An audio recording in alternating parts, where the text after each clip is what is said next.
in space? Was it? Shouldn't you have been cold?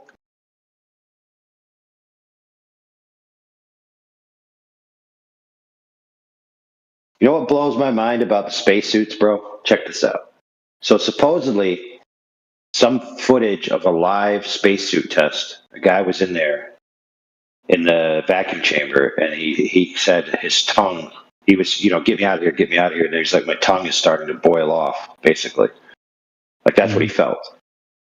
And then you look at these spacesuits, dude. You look and you look. You're like, oh, that looks like a cool spacesuit. Here's a valve. Here's a joint. Here's a zipper over your private area, right? Right. Yeah. Yeah. So it's like, what are you supposed to do? Whip it out and pee in the middle of space? But regardless of that, how's a zip? Dude, that's a zipper. So if the guy was in a spacesuit and his tongue was boiling off, why would I want a zipper between me and the vacuum of space right near something that's going to hurt really bad if it starts to boil off? Yeah. If that freezes, Makes no it's just sense, going to dude. fall right off.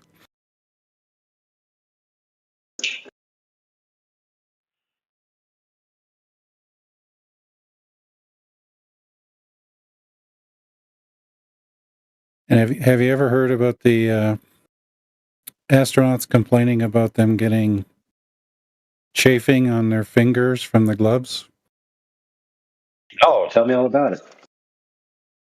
Yeah, apparently the gloves were so stiff that they had to really squeeze hard, but they were rubbing their skin raw on the gloves every time they tried to squeeze their hands. Oh, okay. But why were they stiff? I guess the vacuum was too much for those gloves.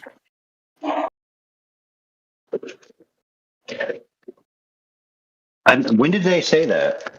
Recently, or was it always known?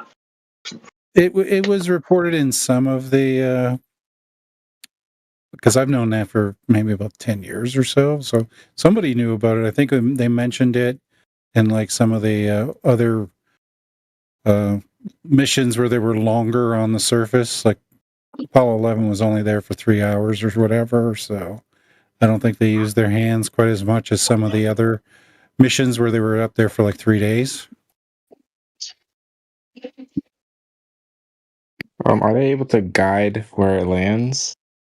Like, can they know where it's gonna land? It's just random. Yeah, you can write your name in the snow. Yeah. It landed in Russia. Okay. Let's see.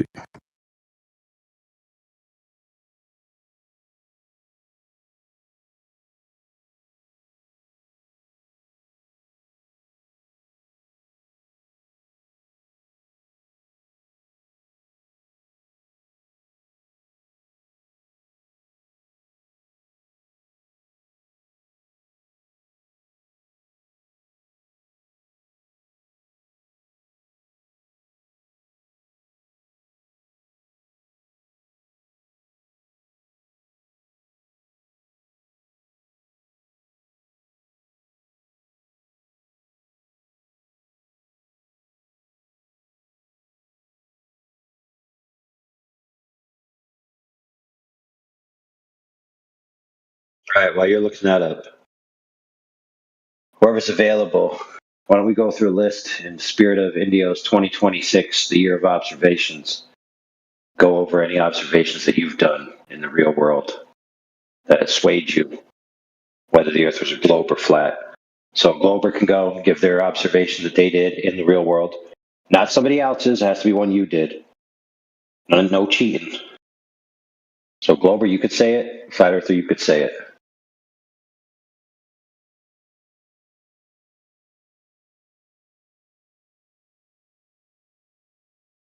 I observed Chicago skyline across Lake Michigan on multiple occasions at distances of over 50 miles.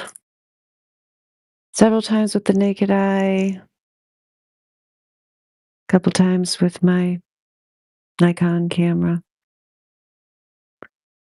Was it difficult with the naked eye, or was it relatively easy? It's easy. Yeah, I mean, people commonly see it with the naked eye. It's like I took an image of it with my iPhone that is similar to how you see it with the naked eye, but it's obviously like better with the naked eye. It's like you can see the outline of all the buildings. They're kind of like just like grayish rectangles, I would say. You pretty much see that whole skyline. It's just they're gray rectangles instead of distinguished buildings, I mean, they are distinguished. They're just distinguished rectangles. Now, can you imagine that? I don't know if you can imagine it. And I what feel time of like day? What time of day was it? I've seen it at a lot of different times a day. Uh, One time was at sunset. That was in Bridgman, Michigan, which is, I think Bridgman's a little north of Warren Dunes, where Joshua Nowicki has taken the pictures. That's in Sawyer. Bridgman, they have every night in the summer, they have this event, like a lot of people come to it, where they play taps at sunset. They have this little group with their trumpets that play taps at sunset. It's really nice, actually. Yeah, so that was one time, but another time it was like middle of the day. So yeah, different times.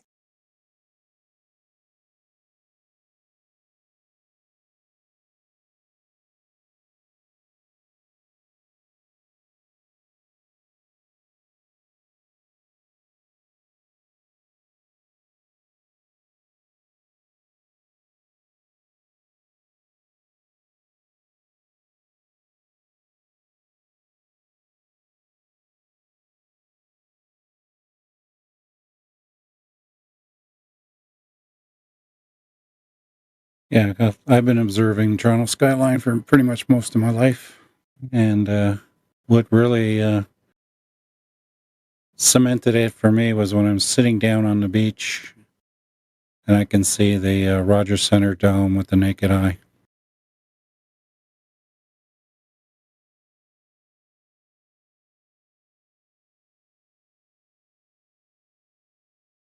All right, so both your guys' proof of flat Earth is nudity. There's a lot of nudity in these observations here.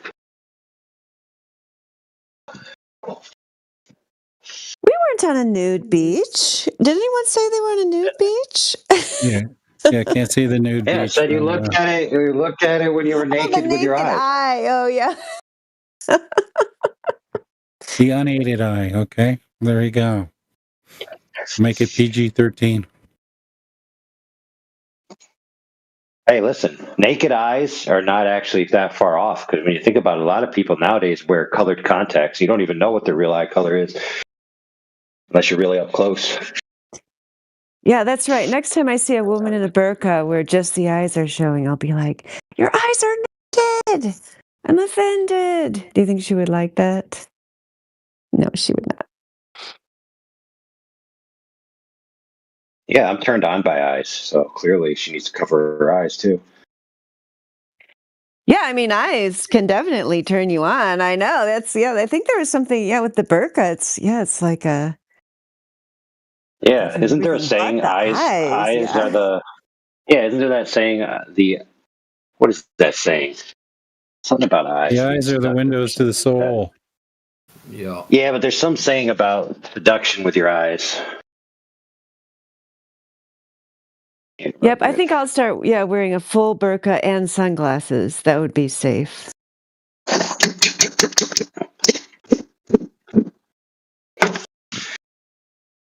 Yeah, I remember the one time. Oh, you should go. You should go out with a reverse burqa. Just the eyes. Yeah. They want those Yeah, naked just a black eyes. strip over your eyes, and then the rest of you is naked. Somebody told me my naked eyes were offensive.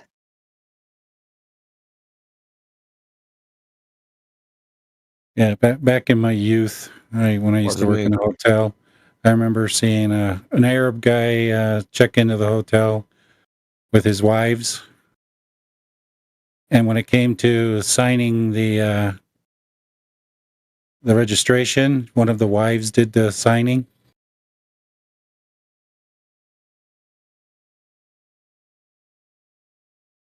So Yeah. can we find out who funds these guys' Firefly Aerospace. How do they get their money? Oh, are those the idiots that Like professional bullshitters, literally. If you watch are those the the ones video I that took? posted, Hold on, let me see. Are they the ones that like went to the moon during the eclipse and took? Yeah, I think this is the one. yeah. But it's like literally CGI. They're professional bullshitters. Like, yo, what the fuck?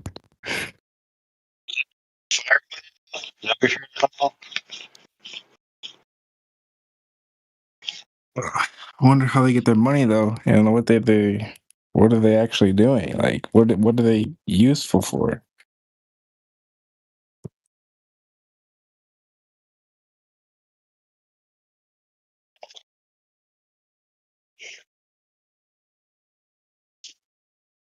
So have you ever seen this? So it was called Blue Ghost, and they sent it to the moon, and they just happened to get there when there was a lunar eclipse.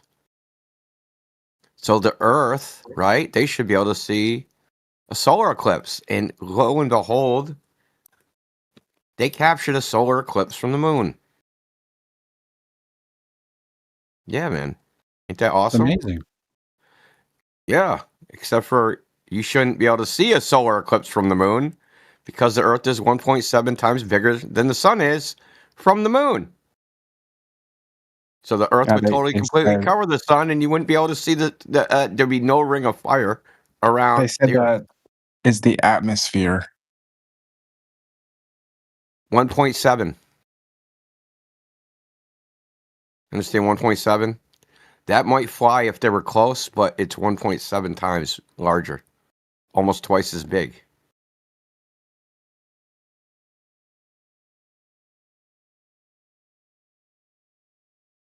I don't know about you.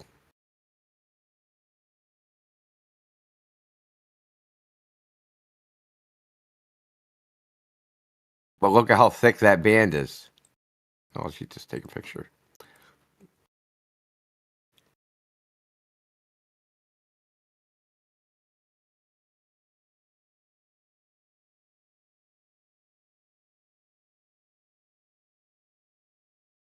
How thick is the freaking atmosphere?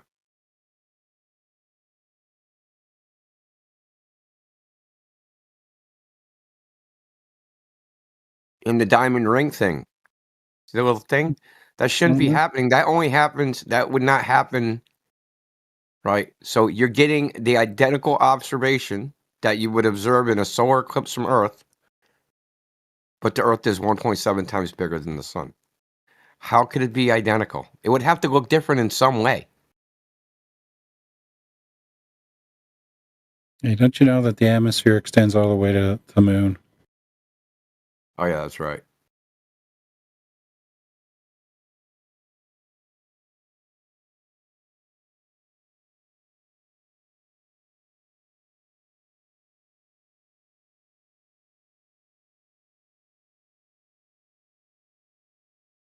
Yeah, something's not mathing there on the scales.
Hey, you guys want to listen to Paint Dry?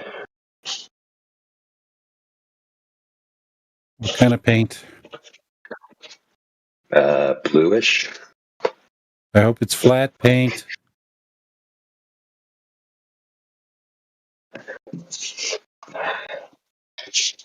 Yeah, I did some self-leveling tub paint last night.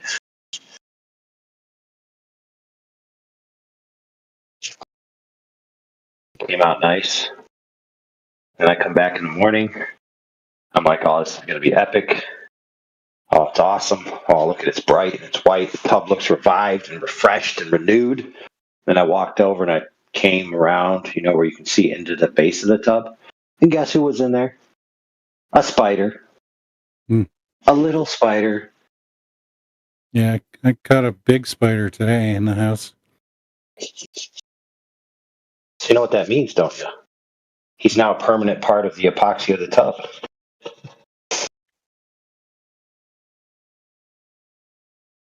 So that means anytime a girl goes in to take a shower and they step in, they're going to get a spider foot. And they're like, oh no, there's a spider. Come and squash it. And then the guy's going to come in and try to stomp on the spider and he's going to crack the tub.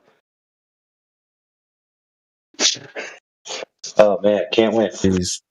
So now that Amazon is doing space shit, right? I'm gonna predict their stock is going to go to the ground, bro. Just like every other space company.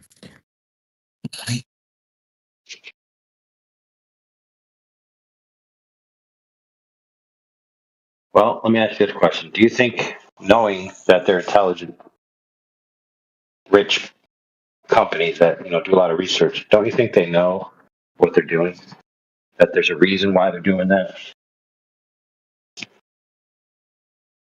So yeah, it will screw over the customers maybe that have the stocks, but it ain't going to screw the company maybe, because maybe they're going to have access to some things they didn't have before. Dude, I think what's the owner's name of Jeff Bezos? Bezos. Bro, he's just a small fry. Trust. In my opinion, that's what I think. He's a small fry. Well, he's only half. He's only half a fry. He's only half a fry now, right? Because his wife left him, and didn't she take half of his money? Yeah, that's a good point. That's what I'm saying. He's just a small fry compared to what's really going on. They don't give a fuck what he does because he doesn't know shit. So did she get half of the space company? Maybe we should call her and be like, "Hey, you want to get back at Bezos? Spill the beans."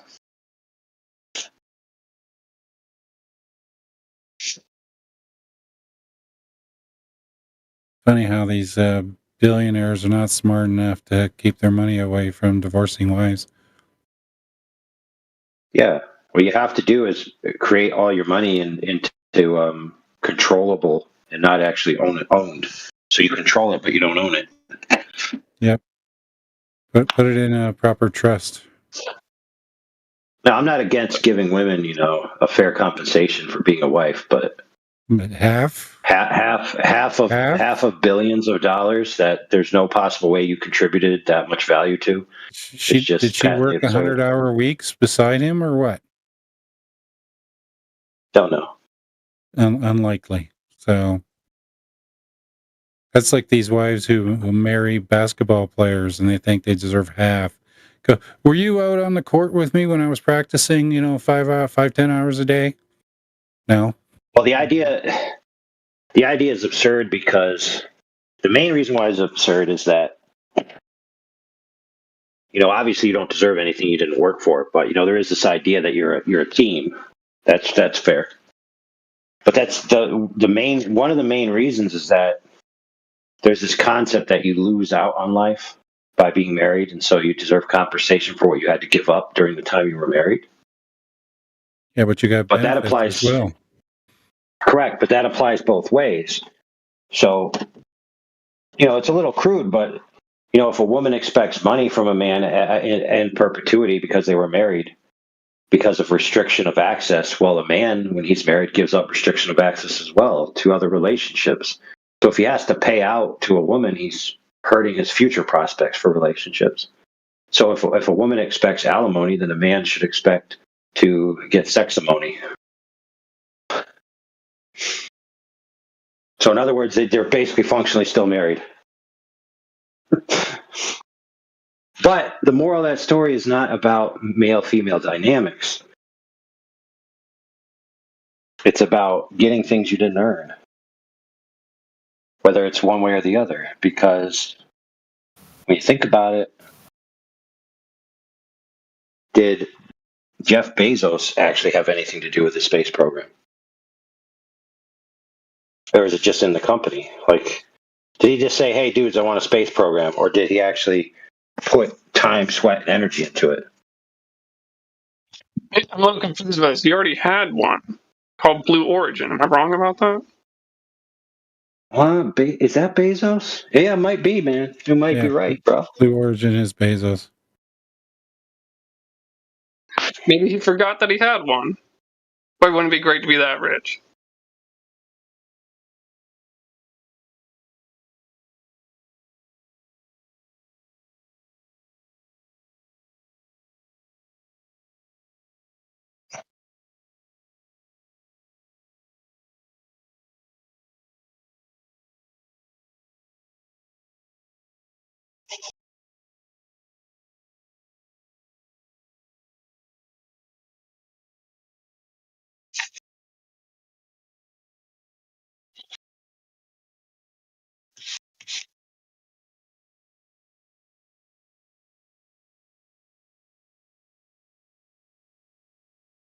There's going to be somebody like Bezos, or just reasonably famous and rich, who gets divorced, and the reason they got divorced is because homie wanted to make a space program to compete with Bezos, and the girl was like, "Earth is flat, you retard."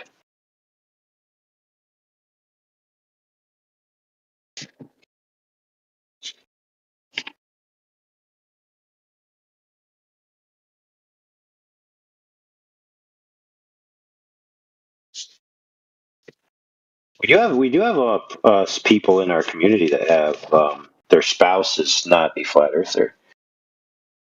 Everybody deals with it in their own way.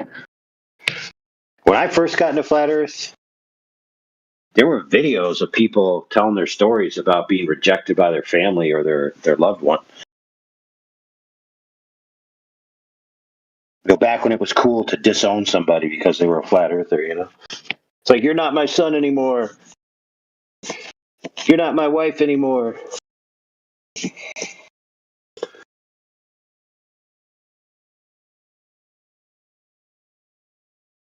Oh, man.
What happened to Globy Boy? He left. I was hoping to hear a Glober observation that they actually did in real life. That why it proved to them that the Earth was a globe.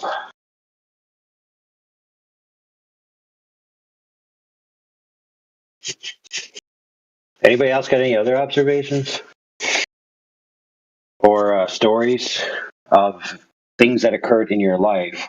Don't have to be like an observation. Maybe just remember something that happened in the past. You know, like once you thought about Earth being flat, you came across that information. You're like, oh, maybe the Earth is flat. Oh, I remember this thing from my past.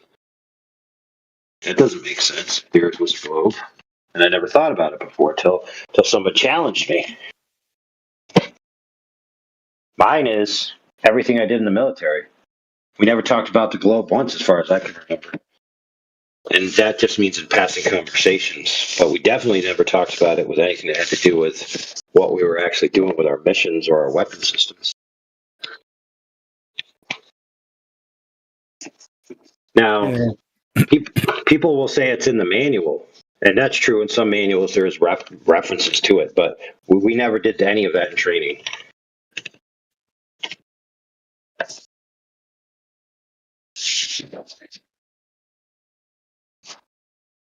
Yeah, I recently found out that the USS Iowa and other Iowa-class battleships were targeting Japanese vessels at ranges of 20 miles.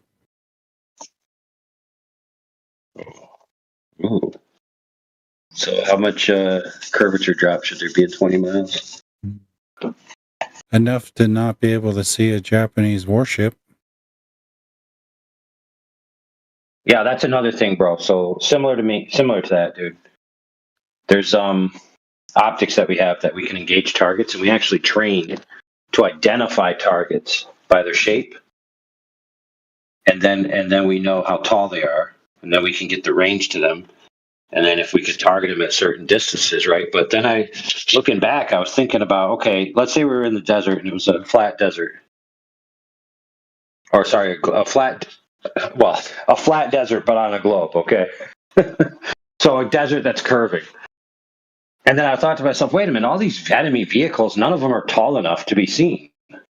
So how in the world were we being trained to target these vehicles when there was no expectation to see them if the Earth was a globe? There was a lot of little things like that came to my memory.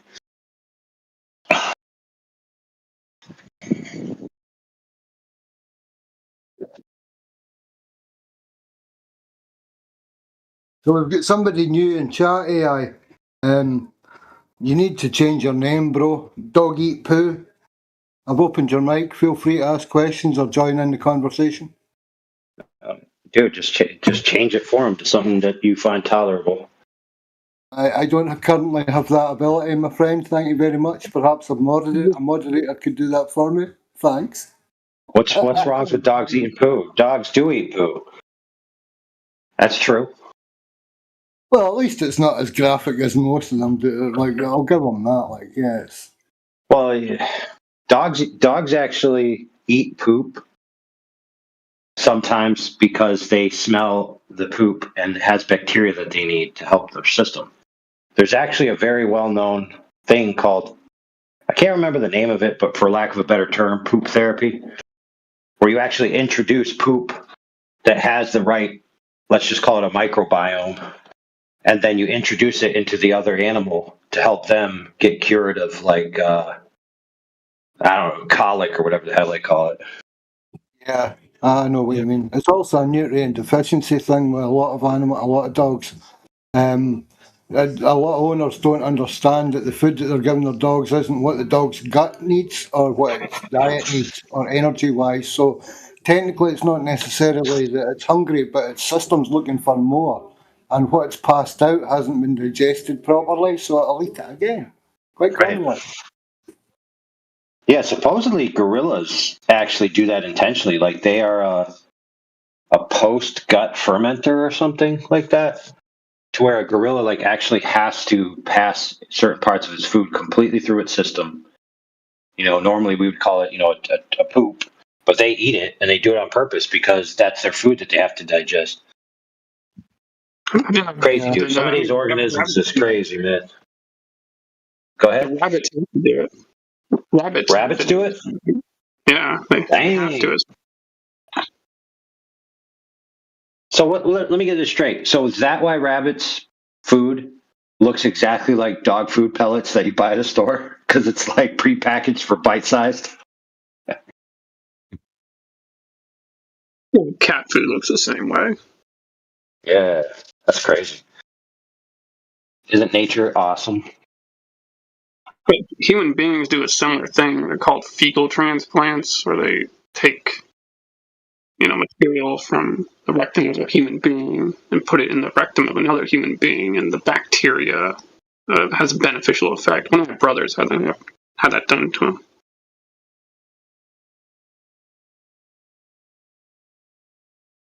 Yeah, bacteria is crazy. We need it.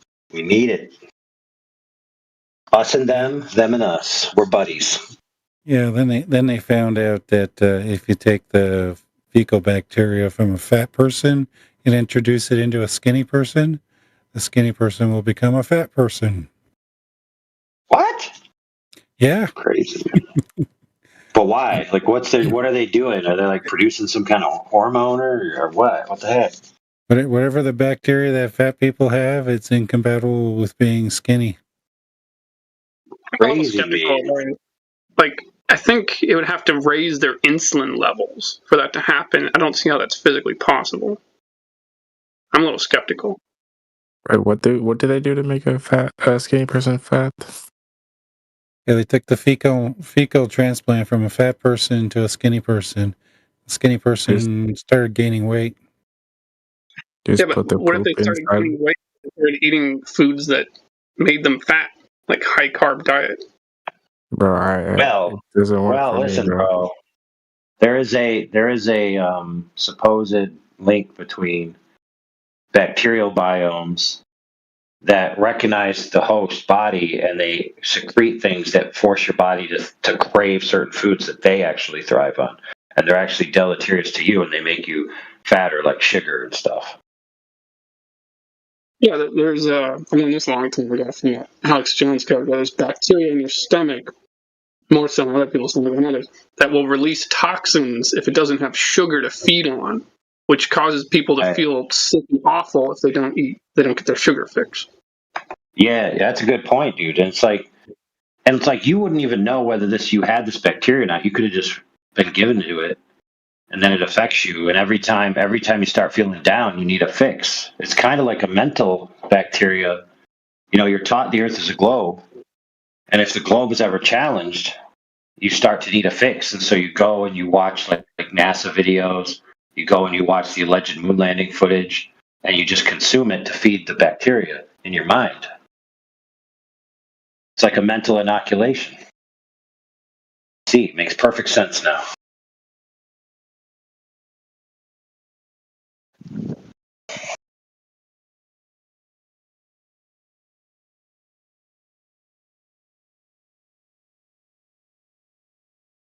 It was a 32-year-old woman treated in 2011 for recurrent C. diff infections. Before the transplant, she'd maintained a stable weight of about 136 pounds with a body mass of BMI of 26.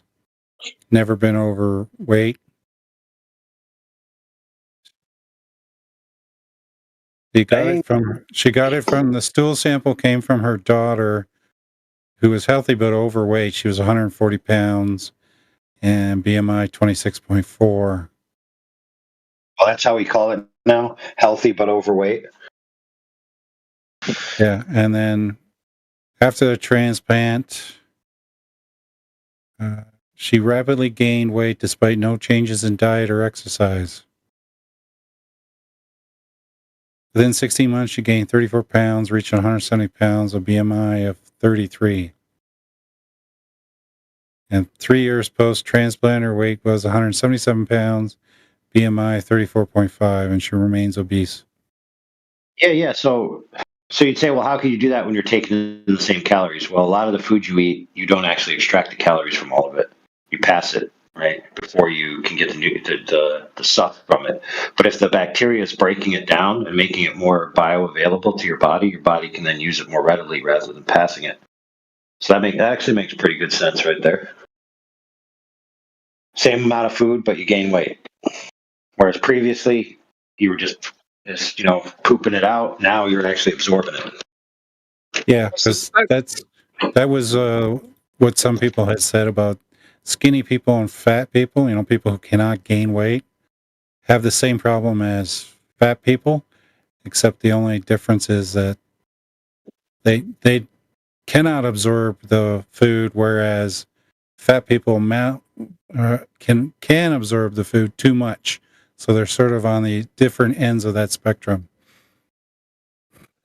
I suspect that the size of molecules, the difference in size between calories and micronutrients may have been a factor in that, because calories are very small molecules that are very easily absorbed by the human body, even if the human body is in a state of disarray.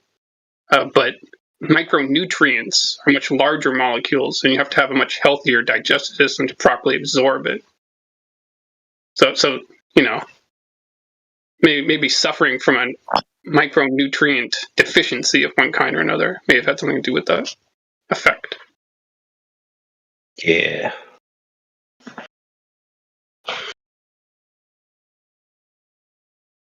Who cares? Send it. It's a fact. You said it. I think it sounds cool.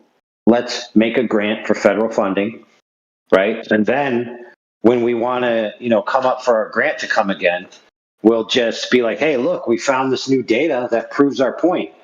Kind of like LIGO did when they had to find gravity waves and they couldn't. And then their funding was about to be pulled. And then all of a sudden, magically, they found them. And then they got billions of dollars again. That was a miracle.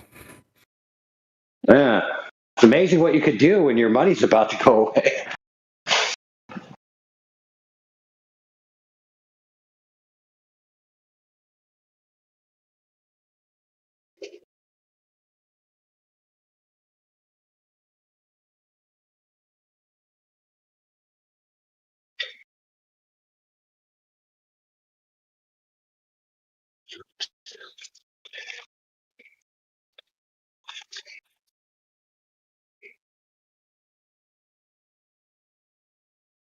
What's the name of the hardness scale? Is it the Bohr scale?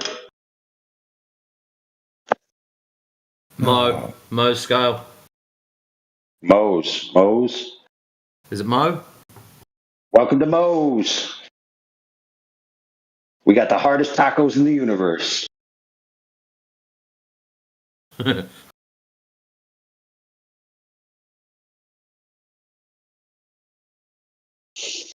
Well, like if you get certain stone countertops, the countertops are more dangerous to the things you put on it than the other way around. You know what I mean?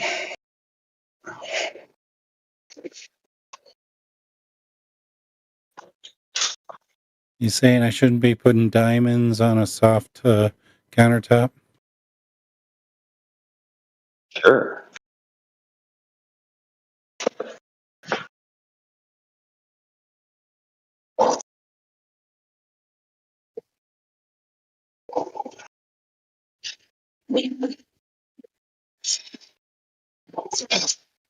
That water get nice and hot. Yeah. I'm more. So let me ask you this question, bro. If you have a self-leveling paint and you're putting it in a tub, because the tub is sloped. Now, for the Globers out there, in case you guys didn't know, tubs are sloped so that the water will run down towards the drain, right? Down. So if you actually have a level tub or the floor is flat and level, the water won't necessarily run down easily. So if you put the self-leveling paint in there, shouldn't it make a flat level surface and then destroy your slope? Did the paint run out? No, I was just thinking like that's what it would do, right?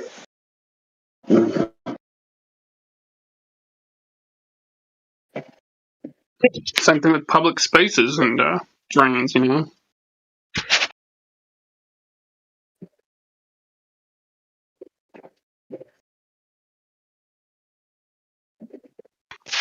It needs to be an incline to the concrete. Otherwise, you get Yep. puddles and water damage.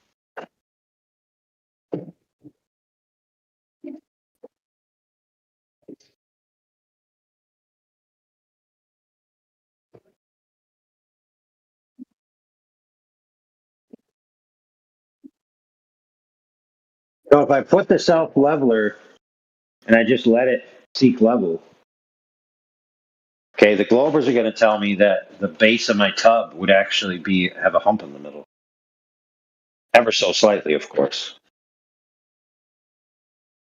But yeah, that's their opinion. Like their opinion is that when you put a self leveler, it actually creates a arc.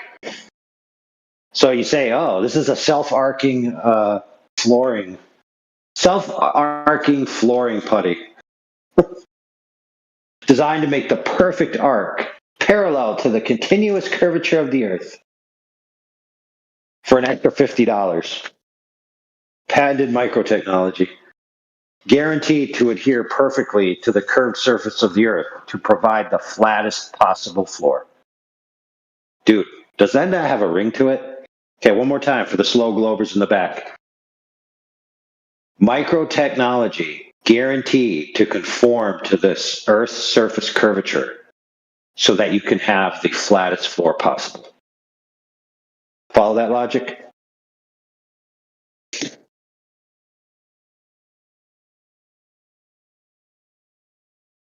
I see flat, therefore it's curved. Gotcha. No, I want flat, therefore I have to curve it. This is why, guys, in my construction company, when I do my billing, I charge for accounting for the curvature of the Earth. It's very important because I can't guarantee you have a flat floor unless I curve it to the curve of the Earth. And so that costs, time, energy, mental capacity, and that costs money. So I charge like an extra $2,500 for the amount of time I have to sit at my desk doing all the math.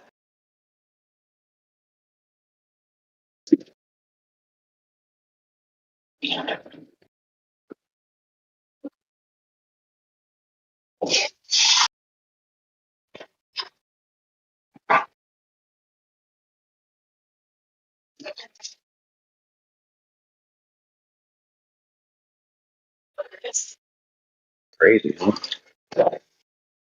These Globers think some crazy things. So if you got a level, right, and you hold it horizontal, like a carpenter's level. I've got an 8-foot level, which is pretty nice. And when you hold it horizontal, it makes a really nice wide horizontal line. So in the Glober's worldview, that horizontal line has a point in the center where it's balanced. And then the other two ends of the level are actually increasing in altitude.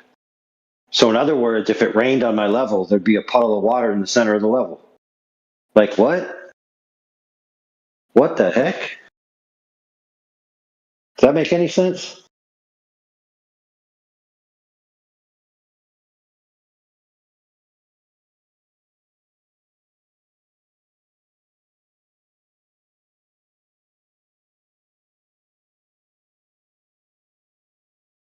Stories?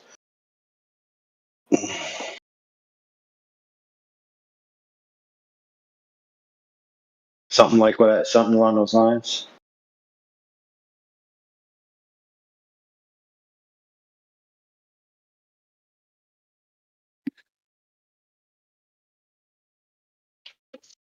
Middle bedroom. All right. Yes, no, maybe so. No, yes, maybe yes.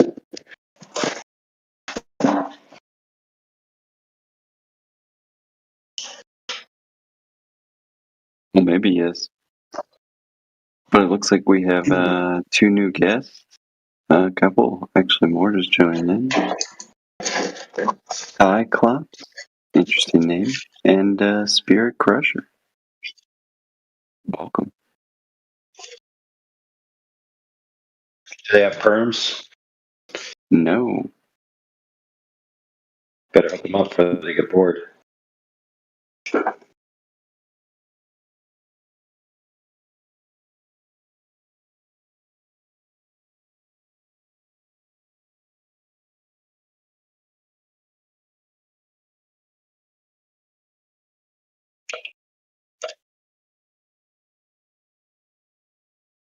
It was too late. You got bored. Okay, I know you guys are all geniuses. So what are the first and last letters of the alphabet?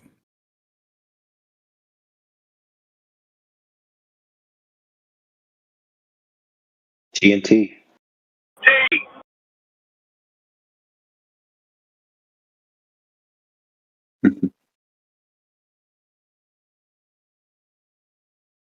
Did somebody scream T? Morbid. Yeah, but he said letters. So that's a trick question. Because T is only one letter, Mahomes. No, So, T is plural for multiple T. He's also a drink. Got a point.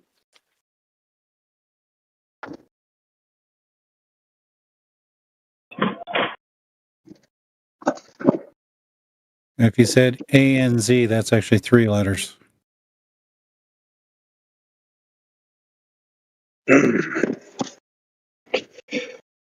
Oh my goodness, man. All right.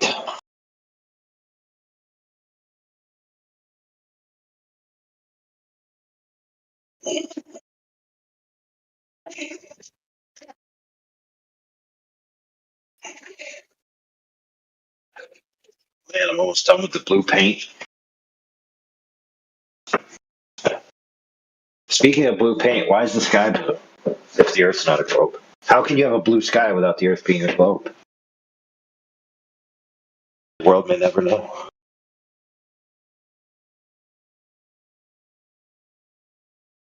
Really scattering, man. Rayleigh's actually got a lot of things attributed to him.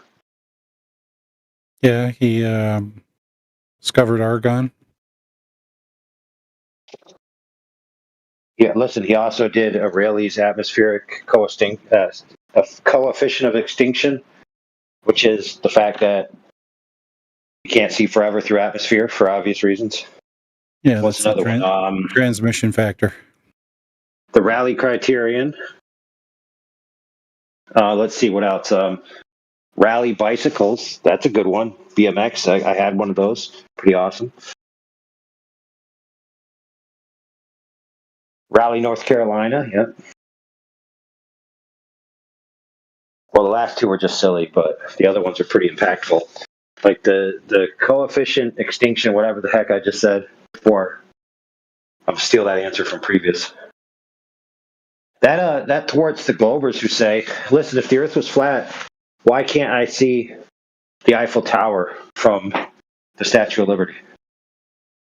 Well, that's because you couldn't, even if you can't see through that much atmosphere, bro. Duh. Because the Eiffel Tower is not very reflective. Oh, even if it was, it wouldn't penetrate all that atmosphere. If it was a super mirror, about, say, 1,000 meters in diameter, maybe you could squash it all through a Fresnel lens and set it in one direction. You could probably see it at nighttime. No, that's that, bro. Then everyone in Paris would be blind. Well, maybe we want to fry Paris, bro, with our super optical Snapdragon device. I mean, might as well. Paris isn't Paris anymore, as far as I know. Sounds like a Bond movie. They kind of had that with Die Another Day or whatever, where they stole a sky laser, which all it did was reflect the sun on a focus spot on Earth, and his plan was to get rid of the minefield of the DMZ, which is between North Korea and South Korea for the slow Globers in the back.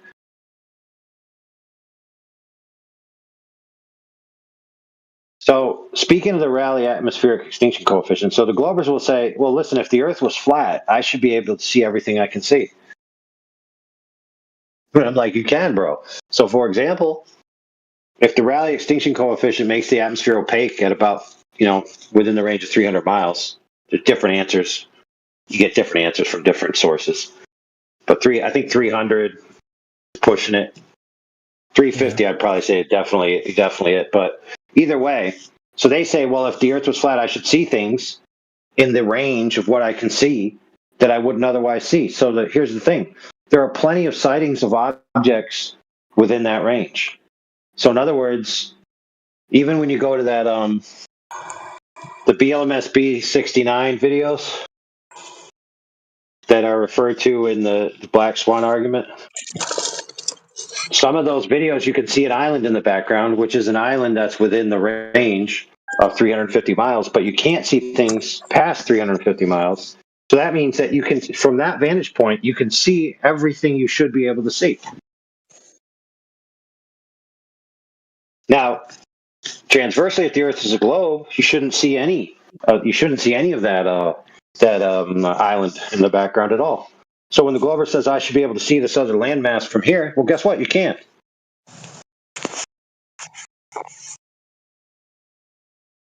Now, it's not as far as they think they should be able to see because they don't even know about the atmosphere is not transparent. God forbid they actually study anything before they make these claims.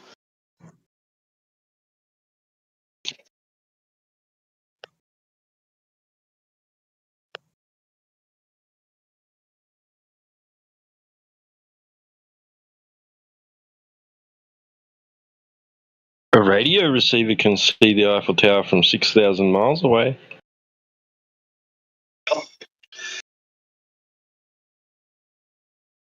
Are you sure? That sounds good. I heard that Russia had an array. The claim. Sorry, go on. I heard Russia had an array that could spy on the United States. Yeah, the woodpecker radar system. I think it was like 10 megawatts or something. It was supposed to try to detect enemy aircraft and missile launches. Picture, and I'm not sure if it's the picture that goes with that claim, but it's like, it just looked like a massive array of power lines, like really tall and really all kinds of crisscrosses. Looks like a rundown amusement park.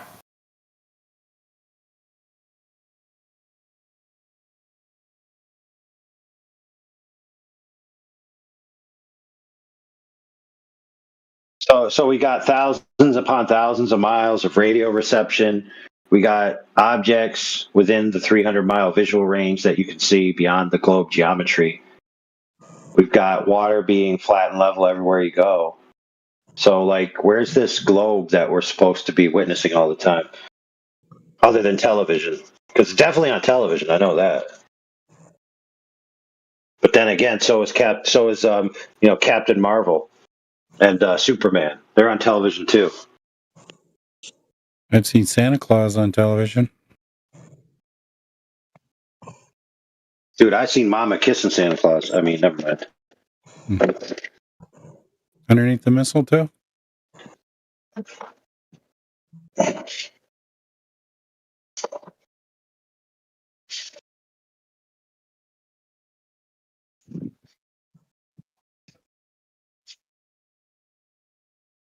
Yeah, speaking of that, Christmas is coming up.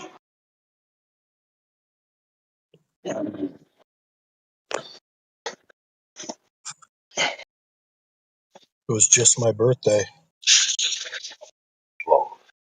Do you get like reduced Christmas presents because it was just your birthday, or do you get both equal? Definitely reduced.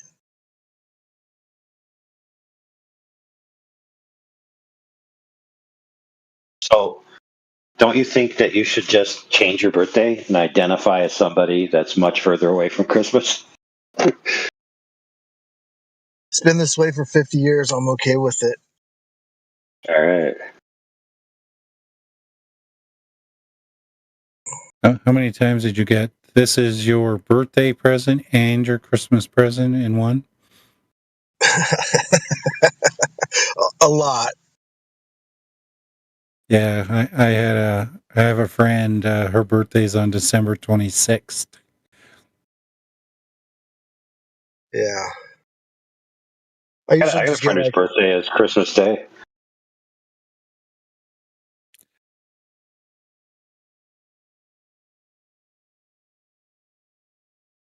Actually, I know two people that birthday's Christmas Day. One guy and one girl. And guess what? I never get them any presents.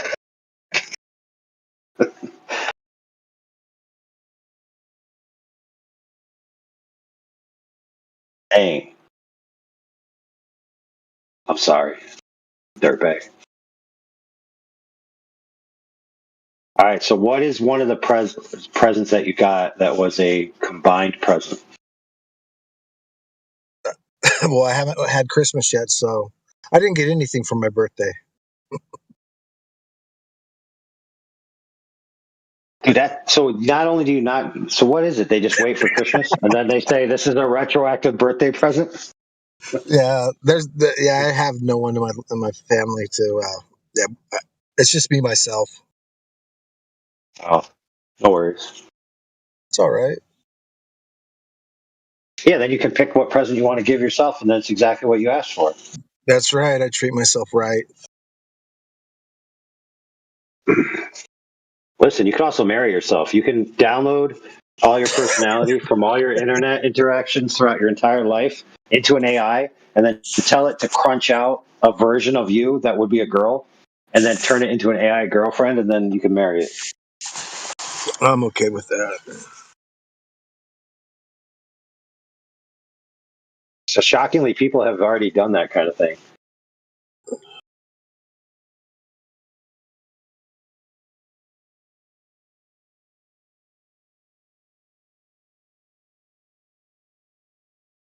Isn't there some article that some girl broke up with her boyfriend so she could marry her AI boyfriend? Some Asian girl, I think, just recently.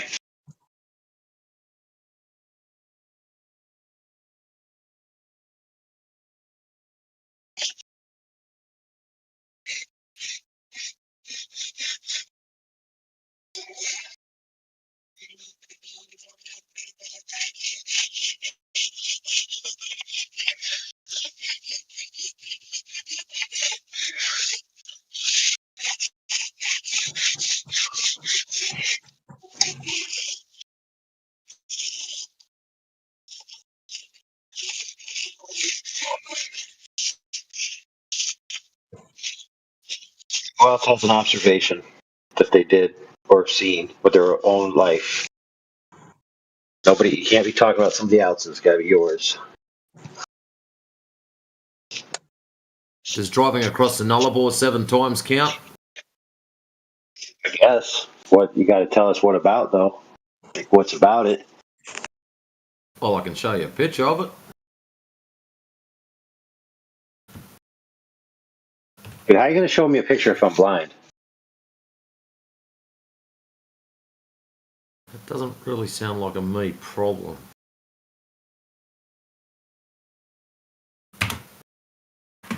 Sounds like you've got to pick your phone up and look at it. Just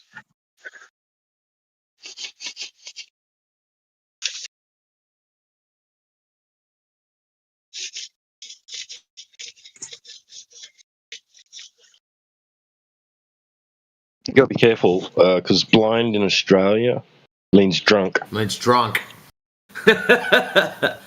And pissed in the United States means you're not happy with someone. interesting. Also means drunk.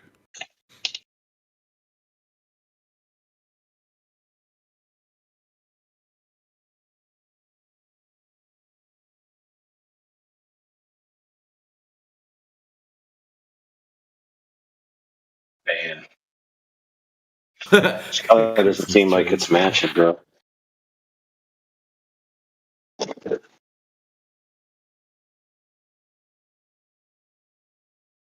Yeah, I forgot. There's going to be a resurgence of people trying to tell me that the Christmas tree is evil and pagan. Got to prepare myself for the classic running of the Christmas is pagans.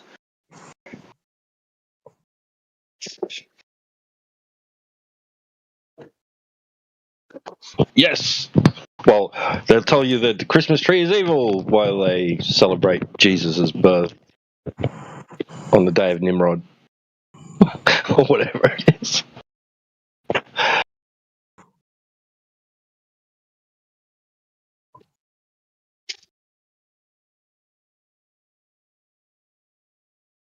is if you're not pissing off somebody when you're having fun, you're not doing it right. So, for example, every time I eat a steak, it comforts my heart to know there's a vegan out there somewhere that would be offended. It's comforting. Gives it more meaning because otherwise I've just eaten a steak. It's like it's just meat and a steak. But knowing that it giving someone else existential dread, it just makes it that much more enjoyable. Well, for every vegan out there means more steak for us. I know, right? You want to know a good steak recipe? When you Is, eat the steak, look across the room, there's probably one scowling at you.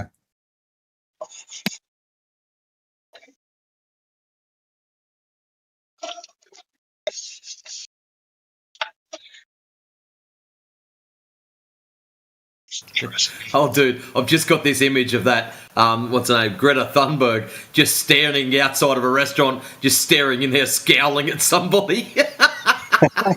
Face pressed up on the glass, glaring through them, Yes. melting holes in the glass with laser vision eyes of hatred.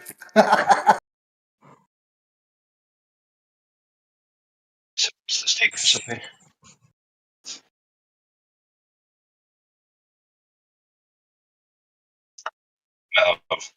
He's holding out on us a secret recipe.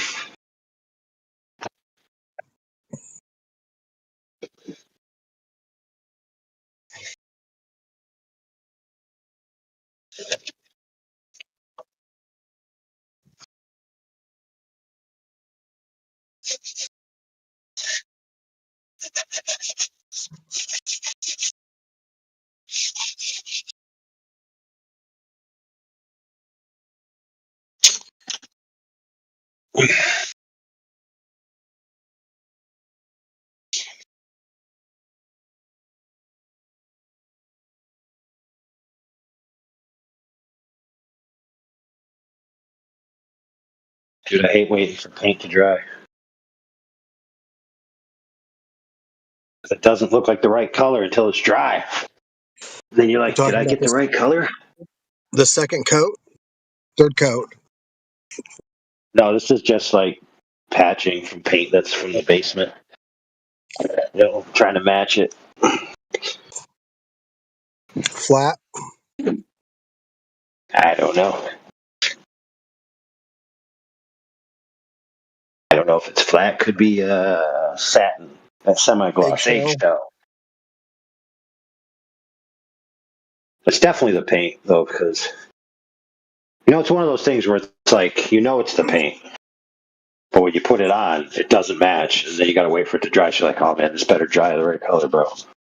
Yeah. Got to get the right sheen. There's eggshell. There's,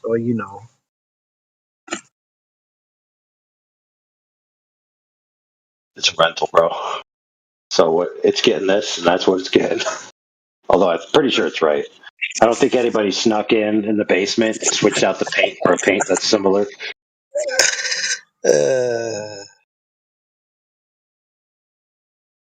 But if I was going to go nuts with dementia and start, making claims of conspiracy theories, that'd be one of them. I'd be like, this wall's a different color than that wall. What happened? Somebody snuck in the middle of the night and changed the paint just to screw with me. It was NASA.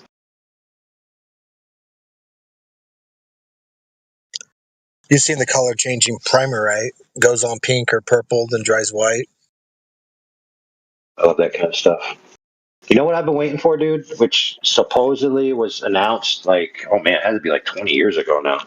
Is color changing paint. So it would basically have some kind of like crystal structure or something in it, similar to LCD, and then you just run a current through it, very low voltage, and it would change color right on your wall. A one-time change or multiple? No, you just whenever you turn the dial, it changes. Okay. It's like I don't know. They kind of were saying it's going to be like a potentiometer, where the more voltage, then you get different colors, but it still be limited. But the principle is sound, but it never came to fruition that I know of.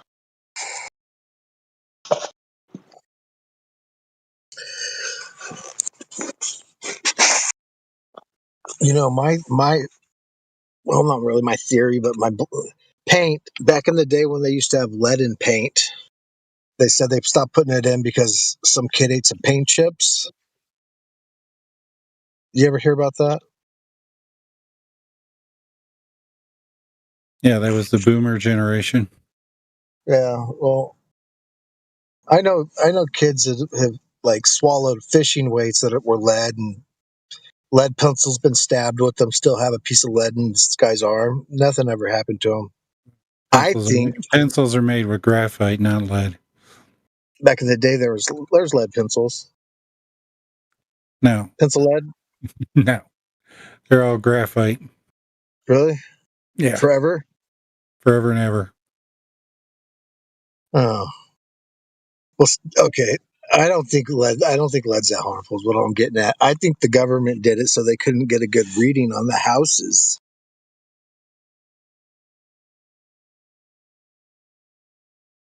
That was a joke. Since it's Speculation Sunday, one of the cool stories I heard about them dropping lead paint was because they already knew about Wi-Fi, and Wi-Fi doesn't penetrate leaded paint. Well, when you go get an X-ray, they cover you with lead to protect you because they can't penetrate.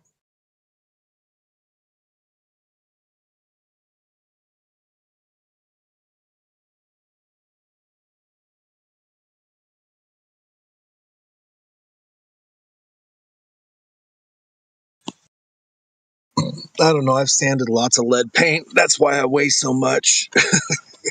All that dust I breathed in.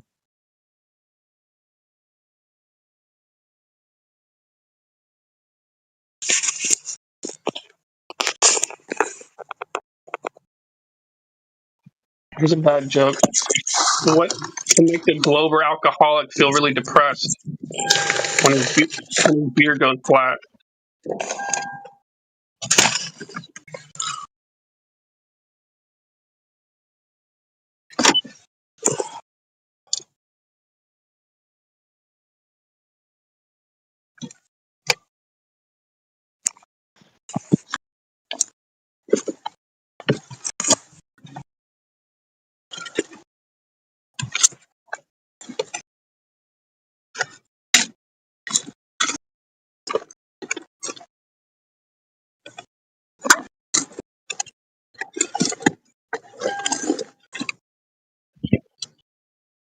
Mike,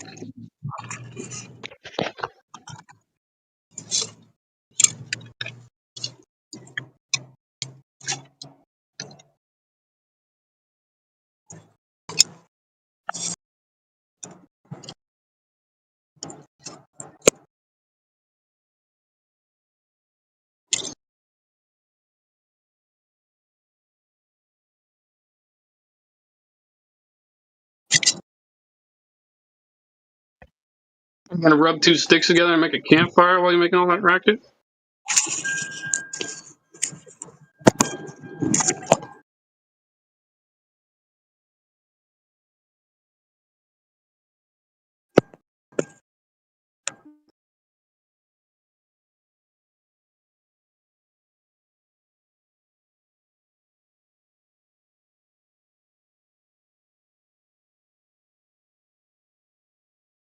Went back. He was fixing his car on the mic.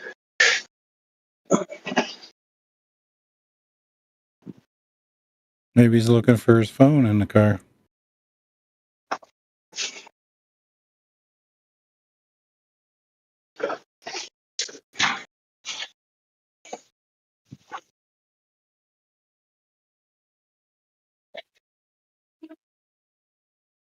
Cool. I could concur with that.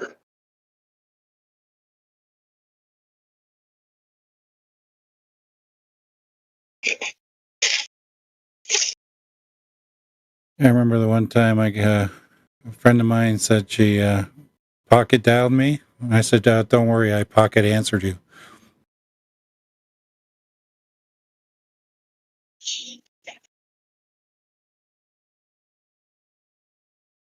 Did you ever pocket answer someone that pocket dialed you and you didn't know? Or for some reason at that moment in time you were talking really bad about them?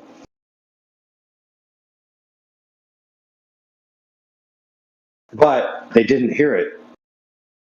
But you thought they did. You didn't know whether they did or didn't. So when next time you met with them, it was really awkward.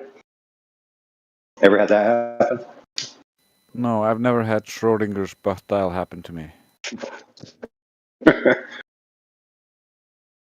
There's a lot of those situations that occur in life, though. I'm sure you've experienced one where there's this knowledge that you think may have occurred, and you don't know whether the other person knows it, but it's possible. So when you see them next, you don't know whether they know or don't know the thing that you don't want them to know.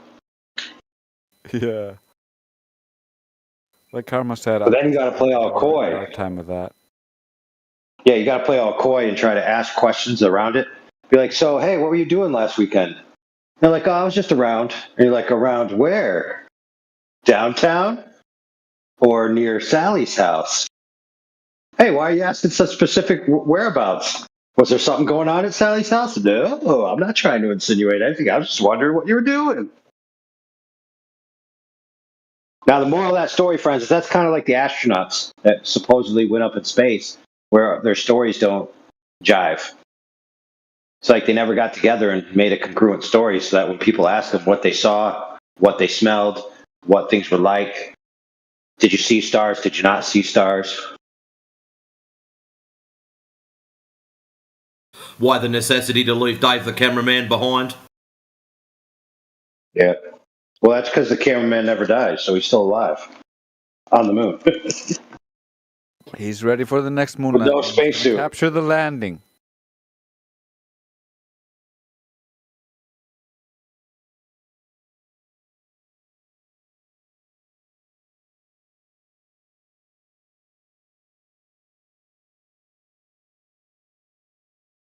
Yeah. The cameraman has been living there this entire time on the moon. And once, yeah, he's a native of the moon, Karma says. But once Elon Musk has the AI good enough that he can fake all of the people he sends to Mars, that's when we're going to get it. We're going to get a bunch of nonsense about people going to space and then AI avatars. Terraforming, bro.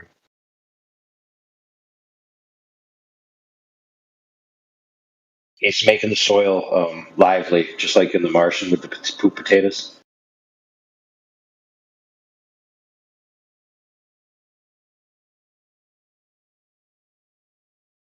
Yeah, essentially living inside a vacuum chamber, you're going to grow potatoes. Got it.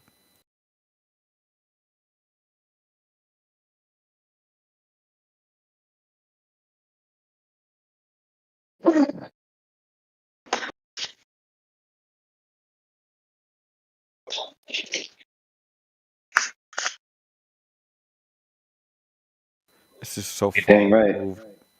Sorry. And then you use your greasy pit sweat to deep fry some French fries. Because you can't just have mashed potatoes or potatoes all the time. You gotta have scalloped potatoes, French fries, curly Q's, some variety, man. Hash browns. Pun intended.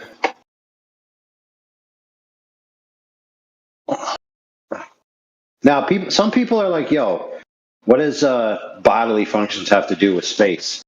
Well, I'll tell you why. A lot of people don't know this, but modern society, infrastructure, and cities, they're all built around one key factor, which must be in place first before you can have people living there. Who knows what it is? Waste? Waste management, correct. Sewage systems, et cetera, et cetera. A lot of people take it for granted. Turns to shit, literally. Yeah, bro.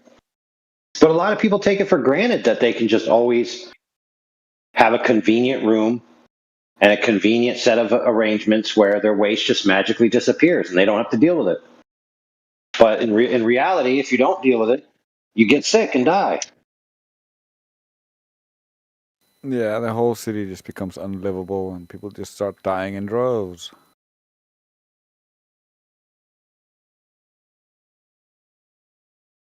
There was a colonel who was hired, well, not really hired, just like told to do a report on the United States homeland being attacked by a EMP weapon that would basically destroy our electrical systems. And so, like, he had to figure out what would be all the implications, the catastrophes, the fallouts, the broken things, how many people would die, etc. So after he did his report, he basically said at the initial strike could be up to 30 million dead because those are the amount of people that are at presently reliant in some manner for electrical technology to live. In whatever arena that might be their hooked to machines, that might be their they're using cars, whatever it is. That was his estimate. 30 million in the initial strike. So the first day, 30 million died. Then he said over the next few months, he expects 70 more million people to die. And he attributed the reason to nobody knows how to deal with waste, and the majority of our waste management systems rely on electrical technology. And so we couldn't solve it fast enough for people to, people are pooping every day. So you're going to have backups of all this, and it's going to cause disease outbreaks. And he's expecting 70 million people to die within 3 months just from poop. Yeah, naturally. And then it's going to get even worse because, like, all of the farm equipment that uses electronics is down. And so the food produce is far less than normal. And so people are starving left and right. Yep. Guess how much horse manure was produced every day in 19th century London? Oh, man. Cosmic tons. 1,000 to 3,000 tons a day. A day? Holy moly. Yeah. Jesus. And they used to burn 20 million tons of coal a year in London.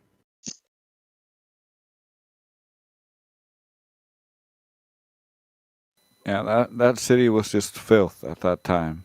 And then they wonder why people didn't live very long.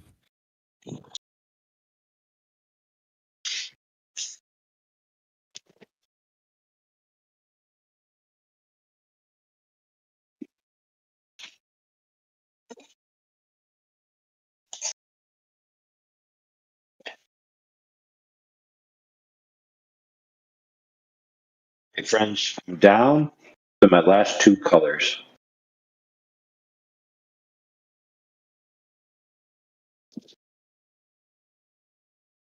Entry room done. Downstairs bedroom done. Living room.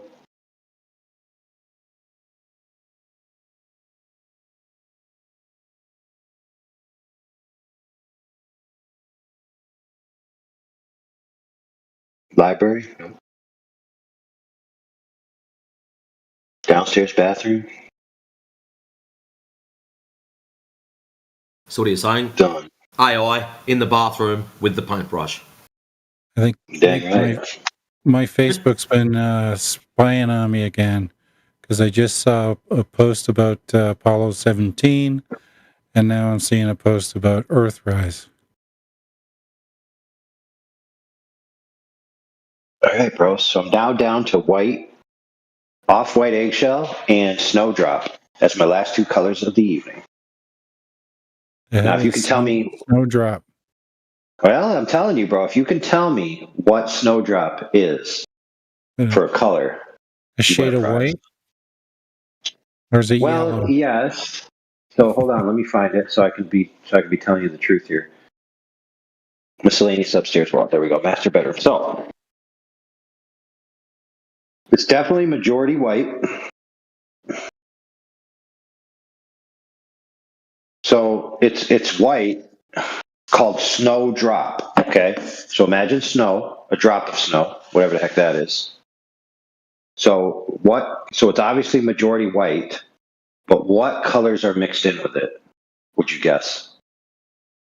Because it's obviously not going to just be base white. It's got to be an off-white of some kind to make it a color. Otherwise, it's just a white off the shelf. So what color would you guess is mixed in? No idea. I have to look it up. I'll just guess based on snow dropping, falling I down. have a guess. It's transparent because snow dropped. That's melted snow, right? But keep in mind, this is paint, so it can't. It's paint that I'm putting on a house, so it's not transparent. Was it Christmas white? No, it's called snowdrop. So I just want to see if that gives you any hint of what colorants are added to the paint. So, like, look, just think about the colors you could add to a paint to make it snowy. Like blue. Is it gonna blue? There you go. That's one. What's the other one? Cyan. It's cyan is blue, dude. I know.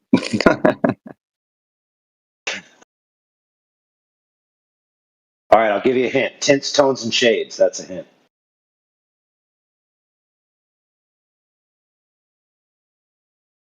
So gray? I'll give you half credit. It's black.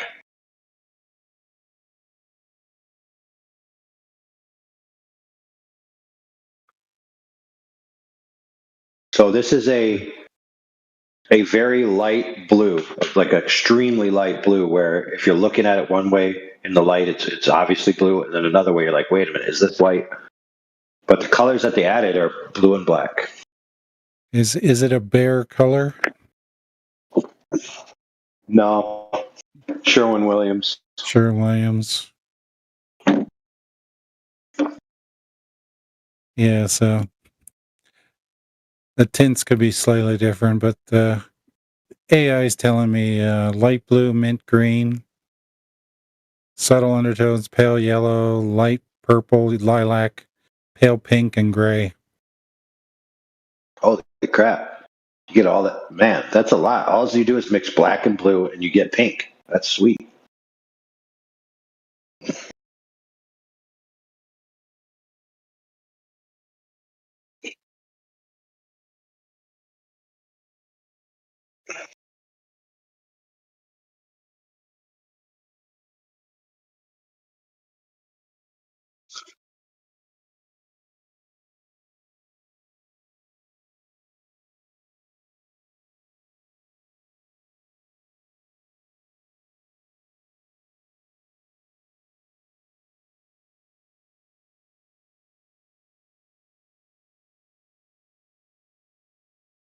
Did they already have temperature changing paint?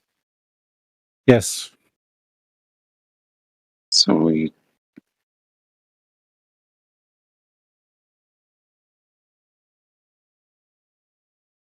Let me see if I can difference find of temperature it has for to you. be there.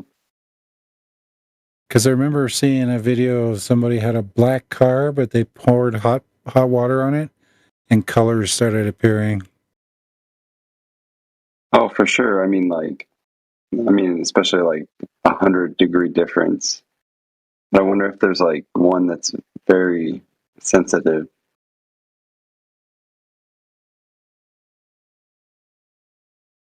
Like a thermal paint.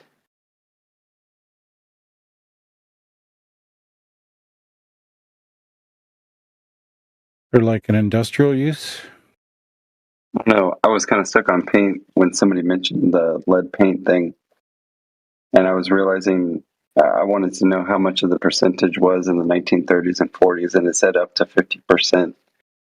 And that they said, or to regulate it in 1978 to about 0.3%. But meanwhile, in 1700s and on, up until the 1930s, they were using lead in a lot of medications and anti-inflammation creams and lotions. And I don't know, it is just kind of weird. Like, why would you put it all over your body? But, oh man, don't put it in the paint. And apparently it had a lot of benefits, at least to architecture. It was much more durable and didn't weather as much, much more water resistant, and it was smooth and self-leveling.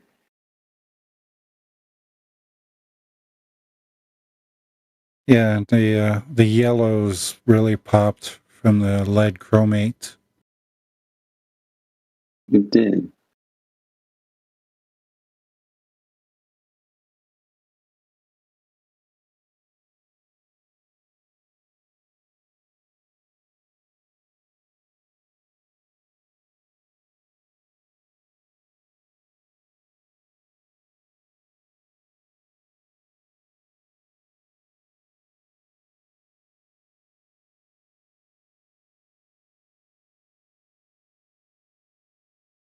Reminds me of that guy who would go around and say that uranium basically wasn't dangerous. You Yeah, it's basically have uranium Galen rods. Windsor. Yeah, that guy. I just wonder how many things that are like maybe even beneficial, just as it was. Yeah. You just remove the good stuff. Yeah, the granite in the White House exposes its people who are there every day to more radiation than what's allowable at a nuclear power plant. Yeah. Yeah, Galen Windsor had 2 spent fuel rods in his swimming pool so he could swim in the wintertime. Wait a minute, dude. What you're trying to tell me, dude, is that all this time we were thinking the wrong thing? She was just trying to suck the poison out? Perhaps.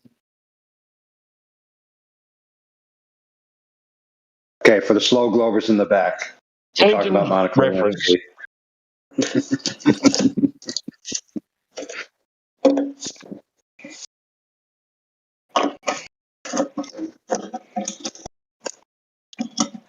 It was the lead they used in gasoline that was far more dangerous than the lead used in paints.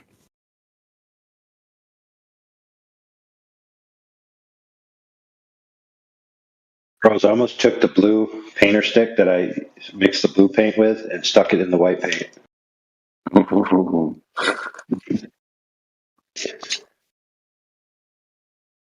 Nah, they wouldn't have noticed. But there would have been that conspiracy of the person who painted it different at night. It was you. Dude, I've seen videos of dudes mixing paint swatches by eye. Crazy. Oh yeah, that dude. is nuts. That's insane. They do it from like a little plastic cup. I can mix colors that I want, but not like match. I don't know, it, like though? to match a color is just crazy. Especially when there's like a little bit of like metallic. It's just insane. Because it's not. It's well, look. I'll put it to you like this. It's not just that they're matching the color. The ones I've seen. It's that they look at the color, and then they just almost seem to know what parts of it, and they get it really close on like the first try, and then like 3 tries later they got it exactly. Yep. Yeah, there. Some people have perfect pitch. You know, they can hear something and know exactly what's playing. Well, these guys have perfect hue. They can look at a color and match it up. Because the first time I heard about that was about a lady who said that she could look at the paint on her wall, then go to a fabric store and find a perfect matching fabric that would match that paint perfectly. Yeah. Totally legit.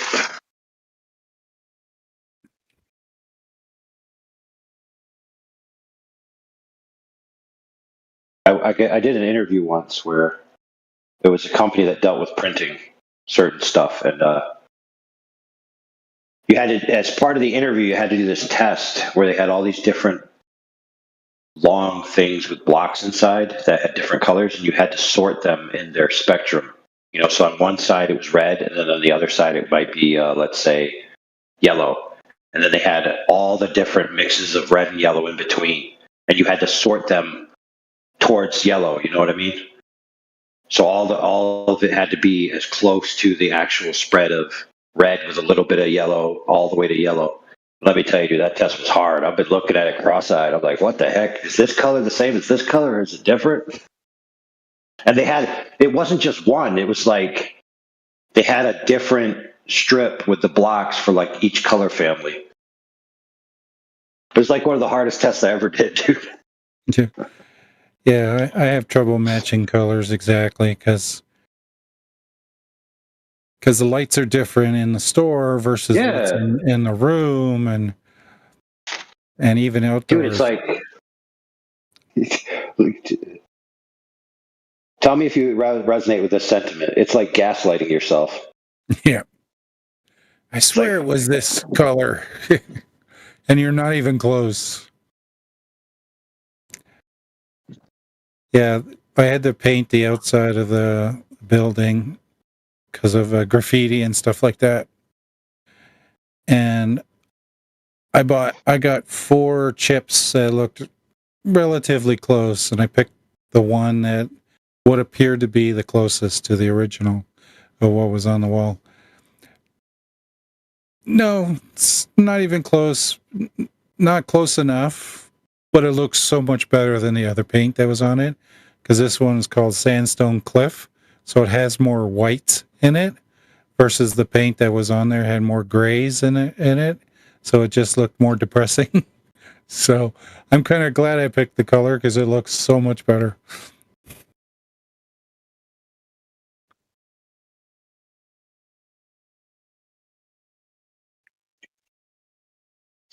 Dude, if you want to get really crazy, you got to start getting into Fresnel, which I just say Fresno because nobody knows how to spell Fresnel. Fresnel? The Fresnel, yeah. So everything, kind of gives off its own color, and then that color saturates the other object with a different type of light than it normally is getting. So for example, in a room, you have the light source shining directly on an object, and that's transferring a certain color to the object. And then you have reflected light from the other objects reflecting onto that surface, which gives it a different, kind of tone to it, little mood to it. And the better you get at that, like when you're painting, the more realistic your paintings look.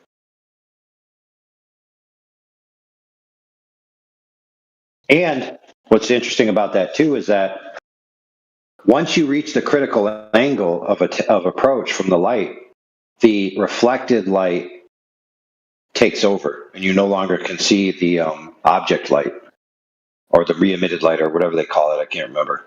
But one of it is just light coming off. That's actually almost like an image of things around it. In other words, like a mirror. So once you turn something at a critical angle, it essentially becomes a mirror. And all the reflected light is what you see. You no longer see the color of it. Now, this comes into play at the horizon. And some miraging effects are falsely so-called certain types of mirages when they're actually just total internal reflection, which means basically what I just said. And what happens is the water way out in the distance, it's at such a steep angle compared to you that it actually reflects the sky. And so you don't actually see the end of the water. It appears to you that the end of then there's actually more water, but it just looks like sky to you because it's reflecting sky color back at you. So you think, oh, that's the horizon, and what's beyond that is no more water. But you're wrong. There's still more water behind it. And so you might see a boat on that water. That was really interesting because I actually covered that in my optical framework that I'm building in my spare time. You all.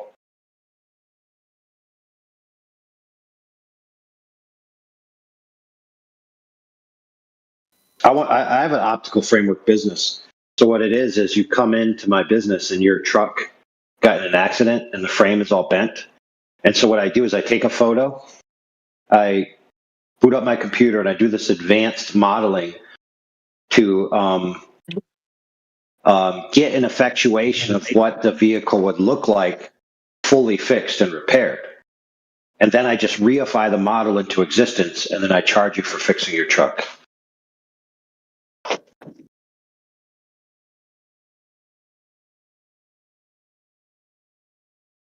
And you might say, well, my truck is still broken. I'd be like, listen, this photo is evidence, bro. The truck is fixed. Pay me the money. Then if you say, no, that's not true because the actual truck isn't fixed, even if you have a picture which looks like a fixed truck, the real truck isn't actually fixed. And I say, correct, you're right. So even if someone shows you a picture which looks like a globe Earth from a vantage point you've never seen, the actual Earth is flat. Correct.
All right, I think Vitaly fell asleep on us.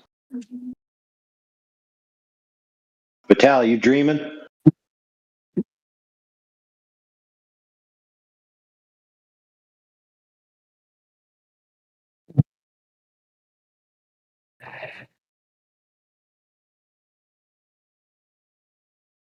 All right, we'll mute him. I'll have to ask to get unmuted.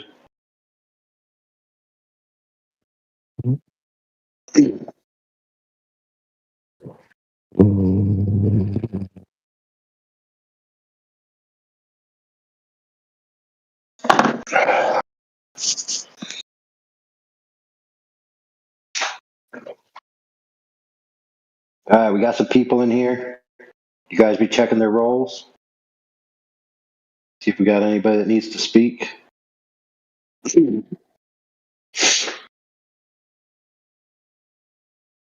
All right, can we get Ski and Lord of the Rims unmuted, please?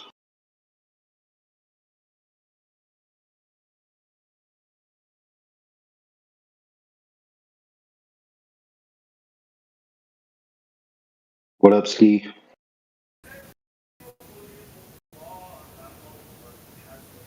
What up, Lord of the Rims?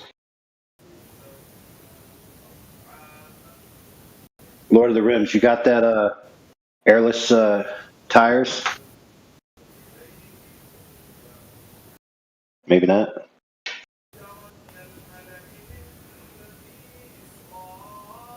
You know what's hotter than airless tires, bro?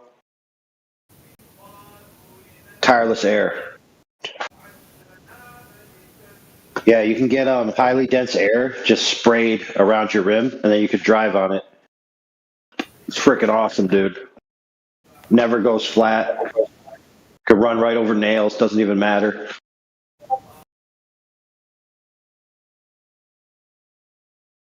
Picking up what I'm putting down? All right, bros, check it out. These guys are clearly in denial. They don't want to talk to me because they know it's going to shatter their globe faith. So I'm going to have to paint.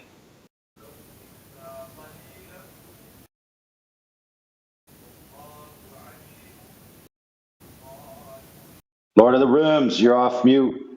We're going to put you back on mute, bro. Because you're not speaking, so we don't want to leave you with an open mic.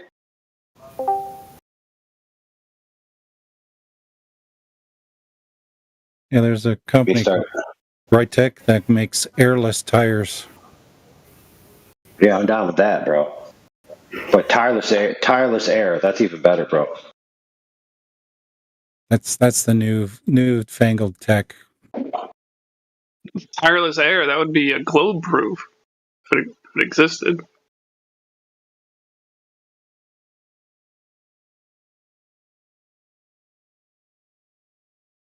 I guess technically not globe proof, but proof of concept.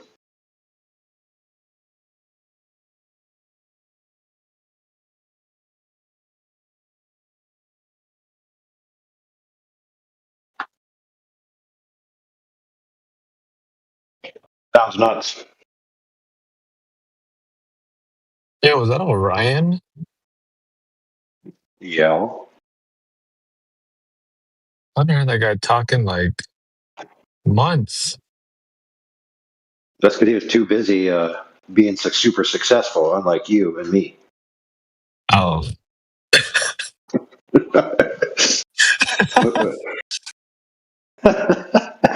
Yeah, because like you and me, we got all the time in the world to be on here. Yeah, you know, that is true, yeah. This is nuts. I haven't heard that voice in forever.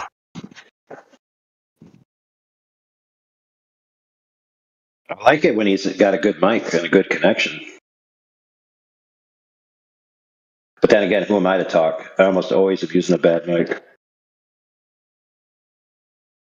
Hey, what was his user that was talking? I don't even see his name in here. Orion? You mean what's his username now? Yeah. Big Papa Pump, dude. What else? The hell? Where is that at? Am I blind? He's the strongest flat earther. He's stronger than Indio? Definitely stronger than you. Oh, yeah, that's for sure. I'm trying to he's beat stronger, Indio but right now. Indio's faster and got more skills, so he wins in the end. I don't know if Indio's faster, though. I don't know. I don't know if Orion changed his name. He might have just left, for all we know. I don't know which character is him on this. I was looking for him. I definitely recognized his voice. I was like, what the hell? Well, I'm gonna guess it's President Orion with Ing at the back. No, dude, that's one word. There's no space, so that's not President Orion. It's Presidentorian. Oh, there he is. Oh, okay, I see him. Sorry. Okay. Listen, a Presidentorian is kind of like a Centurion, only a higher rank. Oh, my bad. Exactly. Learn English, bro. Oh, shit.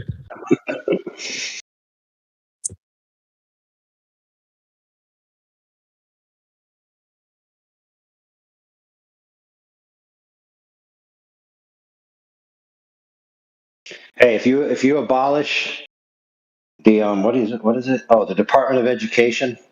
Yeah, if that's the platform someone runs on, that'll get my vote. Unless they're crazy. Did you vote for Ron Paul? That was part of his, what he said he was going to do if he was president. I voted for him one time. I can't remember which year.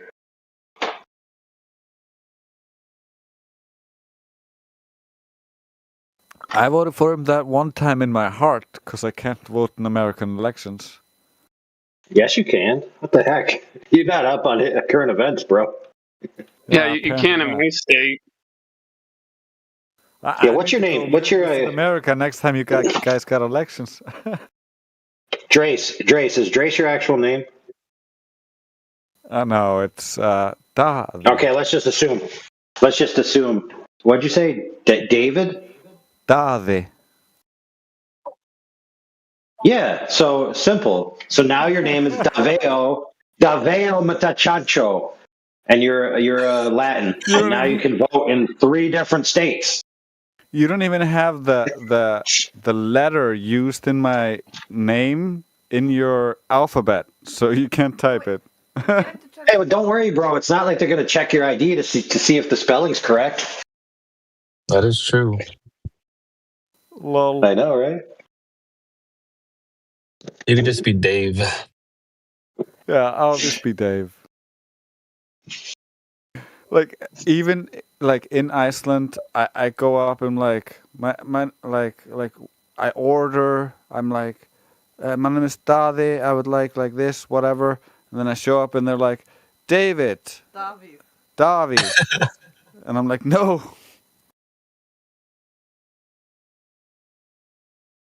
You know what? I feel like if your name is Dave or David, there's like a 50-50 chance you're in Flat Earth. There's so many days where David's in the air.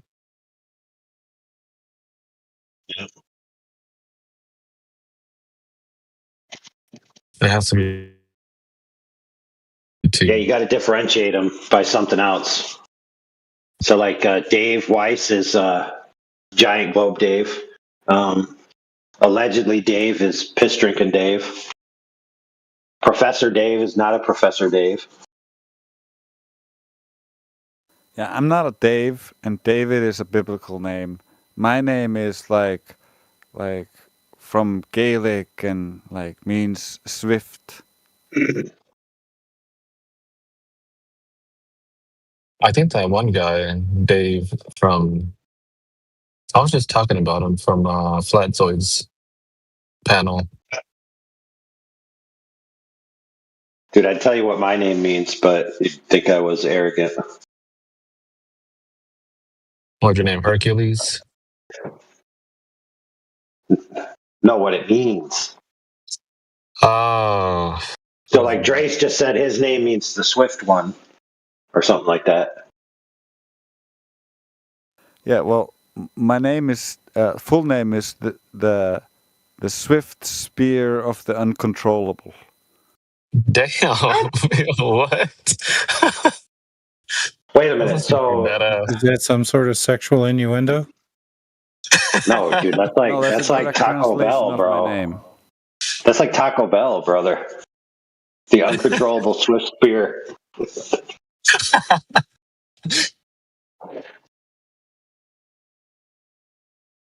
Yeah, I'm technically the son of the uncontrollable, because my father was the uncontrollable.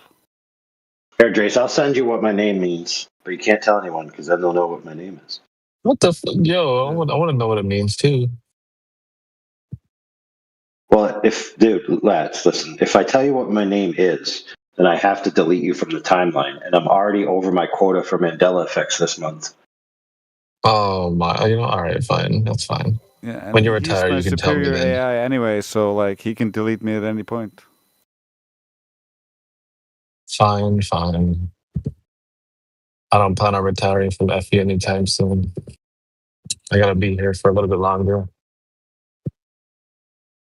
All right, Drace, read that, and then you'll understand why if I tell people, they'll think I'm being pompous and haughty. I love that though. Now, if you do your research, you might be able to find out what name it is. That's just the meaning. That's not the name. I get you.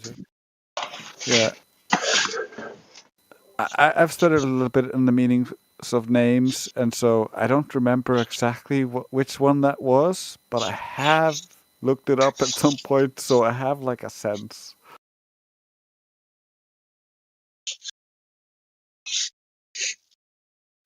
It's probably something funny as like known like the hung one.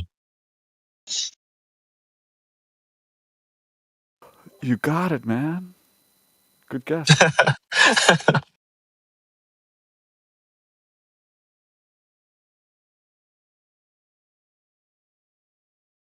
Lest be ye be the most hung. Oh, dude. I've watched the documentary about the guy with the most hungingness of hung. And let me tell you, his stories are miserable. Like, he basically says he's the most miserable person there is. For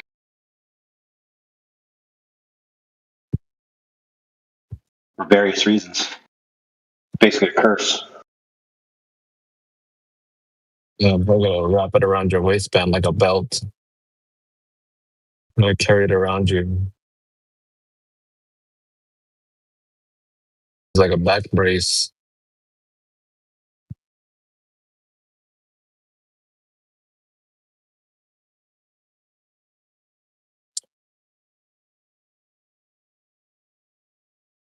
You won't need belts anymore if you're doing deadlifts.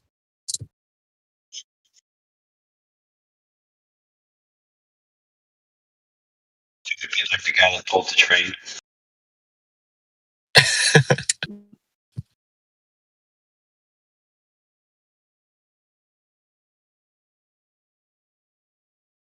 you imagine setting it up to pull the train in the manner in which I'm not going to say out loud, but while you're doing it and you start getting it rolling, someone goes inside and just pulls the brake all of a sudden. Oh,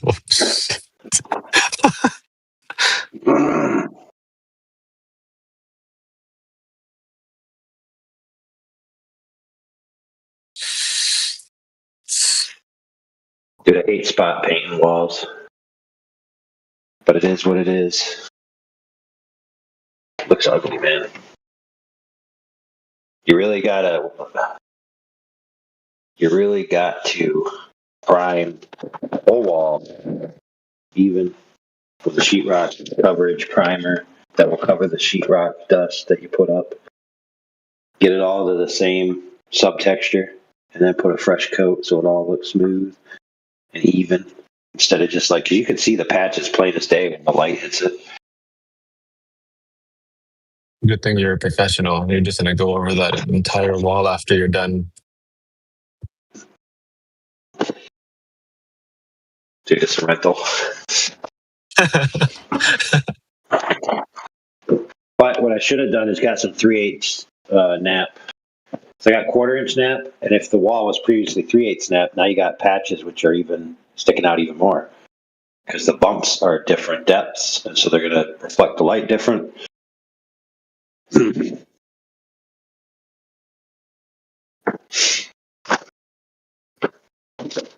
Whatever. It's a good thing you're so nice. You told the owner that you're just gonna paint the entire wall for free because you like him so much, just to make it all look even. Well, Doing a refresh on the wall. Doing a refresh on a wall ain't that bad if you don't have to cut in. You know, the corners and stuff. You just just roll the main parts of the wall. Yeah, the owner's lucky that Aya is doing his wall, because otherwise, if a Glober were doing, he might try to make it curved. AI is so nice. He's gonna paint a flat Earth floating in space for him, a mural right on that wall for him. What a nice guy. Yeah, I'll do murals in your house. Hey, would you really? Yeah.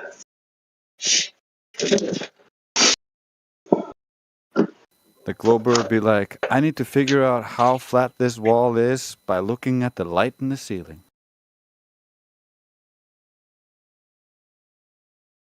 Well, dude, you actually need the light in the ceiling to be able to measure the floor. I was gonna say, Otherwise, otherwise it's dark. Otherwise, it's dark. Doomtis. Yeah, but you don't just look at the light itself. That just doesn't help you. What? Yeah, I want to say, like, a lot of people that would do work on cars after accidents and stuff, they'll use the light to make sure that there's no dents in the car anymore after. Yeah, the light with the grid lines. Yeah, that's the thing. I forgot the hell the thing's Dude, called. that's popping, bro. Dude, I had a theory. You guys want to hear my crazy theory? Oh, yeah. So I had this quick theory that I came up with on the spot where, like they were showing. So during 9/11, or I think maybe the next day or whatever, it was like the first day where there was no planes in the sky over lots of territories. And so the skies were clear. But then that's when people really noticed the chemtrails and the contrails and all that, right? And they started saying, look at all these pictures of these trails. And when they were showing the pictures of the trails, what I noticed is they were essentially a grid lines. So imagine that device that's going over the car, right? But in the sky. So I was thinking to myself, if you had a long exposure over many, many different areas of the Earth, with the planes tracking and these trails coming out of them, you could basically get a perspective map of the area. Much like you would in a computer. But it'd be literally created with the smoke coming out of the back end of the plane. So like in a perspective drawing, you draw the little grid lines with your pencil. These are the plane drawing them in reality, and then you can see it. And so maybe I was thinking in my head, it's like, well, maybe they're doing this test to map the planes routes over the Earth, and then come up with some kind of like perspective matrix model. I feel like that would work if there wasn't any wind or the smoke didn't dissipate and spread out all over the place. No, you don't get it, bro. If you're watching a particular area in the field of view of the camera has access to every moment. So it doesn't Oh yeah, it doesn't yeah, you're have to right. look at it after it's being created. It can instantiate it at different data points and then just run it back. You know what I mean? Yeah, you're right. And You're then right. superimpose other flights. So it could be like a conglomeration of 1,000 flights over 6 months, but it actually just looks like a static image of a bunch of white grid lines. Oh,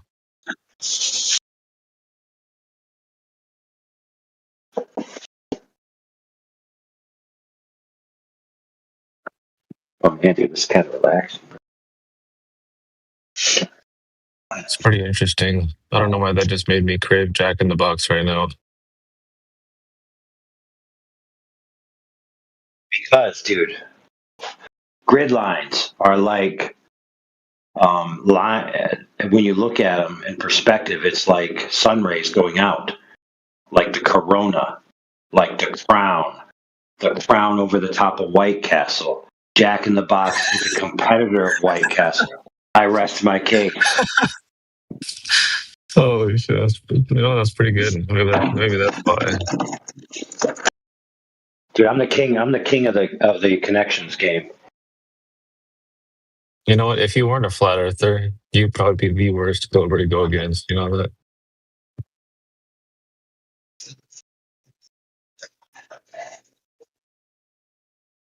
I'd actually say that about a lot of the flat earthers in here.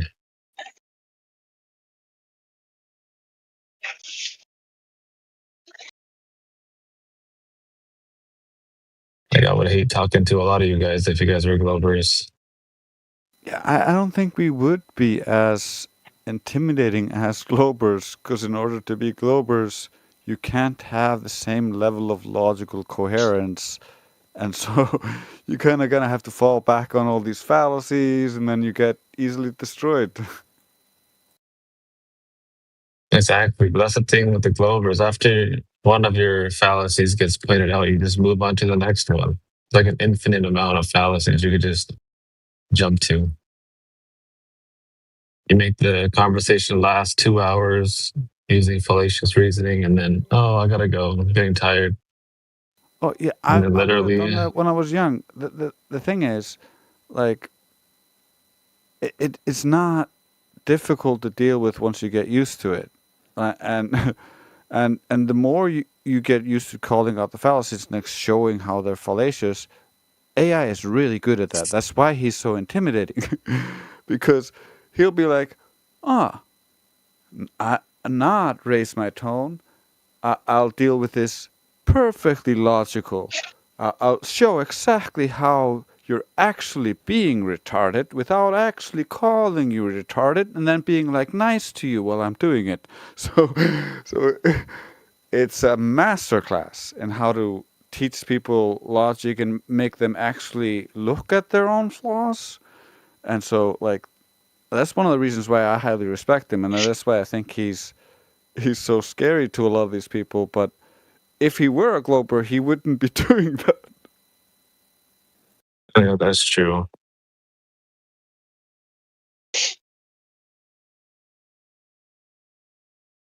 No, if I would just press the other person with all their claims to back it up to the nth degree and just demonstrate that they're speaking from a level of confidence not based on actually understanding their own points.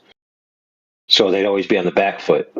So, for example, somebody might say, this is actually something that did happen. So somebody might say, oh, a triangle has 3 legs. And then they might say, no, they don't. They only have 2 legs. So then all I have to say is, okay, prove it. Now, if I say a triangle has 3 legs and they say, okay, prove it, now I have to prove what I just said. But if they counterpoint me, all I have to do is demand that they prove it. Then they're on the back foot. And it's that easy. As soon as somebody makes a rebuttal of what you said, you just demand they prove it. Now, they might say, oh, but I didn't ask you to prove what you said. You'd be like, yeah, that's why you prevented a counterclaim. You rejected my claim.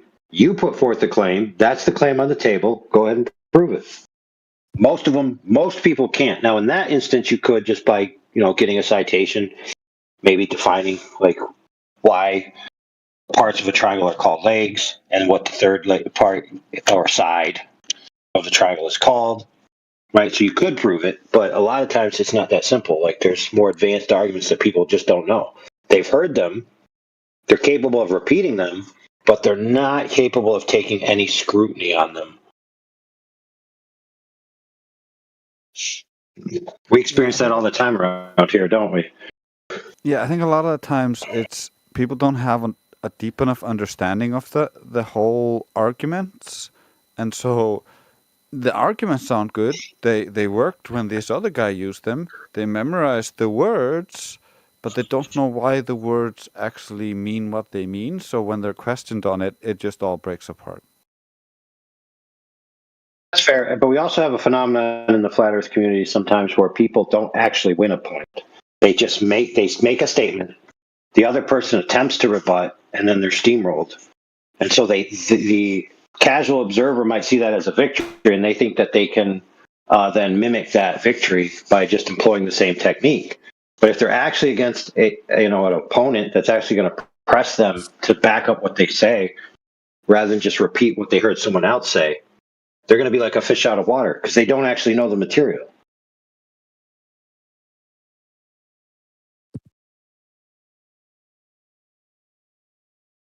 Yeah, that's why it's just as important to educate our own side on the arguments and how to verify and how to argue in general, because otherwise we're kind of speaking into the wind. We can only do so much as individuals.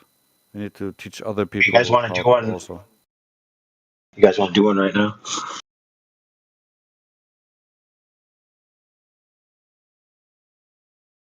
Listen, silence is consent.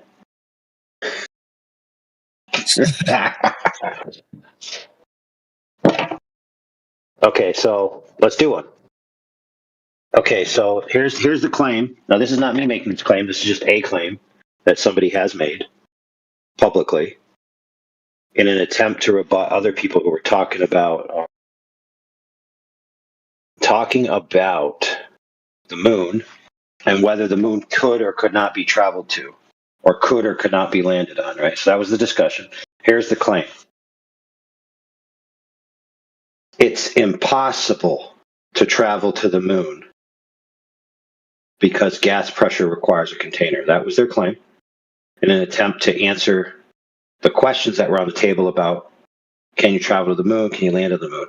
So here's the claim again. It's impossible to go to the moon because gas pressure requires a container. Now, is that statement true? No. Okay, why not? You don't know where the moon is, therefore you cannot make that definitive statement. You can, however, say they didn't go to the moon because of all the evidence against them going to the moon, but you can't make that statement, no. Okay, so the rebuttal I gave is, I think it was like, what about gas pressure requiring a container makes it so you can't go to the moon? Yeah, and the person was like, well, because you'd be traveling through an area that's a second law of thermodynamics violation. And I'd be like, well, why? If gas pressure requires a container, what if the moon is within the container? Then you're not traveling through this area where you said you'd have to travel through. Yeah. Right? So it's very easy to let someone else make a claim and then just pull it apart about the particulars. And in order for them to argue, they either have to retract their claim that it's impossible, or they have to prove that it's impossible. And they have to start making claims about particulars that they can't possibly have access to the knowledge of because they've never been to that location. And there's all kinds of counterpoints that I could give. Like, for example, the moon's within the container. So now you're not traveling in a vacuum to get to the moon. So your claim that it's impossible because you have to travel through a vacuum is defeated. So now what? And they said, no. The moon is outside of the container. And so we can't travel there because we have gas pressure inside the container. So you know what I told them? Well, have you ever heard of a door? I said, have you ever heard of a door? So you're inside and then you can go outside. You're inside, and then you could go outside. And then they might say, that's crazy. There's no doors in between here and the moon. I go, really? How could you possibly know that? And they'll say, oh, that's silly. That's silly. Are you saying there's doors? Notice how they're trying to reverse it onto me.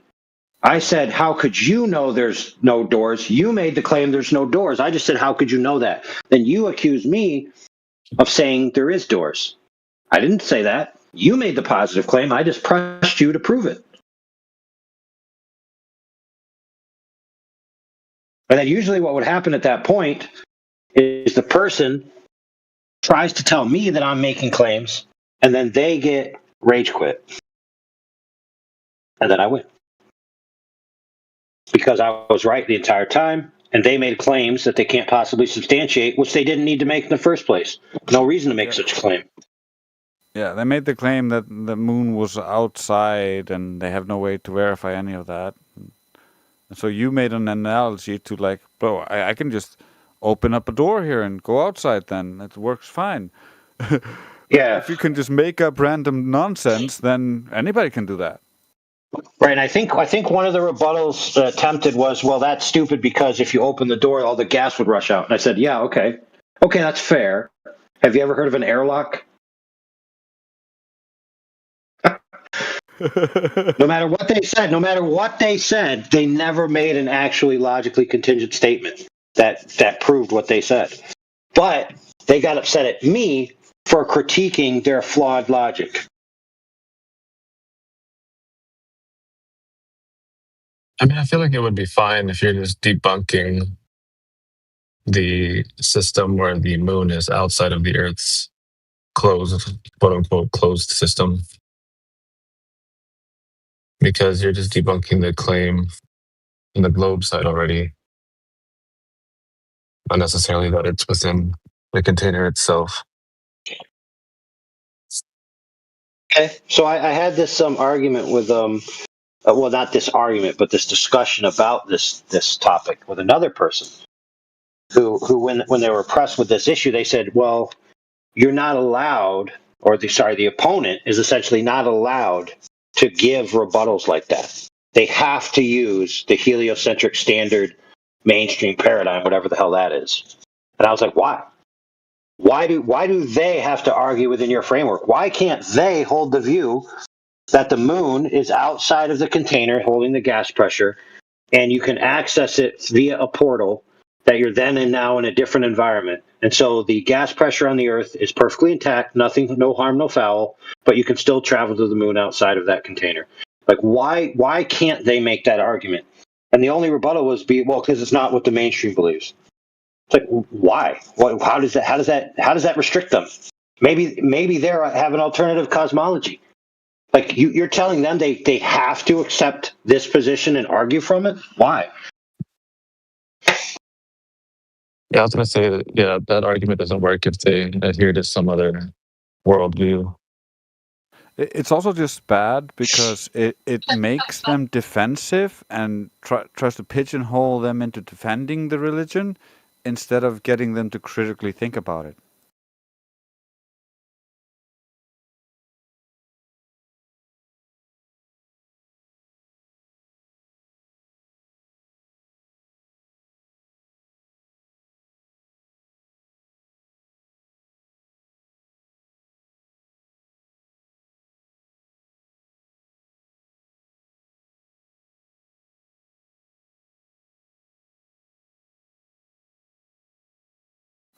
It's one of the reasons why I think we kind of need to use softeners when we're dealing with Globers. Like this, we both used to believe this stuff. Like you believe this right now. I used to believe this. We both learned this in school. We believe other people who told this stuff.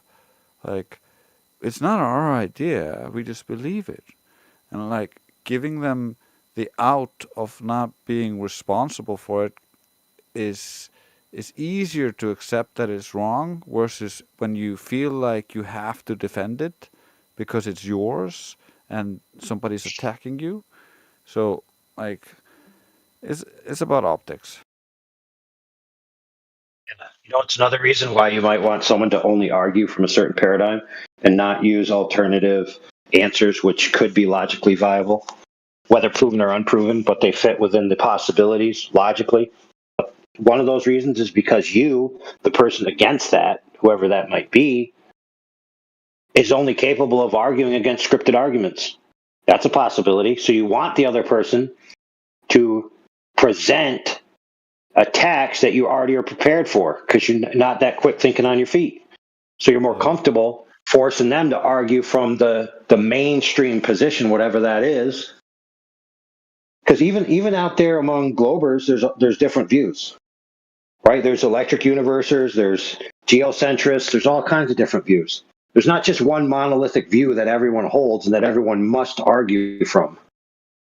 It's completely disingenuous to try to force them to do that, by the way.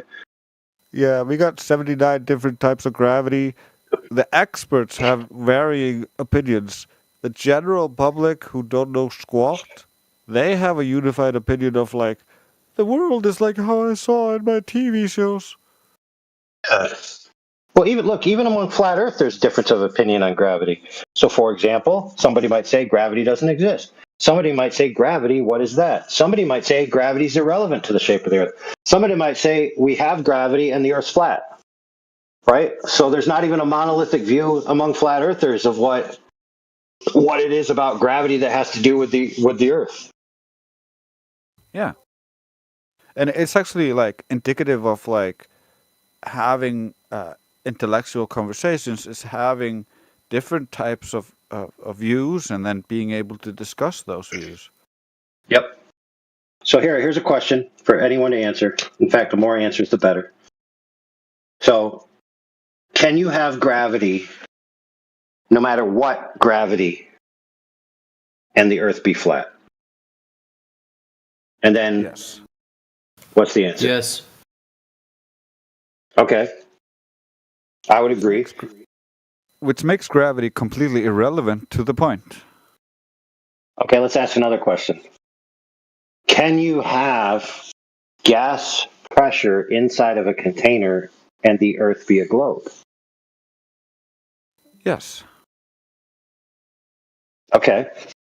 So gas pressure requiring a container doesn't actually inform you on the shape of the Earth or the non-shape of the Earth. Not at So, all. for example, if you're saying the Earth is not a globe, because flat Earthers don't necessarily claim a shape, but a container around the Earth wouldn't make the Earth a particular shape, would it? No, not at all. Because you could have a flat object, you could have a cube, you could have a coin, you could have a star, you could have a dodecahedron inside of a container, and that container that it's in could be an infinite number of shapes. So not only could the Earth be an infinite number of shapes, which, by the way, the flat Earth could be an infinite number of shapes. So either way, you end up with gas pressure requiring a container doesn't tell you the shape of the Earth, and neither does gravity tell you the shape of the Earth or not. Yep. Trying to argue against those things really is just a distraction away from the surface not being curved. Say how many times we're talking about actually the surface properties, and then somebody accidentally says gravity, and then some flat earther's like, gravity, what's that? And then we have to talk about gravity for 7 hours. Yeah. And that just helps them run away from the actual devastating fact that they don't have Earth curve. I actually went over this the other day. I was saying that it's actually important to debunk these things first. If the person only clings on to the globe because of that thing, like outer space, for example. Because I will say that the Earth is measured flat, show them measurements, and they say they don't care that the Earth is measured flat because they have pictures and photos from outer space, deep space, and they can see that the Earth is curved. You're right that everybody has different locks that kind of need to be unlocked and untangled. That's why it's like there's not one size fits everyone. So you gotta kind of figure out where their hangups are, where they place their beliefs on, and then dismantle that without triggering them too much to be able to actually listening to what you're saying. So it's a delicate dance. Yeah, where transversely you might say, oh, gravity's neither here nor there. It's irrelevant to the shape of the Earth. And I could concede gravity existing and it wouldn't change the shape of the Earth. Somebody else might say, well, listen, unless you declare vociferously gravity doesn't exist or gravity, which gravity, yada, yada, yada, unless you talk that way, then you're not a real flat earther. When we just agreed that gravity doesn't actually affect whether the Earth is flat or not, the Earth can be flat under any conception of gravity. So we have people in our community who you don't script your arguments the way they like it, and then they accuse you of all kinds of malintent, being an agent, being a fake flat earther, and on it goes.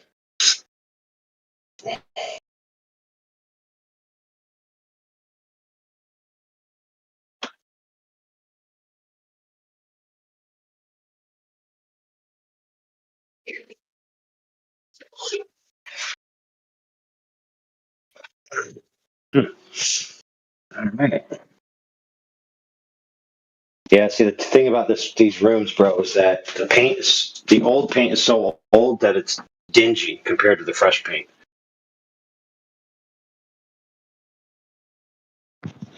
I see what you did there. Nice analogy.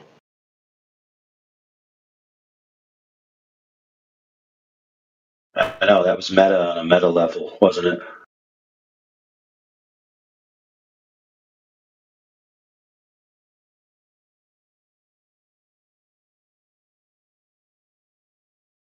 Friends.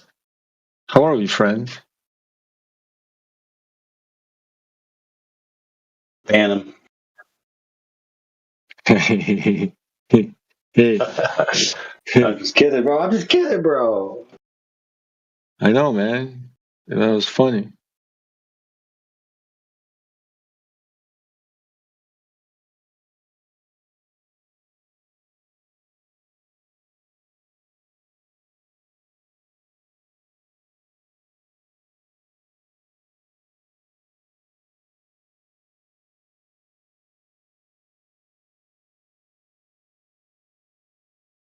Yo, shout out to Sporadic if he's listening. I got some gas station sushi. Got some the other day, made me want some, and I finally got some. I heard Scott Mackey or Josh Ingersoll or whatever talk about Planetary Radar the other day.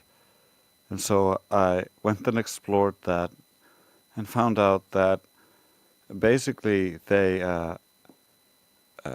send out a signal. They cannot detect anything on the return. It's completely indistinguishable from the noise.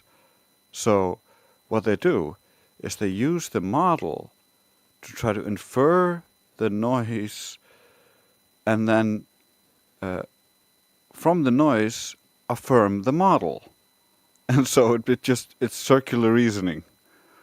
It's so dumb.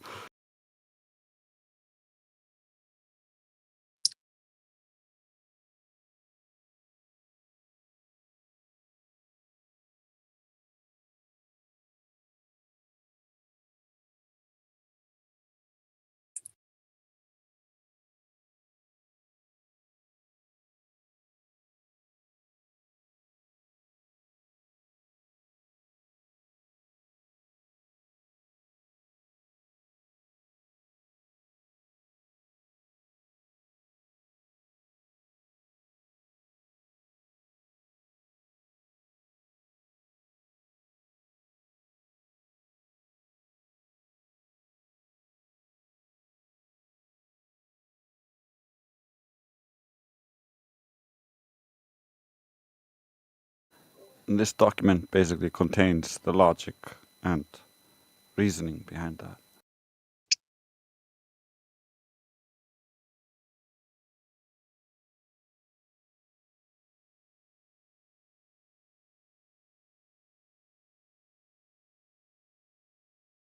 Hey, Trace, did you ever tell AI about that Windy Balls guy? Windy balls guy. Yeah, he said that there's wind on Earth, therefore ball. Yeah, you're talking about the guy who's telling me that, like, if wind moves around a tree, that proves the Earth is a ball. Yeah, yeah. I've never had anything like it. Yeah, that guy was great. I we talked to that guy for like an hour or two. It was so good. Yeah, that was a good time.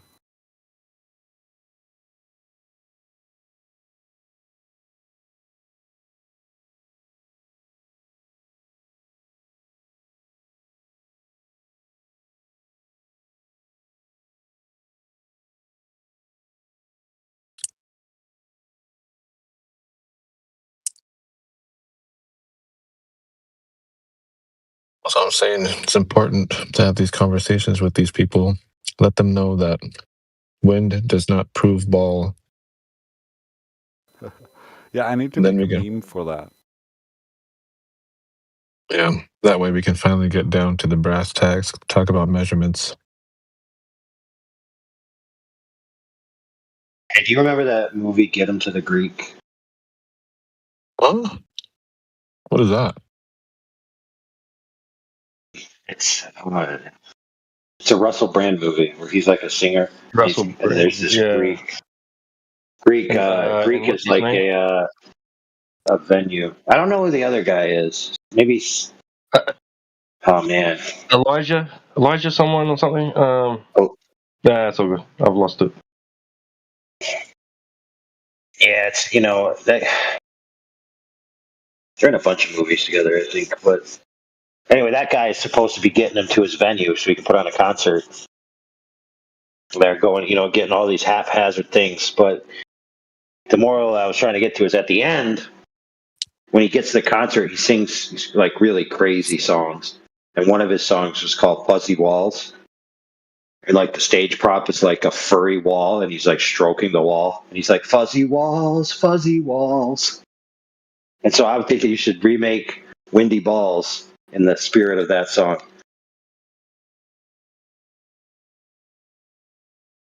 I think that's my I favorite guess Glover. you're gonna have to listen to that song now, bro. So you know what I'm talking about. I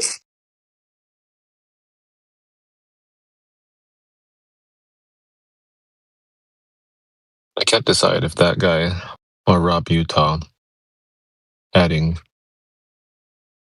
the height of the oil rigs in the Black Swan to the observer's height. Either of those two are my favorite for this year so far. Have you guys ever heard of that? I heard somebody else actually make that claim the other day, that when you're looking at the Black Swan, you're supposed to add the swan's height to the observer's height to account for that extra distance in the horizon.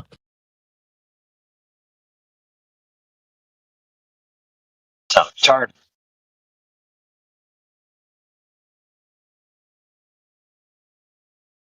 Height of the target object to your height. Uh-huh. No way. It's retarded. Yeah, that's what I said.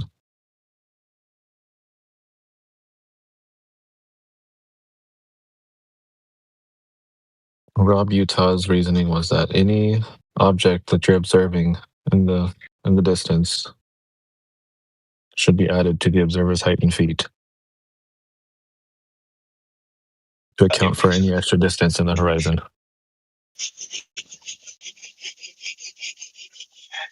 So basically, he's just saying, well, if the globe geometry doesn't work, just add numbers till you get it to work. Yeah, I get exactly.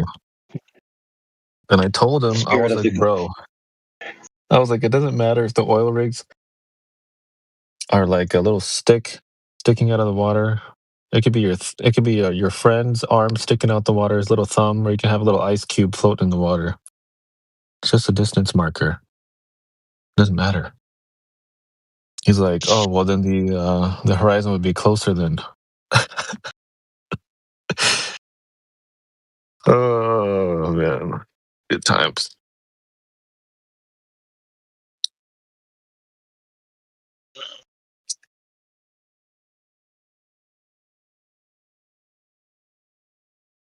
Distance to the horizon dependent on an object's height. What do you guys think? Us hosting a debate between Peter, the best flat earther in the history of flat Earth, versus Rob Utah, the most retarded, brain dead glober in the history of Globetardia. I want to see that. So a LARPer versus Rob Utah. That would be fun. I think they're in the same group, aren't they?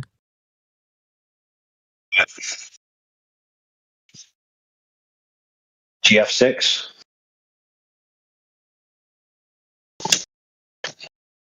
What do you mean the same group of intelligence? Normally I would say like if there's any other like new flat earthers, but I feel like I'm always the newest one when I ask that question. If anybody ever wants to like practice debating, you should talk to Rob Utah. Like he's like the best entry level person to talk to.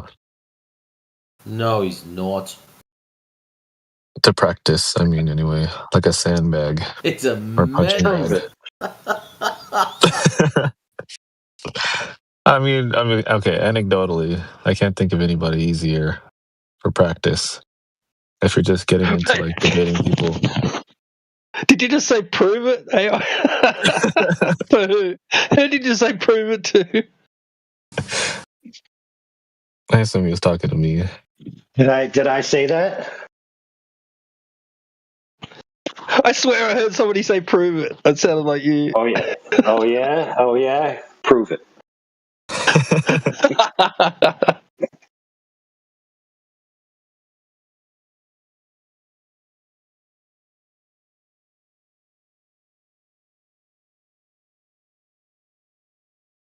Yeah, I feel like if you're just a beginner flat earther, you're going up against AI LARPing as a glober, you'd have a bad time. Rob Utah, on the other hand, would be a lot more fun, more easygoing. Most of the OGs LARPing as Globers is hellscape because we have so much experience with sophistry and their twists and turns, so it's never going to be coherent. So I'm saying like everybody else in here has been here like 5, 6, 7+ years.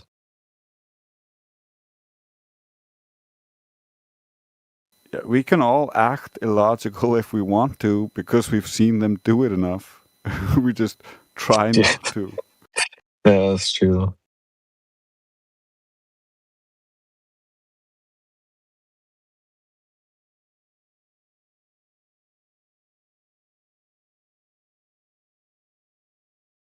Man, bros, this paint better dry to match or I'm gonna be sad. You better bust out those Nintendo fix-it-up skills and blow on the damn thing. See?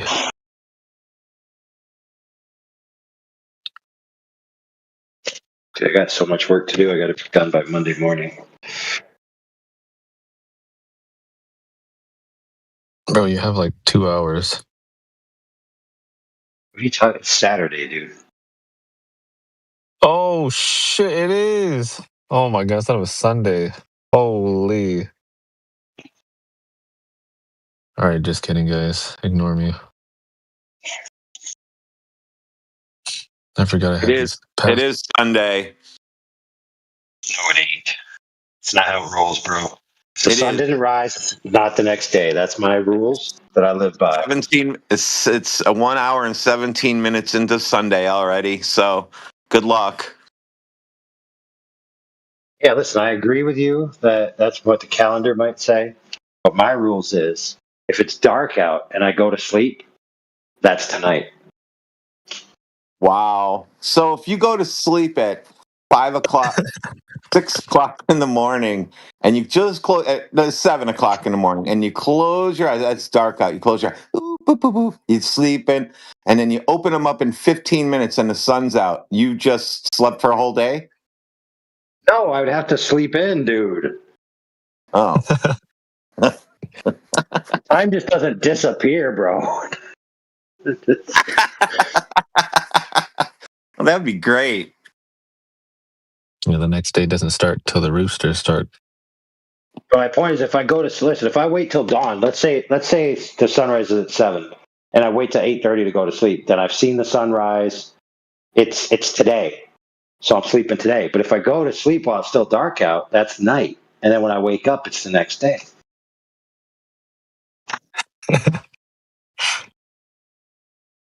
Sounds like some Glober logic.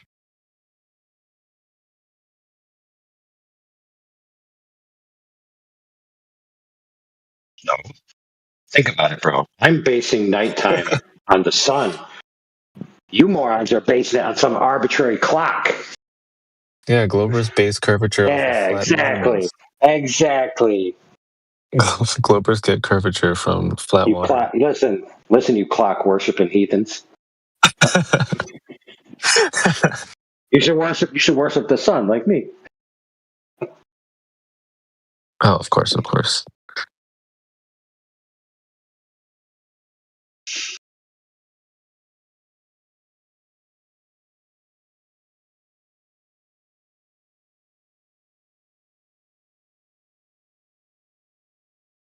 Oh man, this paint, bro.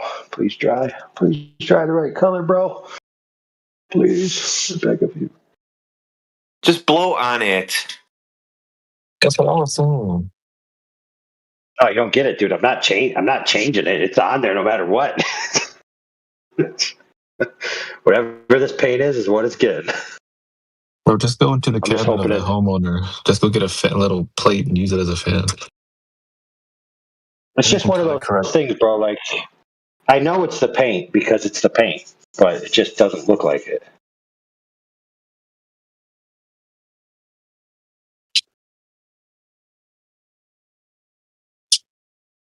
I thought you were gonna be like one of those guys on those videos that do like the little color matching. Those guys are so cool. Do a little spatch on the wall here. Then take out my mixing tubes and add a little black, add a little blue till I get it just right. Then add a little burnt umber to simulate all the human grease body oils that collect on the wall over the years. See, now you're getting it. How you do it? Dude, that's what you do on a sale house. You don't do that in a rental, bro. A professional color mixer would have done it. Those guys get the big bucks. The bigger bucks.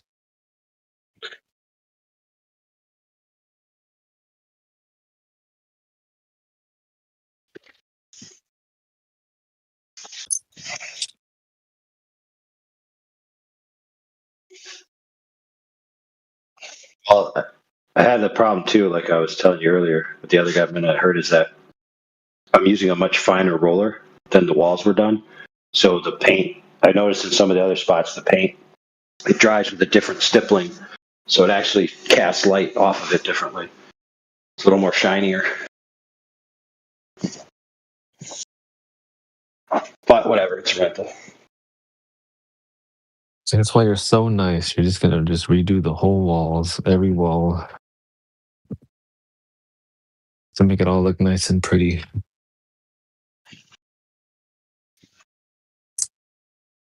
I got one.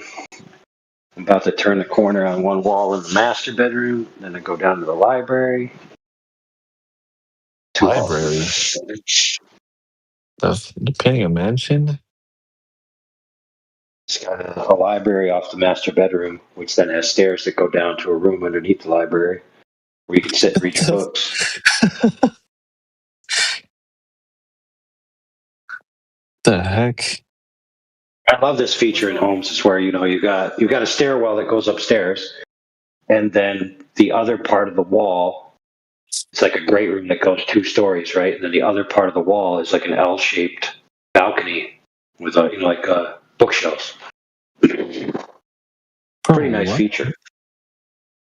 What is the square footage of that house? I don't know. It sounds massive. It's decent. It's decent size. It's got. Let's see. Downstairs, it's got. When you first come in, it's got a foyer room, which is basically equivalent of a living room size room for most American living rooms or bigger. And then behind that, it's got a dining room where you can put a dining table, and then behind that is a full-size kitchen with a full-size island, like almost like a 4x8 island. Then it's got, let's see, and it's got a bathroom and a bedroom with a hallway attaching to a very huge living room. And then off of that living room's the library, and that goes upstairs to the master bedroom. There's 2 living rooms downstairs. Yeah, there's 2 living rooms and a den. So there's a foyer living room, Holy. a den, which is like the bottom floor of the library, and then a very big living room, which is basically the living room is basically equivalent of probably the footprint of a standard house, where you could have, well, like the standard like duplex style house where you have like your where you come into the house, there's a living room, and then there's a kitchen on the floor and maybe a bathroom. There's no other rooms on that floor. It's like the standard layout for that is you come in, there's a big living room, then there's something in the middle between the kitchen and that, and the kitchen has like a cross where it has a space for a table. So the kitchen and the dining room are like one room, and then upstairs is three bedrooms. That's pretty standard for a townhouse style house. Also, maybe just because I'm used to the houses here in Vegas, like the houses here are all so close together. There's like minimal front yard, minimal backyard. The house normally consists of like one small living room, kitchen, and a bathroom. This house is like the front yard of this house is like a 45-degree hill, dude. That goes down like 100 yards, and the road to get up is gnarly. Yeah, the road to get up is gnarly, so it's like you could slide down it and just like tumble right off into oblivion. Oh my, dude! Yeah, that's like unheard of here. It's like less than 1% of the houses here in Vegas.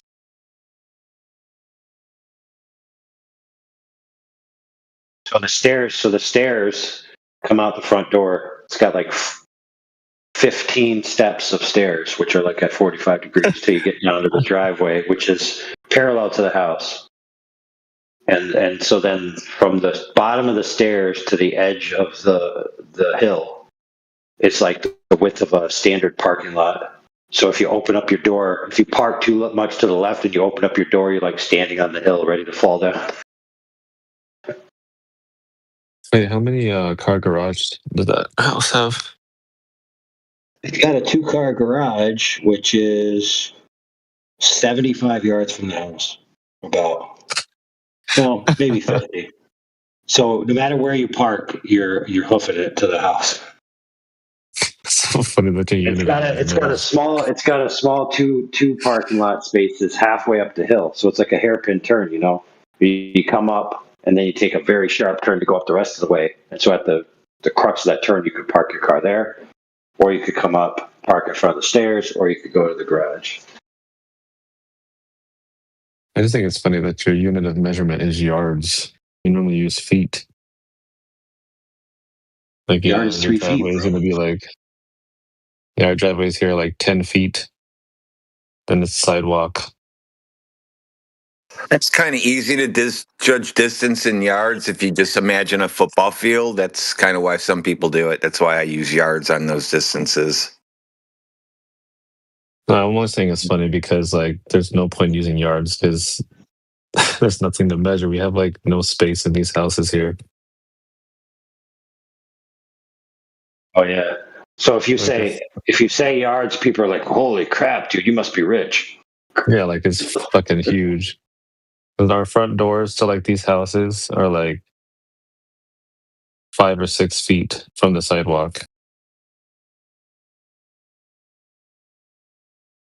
That reminds me of Back to the Future, where the kid, he went back in time and he was talking to his own mother. And he was like, "Do you have a TV?" And he's like, "Yeah, I have 2 of them." And then her brother was like, "Wow, you guys must be rich."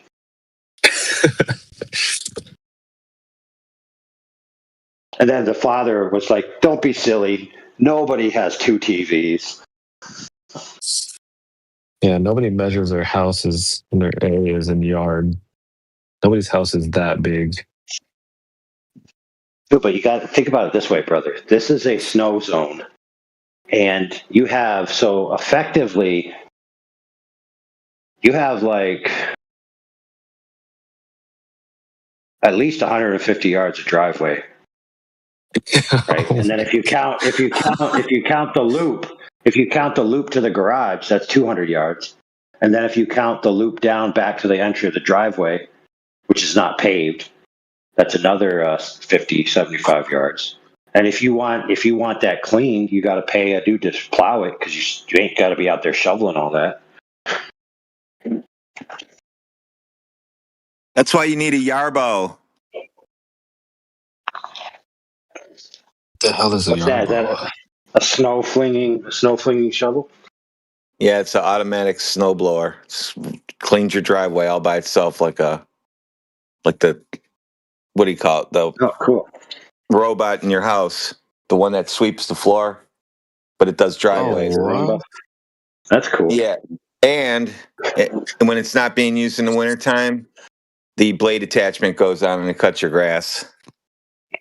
Bro, what? Dude, I've seen enough movies to know that a giant automatic lawn mowing blade slicey dicey machine is a recipe for disaster, perhaps. I'm not saying it necessarily is, I'm just saying it could be. I Oh, don't Final know. Destination, baby. I love those movies. I want to Dude, get I've one seen just so I can pack it. Dude, I seen the Husqvarna one. That thing is beastly, dude. Is there still a VC check-in? Okay. What's up, bro? We're chilling, bro. You can check in right here. Yeah. We're just building the teams, camaraderie. Are you? As you said, you're in the snow zone there. You got snow now? Yeah. We had a snowstorm or whatever. I'm in Ohio. We got just hammered, or at least my city got hammered. And then I go to work, which is like 45 miles away. No.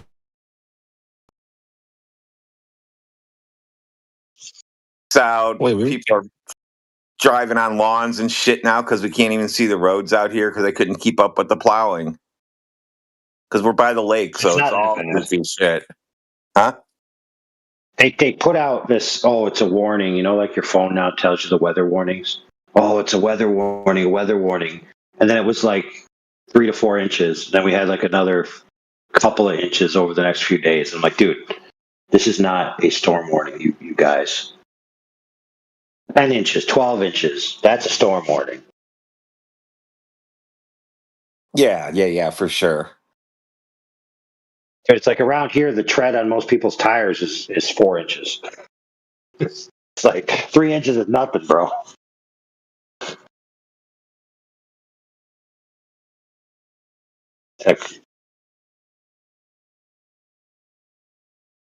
I've noticed that though, like especially the past 5 years, they've really been getting crazy with everything's a winter storm, and people will be canceling events and stuff, and then nothing happens. It's like 2 inches, and it was 2 inches the entire time, but they said it was a storm for some stupid reason. That's a little crazy. That's like how they listen. We are in Ohio. It snows here. You don't have to close the schools because a snowflake is coming down, from the sky. Oh, there's a snowflake. Close the schools. They do that here now. They never closed the schools when I went to school. I mean, we had to sit there and watch the TV at like 5 a.m, praying that the news would announce your school closed. Now it's just, you can look outside. Oh, it's snowing. You don't have to go to school today. It snows. Yeah, like you'd have to get up early before your parents, go to the windows with that spray foam, spray snow from the store, and spray the windows all the way up to where they can't see out the window. Be like, we're snowed in. We're snowed in. I can't go to school. The blizzard of what was it, 77? Yeah, I think it was 77 for Ohio. A snowdrift in front of the garage, and the garage was attached to our house, and that was our main entrance into the house. Was use the garage door. Hit the button, garage door opens, you go in through there, and then you go into the kitchen door, and that's how you get in the house normally for like that neighborhood. Our snowdrift was all the way up to the roof. It went from the driveway about halfway down in the driveway, and the driveway is about 75 feet long, so about 35 feet or so roughly from that to the top of the garage was just this gigantic snowdrift, and it was like all the way down our street. The only way, I think, was my uncle who lived next door in their house. He was able to get into his garage because his garage wasn't attached. He could get his snowblower out, and he cut a tunnel from his yard to our yard, and it took us, I don't know, 2 days so we could get out of our house. That was the worst snow I've ever seen in my life. I loved it. And I didn't have to go to school that day. That's why I remember it. It was so great. That's the days you don't have to go to school. So with a 10-foot snowdrift in front of your door, not because your shoes are going to get snowflakes on them.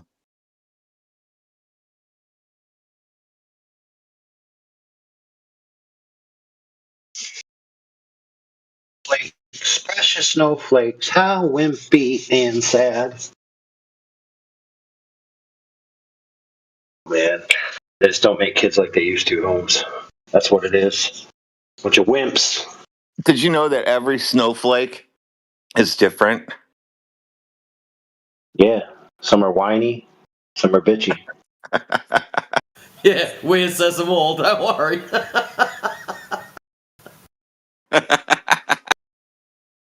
Who proved that?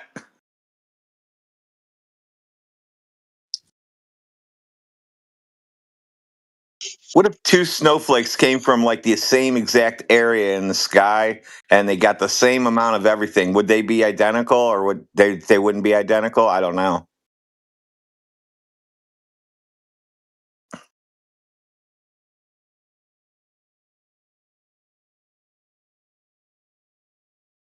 Those Black Swan events where you show two snowflakes that are the same, then everyone's like, "Ah!"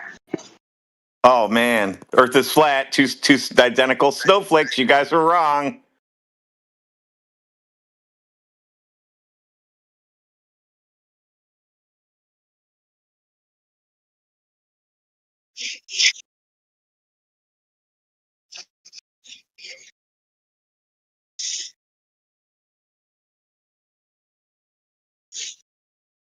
Good news is the people moving in are kind of older, and I think they have glasses, so they might not be able to tell how bad these walls are. Yeah, I had this one boss who he would come in and inspect our work. And he had really bad eyes, so he'd come in, and to him it probably looks like everything's just blurring together, like a video game graphics from the 90s. And he's like, "Yeah, it looks great. Looks just like PlayStation 1."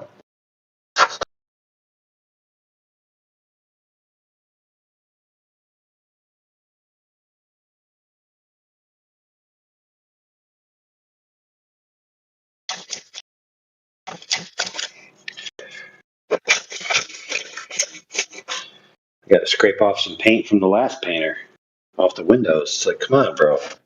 Amateur hour, bro.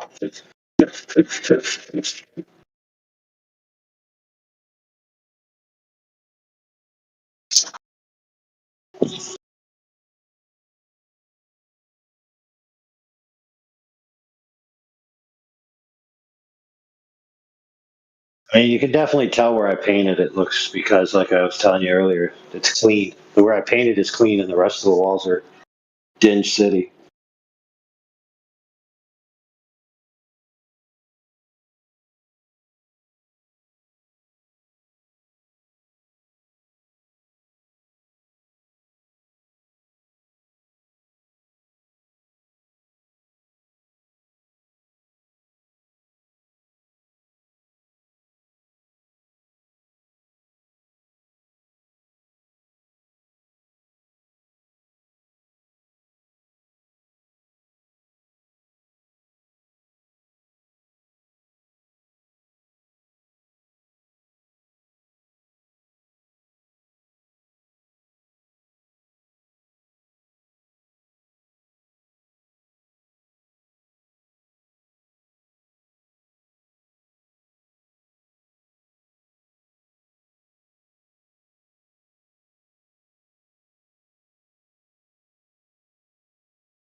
All right. Lingerie, 7th floor. Cosmetics, 8th floor. Low birth proof, 13th floor. Now, for the slow globers in the black, many hotels don't have a 13th floor for various reasons. So there's nothing there, kind of like the globe proof.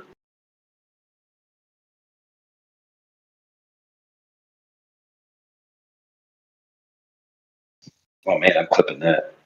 That was hot.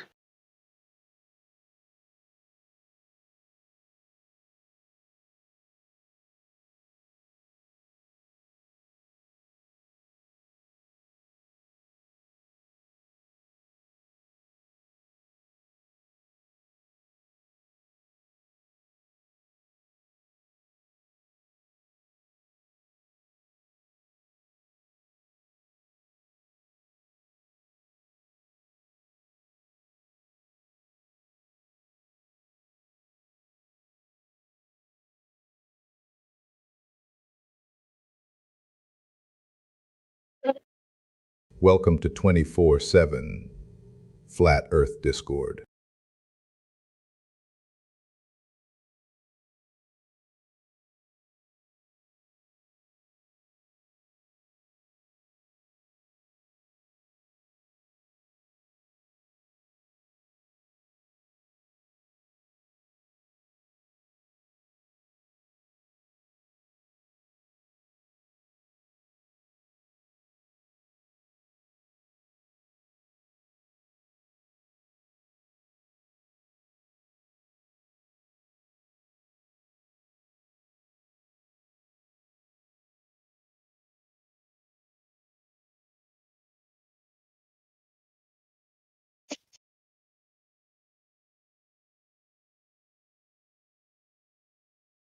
Is this thing I'm becoming in clear?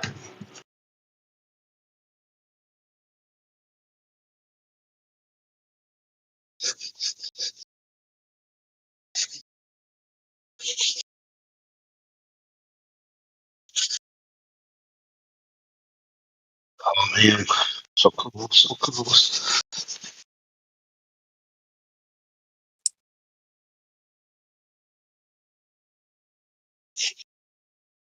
up, dudes?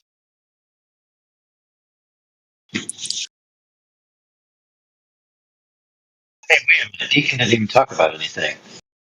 Man, I mean, there's nothing amiss in Deacon land.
Uh,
Bros, you ever do 4-way switches, 3-way switches?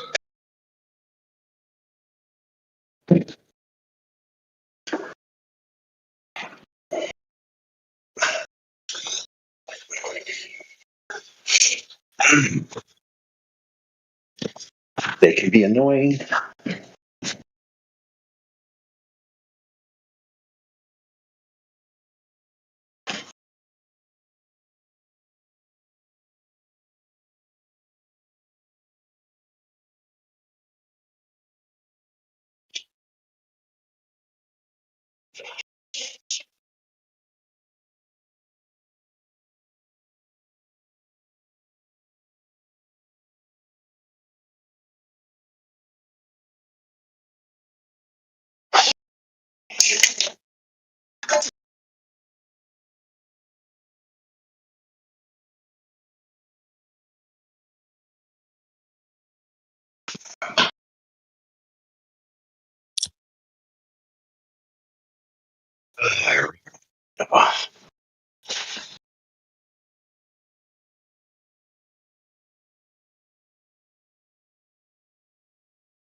Awake. Anybody?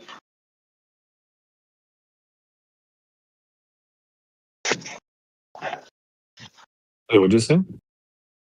I said, who's awake? Oh,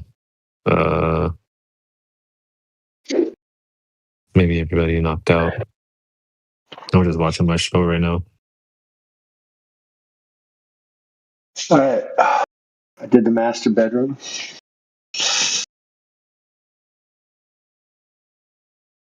How many more rooms you got left? Okay, so now I think. So the library is just snowdrop paint, but there's really nothing to do in here. So I think I'm going to switch to eggshell white, which is now going to be.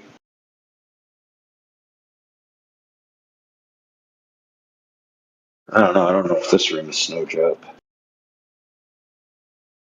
You gotta channel your inner Bob Ross. It's also hard to tell sometimes because each room, sometimes they have orange lights versus white lights. That changes.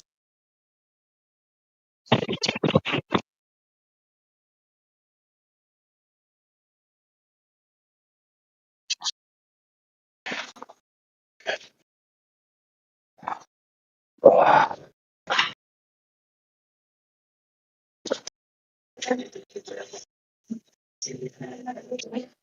Oh, cool. Okay, cool. I got those pictures. Let me see. I will post some pictures that were sent to me by this lady I was talking to earlier about 4 hours ago.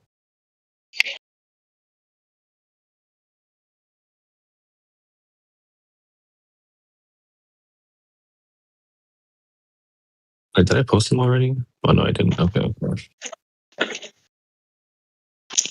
Where do I go? Live stream, voice text. Here it is.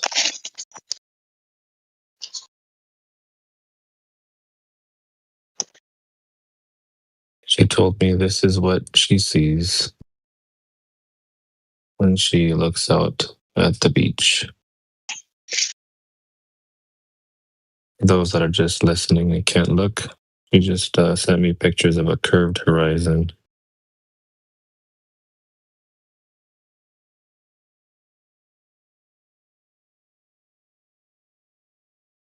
Holy crap, dude.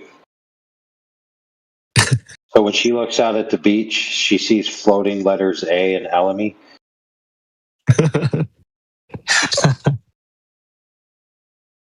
Now listen, I'll tell you what, dude, if you saw that every time you went to the beach, then yeah, I think everyone would be like, yeah, there's the globe, bro. Oh, yeah, for sure. 100%.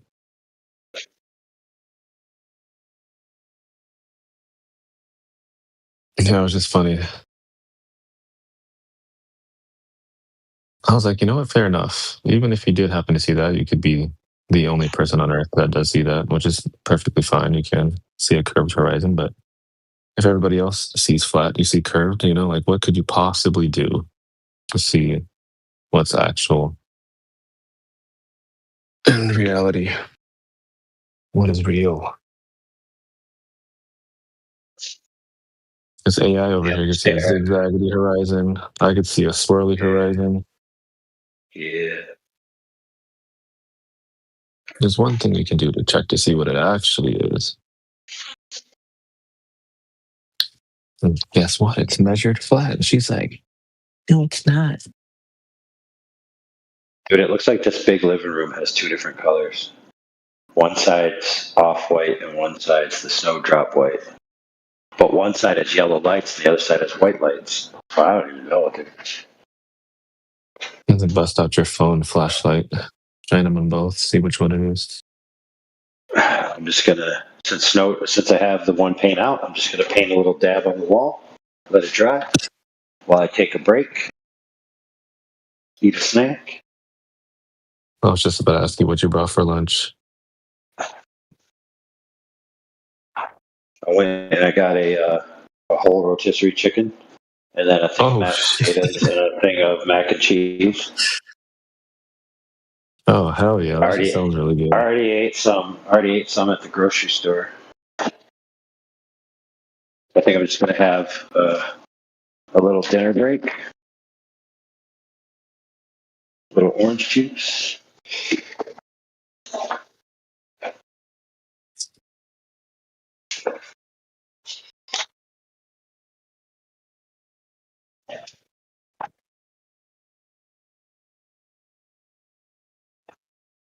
All I got left for the paint is the massive living room, and then the kitchen, the kitchen back area, a few spots. I'm just doing spots, I'm not doing the whole. So.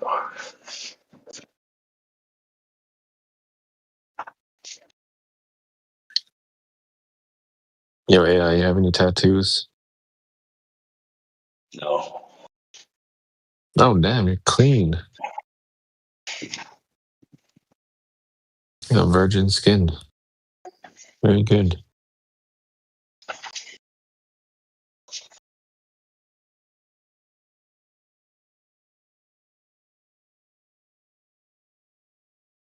Just finishing up healing this one that I got last Sunday. Fuck, and it's so itchy right now. I can't even scratch it if I wanted to. It's like on my back. Oh, dude, I could tell this is a different color immediately.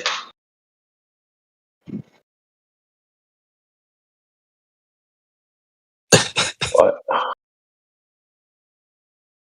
You can't just like bust out a napkin, just wipe it off real quick. Oh, I paint right over it. So yeah, this must be the off-white, eggshell white.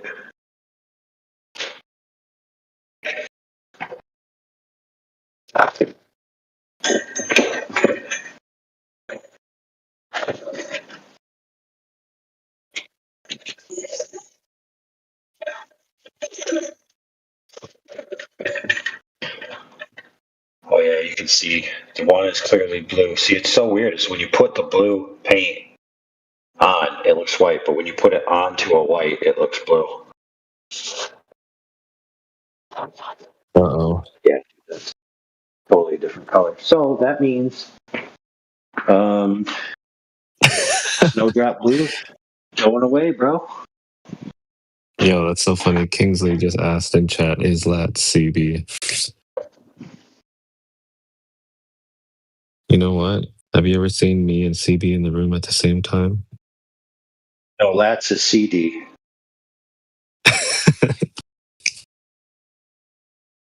I'll personally guarantee that Lat's is not CB. I think I was only ever able to talk to him like I think twice now. But there was a time when everybody thought I was just an alt account of CB's. Until I finally had a chance to talk to him. I was trying to talk to him for like the longest time. But I couldn't. Because I was either at work sometimes or he'd be on and he couldn't talk.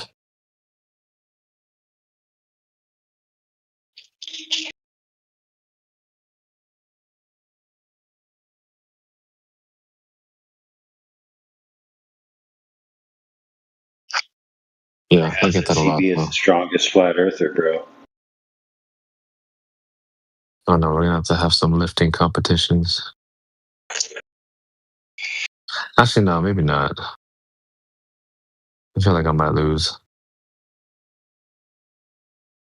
We can have like a physique off. Oh, that sounds super homo, actually.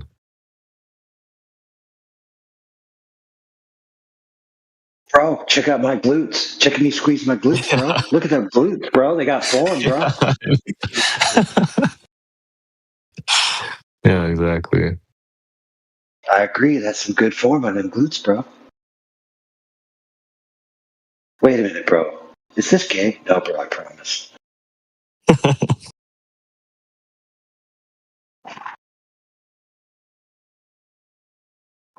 I feel like everything is all right as long as you're not getting spotted while you squat. You're pretty golden. You'd be all right. No, or bench actually, Squat. or bench too, because you literally have some dudes who Hey, have. man, that's yeah, bro. So let me see my rep. Pick a spot, pop a squat, spot a squat. Oh man. No, bro. I would not recommend having somebody spot you for a bench either, because their nuts would literally be dangling over your face the whole time. No bueno. No es bueno. No, no, señor. No, no es bueno. No danger, dude. No, you got to check to spot you. No bueno. Listen, friends, listen. We just invented a business. What it is a gym. No girls are allowed to work out. Only guys. But all the spotters are professional female bodybuilders. Oh, Right. okay. Who will, they do training sessions, but they're not there to work out. They're there professionals. So they're not going to do the whole, I'm doing Instagram, you looked at me, now I'm going to post you on Instagram bullcrap. And they do all the spotting for you, so you don't have the the existential crisis. You know what? That would be And a we premium. charge. Listen, bro, we charge double. The gyms around the area, we charge twice as much. I'm down. I know, Always right? happily Just ignore trained the Print money, mustaches. bro. I've always happily trained heavier and for longer in the company of girls or training alongside women than I have around guys. I'm just comfier training around girls, man. I'm showing off in front of them. What can I say? Dude, if I need to train, dude, I just get new arm implants. The greater PSI output. Works great. So easy. At the end of the day, the gym isn't the real world. And I've worked alongside a lot of guys who would belittle people in the gym in the real world, and women and girls. Just absolutely destroy people working alongside them. Far stronger, far more durable, much more long-term muscle strength and tension ability. I've seen great big strong-looking guys break or like seize up after a little while. Actually go into like some sort of physical body lock because they can't handle it. I've seen little people just break them and laugh and carry on working like a bear. Yeah. Like a bear. He was strong as he could be. Like a bear. Latz was looking at me.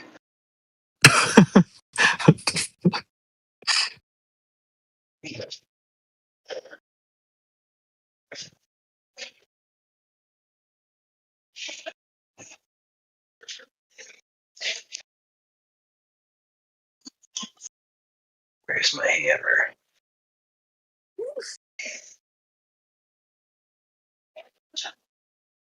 You know what, dude?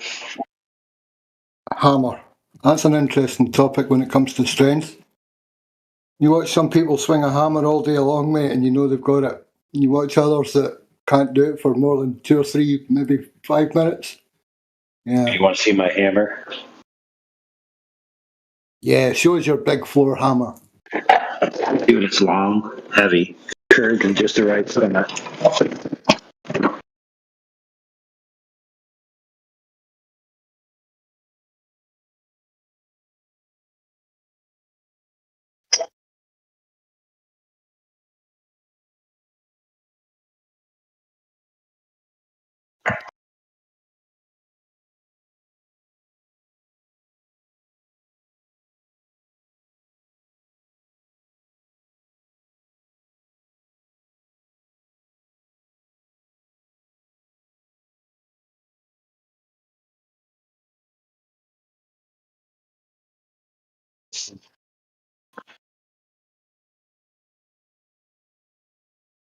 Yeah, it's upside down.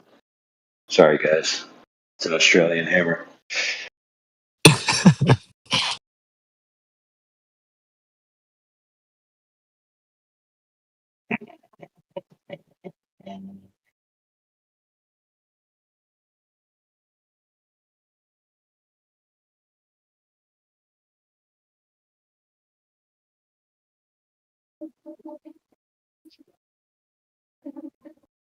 There you go, bro.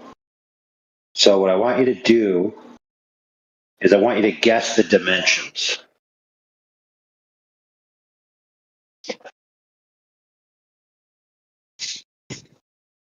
I took it at an off angle, so not straight on.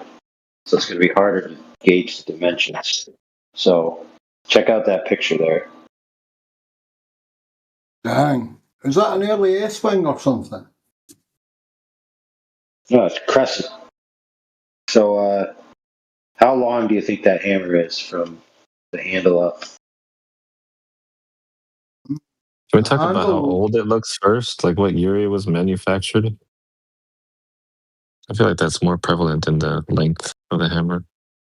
it's an older length. I don't know how I'm going to fucking thin ice. It's an older length shaft. The shaft's older in length and How style. long? How long do you think it is? It's an axe shaft. Hold on, let me see. If I was to grip it to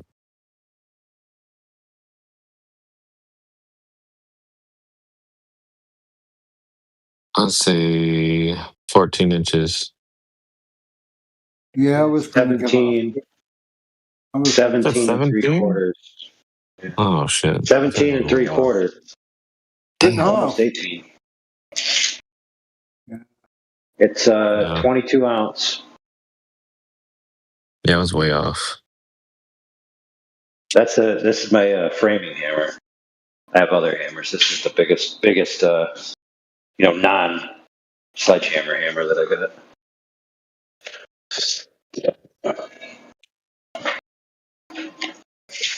I like it because it feels like a tomahawk going to war.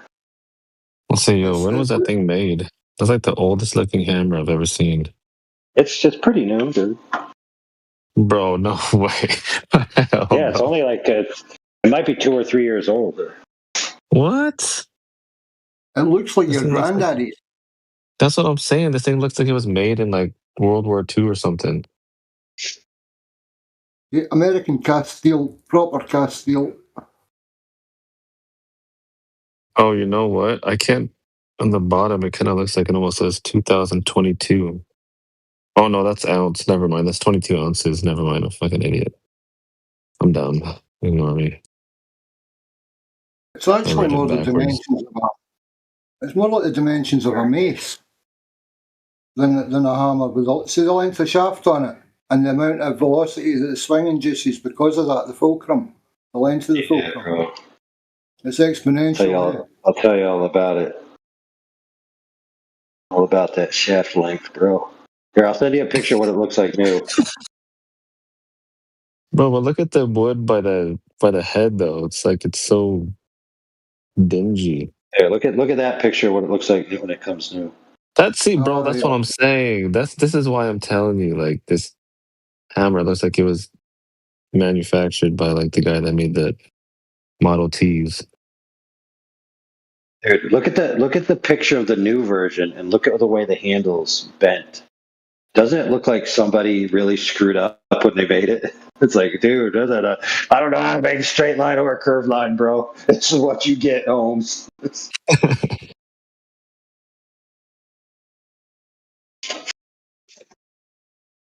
Damn, how did you even wear?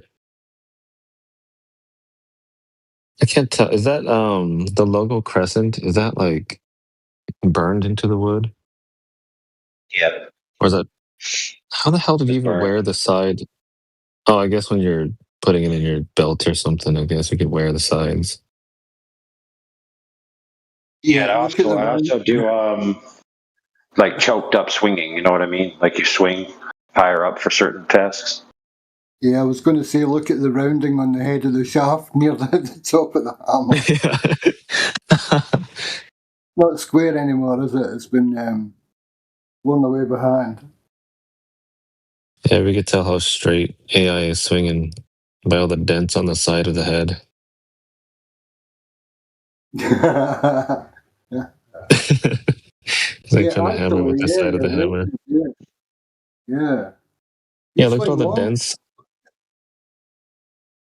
You do. You swing long, don't you? Slightly long. No, but look, there's like dents where the little logo is on the head.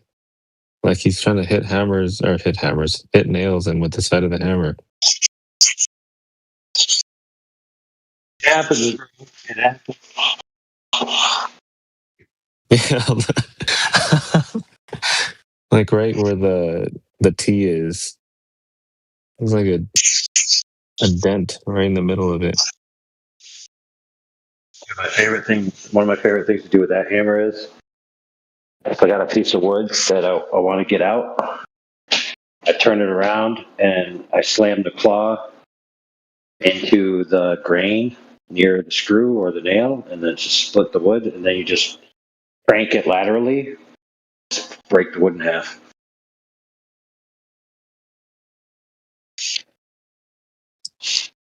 Nice. What is the shaft? Is it beech or what? Mahogany, I think. Ah, right. Okay. That explains the lateral strength then.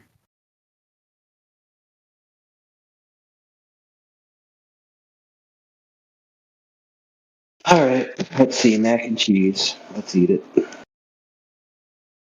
Is that homemade? No, total store. I was gonna say hopefully it's mashed. Mac? Oh my goodness, Kraft. I like Kraft mac and cheese. I love that processed flavor.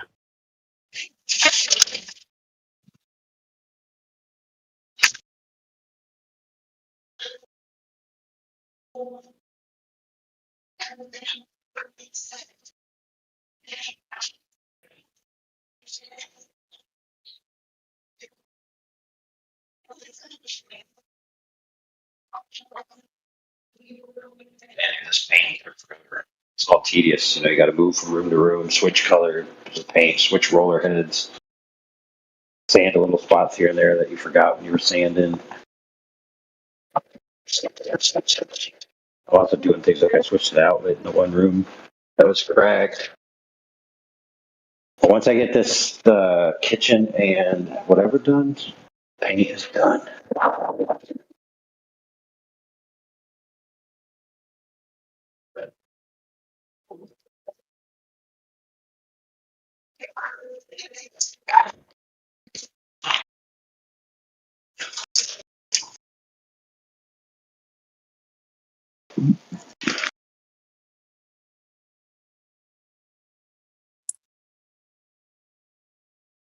So if you're gonna be done painting by 3,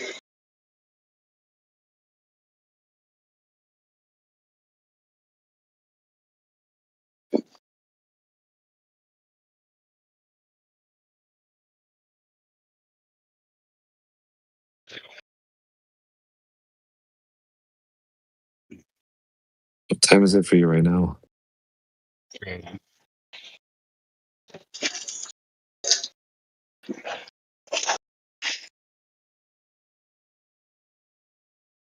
if you're going off West Coast time, you got like 4 more hours left.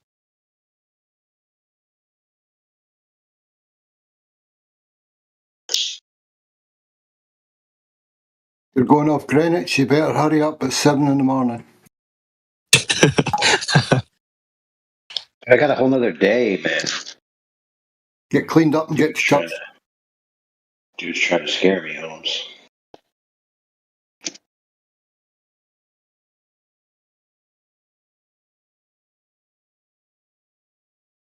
After I paint, I might take out my saws, maybe cut some wood.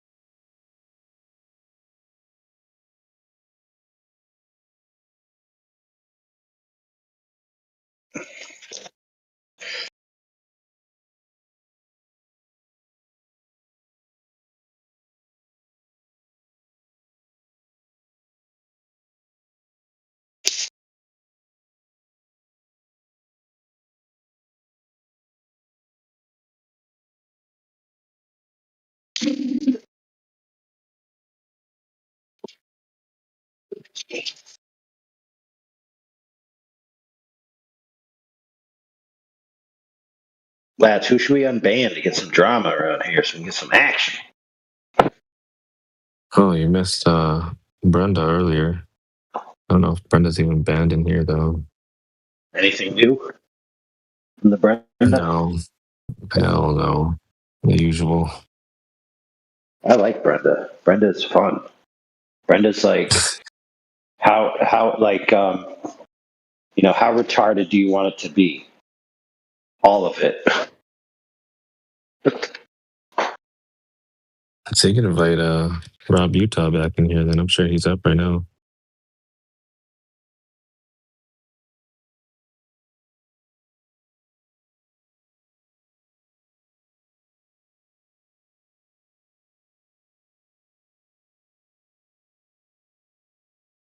Let me see what he posted up in his server today. Oh, posted up in the side chat for people to look at, I guess. There's a link and everything if anybody wants to go look at this. He says, everyone, NASA just upgraded their spacesuits. Check it out. Whoa. What else did he post up? They have a new color or something? It's no, they don't really go. I watched the video. It doesn't really go into details about it. Just what it looks like.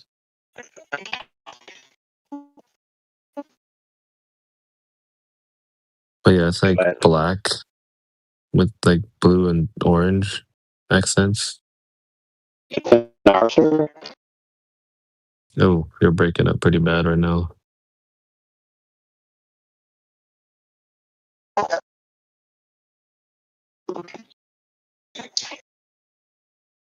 Sounds like a ghost has just taken over your microphone.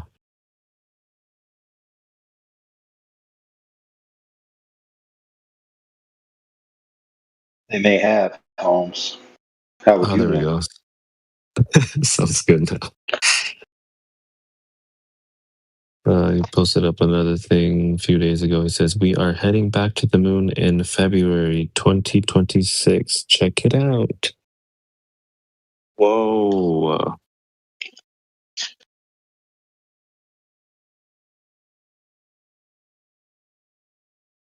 He is so excited for space.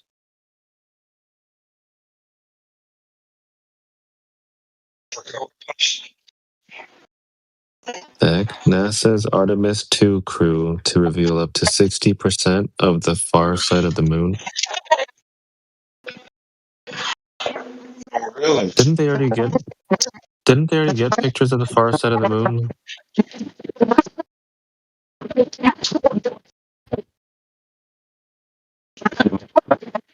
I guess. Yeah, from I that could have stupid sworn. little satellite Yeah, or whatever that went past it, and then it had that stupid animation where it looks like absolutely past. fake. Yeah. That's the one that like passed in front of the Earth or whatever in like 4 Then it has frames. like that. Yeah, then they made the GIF with the Keck guy. You know what I'm talking about? I'm not sure about that one, but I've seen the thing. I don't know if anybody has a little GIF or whatever, but I'll post this up from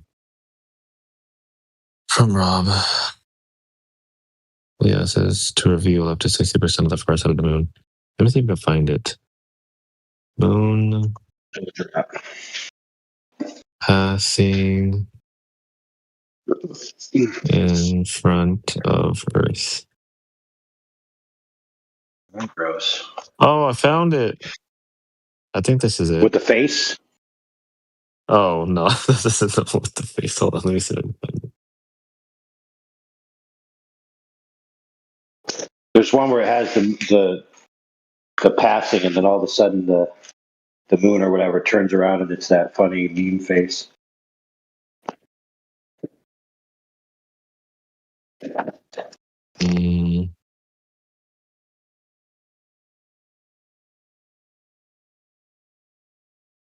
No, I can't find it. I'm just looking at the little GIFs section. Yeah, they already have pictures of the far side of the moon, supposedly, so I don't know why they'd be saying that.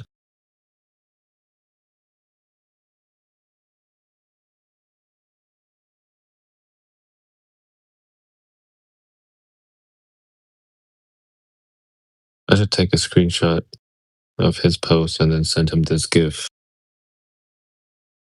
Like, look, we already have pictures of the far side of the moon.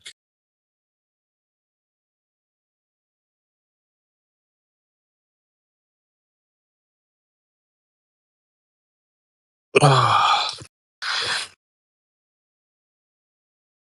see, we had Mez coming in earlier too. We had Scott a few days ago in here. Well, not in this room, but in the other room, politics. Let me see, is anybody in politics right now? Nope. English Hub, anybody? Nope.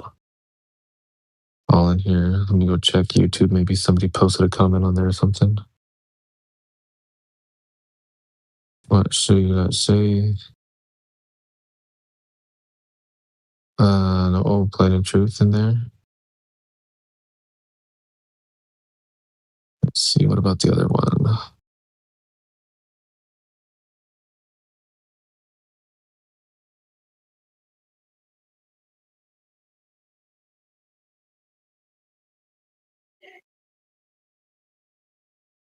No Blowers in there.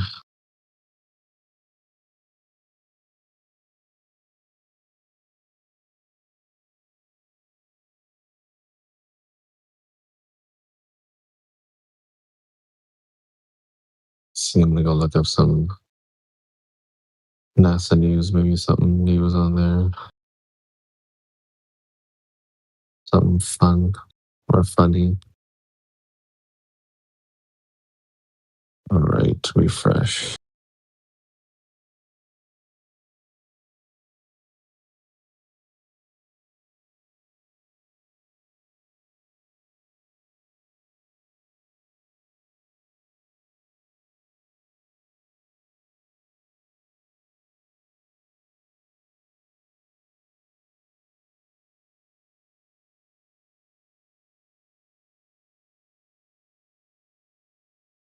Can't find it.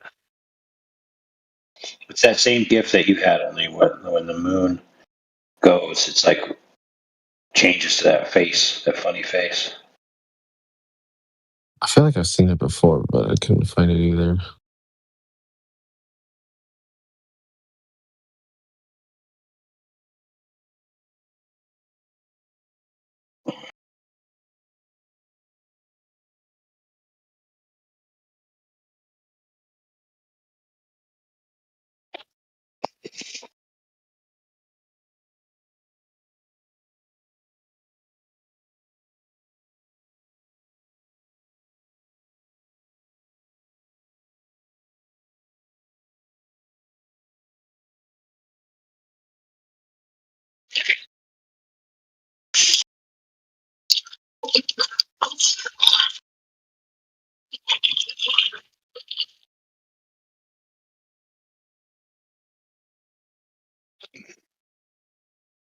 All right, AI, maybe you can help me understand this. They're talking about Johnny Kim, some guy that just returned to Earth from a 245-day expedition in outer space. It says during his mission, Kim contributed to a wide range of scientific investigations and technology demonstrations.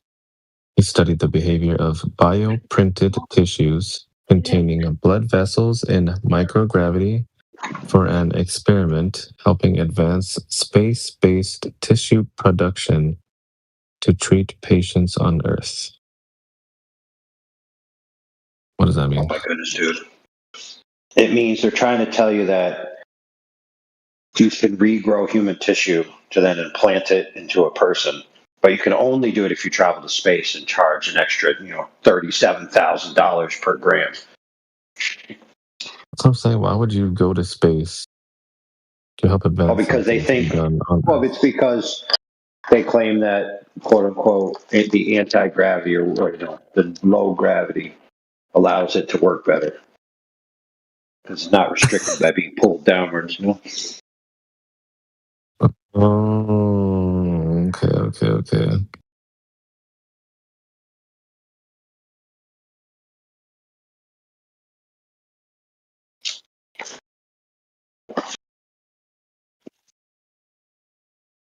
I saw that in one of my favorite sci-fi shows from the past, where there was a secret molecule they had to make and they couldn't figure it out. And then finally they go, "Oh, the ancient technology, you have to do it out in space or it doesn't work."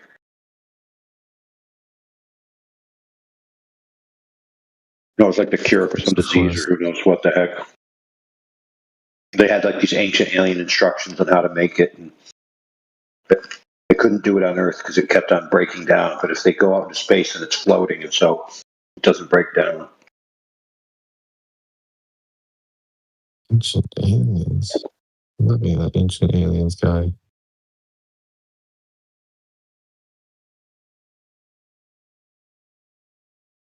It's like Wolverine's retarded younger brother. Yeah. Posted him in the side chat if anybody wants to have a laugh at that guy. Let's see.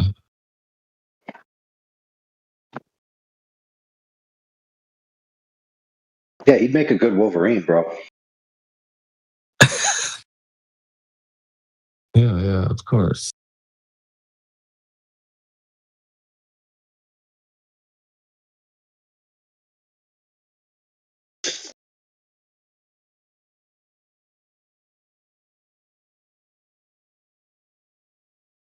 What? All right, so I Like got to a go to bed toddler. about 5 a.m., I think. What time is it for you right now? 2? 3? 2:30. Damn. All right, let's see. This one says, like a toddler, our son occasionally has disruptive outbursts. But instead of throwing a fit, the sun spews magnetized material and hazardous high-energy particles that drive space weather as they travel across the solar system.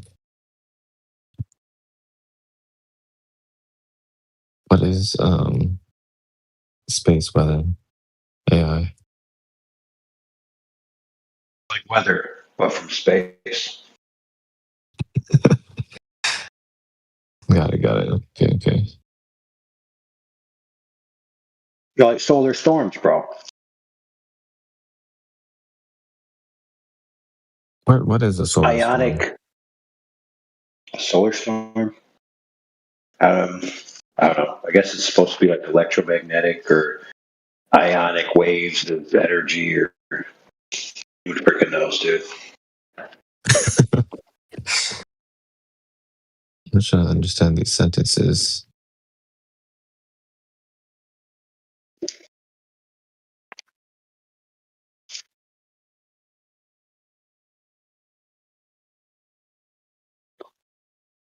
Let's see. What? As Parker solar probe swept through the sun's atmosphere, Isn't it supposed to be super hot around the sun? How do you just send a probe I don't know. through I the mean, sun's atmosphere? atmosphere is a loosey goose term, because like the Earth's atmosphere goes past the moon, according to them. So who knows how far the sun's atmosphere goes, dude? That's funny. I actually had a guy claim that the Earth's atmosphere extends to the edge of the universe. Yep. Yeah, why not? Yeah, why not? Solves the gas pressure with a container argument. Well, I mean, even if that was the case, even within quote unquote Earth's atmosphere, then you would still have balls of pressurized gas within it. Unless those two are also contained physically, I guess. Well, you could also say there's no vacuum in space. Maybe it's just filled with a liquid or something, that's, I don't know, super fluid, let's call it.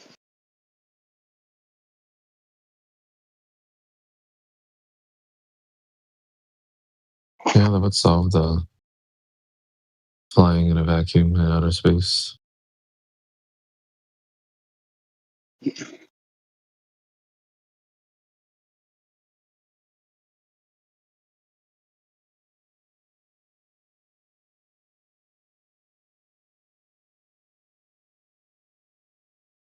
Yeah, but that's another one. So we were talking earlier about it's impossible to go to the moon because gas pressure requires a container. But then they recently had come out, like you said, and the moon is within the Earth's atmosphere. So if the moon is within the pressurized atmosphere of the Earth, then the claim it's impossible to go to the moon because you would leave the Earth's atmosphere doesn't make any sense anymore, does it? No. Now, we're pretty sure that they came out with that nonsense in direct response to some flat earther arguments.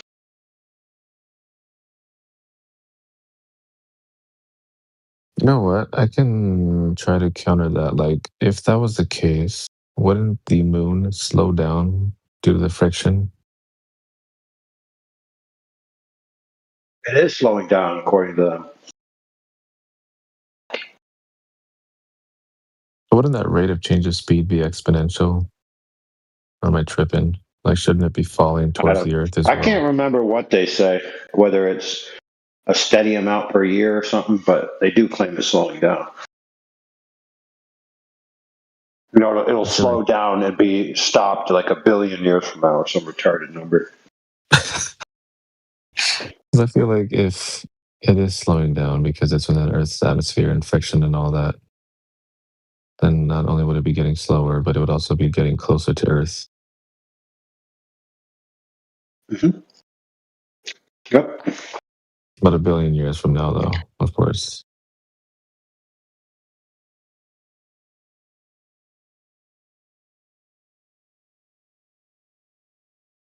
Yeah. So see, your objection is just answered by agreement, and then saying, of course, it's going to happen 1 billion years from now. Yeah.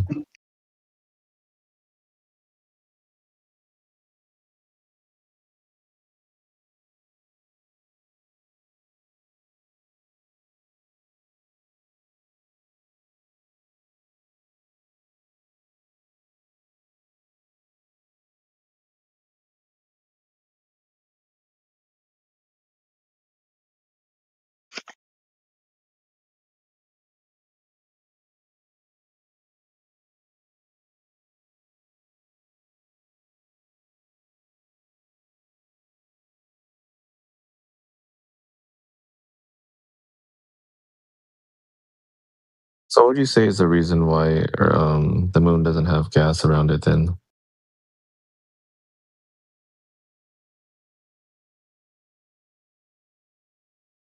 Why it doesn't? Mm-hmm. Who said it doesn't? The people that went there? Oh, okay. So you Supposedly. mean like their story might have changed over time? You mean? I don't remember if they ever said officially that there was no air there at all. But I kind of lean towards always having believed it, that there's no air there. You know what I mean? Like, that's the way it's presented. Maybe not officially, but it definitely is presented that way, like to the common person. Oh shit, is that a Mandela effect I got going on then? Fuck, I gotta look that up now. Mandela. Let me see. Does the moon have gas? Oh, the AI overview says yes, the moon has a super thin layer of gas called an exosphere. But it's so sparse, it's almost a vacuum and not breathable.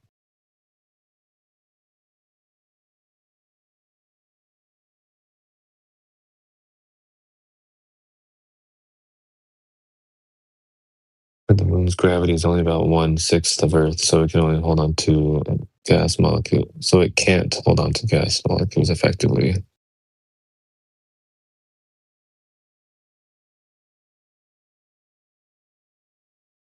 So it can't hold on to the gas.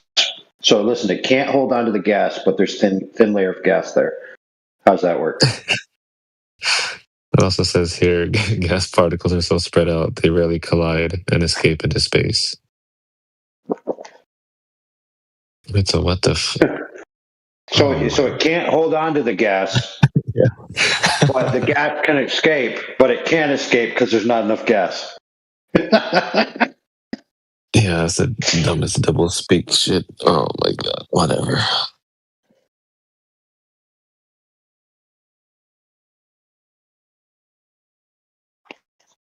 Yeah, this is some retarded stuff here. Yeah, that's like getting two carts, painting lipstick on one of the carts, and then waiting for a horse to be born.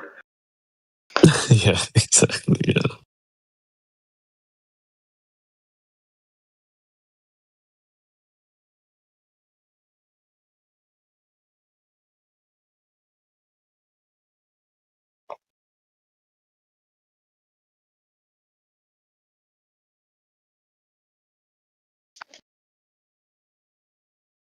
Oh man, that was good.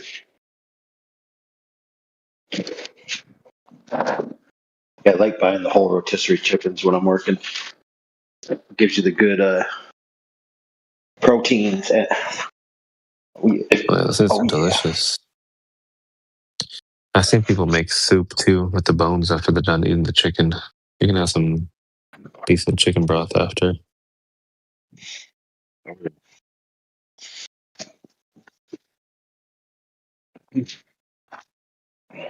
Yeah, see, that'd be pretty good. I should start doing that. Maybe after you're done with the rotisserie chicken, you save the bones. Yeah, Get some water and making throw the your bones in soup there. stock and stuff. It's so good. Yeah, you can.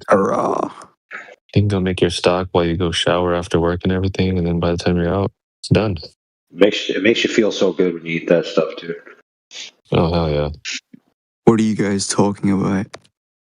Chicken soup. Chicken soup? What the fuck? Bone broth soup, dude. Pardon? Bone broth soup. The basis Oh. to good health. Yeah. I Sometimes see. chicken, sometimes meat, sometimes beef. It is 7 a.m. right now, and I've been up all day and night. Good man. Have you been out dancing or partying or what? What's the deal? Oh yeah, I'm a big dancer. Well, it's something that still happens in the world. Or did you ban that these days or what? Huh? No, they just banned his version of dancing. I didn't hear what you said. You want to repeat that? Adrian? What's your name? I don't know. No, I was just wondering if they banned dancing. Like, you sounded a bit shocked at the idea of being out dancing on a Saturday night, dude. Nah, people still dance, and not me, because that's kind of gay. But yeah, people definitely dance. So you can't dance, basically. Oh, trust me, this white boy can bust it down. Trust me. Check that dance I posted in the chat. Oh The god, most famous dance in the world, bro. I'm scared. Oh, okay. I thought it was gonna be something else. That's not bad.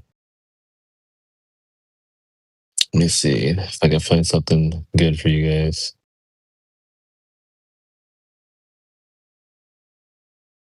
Fucks. So, do you guys believe in the flat Earth? Yeah, there's flat, brother. I'm just not convinced yet. Not believe ILMV. What? Not believe. But we've measured it. We've tested the model, checked, and it doesn't curve. Don't need Nah, to. but I've It's real. nah, but I've been, nah. I'm still not convinced. Okay. So do you What about- understand the dimensions of the globe? What about that video where they how do I explain it? They cut That out a video hole. where Darren broke the laser. No, they cut out 2 holes in a piece of cardboard and Yeah, when Jaren broke the laser and they had to use a torch. I can't remember. I didn't really pay attention. Yeah, what about it? That's the one, dude. Yeah, they cut out a couple of holes in some cardboard. Yeah. And the guy that was there, who wasn't really a flat earther anyway, he leant on the laser or the columnator, and it melted the thing, so they broke the laser. So they tried to use a torch. And if you actually check at the end of the video, he admits himself. So do the production crew. It's not an actual test. They kind of cut the video a little bit, so it looked like he was a bit surprised at the result, as if to say, "Oh, I thought it was flat, but this proves it's a globe." Doesn't actually prove anything, mate. It's not really a test. It's a pile of nonsense. If you want a real laser test, we can link you lots of them. But I wouldn't trust anything that Jaren puts out with regard to flat Earth, bro. That's a hit piece. Yeah. So, what's it like in Oban? Probably pissing with rain right now, excuse my French, anyone out there that's listening. I'm not there anymore, I'm over in the east now. It's a great place to live and grow up in, bro. Argyle's one of the most stunning places on earth. If no one's ever been, you need to go there. Say that again. Where is it? Argyle. Argyle. I don't even know where that is. That's where Oban is. Oh. Hold on. No, brother, hold on real quick. He said a girl, and you said you don't know what that is. Yeah, we agree. Aha, you funny little guy. Oh, yeah. Do you not know what a goyle is? A girl? There you go. See, I thought I heard Irish. Argyle, the rural region. But I'm now over on the east coast. The East Coast, alright. Persia. I am, where am I? I don't even know. Don't dox yourself, bro. I know, I really want to say where I'm from, but it's very small. Wait, what's small? My penis. Is that what you want me to say? No, I just wanted clarification on what was small. I don't want you The to say area anything. in which I live in. Oh, okay. So there's no girls to be dancing with, so this is the issue. No, there's none. That's why I need to move to Argyle with you. Me and you will be unstoppable. Well, my days of that nonsense are past, sir. Thank you very much. I was just curious, do you never have any too old. Globers? You don't have any Globers that prove the globe? You need a flat earther to do that for you? Or do you only accept information from flat earthers? Why are all the other planets round?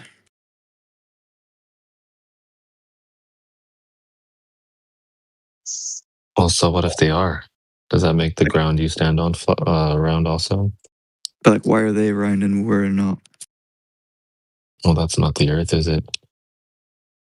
But why are I mean, we I can special? grant it to you that everything that you look like in the sky would be round. But how does that make the Earth round? Hold on, I'm typing. Okay. When you Answer say your question, planet, though. Hold on, brother. You said, why are we special? Okay. The Earth is special. And no matter which worldview you have, Yeah, I know. throughout all of It sure antiquity, obviously. The Earth is unique, right? Yeah, obviously. But like, Yeah. why are all the other planets out there round and we're not? We're the only ones that aren't. Oh, he's muted. He'd rather mute himself than face I love music videos. Yo, we bam. you're definitely young, sir. That's for real. Like you're full of the joys of youth, are you not? I'm very tired and I'm in my bed. I'm snug as a bug in a rug. Good. Best place to be on a Sunday morning, especially a Dreich one. Yeah, but When I've you been say up all other night. planets, other planets, are you referring to what you've been told is out there, or what you've seen on TV, or what you've actually seen for yourself? Well, I've seen the sun, I think. That's not a planet. Oh yeah, it's a star. I've seen it. Fuck, the moon's a moon, isn't it? Yeah. Shit. Fuck, maybe it is flat. Hold on. Did you know the word planet comes from, I think somebody might correct me, but it could well be Greek or Latin or something like that? You know what it means, wandering star? Did you know that Earth is neither wandering nor a star? No, I didn't know Uh-huh. What's the funny things, man? Pardon? Words can be funny things.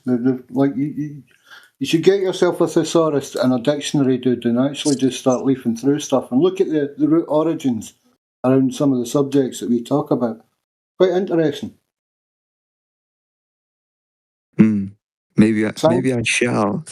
Science has portrayed this like when you look up in the sky, you might see a red thing or an orange thing or what you think is Mars or Jupiter or Saturn or yeah. And then you look at the TV and what you're taught in science, and that affirms that there's a terrestrial quality, what we know down here on Earth, the tangible physicality of it. Like the heliocentric model pushes that there's a physicality to some of this, that there's gas giants floating around in a vacuum. That's kind of just laughing in your face. Like apparently gravity needs volume or like mass to hold gas in a vacuum, like on Earth. So there's gas bubbles floating about in this vacuum now as well. Like, but it's a story, dude. It affirms that qualities and attributes that we haven't tested, that we can't test. I see.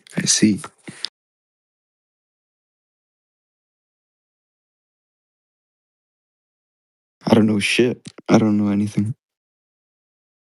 Well, you know what you've been taught. No one's saying that you don't know anything, that you're probably well learned and well schooled and all of that. And it's the current scientific model.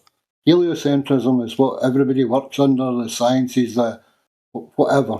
It's just the current model, and the current model for gravity and all of that. And we keep changing that story and trying to adapt it. Space woo-woo floating about, flexing space-time, and it makes stuff form into balls and blah, blah, blah. It's just a story. There's one tangible gravity, and that's actually relative density. Specific gravity. All the rest are just woo-woo. And it's not that you don't know anything. You've actually you probably learned quite a lot. You're probably well able to carry on and go out into the world and have a career in the heliocentric model. Just the way it is. Doesn't mean it's real though. Yeah.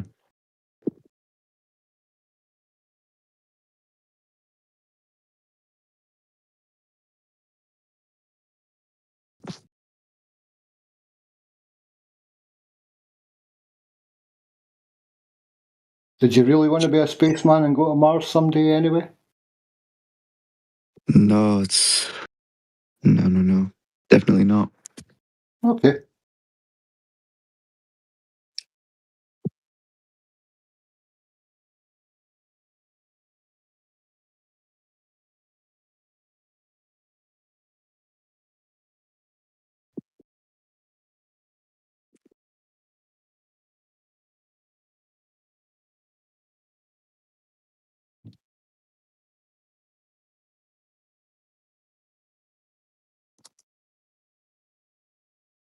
But the good news is, Hmm. you're special, Earth's special.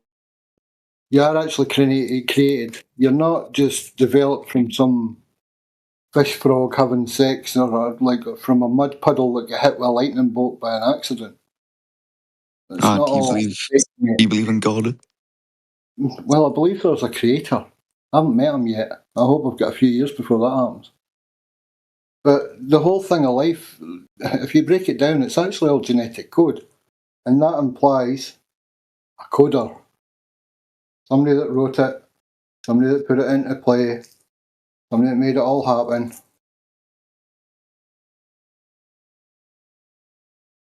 If that's what you want to call a god, that's fine. You can call that a god.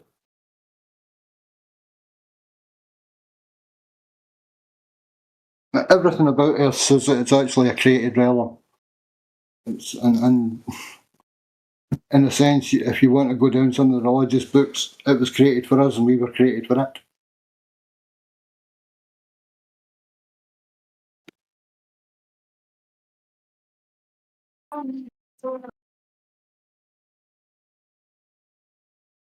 Who's that shouting in the background? Conrad?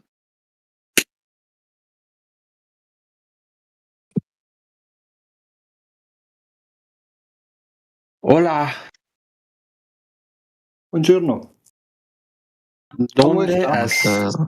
¿Dónde está la biblioteca? Speak normal. Oh, I'm sorry. I've been learning Spanish because I work with only Mexicans and Cubans. All right. Yeah, it's pretty cool. I'm the only white guy there. Est la Terra plana? Is that how you say the Earth is flat? No, I'm asking. I think I'm asking. Is it? Yeah, Is it flat? Sí, señor. He's Muy lying. bueno. Who's lying? Who said He's a that? troll. Muy bueno. No. Bro, it's flat. I love music videos. That's my name. Don't wear it, alright? Yeah. Get out of here. You're trolling. I'm not a troll. So you're a flat earther? Not really, no, but I'm not a troll. Okay, well, at least you're not a troll. I finally found a girlfriend, guys. It's been 3 years. Well done, Conrad. That's a lot of them you've been searching through, eh? I don't look that hard, but this one kind of just came to me. We kind of had a thing like 9 years ago. But Mummy we and daddy reconnected. material is something to be taken seriously, my friend. There's a reason that you're looking for a specific other, and so is she. Yeah, well, we're both single parents. There you go. Yeah. Family, bro. Yeah, well, I done. was trying to. I was Let me trying to know the find one date. with. Cool. Oh, Let sorry. me know the date you tie the knot, and I'll have a dance for you. Yeah. I heard dance. Dance. I can't dance unless I'm I at a can. rave. I can dance. I was trying to find one that didn't have kids, but that's pretty hard when I'm a single parent myself. Now there's even more brothers and sisters to be annoying all you two. In the middle of the night, all the hijinks in the middle of the night, and fridges getting raided, and things needing built and repaired, and Yeah, dude. I don't know. My son wants some siblings so bad, so hopefully he's got some now. Wait.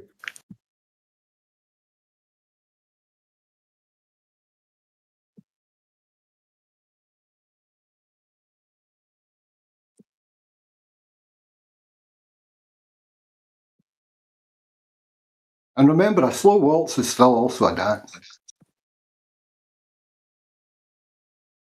Yeah, I mean, I've danced with my sisters at weddings, so I mean I can dance like that, but just I can't dance like fun dance.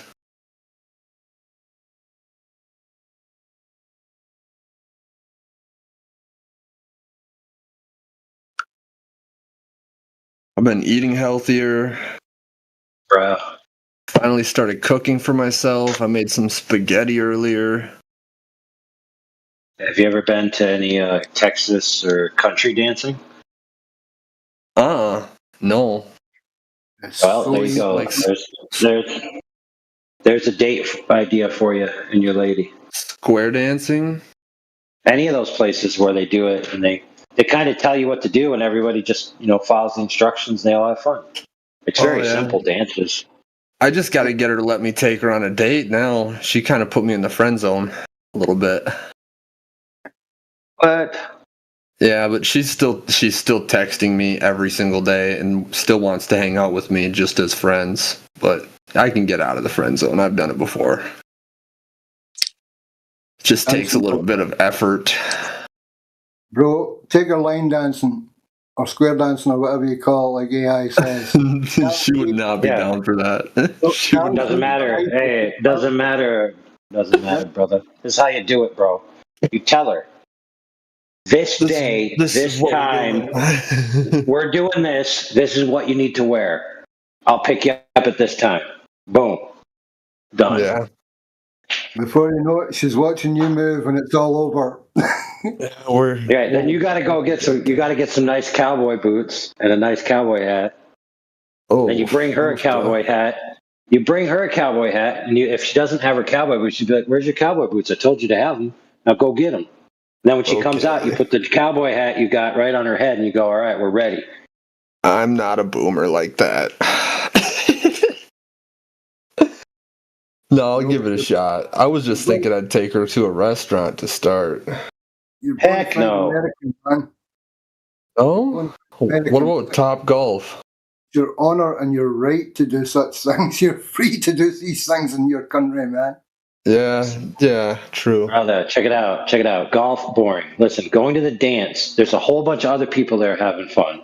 Plus, there's social pressure to perform. So there's this tension and anxiety, which you are going to be the pillar because you're being decisive the entire night. So she's going to shift her anxiety to you, and you're going to take charge of it and demonstrate to her that you're a real man. It's very easy, bro. Amen. That's true. I'm currently on probation, so I'm not allowed to go places where drinking is involved. I'm on probation. Oh, okay. There might be a dry line dance out there. Yeah, that all ends in April, so I don't have that much longer.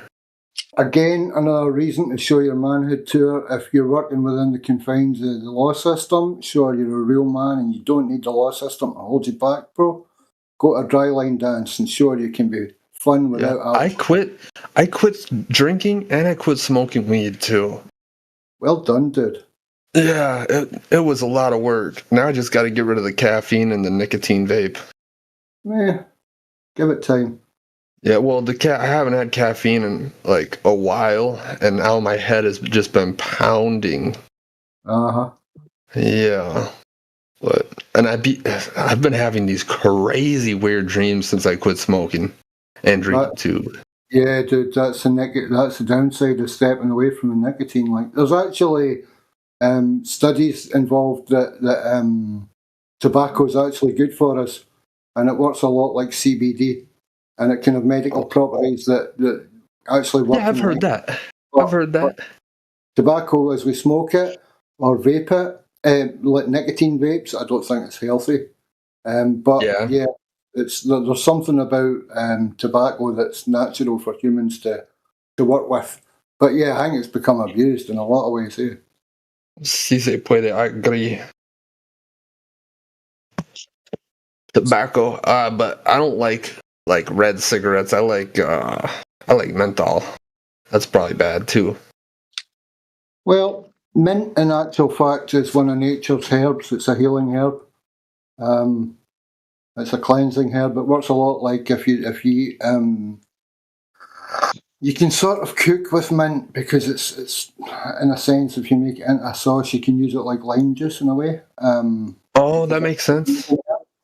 Kind of. So yeah, like natural menthols, yeah, definitely. But again, the little tablets that they put in cigarettes to make it menthol, not for me, thanks.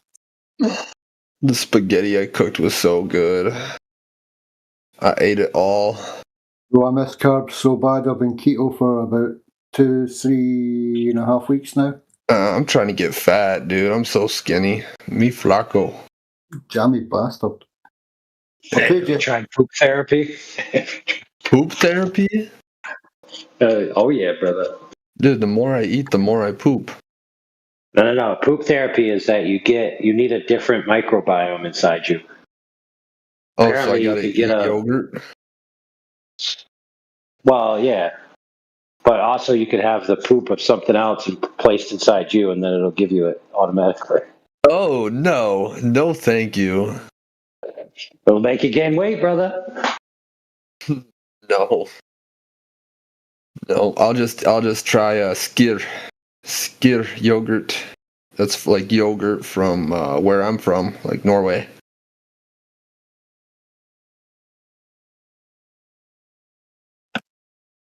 They say that if you eat yogurt from your ancestry, then it helps. It's supposed to be better for your microbiomes or whatever. Yeah. Local honey too. Oh yeah, local honey. Yeah, I don't have enough honey. It's like, dude, groceries are getting so expensive lately. Majorly. Have you got a garden, dude? Huh? Do you have land? Can you grow your own fruit? No, I have family with land though. They grow some tomatoes and garlic, and that's about it. Just tomatoes and garlic. That's where it's at. When it comes to economy for food these days, it's like get yourself some potato bags and at least grow some potatoes in a bag or something, man. Oh, I got a big frozen bag of mashed potatoes. I know that's not the same thing, but it was given to me for free by my neighbor. If you're looking to gain weight, mate, it's all good. But processed, nah. Yeah. I know. I gotta stop eating the ramen bowls. They're just That's so not good. food. That's not food unless you're I put 2 eggs in it though. When I cook them, I put 2 eggs in there and then 2 slices of cheese, the processed cheese. So I know it's not food.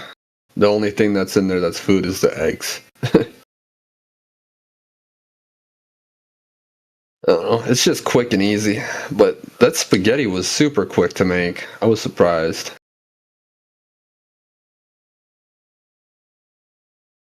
I don't know. I'm trying. I've been working out, doing my pull-ups.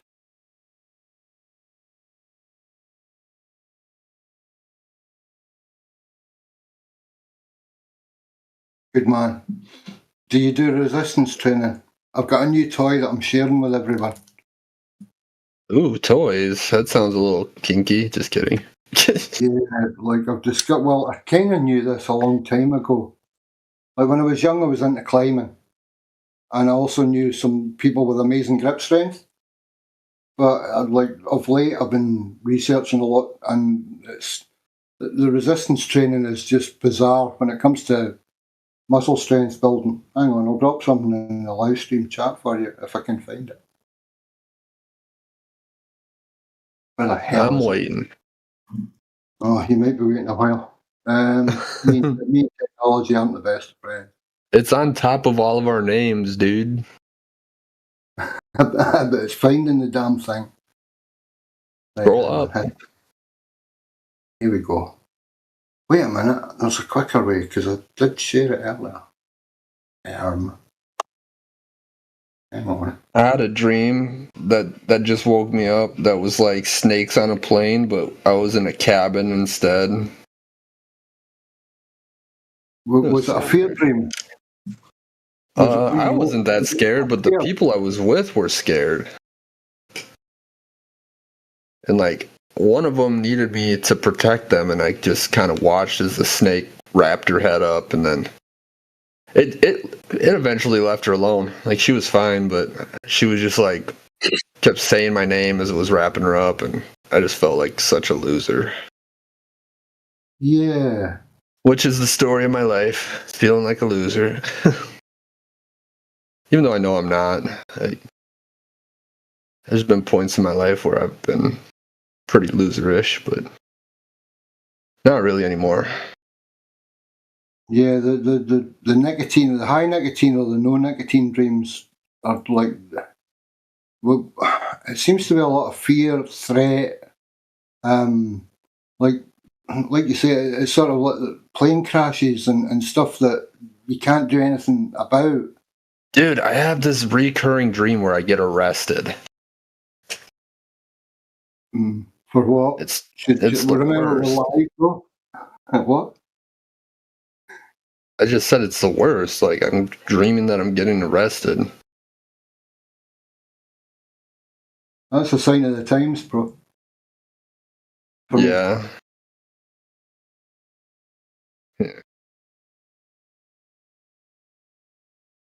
I just don't know what to do sometimes.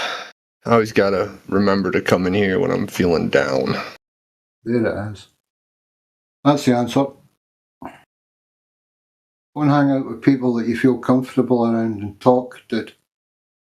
Yeah. This is not investment advice, but I'm probably deeper into crypto than I should be. But don't know nothing about it. It helps pay the bills, that's all I know. I'm getting 12% back on everything right now because I started banking with the crypto exchange. If you know what you're doing, the internet money thing seems to be the way forward. I've seen so many like young teens in high school and stuff like that, like making so much money on the internet that they paid their parents' mortgage off and their parents don't need to work anymore. Stuff like that. If you know what you're doing with internet money, it's phenomenal what you can do. Yeah, I know what I'm doing with certain few things. Only like 3 different coins that I dabble in.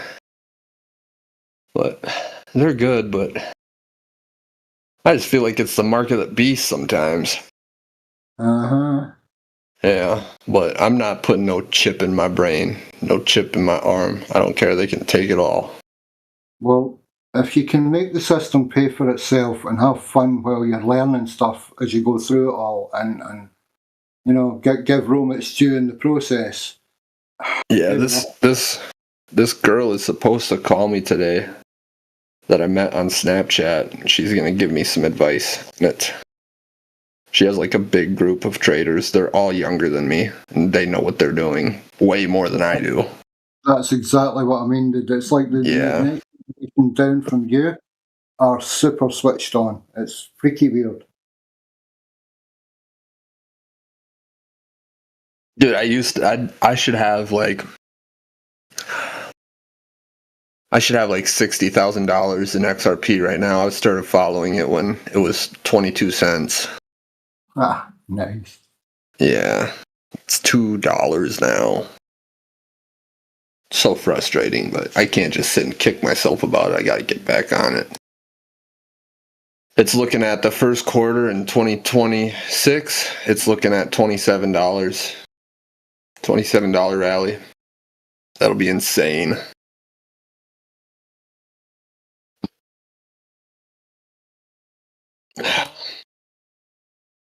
Yeah, and there's more people now trading. Like you can, we've got adverts over here where you can't even, you know, it's a bit of a joke that you can't even buy some farm produce, but you have to pay in crypto.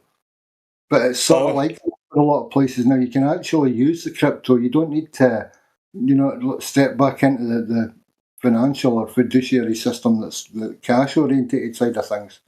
You can kind of stay out of it. And I do agree with what is it, the blockchain thing, where it's where the money's been, it shows where it's legible and stuff like that. It's not. Yeah, it's fast too. Like the payments approve within like 3 seconds. Yeah. But yeah, I mean, I'll get there eventually. I just gotta keep focused on it. I dropped that link about the climber guy in live stream, voice text for you, did. When you say you do pull-ups, there's a benefit to taking a pause and just hanging for a while. Yeah, I hang for a minute and a half. I can dead hang. There you go then. There you go. Yeah, and I can do like reps of 15. I can do reps of 10 too. I can do like up to 80. Like, I'm strong, but I need to be stronger. I only weigh 45 pounds. Super lean, like 10% body fat or less. I know. Now you're just showing off, man. I'm not trying to show off. I'm a weakling. It's all relative, you know. Like the It's all reason I can do. That's why leaner guys make great climbers. Because of Oh yeah, I love to climb. I should hit up the rock wall. There you go. We have one of those locally. I had this very conversation with Vlad Deccan. I don't know if you're awake, mate. Probably not. Maybe you're busy. But yeah, the same conversation. If you can get to a rock wall, it's one of the best climbing. It's one of the best exercises you can. It's like swimming.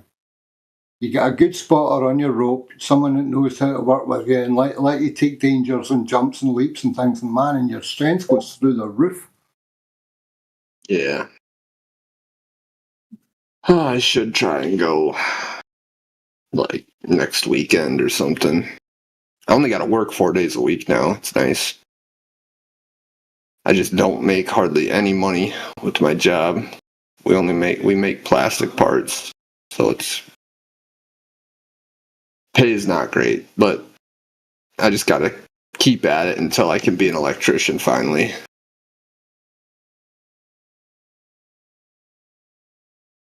What stage are you at? Have you still I graduated. I graduated. I just need to go through the union with my state. Hmm. They're the only ones that'll take me with my criminal record and my driving record. Congrats. But then they should be bound to take you because technically, if you've had any kind of brush up with the law and you're showing improvement, you know, that it's for them to help you as well to make sure that you stay on the right track and put all the skills and whatnot into society instead of like what the class is going off the rails and offending again or whatever. Not that you do it, it's just that the class laws is getting broken and now you're labelled criminal. Well, the biggest hurdle for me right now is I don't have my driver's license, which I'll be getting back in April too. Well, way to go, man. Yeah, I'm getting there. It's just... I've got another friend over here in the same deal when it comes to driver's license. He had an issue with his health and immediately they snatched his license, so now he's got all manner of hoops to jump through. Yeah, I have more than I want to even talk about, but as soon as I get my tax return, I'll pay my car off and then I'll have enough extra money to get my license back. Way to go, dude. Small steps. Yeah. I've never been to treatment. It's there if you need it. Like, these systems are there. Like, when it comes as well to the laws and brushes with the law, some boxes have to be checked, and like there's ways of checking certain boxes that they stay well checked. So yeah, Well, some are great, but they wouldn't let me go to treatment. The last time I had an assessment done, they said I don't need it because I have too many things going on where I'm stable because I have my own place. I work, I pay my bills, so they say I don't need treatment. Yep.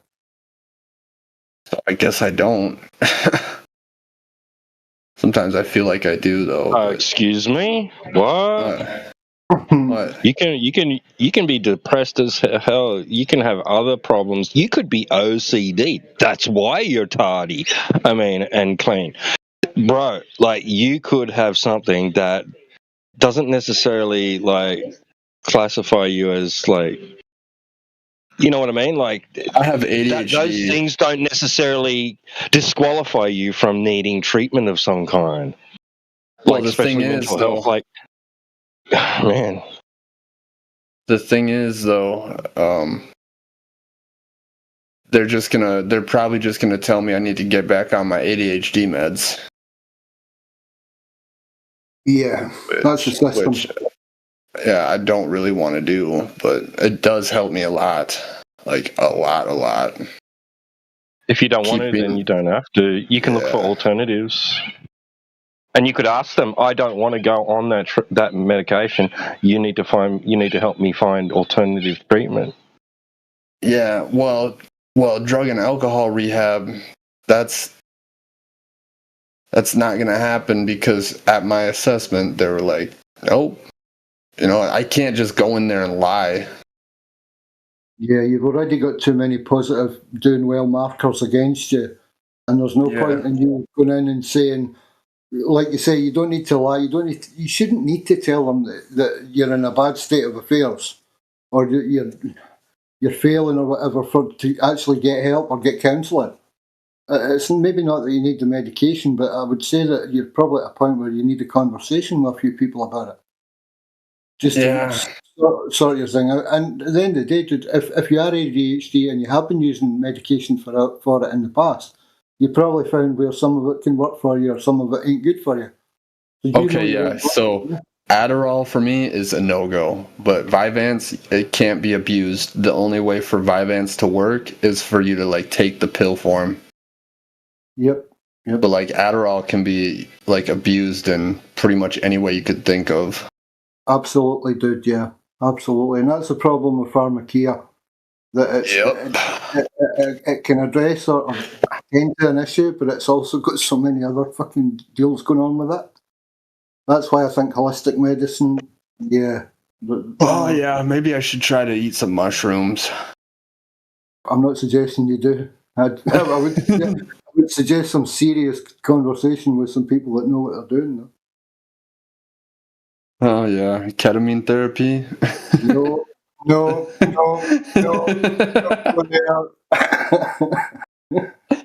Yeah, no, I can't do that. I don't like needles. I do not like needles. If I ever get my blood drawn, it takes 6 nurses to hold me down. Such a baby.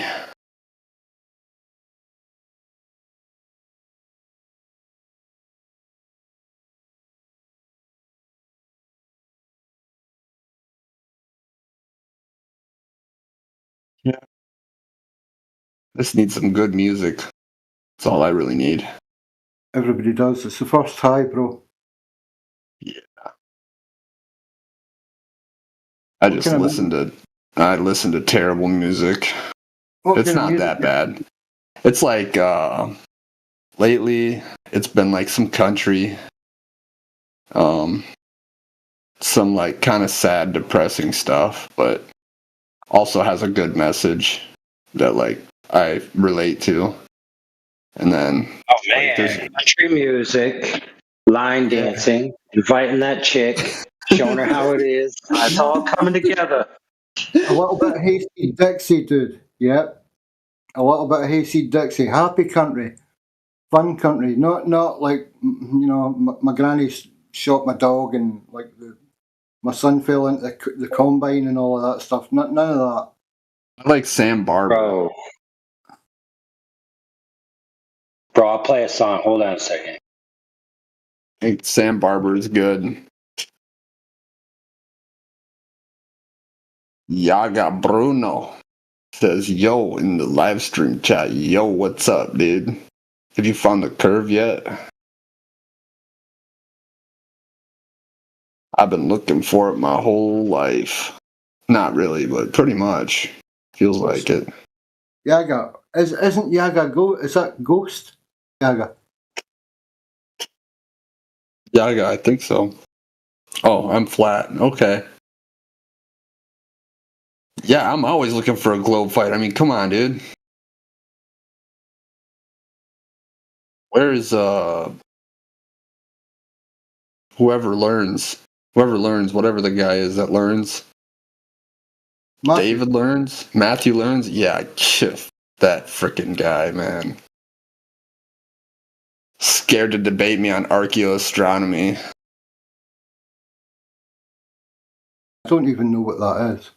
Yeah, it's the skies, the stars, and the sun and the moon lining up with ancient structures. Okay, right now. Yeah. Hey, I've learned something new. Archaeoastronomy, right? Yeah. The procession of the equinoxes should be visible by now.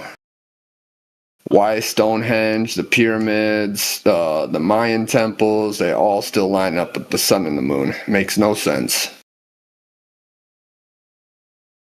There should be like a 1 degree difference every 72 years. That should have been recorded in our recent history.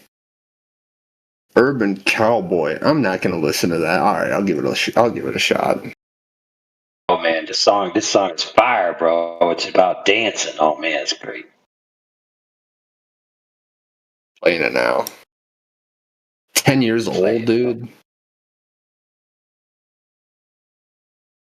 Dude, I met this guy at 7-Eleven, and this dude sold me his albums. And I was interested in alternative stuff at that time. And I was like, heck yeah, dudes. I'll try it out. And I tried it out.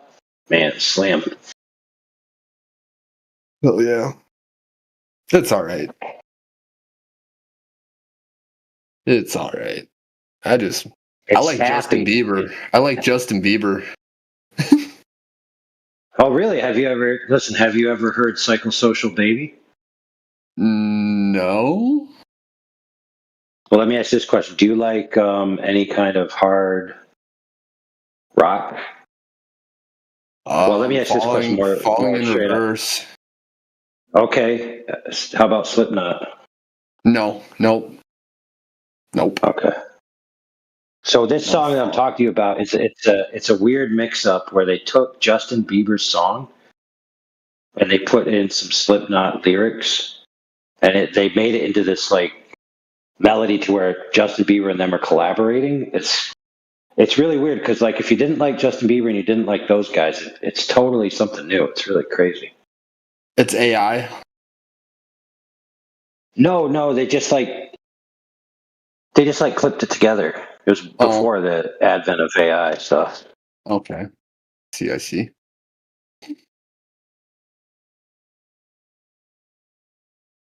Oh, I don't know.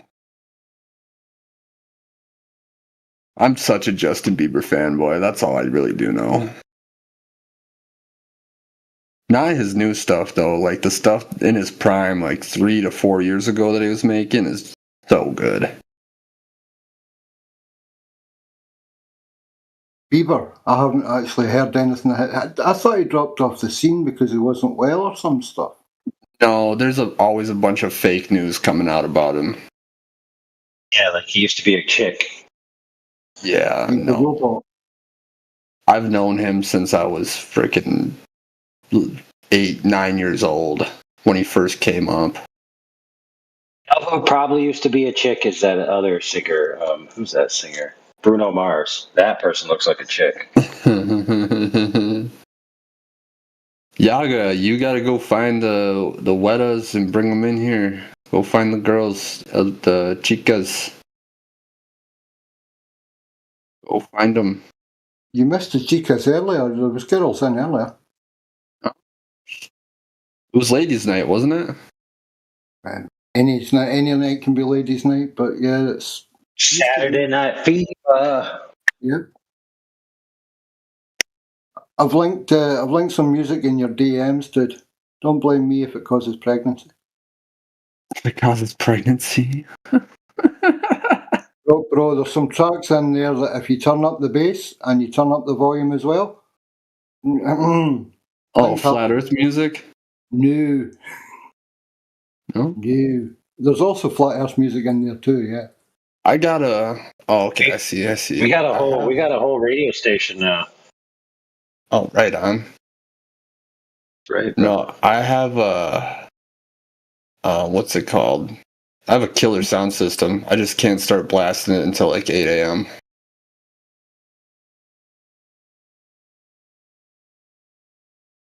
I think it's like a 500 watt sub.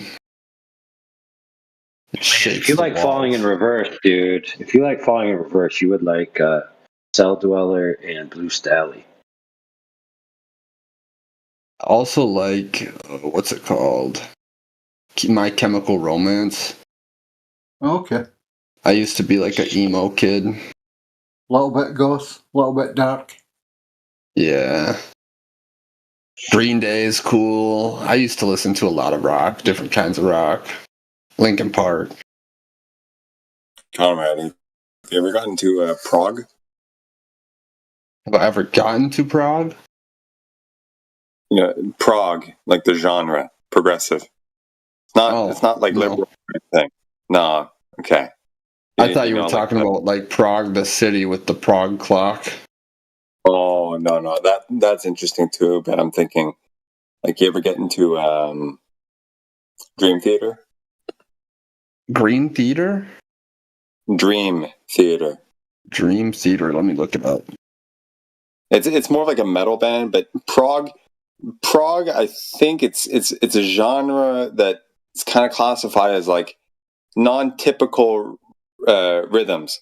So listen to something if I want to, whatever, right? It's got like either some even numbered blocks of melodies or themes or whatever, right? It's very standard in 2s and 4s, like shit that you can count to in 2s and 4s. Prague, it's kind of like relegated to like the weirdos that like odd numbers and shit like that, and really, interestingly intertwined rhythmic schemes and shit. It's kind of cool. And a lot of that music I've found, especially in the metal genre, it's really it's really interesting. And like there's some interesting kind of emotional sides to it, It can be dark. I don't know about Dream Theater. That's a little dark for my taste. It's very well. They're actually not that dark. They're actually very good. Another one is Tesseract. If you want to check them out, they're pretty cool. But Rush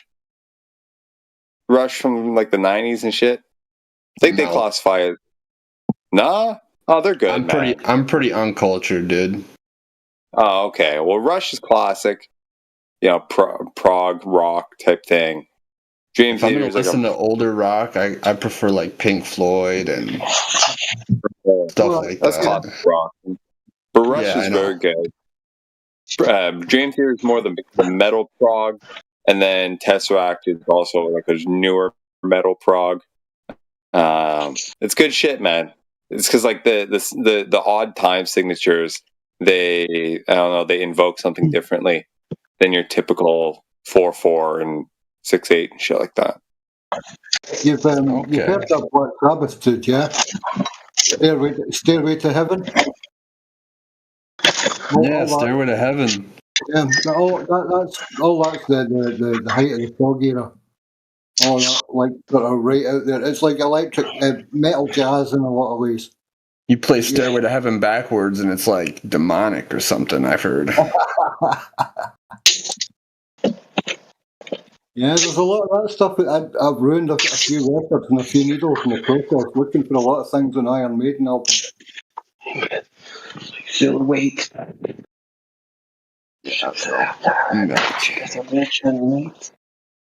Intervals is very good. Hold on, let me get some. No, Justin Bieber is good. Justin Bieber. I'm a believer. He's got some gospel music too.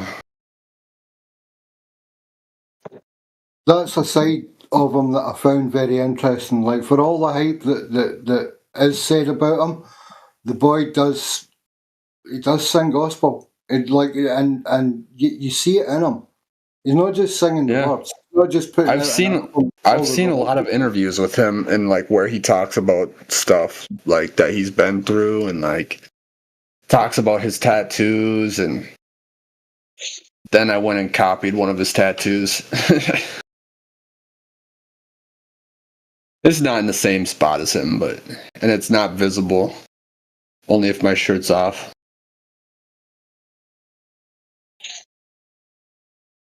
Yeah, I'm kind of lame. Bro, I've got a wolf on my left arm that probably close to 1 million people have got or have had over time. It's straight off the shelf. Yeah, I mean, I can't imagine how many people got the same tattoos as Justin Bieber. Probably like a million. You're not a Bieberette, dude. You're your own man. You just happen to like about in style. So Well, yeah, dude. There's nothing wrong with having the word patience tattooed on you. amen.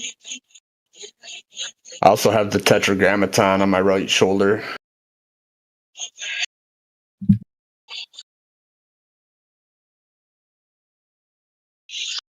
It's an Aramaic, though. Most Just people, a when they get the little patience. Yeah. most people when they get the tetragrammaton, they get it in Hebrew.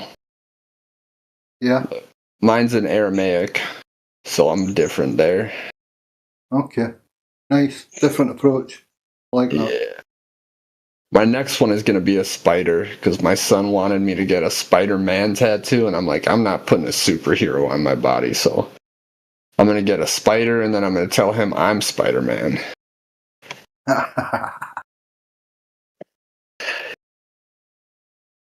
Yep. And this girl's going to give it to me because she does them.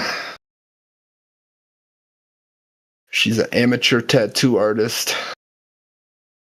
You could be really wicked and just get a spider bite tattoo to start with. A spider bite tattoo? Yeah. No, I'm getting the whole spider on my left side somewhere. And then go back and have a web tattoo growing from it.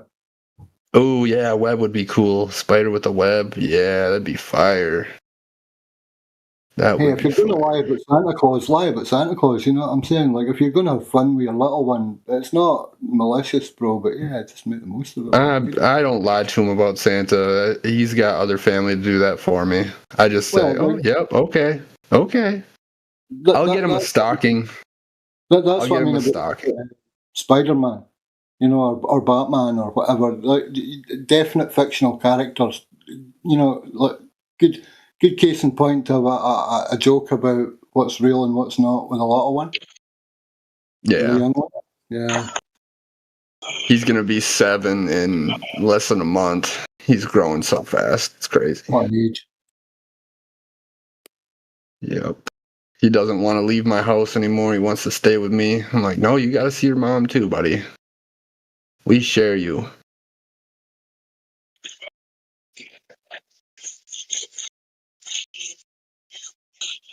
Yep. Hello. Aloha. You frat? Hola, ¿cómo está? What's up, guys? What you guys watch?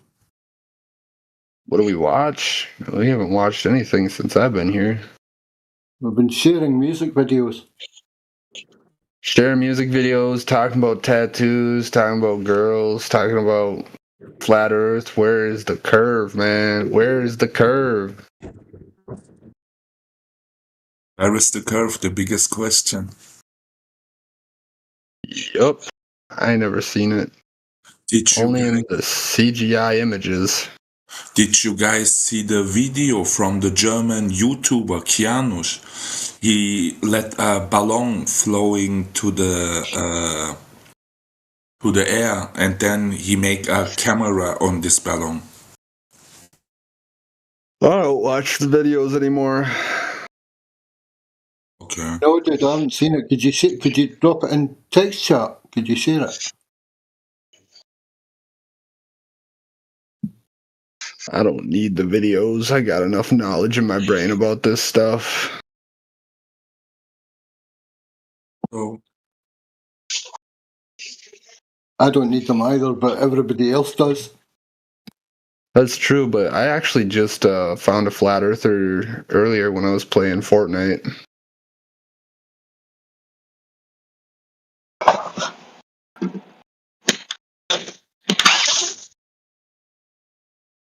I was like, Fortnite. Sorry. Did someone from you guys play Call of Duty Black Ops 7? No, I don't like Call of Duty. I only like Battlefield. Okay. I just can't get it to work on my PC. I've been trying super, super hard. I only got it to work like for one day, and then it goes into matchmaking, and then it comes back to the main menu every single time, no matter what I do. I've put exceptions on the firewall. I've put exceptions in the security settings with the app control, and it just doesn't want to work. So many different things I've tried. It's annoying. So annoying that I ordered a new GPU because I think that might be the problem. But I doubt it.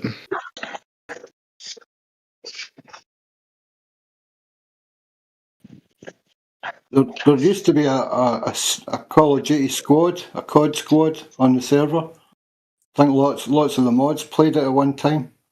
It's not for me. I would rather like fight zombies or race cars. Oh, yeah, dude, Black Ops 2 Zombies is where it's at.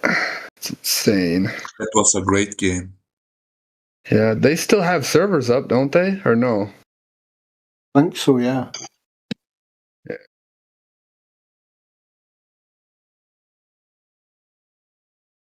Did you guys finish your Christmas shopping yet? Yeah, about 6 months ago. Oh. I just finished mine this weekend. Tons of Pokemon cards for all the nieces and nephews. That set me back a bit. Just 1 pack each, but that's 20 packs, and man. Oofta.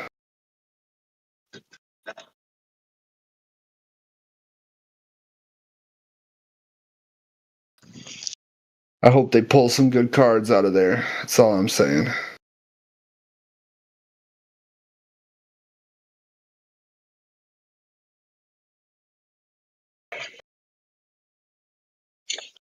My son gets a drone.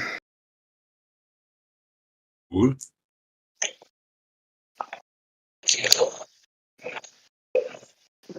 I come later back, guys. I wish you a good day. All right. Later. I gotta get my son an Xbox for his birthday. That's gonna suck.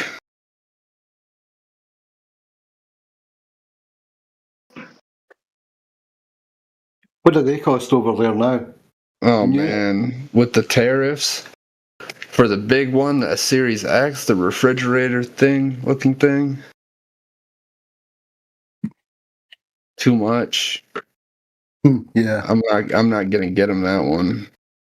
I'm just gonna get him the Series S because it's a lot cheaper. Okay, like a used one. I think. Oh wait, no, they went down.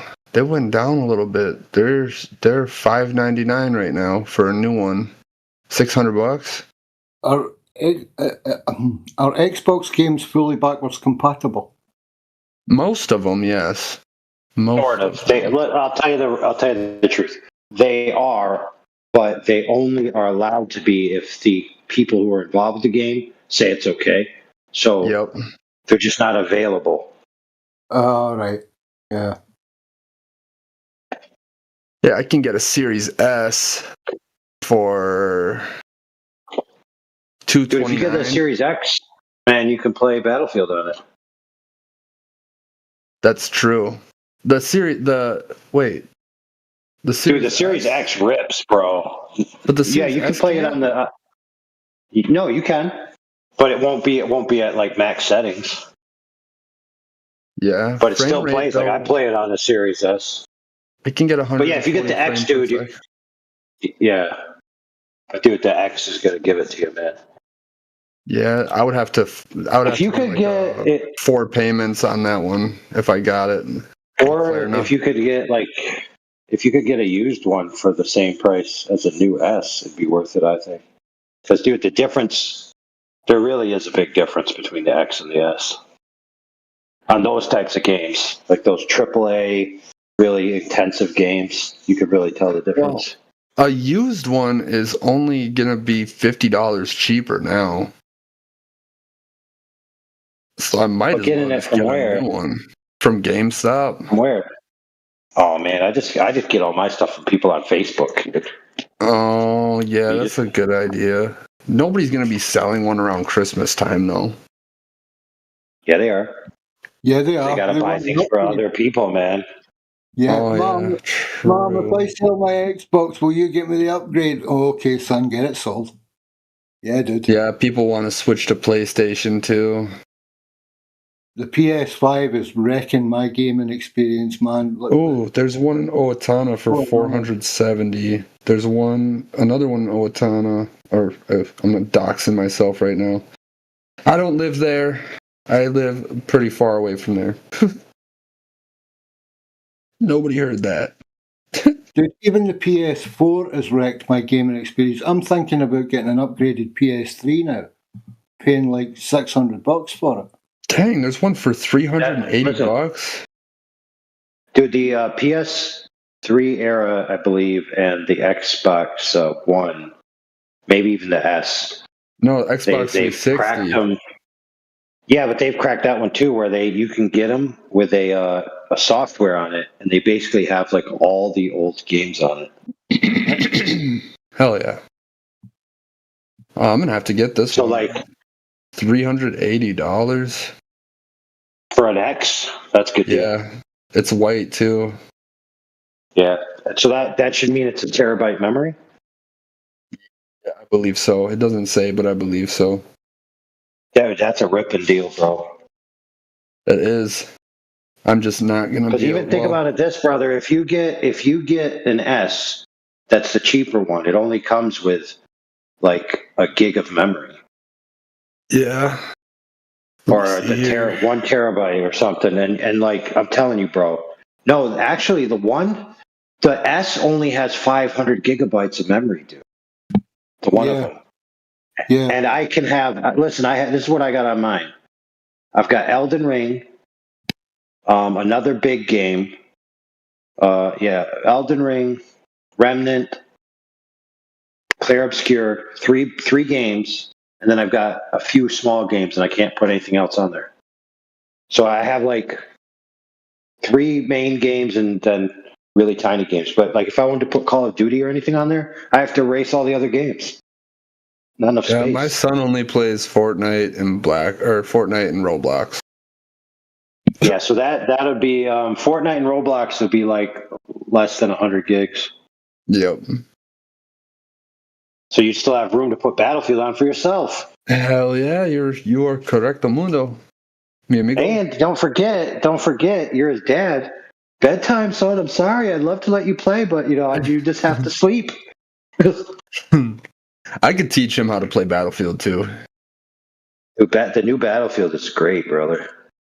I know. I really wish I could just get it working on my PC. That's why I do console, man.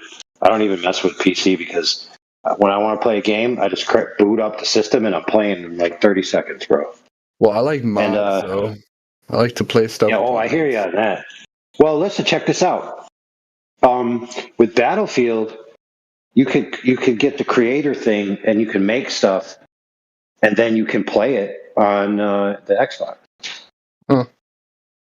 True. They've got this whole suite, so they already like people like Call of Duty maps. People have already been making the maps in Battlefield, and they're playing them. Jeez, that's crazy. So, like when the game launched, they already had some of the popular maps. The dudes made them in like less than 6 hours. That is loco.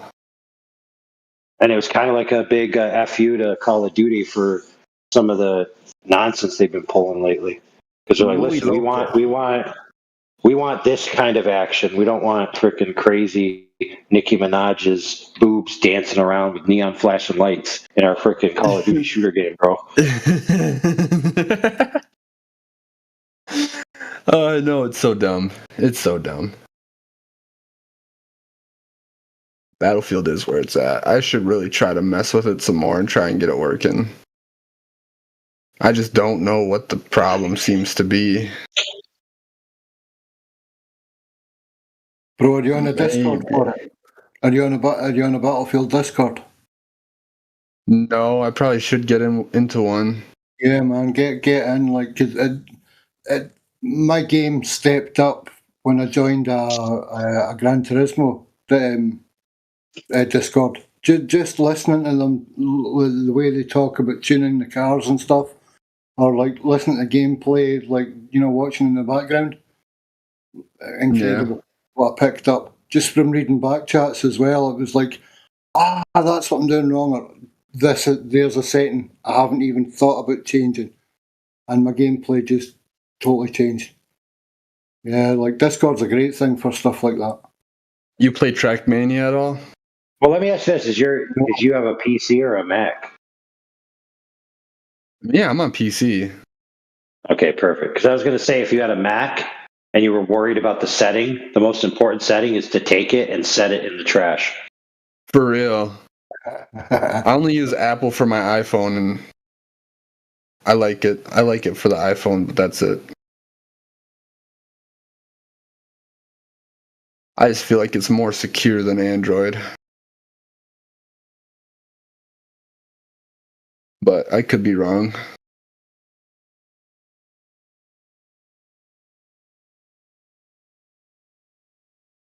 I just have the cheap iPhone though. It's like the cheapest one that still has the button.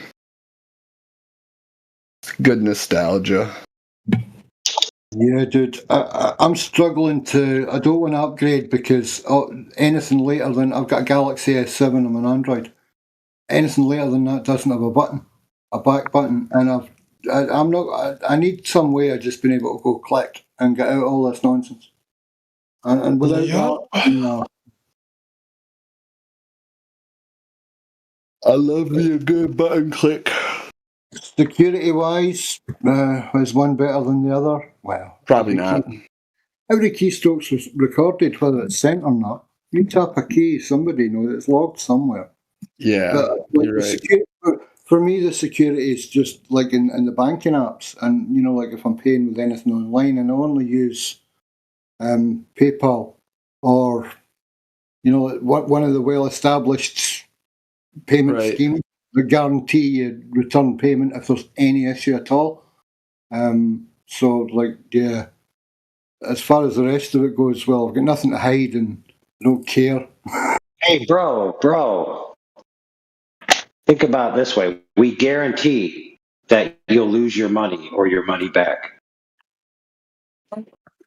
So if you're paying someone, you're giving money away, right? So you lost your money. And if it didn't work correctly, we'll give you your money back. That's hilarious, dude.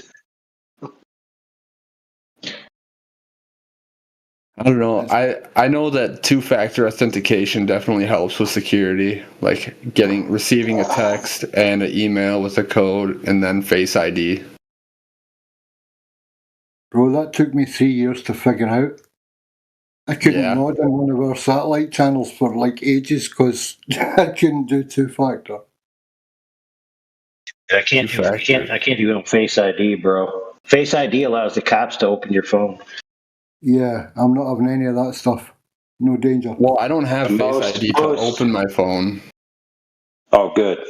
Yeah, it's just I only have Face ID to get into my accounts, which would require a passcode first. Yep, good. Yeah, they're not allowed to compel your passcode, so they're but not they can allowed just hold your phone in front of your. Really? Yeah, they're not allowed to compel you. Yeah, they can't compel your passcode. You have the right to remain silent. Duh. Yeah, true. But if they have your phone in hand and they put it in front of your face and it unlocks, oh well. Well, could they force my finger on my fingerprint reader? Yeah. Oh, I should get rid of that then. I should get rid of that. Now, whether it's legal or not doesn't really matter, but they can do it. Like they could touch your finger to the phone and then their phone would be open. But your passcode, there's nothing they could do to you. I mean, short of torturing you and peeling your skin off. Yeah. True that. The fingerprint reader also reads parts of your prints that might not be on a scan. I use the side of my thumb. Got a great big scar on it now. Not what it used to be. And you could trick it by using parts that aren't your what people would guess. I see, like my toe. That might be a bit hard to open the phone in public. But yes, theoretically, yeah. Well, If instead of doing the fingerprint, you can always just put the password in instead, in case the fingerprint's not working. The side of my thumb isn't actually on my fingerprint list. So, dude, having it on your toe is not bad because look, when you're taking a dump in the morning and your phone is on the floor and you're trying to watch the news and your screen turns off, you might have to turn it on with your foot. When your hands are busy and you're dealing with globies. You just Where are they at? They're all in hiding right now. It's too late. You should listen. You should always on most fingerprint apps that open stuff allow you to put multiple profiles, so you can have like different fingers that will actually unlock it. So you put a couple toes in there just in case. You never know when your arms are going to get blown off. All right. True. That's right.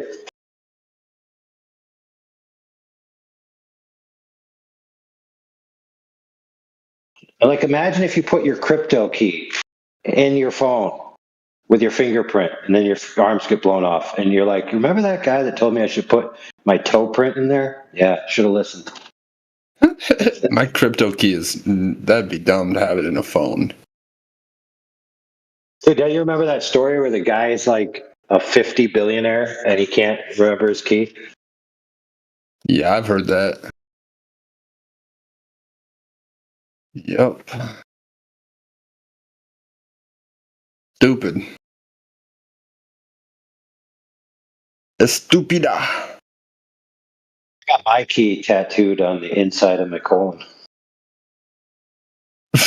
But not on the inside, not on the inside where you could see it with a scope, but on the outside of the inside. So you have to cut through my stomach to get to it. Jeez. It'd be a good idea if it was possible.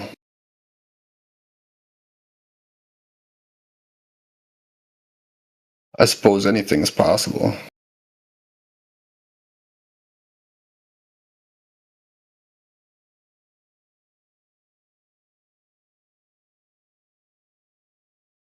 Oh.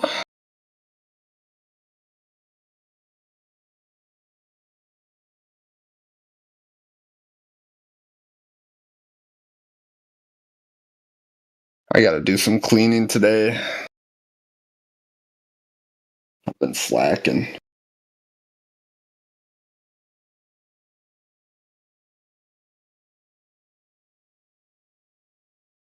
This is the cleanest my apartment has been in a long time, though.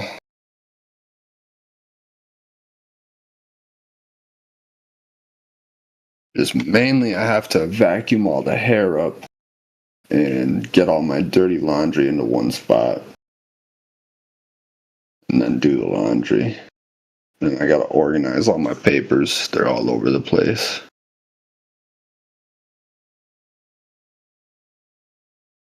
Where is everybody? You. Because you're too flatty. You're too flatty. You're afraid. I'm afraid? Flat smack him. Yeah, you're going to flat smack him. Oh, yeah, I'll flat smack anybody who wants some. Who wants some? We got Doves in here. She's a lady. She just listening, or she got her mic, or what? To sleep? Oh. When am I finally going to get my silver roll? Come on, guys. It's been years. How long have you been the server, dude? Years. Maybe not on this account years, but let me see. I got my valued tag like before my dad died, so that was a long ass time ago. I don't know how to see how long I've been in here. I'm still kind of a noob on Discord. On your profile, it should tell you when you Member joined. since 2021, October 25th, 2021. Is that not long enough? No. It's too bloody long, mate. You should be gold by now. If you're I know, but I gotta work my way up. You've been hanging around long enough and you're cool and whatnot. But hey, people come and go, mate, and just the way of things, man. I'm like a dog, though. I always come back.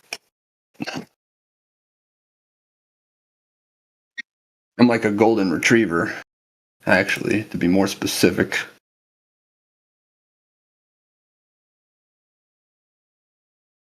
Yeah, when is the Precious Metals is today, right?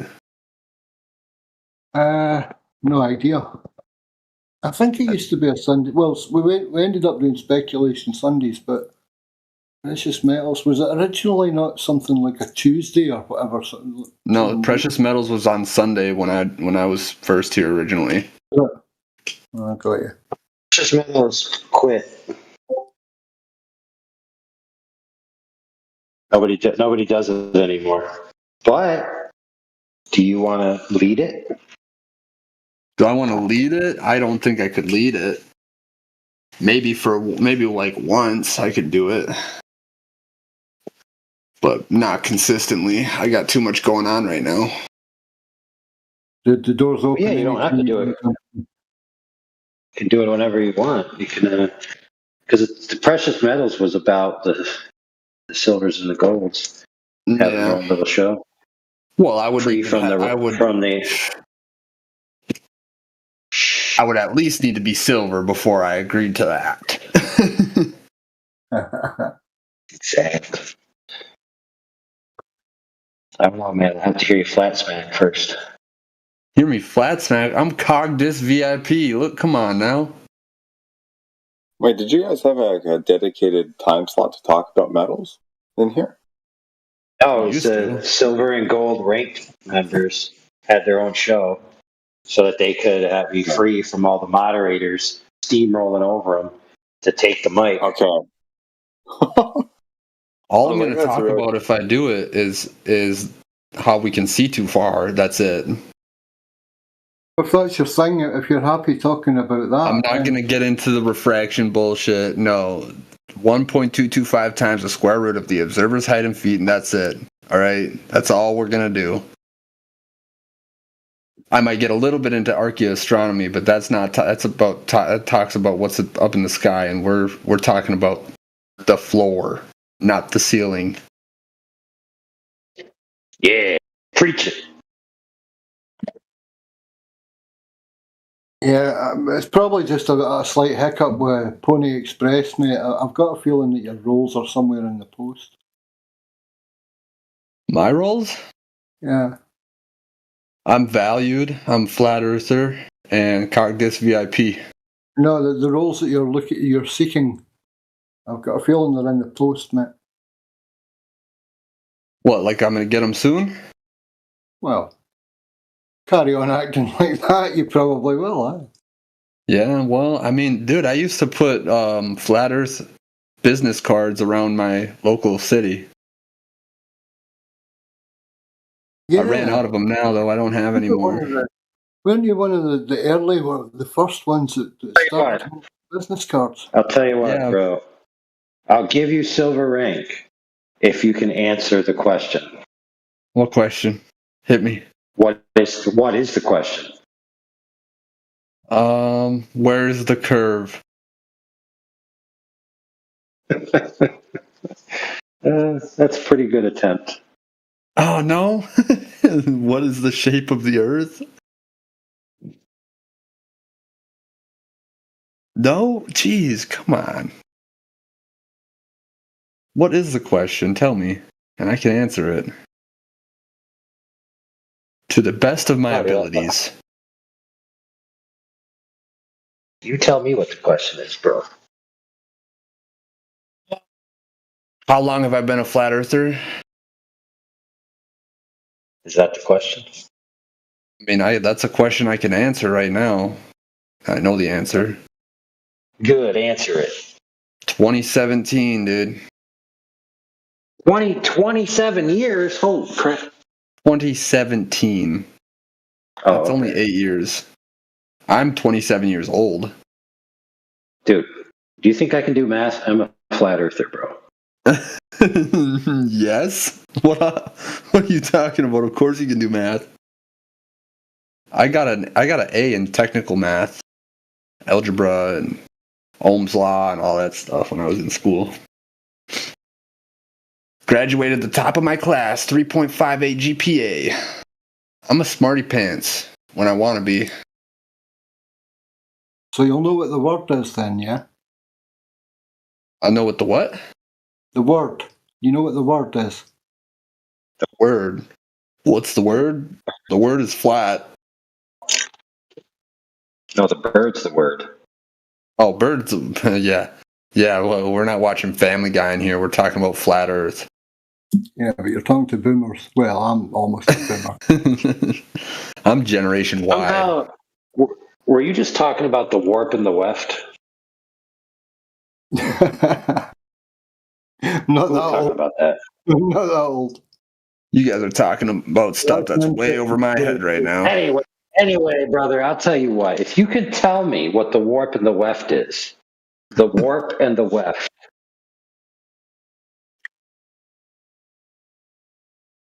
I just felt compelled to ask you that. What is the warp and the weft?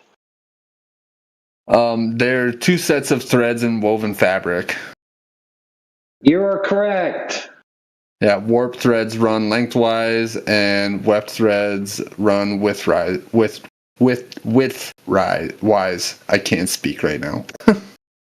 Weft or woven. Yeah. Vertically and horizontally. That's a tongue twister. Yeah. I did just Google that though.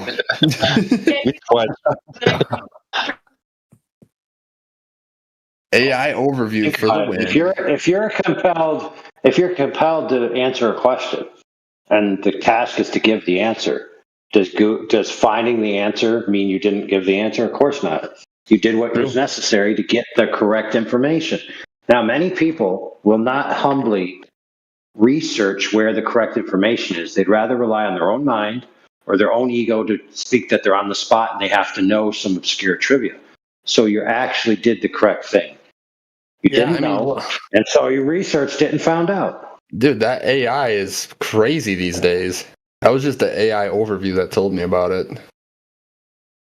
Right. So you got it, brother. All right, so I will give you the silver rank since you answered the question correctly and passed the test. Yes. I'm moving on up. All right. Welcome to silver. Now, see, but new silvers are on the toilet cleaning roster first. So why don't I have Antarctic AIDS anymore? Did we get rid of those because of the whole Antarctica expedition? There was a whole. I don't know, man.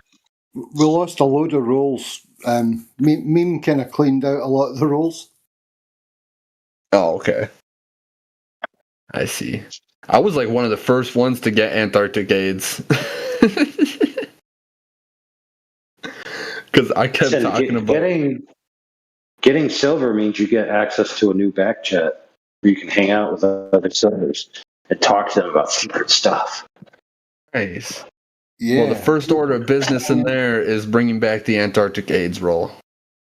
All right, get it done. Cool place to hang out and complain about stuff. Dude, I was the reason that they made that role because I kept talking about Antarctica before the whole bullshit with Whitsitt and Duffy and yeah. I was the one that brought it up all the time, and then I would tell people, we got to talk more about Antarctica, and then what happens? It ruined everything. It's my fault. It's my fault. I'm sorry, guys. All right. Silver removed. No. No. As long as you're not Hollywood. No, I'm not Hollywood. You stormed the ice wall. Yeah, I know. That was so dumb. They're like, we're in a big giant prison. Like, what? We can leave. It's just illegal to leave. My name is Hollywood, and I want to go to Antarctica. And if you don't talk about going to Antarctica, you want children to die. That's pretty much what he was like. So stupid. I was getting so sick of it. I would be just yelling at people over it. like, you want to It's know like what's the only way. more? Oh, sorry. The North Pole. The Yeah, North Pole? that is way more important to know about. Like, what's at the center? I want to know what's at the center, not at the edge. We don't care about the edge. What's in the middle? Well, ask yourself this: who says it's the middle? It's the middle of something, but it's not necessarily the middle of the Earth. Well, it's where every compass points to, theoretically. There's like the magnetic pole, and then there's the geographic pole. So I did a whole YouTube video on this, like 5 years ago. Oh my goodness, dude! This paint sucks, bro. Let me see. I haven't looked at my channel in a minute. I only have 51 subscribers. But my North Pole videos are the ones that have the most views. Yeah, my Secrets of the North Pole video has 252 views and 11 comments. 3 years ago, I put that on there. Oh, we've got a curious tardigrade in the room. Hello, mate.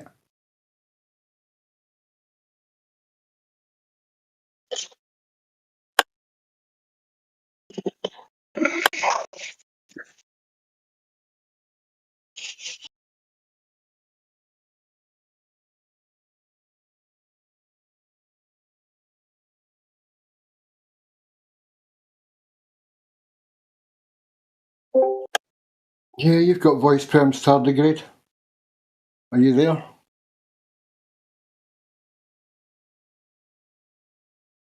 Problems with audio. Fancy that.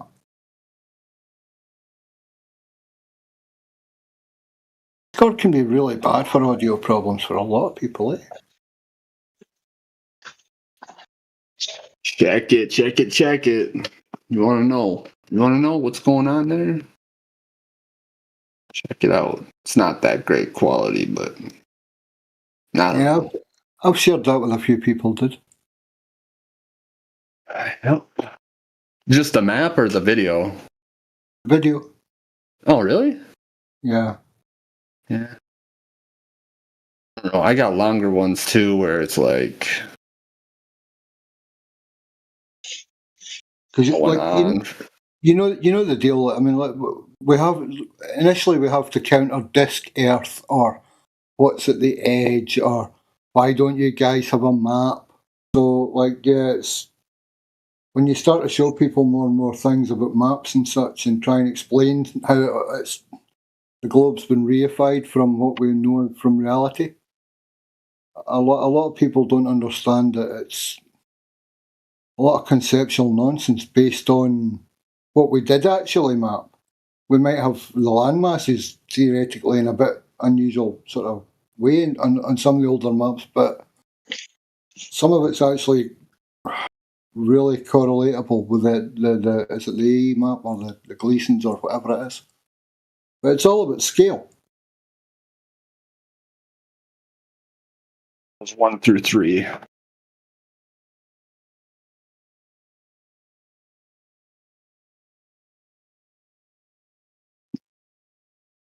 Yeah, that's interesting stuff, man. Like, there's obviously something that went down there somewhere up north back in the day. Since the beginning of time, actually. Dude, did you hear that thing where there was like always this green landmass up there? Yeah. And then they changed it to ice and then they just took it off altogether. Yeah, I think it's actually Canada, like somewhere, like the actual North Pole is somewhere in Canada because they have all that like uncharted territory.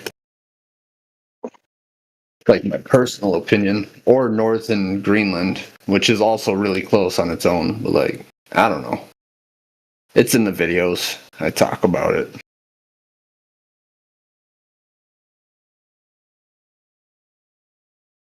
Oh man.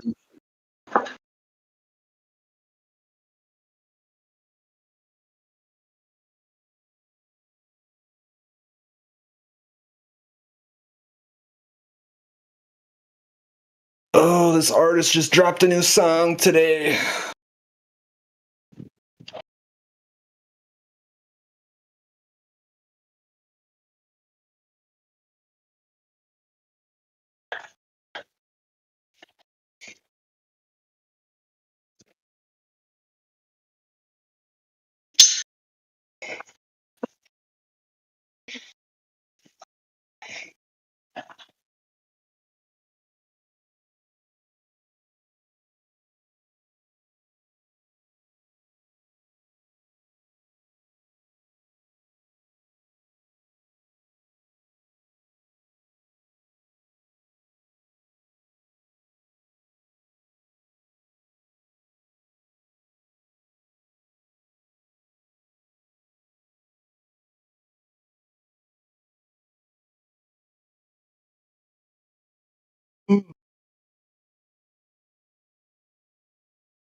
That was fire.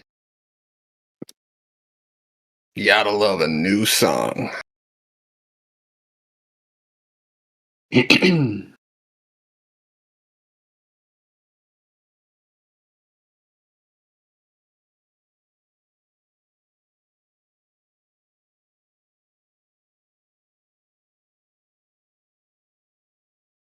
Dang, everybody's just getting silent now. Come on, guys.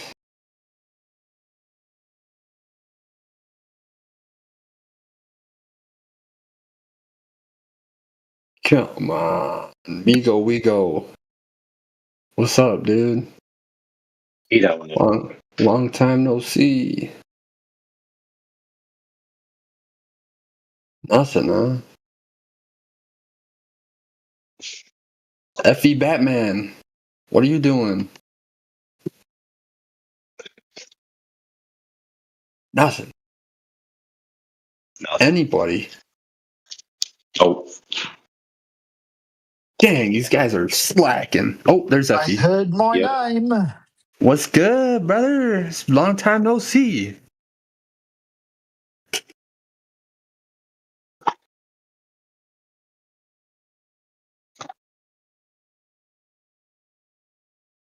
How's life down under?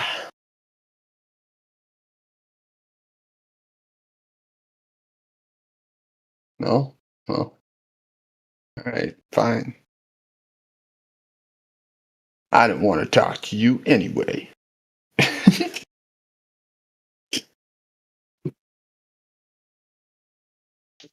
But are we still friends? What? But are we still friends? Oh, yeah. Effie Batman's a cool guy. Cool guy. Forever. He kind of gets on my nerves sometimes, but you know what? We all get on each other's nerves. That's the point. I think. Maybe not.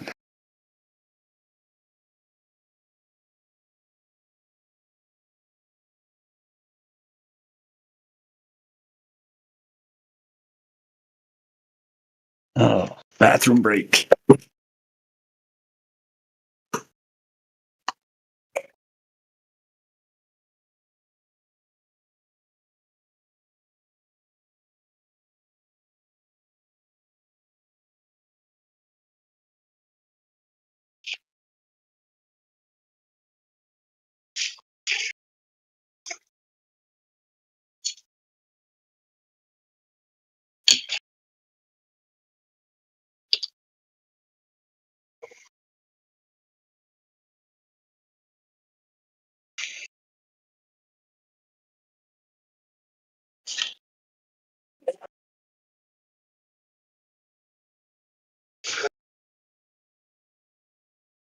I suppose I missed Flat Earth, dude, huh?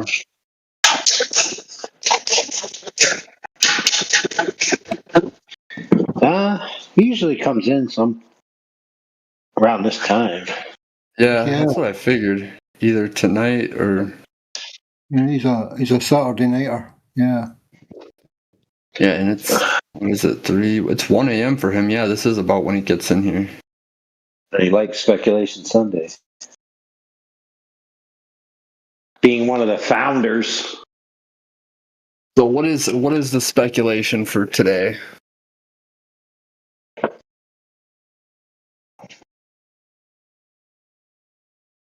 My speculation would probably be I'm speculating on if I am actually going to get silver or if you're just trolling me. Dude, how am I supposed to do that if I don't have hands? You don't have hands? No, I said, how am I supposed to if I don't have hands? You do have hands. Yeah, but how would I if I didn't? You would use your toes. Exactly. Yeah. Now you're getting it. I'm not brain dead like these Globers that come in here.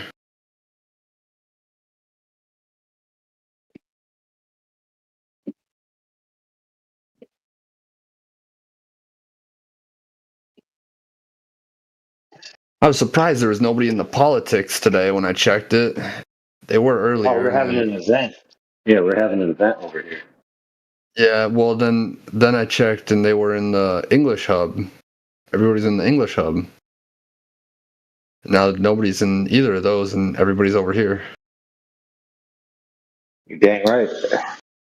Yeah, just like the tides, it doesn't always happen the way it's supposed to happen, or people think it should. Yeah, what about the tides on the Great Lakes, man? What's up with that?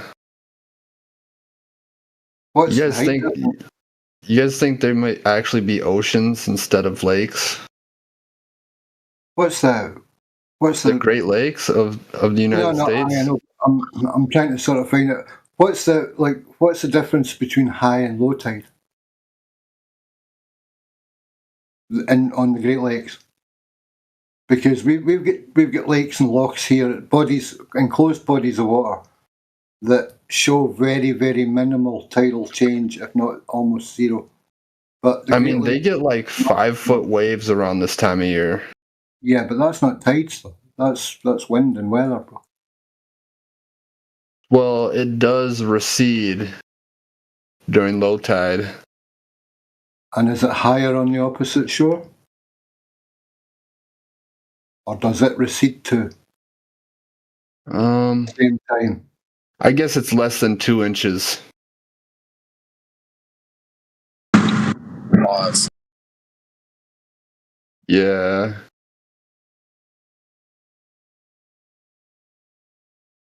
Wind pushes water to one side. Yep. Yeah, you're right. If you watch anybody going out with a sailboat, you can tell which way the winds are moving. And you can actually see the effect on the water at your feet sometimes. You know, if they're really struggling with the wind, give it 10 minutes and you'll have waves lapping at your toes. True.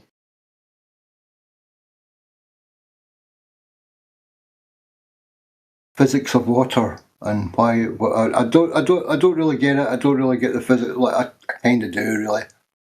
It's what is it? Is it kinetic energy? Something like that.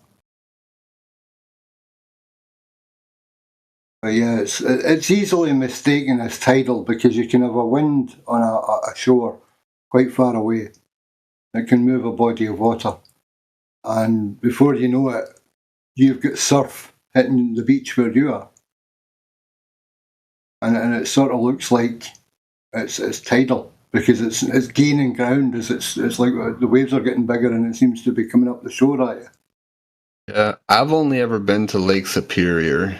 It can also be to do with pressure and atmospheric changes due to temperature, times of year, position of the sun during the day and the season. Bodies of water can swell when they're warmer or shrink when they're colder. I see. Or when it grows, if it freezes over and it turns to ice, it can travel further up a beach line because ice expands. And it can look like tidal change. Oh. True.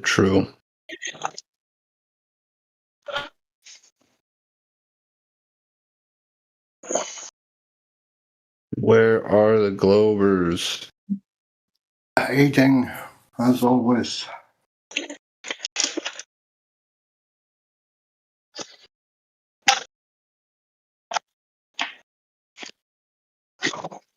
Oh, tardigrade dropped out. Oh well.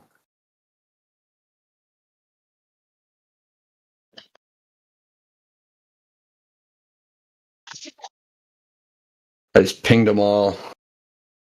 I don't know if that's allowed or not. Well, you are allegedly almost silver. If you weren't allegedly almost silver, you couldn't have done it. Oh, nice.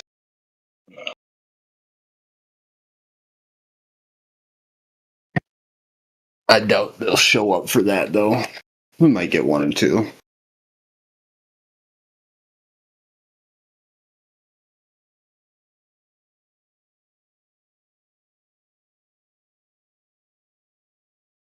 Yo, we gotta have a movie night some night. Yes, sir. We've been talking about this a lot.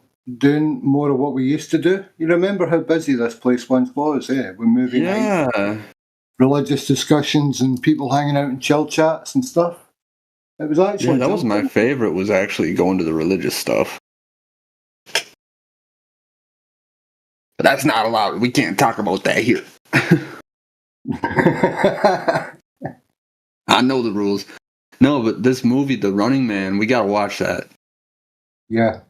I've seen it like 3 times already, but it's so good I'd watch it again and again and again. Which one though? The original or the new one? It's good. It's good. I tried to watch the original, but I didn't like it because it's too old for me. I don't like old movies.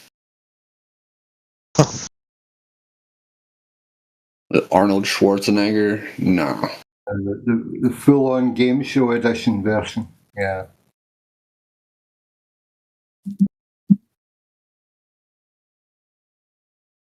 It's good. I could try to rewatch the original. If they'd made the Running Man the remake, if they'd done the remake like a follow-up to the original Running Man, that society crumbled back to that state in a sense and had to be broken once more. Yeah, I could have went with that. Well, the guy I showed it to, the new one, he's like, this is nothing like the original, but he still said it was good. Yeah, it stands on its own merit because they did change it in a lot of ways. But it could have been done as a follow-up, I think. North Pole AIDS. Space AIDS. No. I don't have space AIDS. I do not have space AIDS. Go watch my video, Space is Fake and the Earth is a Cat.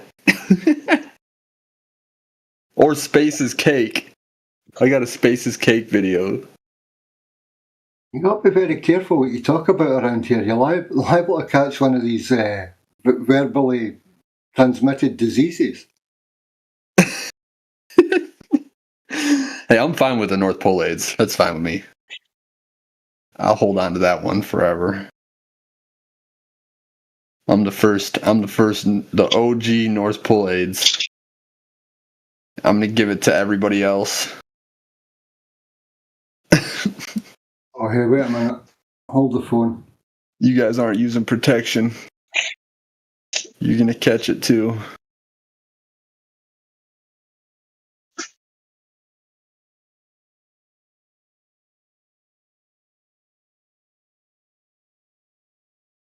Dude, that freaking Melodome guy, he really pissed me off.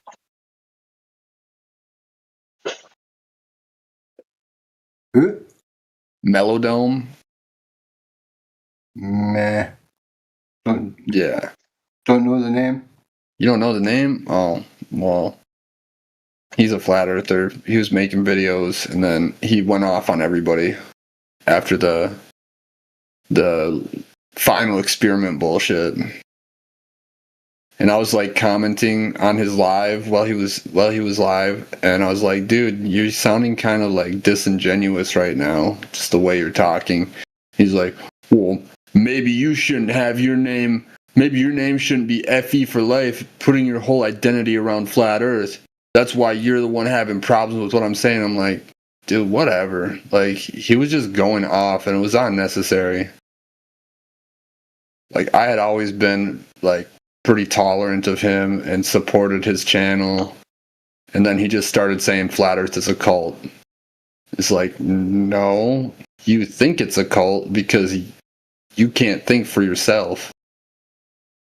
The whole TFE thing was strange in a lot of ways. It seemed to have sparked a lot of people to, as flat earthers, to go off on one, or to end up going, crazy or mad or angry or getting away from flat earth or just dropping out the scene.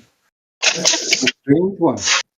The only thing it did for me is, like, I told my family that if there was a 24-hour sun and they saw it there, that I would just stop talking about it. And I did.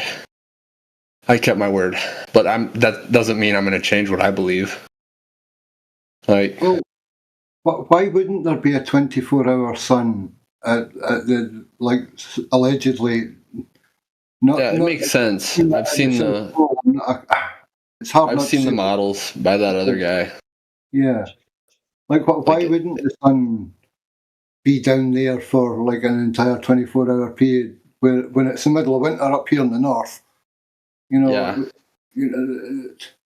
It's just the way that the light reflects off the dome. We can't prove that it's a dome, but there's good evidence to say so.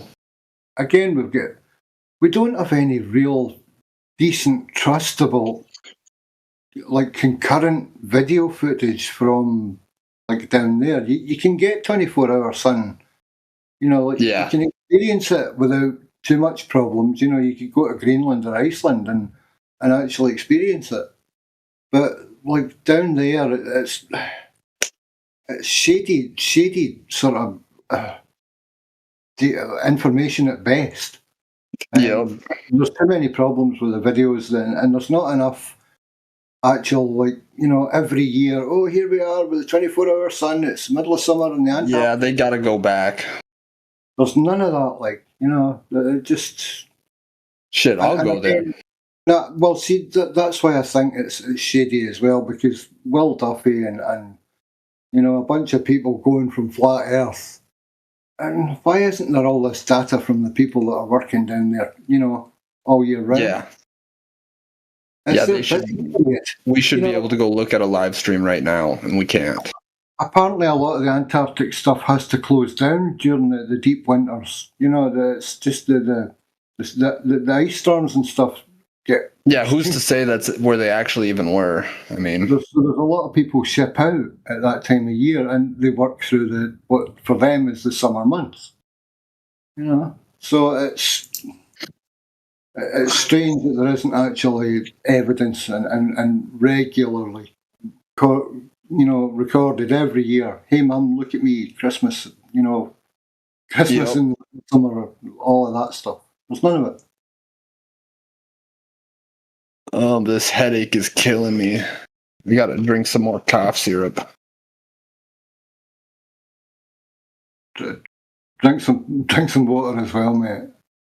Yeah, well, you can't just Hydrate. drink it straight. You Hydrate. chase it with some water. Well, I've been hydrating. I just drank a whole body armor. Don't know what that is. It's like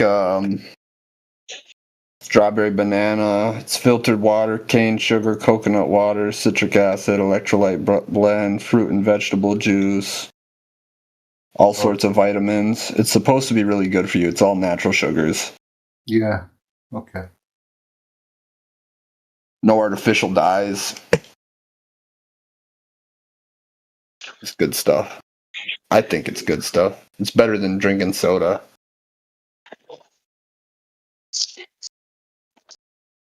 No caffeine though. That's my problem. I'm going through the caffeine withdrawals.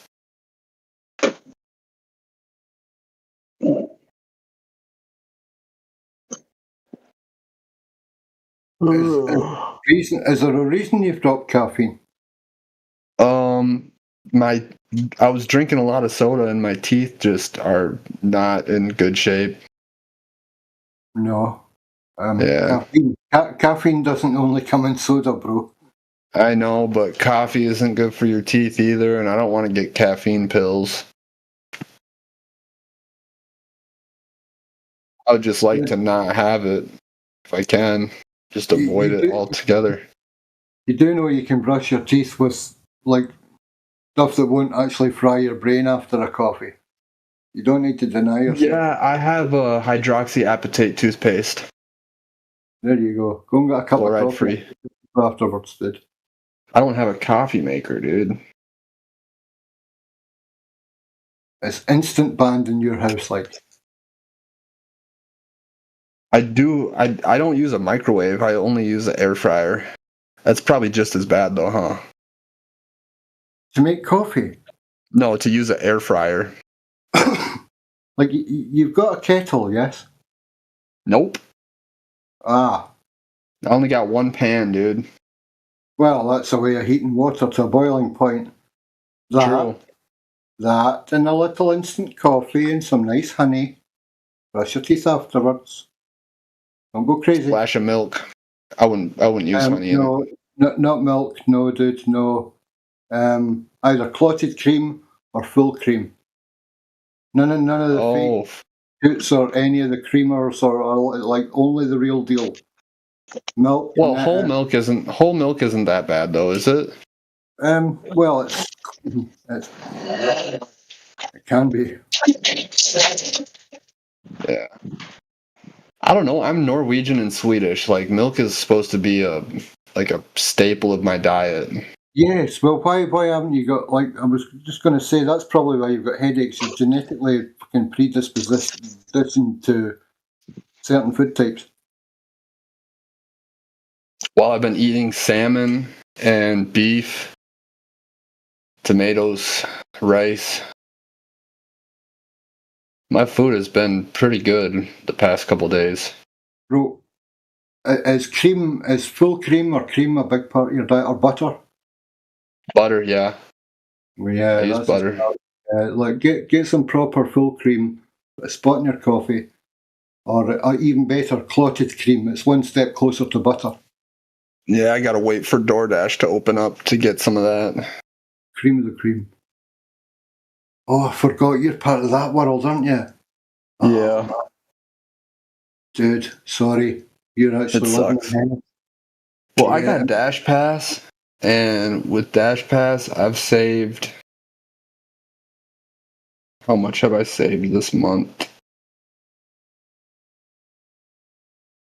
$95 I've saved on DoorDash. Well done. Yeah. That's a major part of the economy that nobody understands, that they're getting... We're paying for services that we used to just, like, not even account for. You know, like walking to the store, stuff like that. Oh, dude, it's like 0 degrees outside. I can't be walking to the store, especially when I got a little bit of a cold. I gotta stay inside where it's warm. 0 degrees. You lucky beggar. Don't you have electric underwear over there now? What? Electric underwear. Oh, no. Nope. I just wear a sweatshirt, under jacket, over jacket, and a hat with some gloves. Right. Look into the range of heated thermals. It's the future. Yeah, I know, but I can't afford that stuff right now. Christmas. Got you. Yeah. Maybe Santa Claus will be nice to you. Yeah. Fat chance with that one. I haven't gotten my nieces and nephews a Christmas gift in like a long time. It's been years, but they're all getting one this year. You're a good man. Yeah. I try to be. There's like 20 of them, dude. I have way too many nieces and nephews. My sisters can't stop having kids for some reason. God bless them. Yeah, I know. They do good. They're good mothers. I got 4 of them.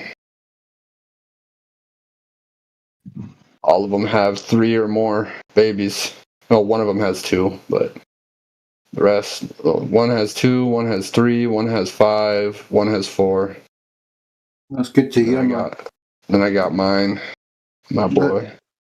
The art of family is dwindling incredibly over here and in Europe as well. Like it's something that's still quite strong in America. It's sad. The full-sized family. I mean, like you get people over here that have got like 21 kids and counting and stuff like that. But you know, to me, at the end of the day, if we don't make people, well, we won't be here. So for real. Yeah, but the art of family over there it seems to be a bigger thing still. Oh, I can't wait 10 more days and I get to eat lasagna with all of them.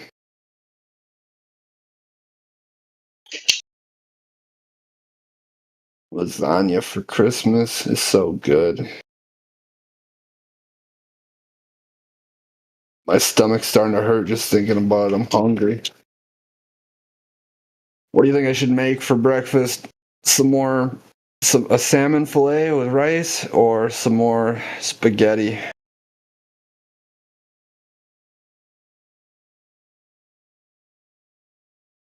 Kind of a weird breakfast, but If you had an hour 2 types of fish, you could do a fish and egg cagery. oh, fish and egg, salmon and egg. Yeah, salmon and egg and rice with some butter. I think I would skip the rice actually. some cumin and some turmeric. I don't have cumin and turmeric. I only have lemon pepper and bell pepper, seasoned salt, and garlic. I got garlic, minced garlic, and minced onions.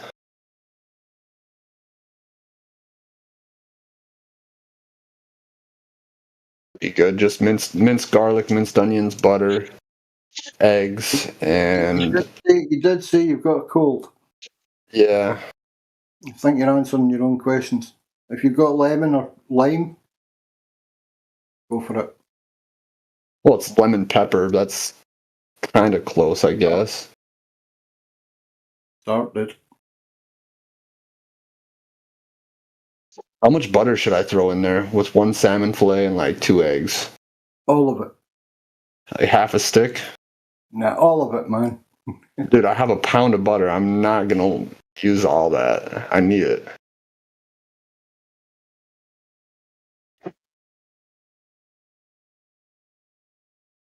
All of it is crazy talk. It's the middle of winter, dude. Your system's run down. You need something. It's not even the middle yet. It's almost 6, 7 more days.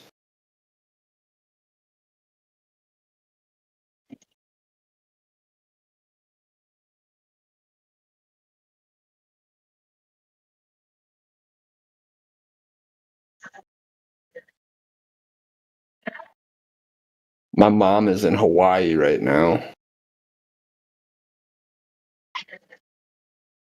Hawaii for Christmas. No, she'll be back next week. Hi, wee wee. Nice place. Her and my stepdad are been married for 10 years now.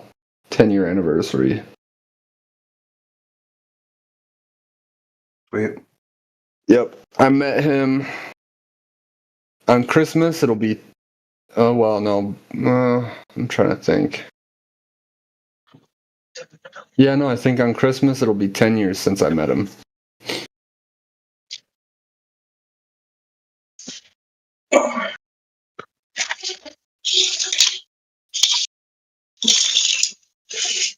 Time to get a little bit of coffee and start feeling a little better. Drink some water.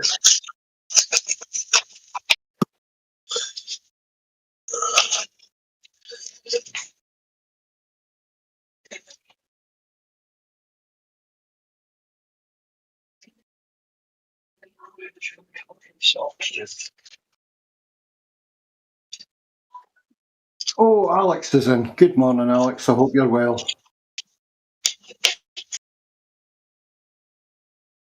Hey, how are you? I'm good, my friend. How are you? Yeah, not too bad. Not too bad. Glad to hear it. I've been thinking of an experiment, actually. Yeah? Or maybe not an experiment, maybe an observation that we could do, or someone could do. Yeah, I was thinking, you know how they always claim refraction, no matter how far the distance over a lake or a bay or whatever, there's always this talk of refraction. Yeah. And there's that beautiful one in the ice, you know, that's done on the ice with the different coloured lights.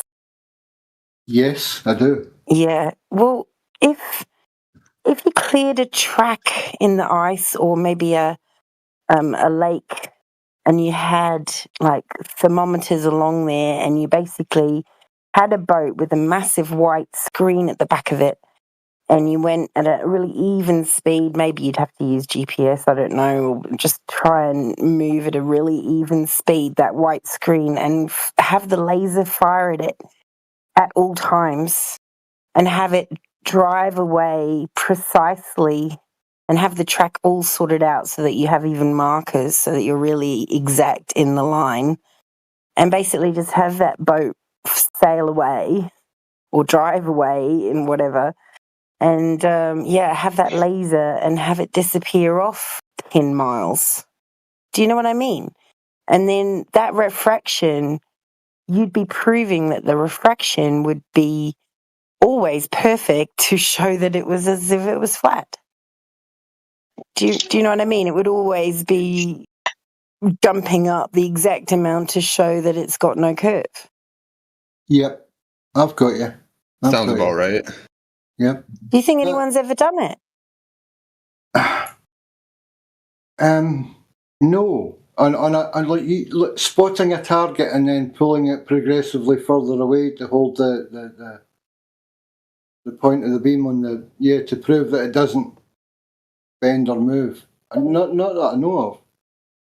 I mean, because you could just have like a simple boat with a big white board at the back, you know, make it like, could be quite tall if you can support it, really vertical, and just keep it really slowly driving away, film the whole thing, record the temperatures as you go.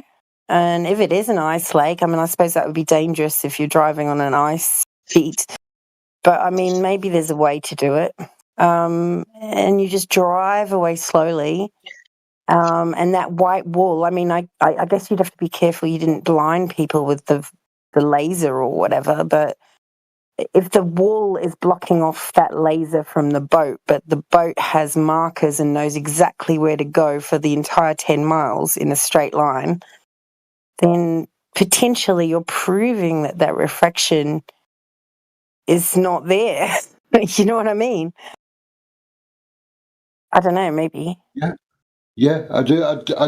I do know what you mean. Yeah, and it's another. It's It's another way, like you said, with the temperature markers and recording the temperature changes as you go on the distances, and to the point where you can actually say that, no, look, here's the temperatures, here's what's happening.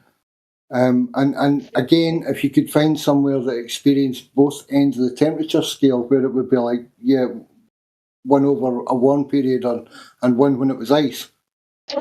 I mean, you could go to two different lakes. One could be a really hot lake in a really hot, windless temperature, nice calm day, and do it over a hot temperature, and then do it somewhere where it's practically ice or it's a very, very cold lake. I don't know how you'd say. I mean, maybe there are places where you get 10 miles of safe ice to drive something on, but I don't know. I don't know about that because I don't live somewhere where it's like that.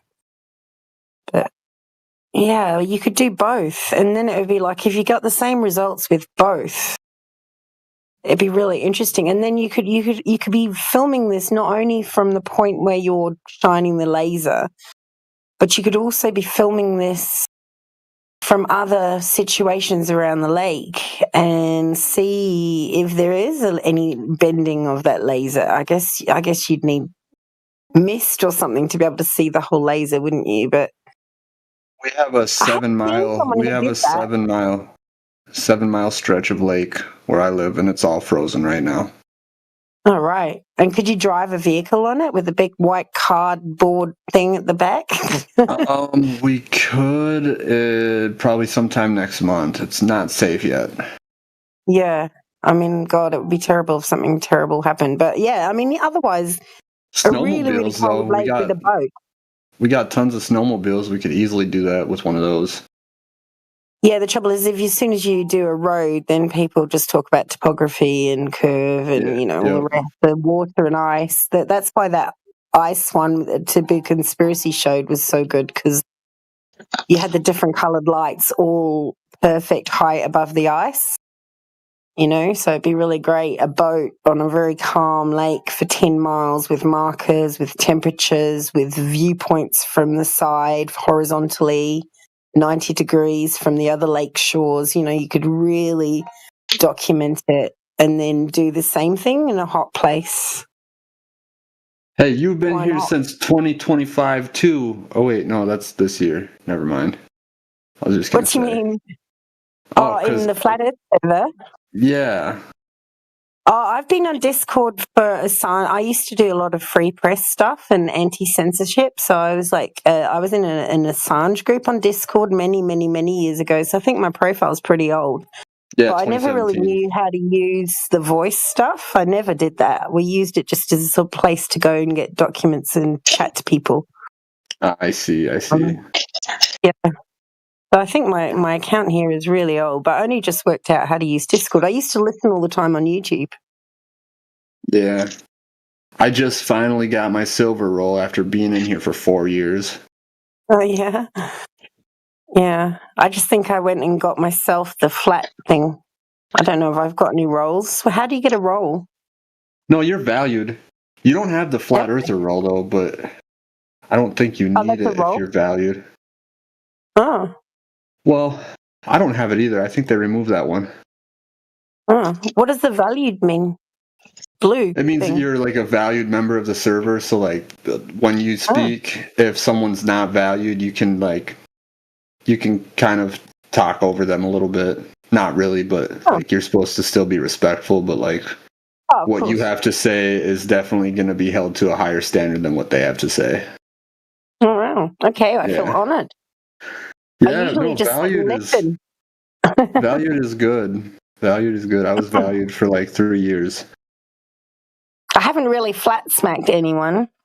I think that I had you gotta hit them with the "we can see too far."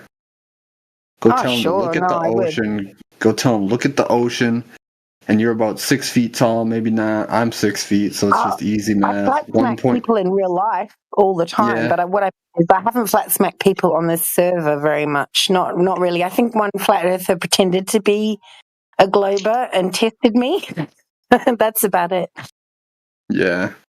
If I pretended to be a glober, I'd just start talking about refraction. Yeah, well, I would do that experiment, that observation test, whatever you want to call it. That's what I would do, definitely. Yeah, the black swan is good. The black swan's great. Yeah. Maybe it would be really fun to do it there. Just combine them all into this mega observation. I don't really like the Witwicky photo of the Chicago skyline. I don't like that one as much. No. There must be others. There's that Bob Liddell when didn't he go out in a boat all the way from one side of the lake and kept on viewing it the whole way? Yeah, Did you see that video? No, I don't think so. I don't watch that many videos anymore. Oh, that's a really old one. Yeah. It wasn't Bob. Oh, wasn't it? Oh. No, it was. Oh God, I've just forgotten his name now. Isn't he the flat earther who died? The guy, Globebusters. No, yeah, that was Bob. Globebusters that passed. Yeah, he was the one that did the ring laser gyro thing. Oh, that's terrible. I've forgotten his name now. I'm a fan of the infrared long distance photography in Hawaii. Those are good. I just feel like we could do an observation where we combined all these things, you know, the infrared, the laser, the ice, the colored lights, whatever, temperature, that we just do everything all at once and try and make this mega perfect observation to just knock all those arguments away. Yeah, I had access to a P900 for a while, but I don't anymore. I keep on asking for one for Christmas. I have like 3 years in a row now. You need to ask for a P1000 now. Yeah, either. I said. Right. Happy with either. Yeah. P900's still pretty good, though. Mm. Isn't there like a P1200 coming out? I thought they were banning them, but yeah, I heard something. 11, like a higher one. Yeah. The 1100's out, but I think there might be more coming in the pipeline. Yeah. Yeah.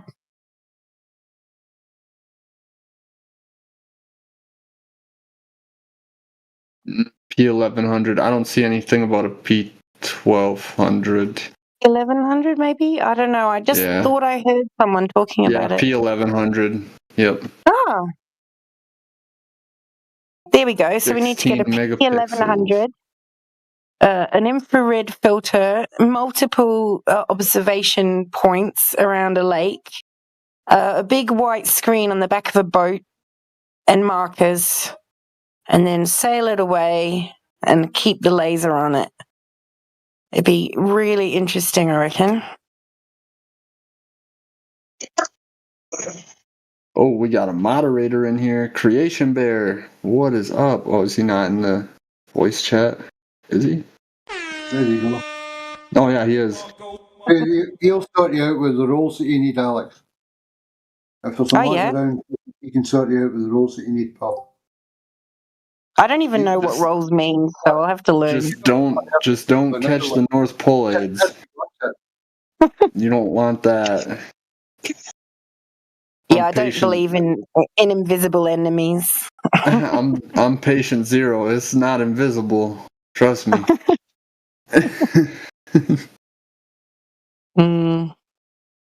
Did you see the Robert Bennett, the guy the PhD that is a geocentrist? He was on Alex Zick, The Way Forward.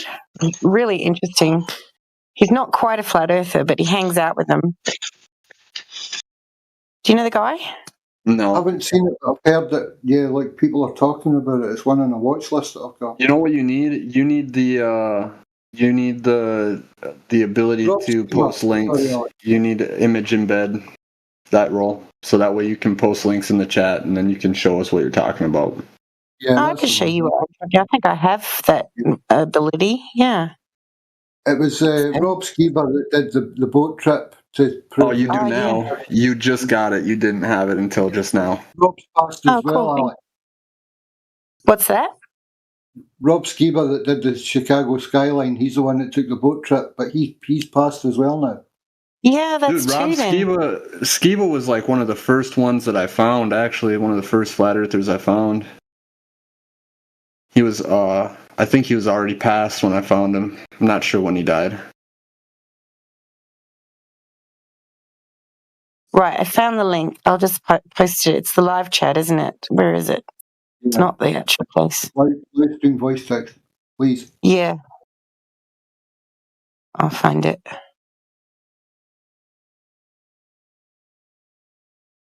VC voice text. No, there we are. There we go. Okay, I got it. I can't It's okay find to- out when he died. Cool. Wait, that What did doesn't he sound die right. of? 2024? That can't be him.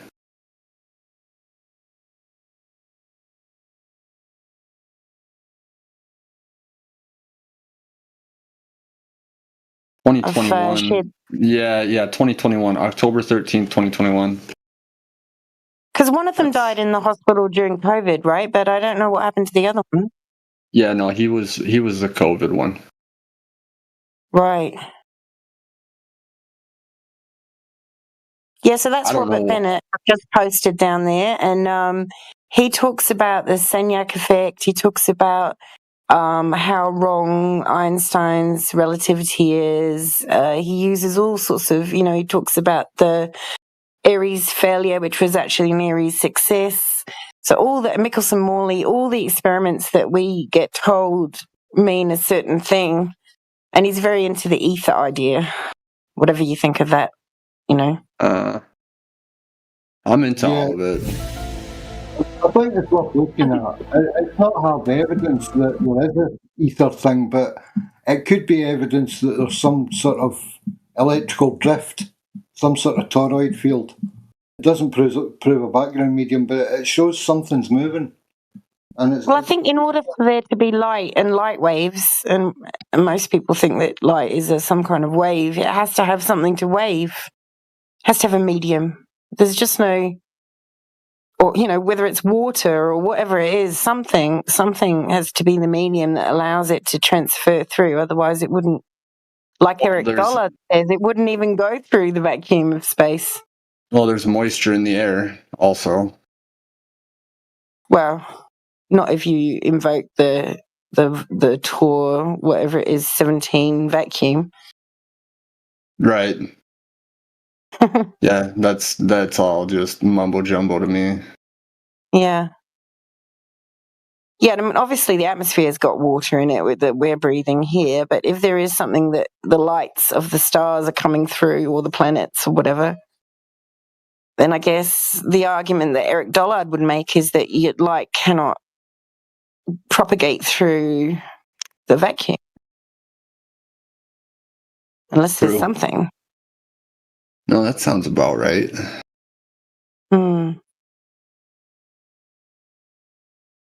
I don't do very well with the arguments on like light and stuff like that.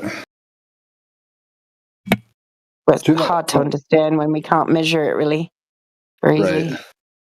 the stuff about light I can get my head around, but it's too much for me. It's too much correlation being causation to claim that there's a background medium that we can't see, touch, smell, taste, manipulate, or even get close to that on its own. Right. We can't draw a vacuum to the levels of space.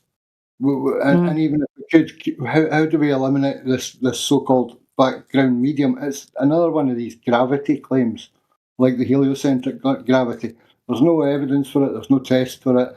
It's a theoretical construct or model. Prove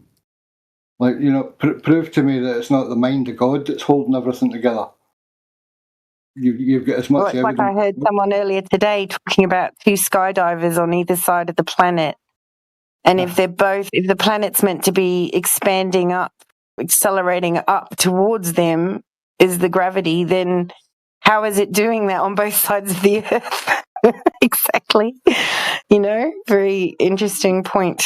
An answer to that It would take a theoretical physicist to give you an answer to that, but I have a theoretical degree in physics, so I can answer that one.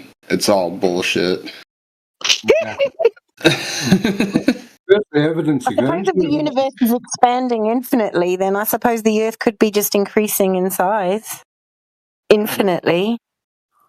Does that mean that we're infinitely increasing in size too? Yeah, which is strange because I thought they were all giants once, and I thought they were all giant trees or something. Yeah, it sounds to me like we're shrinking.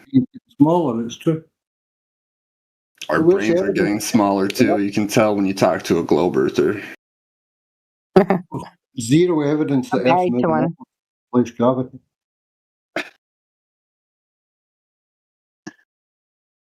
I gotta stop trying to be funny. This is serious business, guys. Where is the curve? Over there. No, tell me where, because I've been looking for it. It's behind you. I think the curve's in your eyeballs. Oh, my eyeballs do curve a little bit. Yeah, exactly. You know what else curves? My guitar. My guitar's got some nice curves.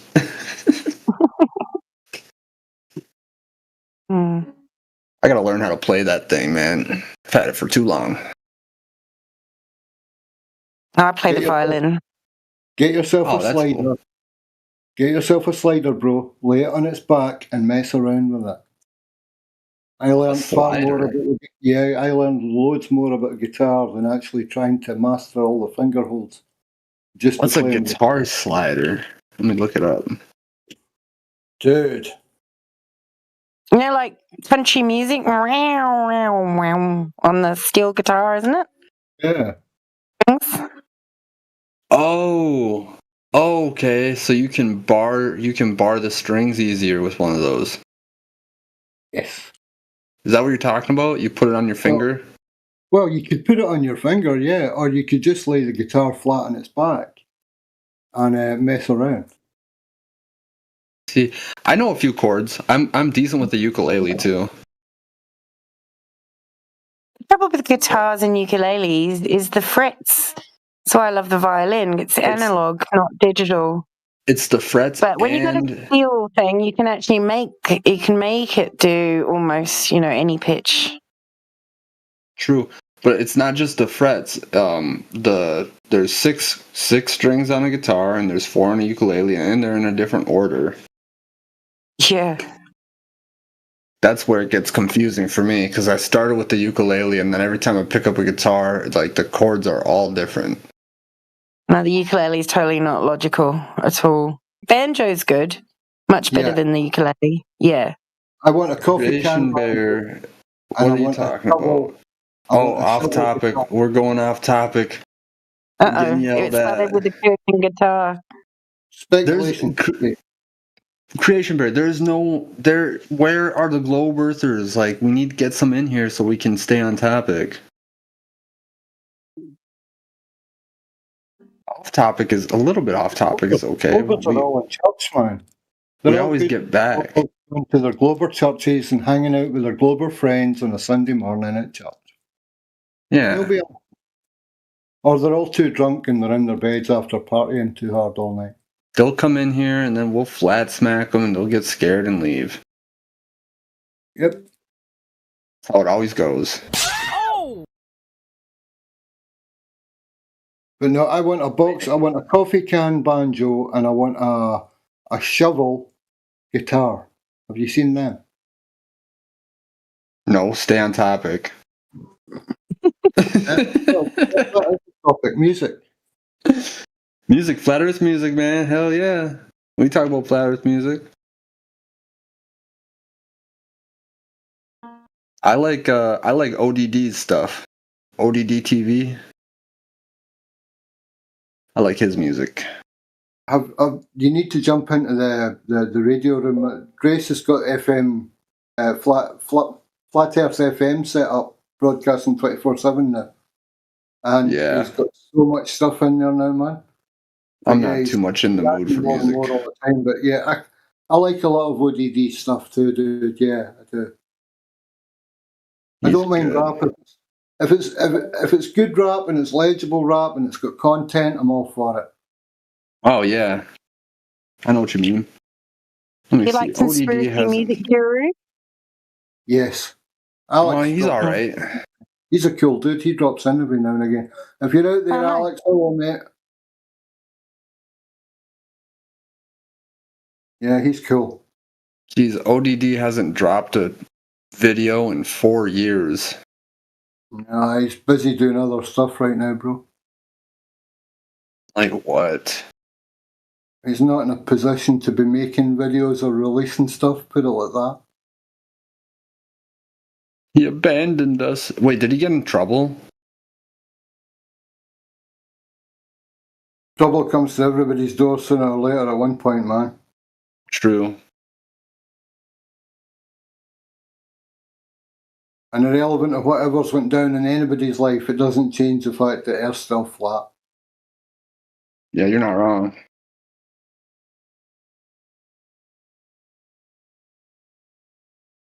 Where's this flipping coffee can banjo thing? My God, I need to sort out my lists. Oh, yep, I just Googled it. I see. I see what happened. My goodness. Yeah. Right, there it's there. Yeah, the guy that showed me Flat Earth ran into some, albeit some worse sort of troubles than that I'm not going to get into. Flat Earthers, like they call us fringe conspiracy theorists and wackadoodle nut jobs, and every now and again, somebody involved with the flat Earth goes crazy wackadoodle, mate. You know what I mean? Yep. I know exactly what you mean, actually, sadly.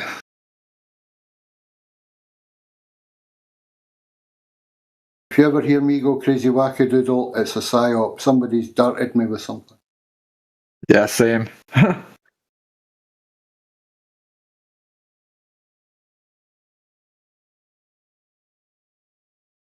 a live stream.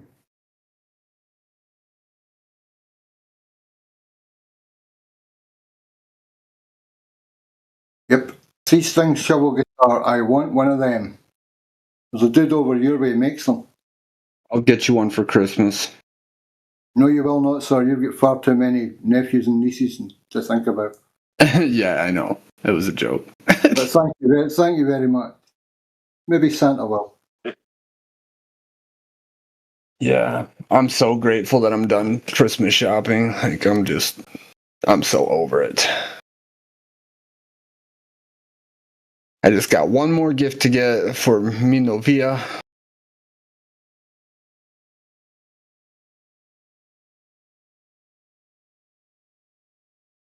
Hers is going to be actually one of the more expensive ones that I've gotten, aside from the one I got for myself.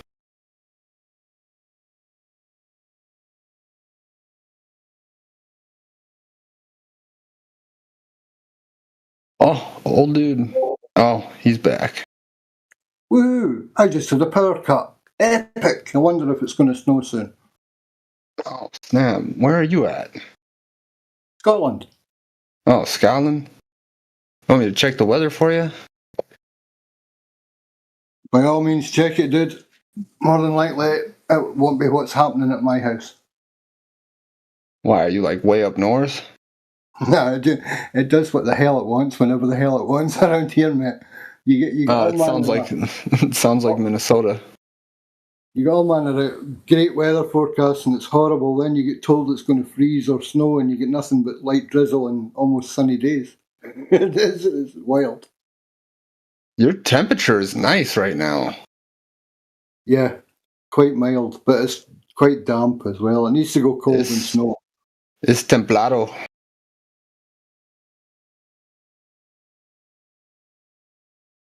It's templado.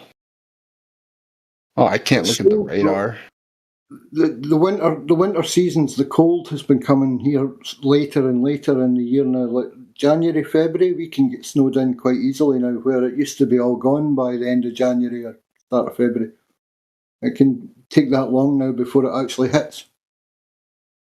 It's like the seasons are the same, but the calendar's wrong. You're not getting any snow, but you will be having rain in about 1, 2, 3, 4, 5, 6 hours. Yep. That's such a tiny little island you live on. Yeah, So tiny. we can get the 4 seasons in one day quite easily here. The North Atlantic current does a lot for this country. On the west coast, it's quite warm. There's places you can grow palm trees outside, and there's other places that you can have. Well, over there that you could even grow bananas in conservatories and greenhouses. You can have grapevines in greenhouses and conservatories over here. That's quite common. Somebody tried to grow tea recently, somewhere north, slightly north of where I am, but apparently it was a scam. It was to get a whole load of money from the European government for growing tea, and it was all a scam. That's hilarious. Yep, isn't it just? Oh, I turn on latitude and longitude lines.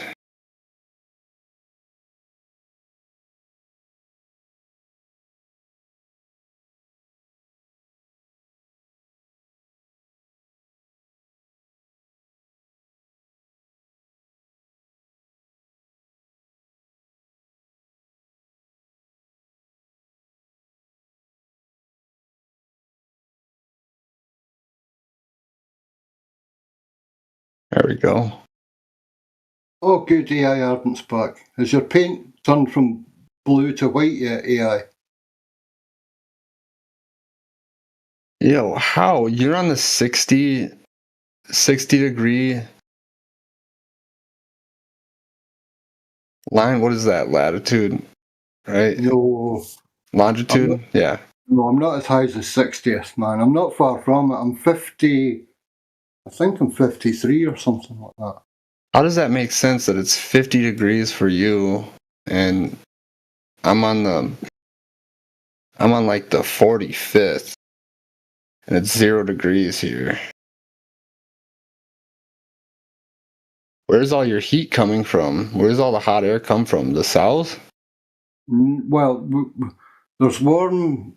If you go down to London, the bottom end of England, it's almost like the south of France down there. It's a weird thing with temperature here. But yeah, where I am, I think I'm about 53 north.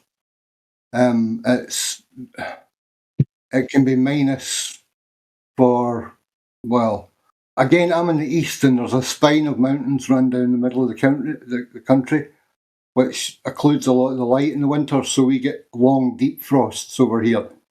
Where the west coast gets a weather front from America, the North Atlantic current, so it tends to be warmer and milder over there.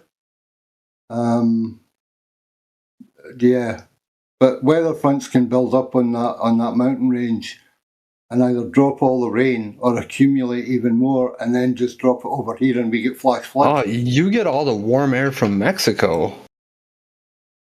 Yeah, it circles up around the bottom end of, like, it comes up through Spain and that, and then circles around and hits us. Yeah. But also from, like, yeah, from like your side of Earth side. Yeah, we get all of our cold stuff coming down from like Canada and Alaska and we get warm cyclonic from your south regions. Huh. Well, at least that means your winters aren't that harsh. Well, comes and goes. Yeah, ours are usually pretty insane, like frustratingly insane. It'll be like negative 40 degrees next month. Yeah, but what's that in Celsius? Like negative 40. 10. Yeah, we get minus 15s and like 18s, and the odd 20 or thereabouts at a push sometimes. But yeah, it's where I am. It can be minus 10 or minus 12 for me easily. through the night, the coldest parts of the night, it can severely drop to that. But that's when it's holding 0 or like 2 or 3 below. Wait, negative 40 in Fahrenheit It's is negative negative 40 in... What? Yeah, 40's the changeover. Negative 40's the changeover. Oh, okay. And they don't really cross that much. It's really odd how it scales. That is very odd. Very, very weird, dude. So it's always messed with my head. Like, why isn't 0 0 on both scales? It's like, what? Well, I know Celsius, like 0 is freezing. But Fahrenheit, that's like negative 40 Fahrenheit is 72 degrees away from freezing. Such a drastic difference. That's a 32-degree difference, so I guess that kind of makes sense.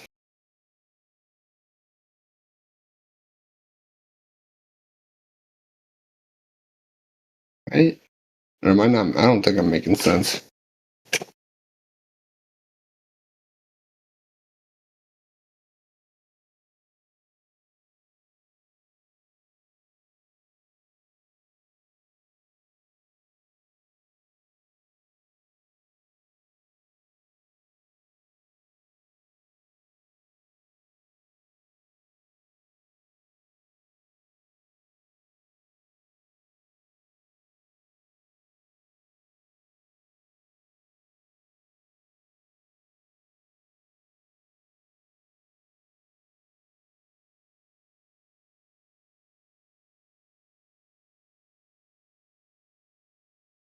Oh, I found a formula on it. It makes a little bit more sense now.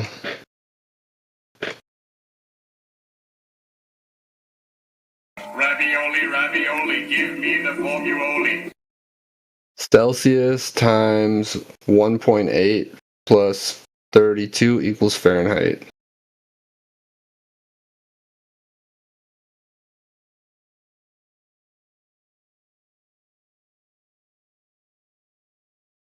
In the voice chat. Voice text chat.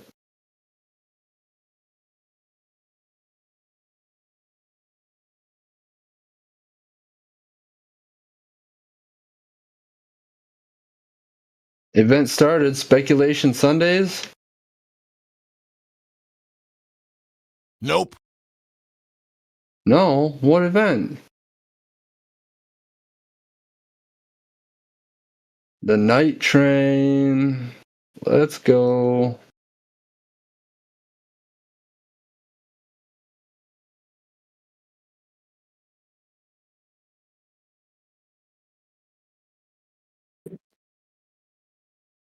Oh, I forgot I can talk. Chat, what's going on, guys?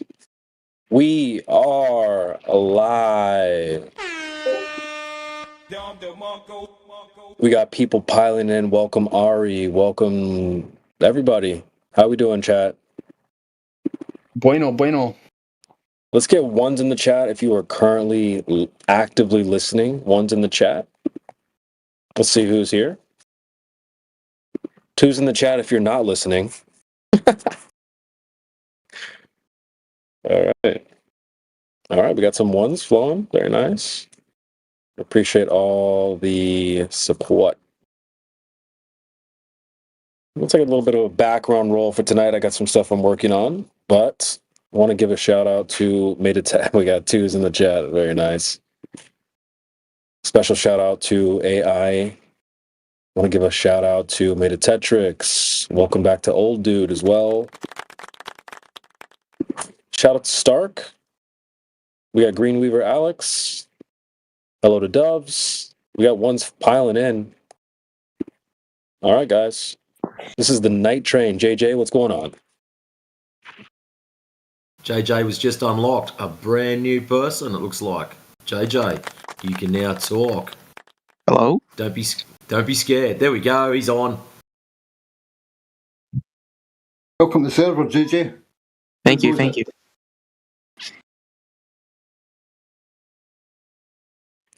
Yes, Jay, we're in a chat as well. We've just unlocked the chat for you. is called Live Stream Voice Text directly above this VC. Feel free to chime in there. Okay. And I'll do that. Also, Bowser Knows. Chadley, welcome to the panel. You've been unlocked as well. We hear you breathing. Go ahead.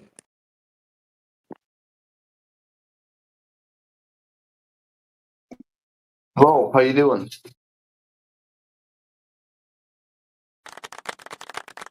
We're doing good. We're doing good. Do you think the Earth is currently moving? No. All right. Why? Because that's not what I experienced. All right. Chad, you guys got anything for him? Old dude made a Tetrix. What's that? So what do you experience then? What do I experience? I experience, I don't know, I'm a flat earther. I don't try to beat around the bush, but, stationary, topographical, flat, probably a container.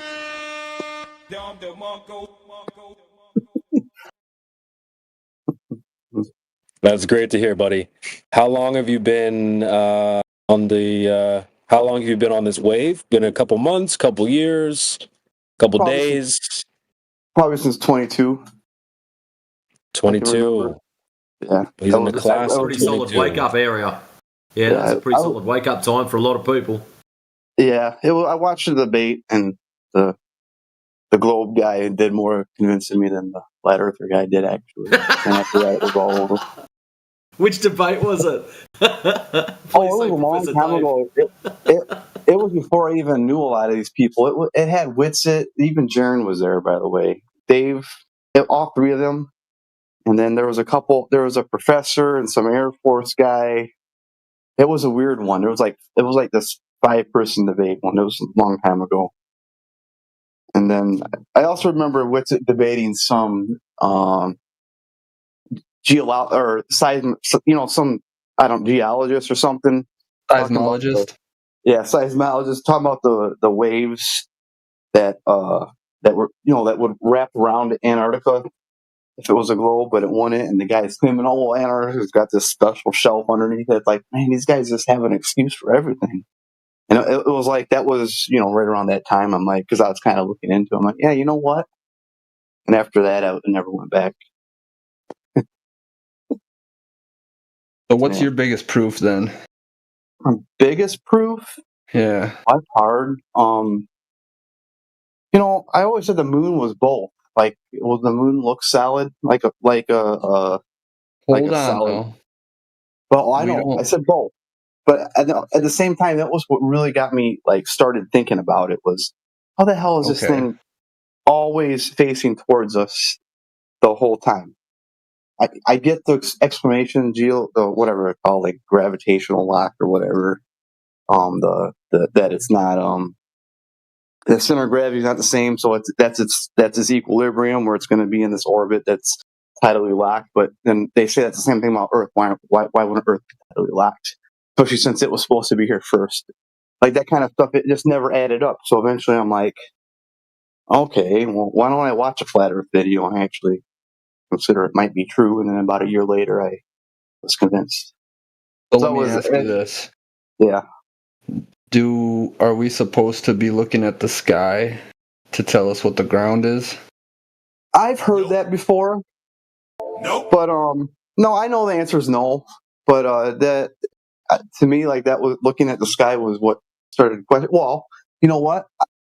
It's not that looking at the sky tells me that the Earth is flat, but looking at the sky and comparing to what they tell me about the sky makes me know for sure they're lying to me. And once I know for sure they're lying to me, why do I have to believe a ball? How's that? So what's your proof from the ground then? What do you mean? From the ground? No curve. The problem with that is, well, yeah, the biggest proof I have is the sunset that I've taken on my own 4 times in a row. 2 of them are actually good. I could show to people, but where the sun just fades above the water. All 4 times my camera. That's one proof. Compelling is other people's videos of long distance shots. I haven't got one where I could verify the distance myself, but that's compelling, and I believe that they're true because I could verify them if I went there. But like I'm talking about like my own proof, like what that I've to done. me is the best one. Is long distance. We can see too far. Absolutely. Exactly. Lack of measurable curve. That's what. I don't know if you listen to Brian Sweet or anything. Yeah, no, you're good. Yeah. You pass for me. Oh, thanks, man. So how he's going to go when some balltard comes up? I suppose you flat earthers are just going to say you see too far. Refraction. I got another one too. Not just the crepuscular rays. Like that's one. I call them flat Earth rays, but a really good, compelling one is if it's ever kind of partly cloudy and you're over a lake where you can't see the horizon or an ocean, and you have those crepuscular rays coming down like, I don't know, 20 minutes before sunset, and they're still going straight down to the water, and obviously converging too, but they're still going straight down to the water. And at that point, the angle of the ray should be pointing at you, not straight down. That's another good observable. You can observe for your life. You can observe. Oh, they're still straight down, but a long way away from you. Yeah, exactly. Like the sun should be at an angle where it's getting ready to go behind the ball, but they're still pointing directly straight down towards the water. Interesting. Yep. Have you got any photos of that? I do. It's funny too because it's just a bunch of people with the sunset. But I gotta tell you what time it is and everything with it. I can find it. It's a couple of years ago. I just remember looking at that, and I'm like, yeah, that doesn't make any sense. But I can look for them. Yeah. No, that's all right. It's just always handy if someone asks for them. You can just go, "I've got my awesome folder," and dump all your goodies out. Yeah, if I can sort all those out.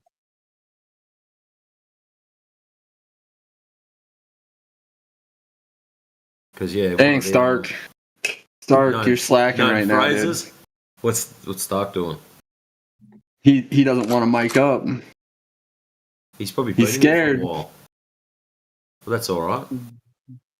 No, it's okay to be scared, but I mean, come on, man. Put your money where your mouth is. Let's see it. Where are you guys from? Like Australia, or? Australia. I'm Midwest. Scotland. Scotland. We're from all over. What about you? Sorry to hear that. Cleveland. Cleveland, Ohio. Ooh, Ohio. sorry to hear that, bro. No, I like it here. Your whole state is a meme, dude. It's a meaning. I don't know. I like Cleveland. I'm Minnesota. Minnesota, eh? Okay. Well, how do you like Minnesota? Cold as, cold. Just really cold. Are you by the cities? No, I'm way south. Oh, I got you. I got a friend that lives in the cities. Damn near in Iowa. Nice. Cool. Yeah, I don't know. I kind of like being by the lake. They got a lot of nice, a lot of outdoor stuff to do around here too. Believe it or not. Muy frio. It's so cold right now. I just can't. There's nothing to do but go ice skating. Yeah. It's about 20 right now. Right. We just got some snow, so we can go skiing and stuff.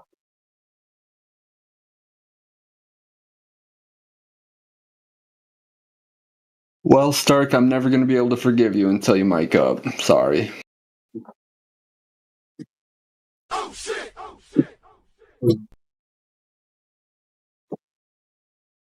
To be fair, I think he said 10 minutes, so we'll give him time. Also, sorry to hear that you live in Cleveland. So sorry to hear that, bro. Thanks for your condolences. Yeah, right. You're from Ohio too, dude. Yeah, Cincinnati in the building. The Bengals? You like the Bengals? I mean, it's kind of hard to be a Bengals fan, but whatever. Better than the Vikings, I'm pretty sure. Anyway, still got a bunch of new people in here. We have Voltic, VLTK. Have we spoke to Voltic before, chat? Nope, I haven't. There's also Yaga, Bruno, and welcome 20 Cups, or whoever just joined, welcome. JJ Play is still here. We hear you breathing. Yeah.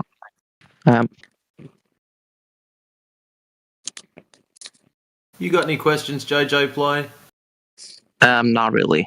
Just listening in. This is a no listening panel. Oh, look out. I'm glad to hear that. I wasn't listening. What did you say? No listening. You hear me? Such iconic moments.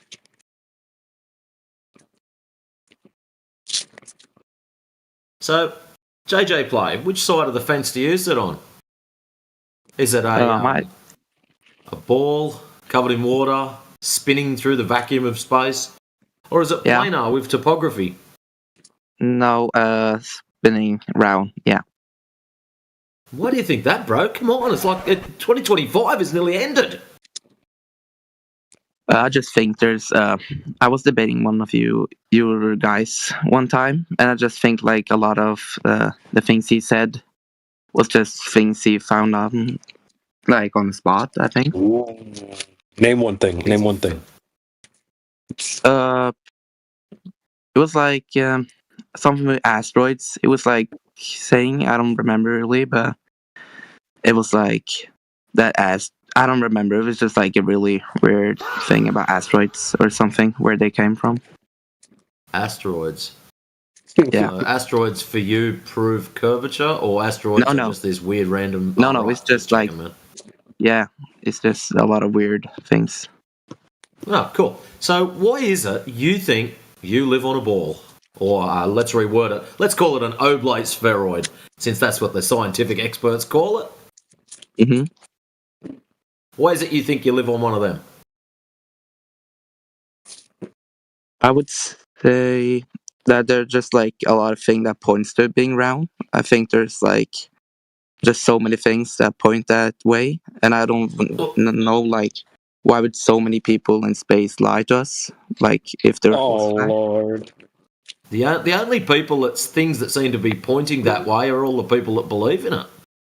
So what things are convincing you... Alright, let's change this.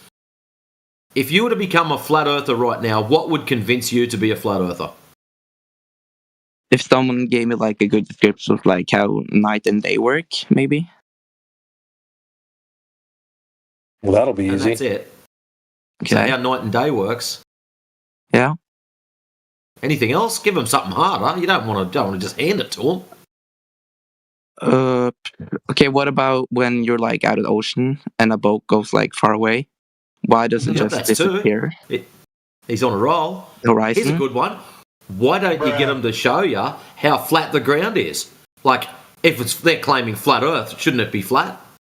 That'd be like... But isn't that more about like the perspective and the size? Like, because Earth is so big, it would look flat if you stand on it?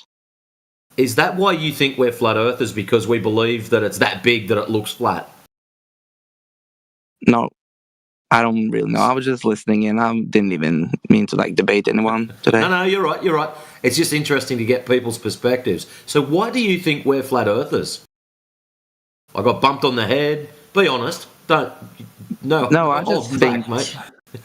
I would just think you people are like try to, like you just look like more into the theory, and maybe you, like most of you, got caught in the theory, and got caught in it. How do you mean? Well, like someone tied me down and put a big bright light in my face and brainwashed me? No. You just have another perspective than I have. I have another perspective. Yeah. So maybe we learned something that you haven't learned yet. Maybe. Alrighty. Have you got access to the channel that's above this one that says live stream voice? Oh, Yeah, live stream voice text. I don't think so. Oh wait, maybe December. Wait, no, I don't think it's that one. So It's the not one you're over in at now least. is live stream. Directly above that channel, there's one called live stream voice text. Okay, I'll see. I just see live stream audio archive over it.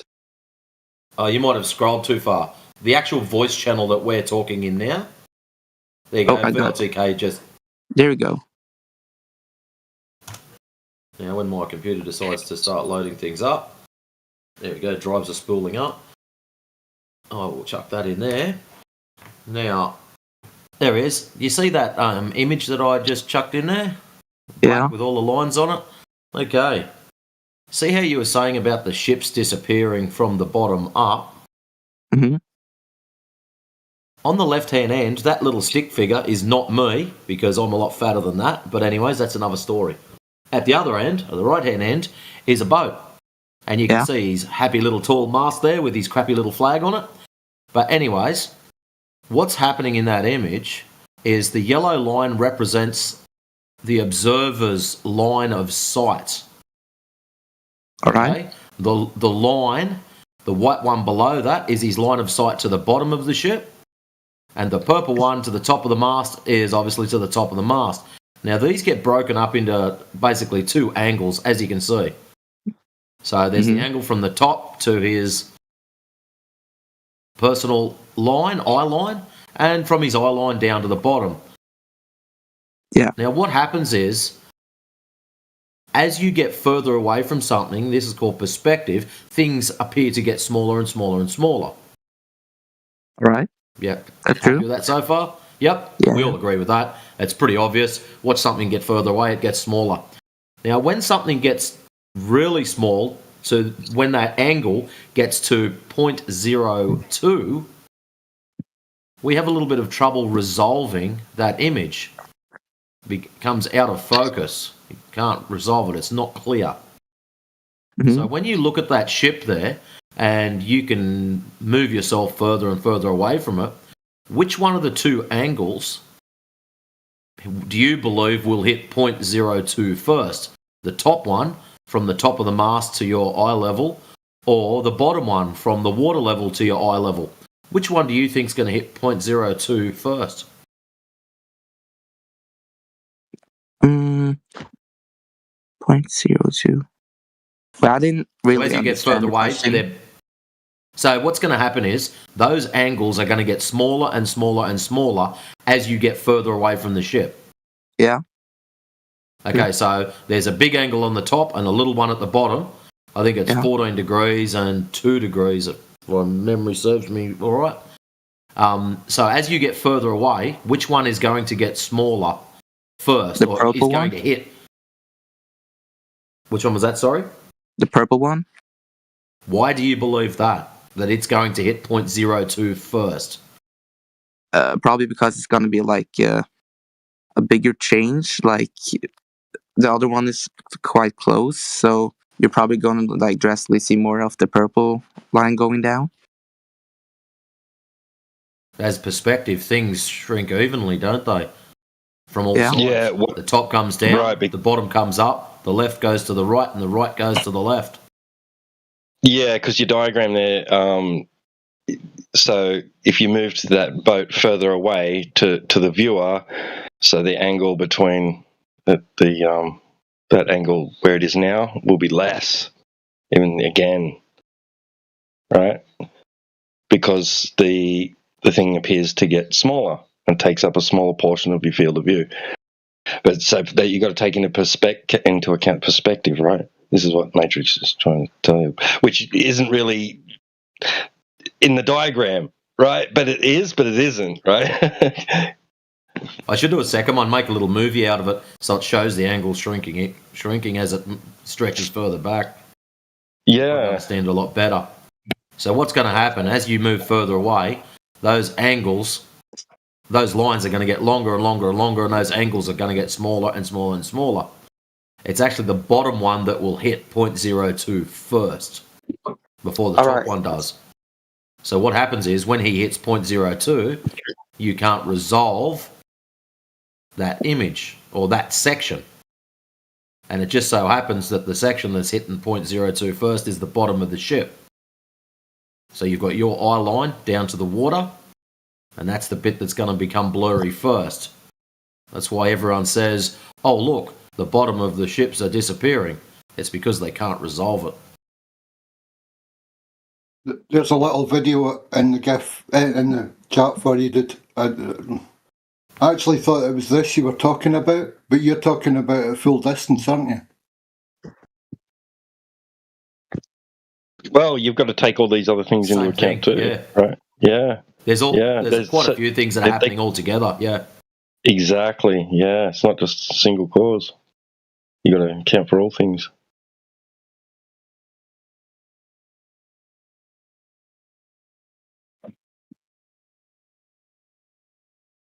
Same effect, practically the same cause, but just on a small scale.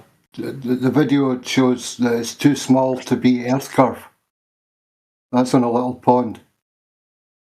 The boat disappears due to angular resolution and the effects of light over this.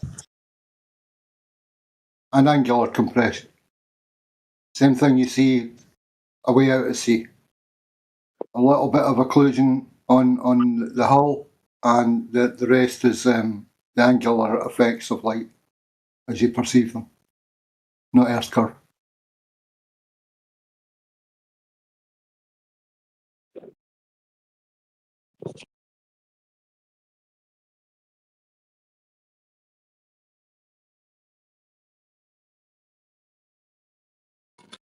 All right, comments, questions, concerns, JJ. What did you say? Any comments, questions, or concerns? Not really. But don't worry, JJ. We're not here to convert people into flat earthers. We're just here to give you information. What you do with it is up to you. Yeah, I understand. Hey, what do you think? I don't know if you have like anything for this, but I live in Norway, so I see a lot of northern lights. So, do you know like what that is, or is like northern light for you too, like the same thing? The northern lights. Yeah, it's like any weird things about northern lights too, or is just like how does that happen? I've never had the privilege of seeing them, considering where I live. I'd like to, and it's a shame Drace is not in here. I think this conversation would be more for his. Is he the guy from Minnesota or something? No. Oh. He actually gets to see the northern lights on a regular basis. I see. Grace is near you, dude. He's in Iceland. I'm sort of like 2/3 of the way up Scotland, and occasionally I'll see. Well, they say that you can see the northern lights from around here. I've not seen it really much myself from around here, but yeah, it's supposed to do with something about how charged the ionosphere is and the angle of the sun and all of that stuff. And to be honest, I don't know. It sounds theoretically possible, but yeah, like. Whatever's causing it for you is what would cause it for me, but to actually put a finger on what that really is, yeah. I don't know. Yeah, the thing I believe is that it has to do with like the magnetic field that it attracts to the poles, and that's where the the solar waves do arrive because of our magnetic field. It could well be, yeah. It could have a major effect on it. I mean, it's. If you think there's an increase of atmospheric particles from some sort of solar flare or whatever, but it's an increase. And if there is a magnetic pull towards the north, yeah, it could well be that there's something up there that's catching the light at a certain angle. It makes more sense. But yeah, it's also, it does seem to suggest some sort of, it could be part of a toroid field that you're able to see under these effects of light. But that's a speculation claim. Yeah, and it's not going anywhere to proving the curvature of the Earth, is it now? No, that I know, but like, if I like, I don't know how you like depict like the sun and like that kind of stuff. But like, I was just wondering if like the sun is fake and other stuff, like how that even happens normally, because I don't really know how you like see the sun. I wouldn't say the sun's fake, but we can't verify that it's 93 million miles away. The sun angularly to you is about the same size as the moon, like it is for me. And everybody experiences the sun rising in the east, moving across this midday, and setting in the west. In the north, during summertime, it seems to circle around north for 24 hours, tighter and tighter. So you get more days. And in the south, it seems to get darker at that time. But then at the opposite end of the year, it seems to traverse on a further circuit. Yeah, because like here in Norway, like right now, we only have like sun for like 2 hours a day. So, and in the summer we have like the sun all the day, except 2 hours a day. So, yeah, we do experience a lot of like variations.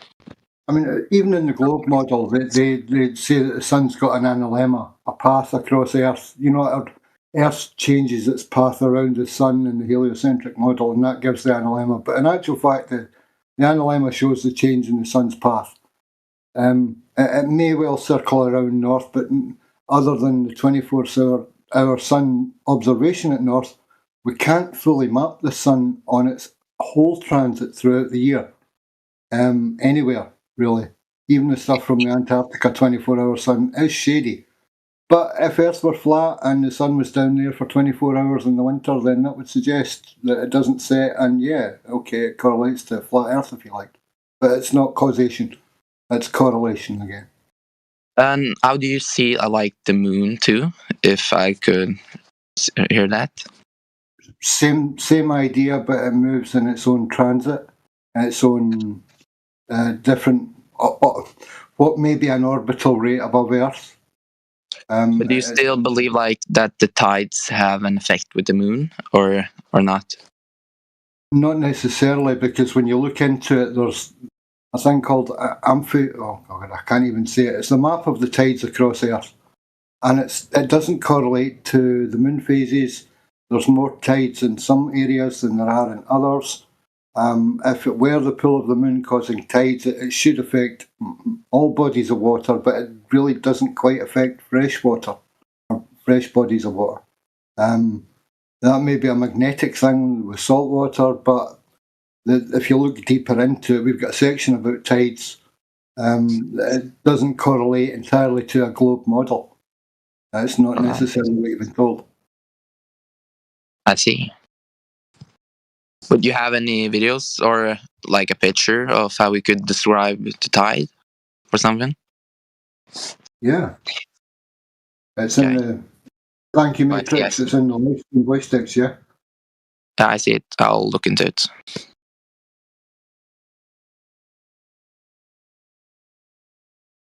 thought there was a subsection. Is there not a subsection on tides as well?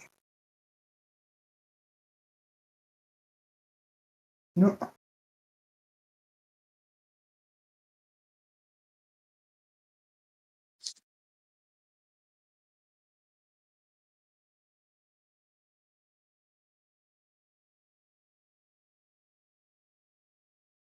Sorry, Jen, I heard you jumping in at one point, mate, and I was talking all over you. How are you today, sir? I'm fine, mate. Nice to hear your voice. And you're giving a good, accurate account of what we see and what we know and what we are speculating over. So, brilliant. Very entertaining. Thank you. Mate. Hope you're having a good Sunday. Thanks, mate. The bill's in the post. Right. Yeah, keep me honest, for God's sake, Jen. If you ever hear me waffling, you know I tend to waffle, but yeah, feel free to pull me up if I'm waffling nonsense, dude. I get away with it because it's February and Sunday, but I do use speculation a lot, so yeah.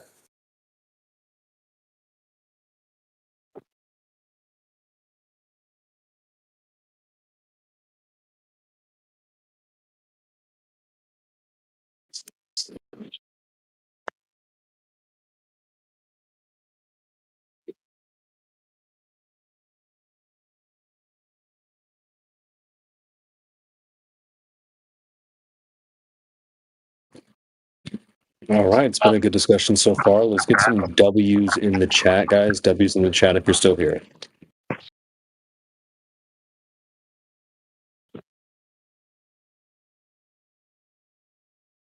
Also, Stark mentioned that he might jump on to try to get his flat Earth roll. So, Stark, let us know when you're ready. We can do that anytime. And, yep, go ahead. Yep. What's up, man? How are you doing? How's your day? It is still going. We're still here. So, Yeah. Same. I just finished my work. I'll be heading out in like half an hour. I'll be meeting my cousin. So, yeah, shout out to Zerka. He's the reason why I'm actually even able to know the flat Earth. Okay. The knowledge. Yeah. Shout out to John Zerka. So, yeah, that's how I came into this. Like, when I found out that the Earth is flat, it was like around 2022. Well, I saw his like couple of streams, and I saw him like giving some evidences and some references, but that doesn't made any sense for me at the time. And I was like, okay, this guy seems sensible, but it's not like no way that the Earth is flat. But I knew that the moon landing was fake like 10 years back. But then, like he just kept showing all the different points, the different kind of evidences. Like I had to cross check it myself. And I think two months later, I took a 4-hour flight from my country to Dubai. And it was like right during the sunrise. I saw that, the beautiful flat horizon. I was like, what the hell? Nice. Okay. Yeah. Yep. Yeah, that's when I knew like the Earth could no way be, like even though I was like flying for like 4 hours, I just even like 2 hours into the flight, I was like, why the hell this plane is not going, keeping up to the curvature of the Earth, right? It's supposed to do that, right? And like, yeah, and that made a lot of sense for me. I had to go out myself and test it, Incredible. That's That's the great. only That's way. good stuff. Yeah. Yeah, Zerka's been mentioned in the server 296 times. I remember bringing him up here, and people did not like him very much. I think he's very controversial. He's, people either love him or they hate him. But overall, he's hilarious. He's very funny. And yeah, looks like a bunch of people have referenced him here. If you don't know who John Zerka is, I don't blame you. He's not extremely popular, but he did catch fire a couple years ago. He's been on Fresh and Fit. He's cool with the Fresh and Fit guys. He debated Destiny. So, yeah. But I do remember bringing him up here for the first time, and people were not super happy about it. But hey, it is what it is. Yeah. See, like the good side is at least some of them actually know about him, right? Yeah. When they hear his name, it's like, oh, that guy, really? So actually, his first stream that he did on YouTube, he was wearing a Flat Earth shirt. Yeah. So very interesting. That's interesting. Okay. Anyway, I kind of forget how we used to do the Flat Earth, earn your roll thing. We can take this a couple different directions. I see T-Dub is down there. Do you want to throw any curveballs at Stark or 20 cups? About what? He's trying to get his Flat Earth blues tonight. He's trying to get his blues tonight. Oh, all right. Yep. Space spin curve, bitches! Right. I didn't know this was actually a thing, though. So he doesn't believe in outer rings, does he? Ice walls and all that. Aliens from the rest of the realm, the outer realm. I don't know. You think all that's true? Too much stories. I've got you on my sights. Nah, bro. I've been watching Stark for a while now in the side chats. Heard him speak a few times, but mainly in the side chat. I've seen him interact, and I haven't, only seen. I haven't seen anything that indicates he's anything other than a flat Earth man. Wait, so you've been in an airplane? Go ahead. I'll let me get started. What is the alleged radius of the ball tide? Ooh. I mean, the radius that they claim is 3,959 miles. Yep. Yep. That's the mainstream. There it is. All right, that's good. How about they claim? Yeah, that was good. Threw that. Yeah, that's good. Caveat That in. was very good. Yeah. What are some other good questions here, chat? God, it's been so long since we've done this. Do you know like the distance to the sun as it's claimed?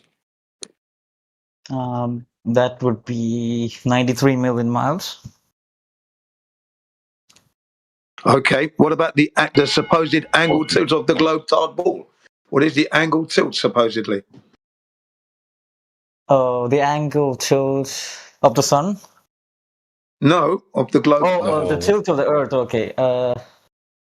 I don't know. I think this is like a bunch of bullshit, so I actually didn't look into it. Okay. Is What it about the supposed rotational speed at the equator? Oh, okay, that would be 1,000 miles. Yeah, 1,000 miles per hour. Yeah, precise 1,037 miles per hour precisely. But that's all right. I got a question. What does Uranus smell like? I mean, the mainstream claims that it smells like, if fart. Isn't that right? He got it. Yeah. I mean, if that's not gaslighting, I don't know what gaslighting means then. That's gaslighting, isn't it? There, that one. As you're on the gas something. As you're on the gas topic, what's the antecedent to gas pressure, Stark? The equation? No, the antecedent. What does nature require for gas pressure?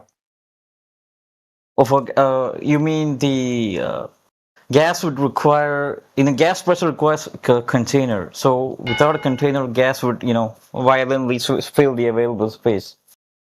Thank you.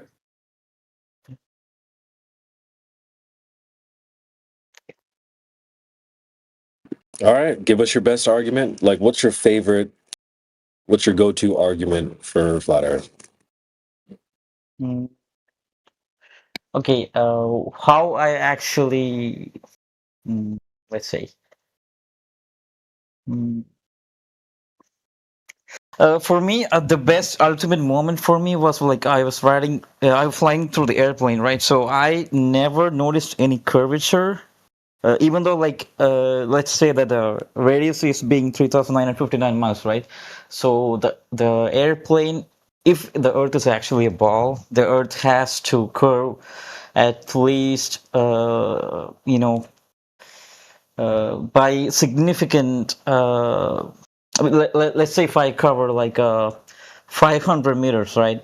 At least the plane has to dip his nose every 10 seconds or 30 seconds. I never noticed that, so that was the best thing which I actually noticed.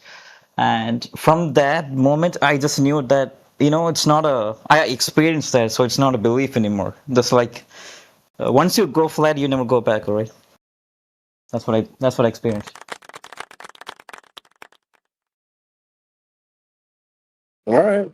Pretty happy with that. Guys, you have anything else for him, or should we go ahead and should we start? Does anybody object signing off on Homeboy getting his blues? I'll hold him. You brand him. Sounds good. I was going to say christen, but yeah, all right. That sounds like more fun. All right, going once, going twice. How far's the horizon on a 6-foot observer, Stark? The horizon, I would say if you're standing in the beach side, you can probably see up to 6 kilometers. Oh, I've got another nasty question. Yeah, that's not bad. That's just over 3 miles. So he gets that one, yeah, because it's 6 kilometers 5 kilometers, 3 miles.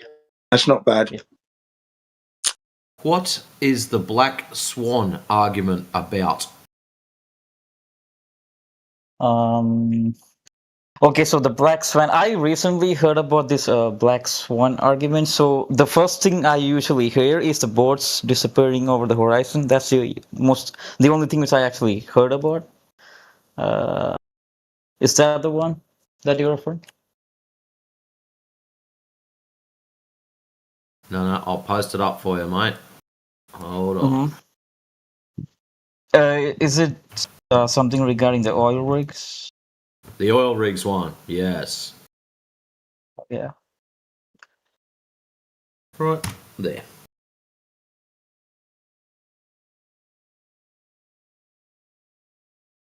What is that argument about?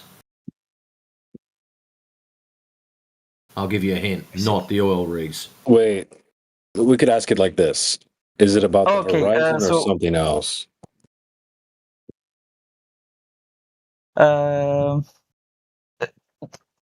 You mean the? Can I see?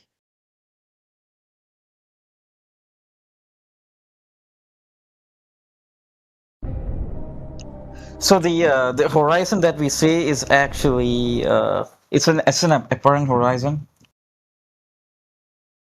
It's not a physical. It's not a physical line. Yeah, that's pretty much. That's A horizon that's a that part we of it. experience. Yeah, the people that they claim when they see a horizon, they say like it's the physical the physical land which see the Yes. horizon, and it actually curves at some point, but it's not actually the thing. The thing is like the sky meets the ground. So it's always apart. And It's so apart, yeah, right. So on top of that, so why then do we show them that image or similar images, like the one with the oil rigs? How does that show them that the horizon isn't physical? How does that image show them? Okay, it's because we see things beyond that they claim, the distance that they claim. Yeah. There you go. Yeah. Yeah, their geometric horizon is what you're saying. Very good. We're seeing further than the geometric horizon of a 24,901 mile circumference balltard with the radius of 3959, and we're seeing well beyond that. So yeah, that's the argument basically. It's a globe killer. Well done. He got it anyway, didn't he? He got it eventually. So there you go. Yeah. Oh yeah. Do you know why? Do you know why it's classed as a black swan argument, Stark? I'm gonna be honest. First time the black swan is the first time I'm hearing when I joined 24/7. Like the past 3 years, I never actually heard about the black swan argument. Yeah, it's sort of become. It's one of these phrases that's become part of our language, and a lot of people don't actually understand it. It comes from Karl Popper. The fact that, well, I think maybe it's before him even, that all swans are white until you find a black one. If you find a black one, it means that not all swans are white. Therefore, the geometric horizon of Earth is not where it's supposed to be. If you see one observation past it, then that's it, broken. If it's not where it's supposed to be on one observation or many, they're all black swans. That's why there's so many black swans, and so many people use it. But that's actually where it comes from. It's Karl Popper's black swan. What's the logical terminology for it? There's a logical syllogism or something for it. But that's where it's from. Oh, okay. Oh yeah. Yeah, now I get it. Actually, okay.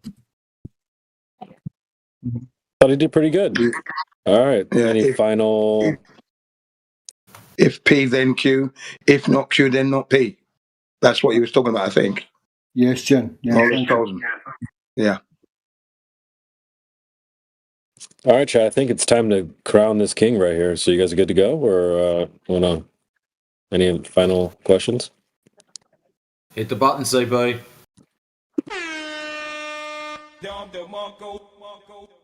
Good job, Stark, buddy. You did a good job, buddy. Thank you. Keep up the good work, my friend. And it is official. Welcome to the club, my friend. Yeah, man. I really appreciate it. Yeah. Thank you so much. I'll be heading out in like 10 minutes, so yeah. Okay, well done. Congratulations. And this is a 24/7 situation. That means you eat, breathe, sleep, piss, shit, flat earth. Okay? Right. Yeah, really. Yeah, you're the newest one, mate. You've got the most work to do. But at your leisure, my friend, at your leisure. Yeah, like if you need anything, you want any use of the server, just shout out and somebody will back you up. Or you can check people in if you want. That's whatever you need to this place to be for you, dude. Yeah, use it at your leisure. Sure, man. Yeah, definitely keep that in mind. Yeah, appreciate it. Yeah, I appreciate you, man. This is your first big important role here, so we're gonna put you to work quick. But anyway, shout out to you, bro. Keep up the good work. All right, man. Like Obama, he's got to hit the ground running. Let's get some W's in the chat for Stark, guys. Let's spam the chat with W's, please. Show some support, show some love.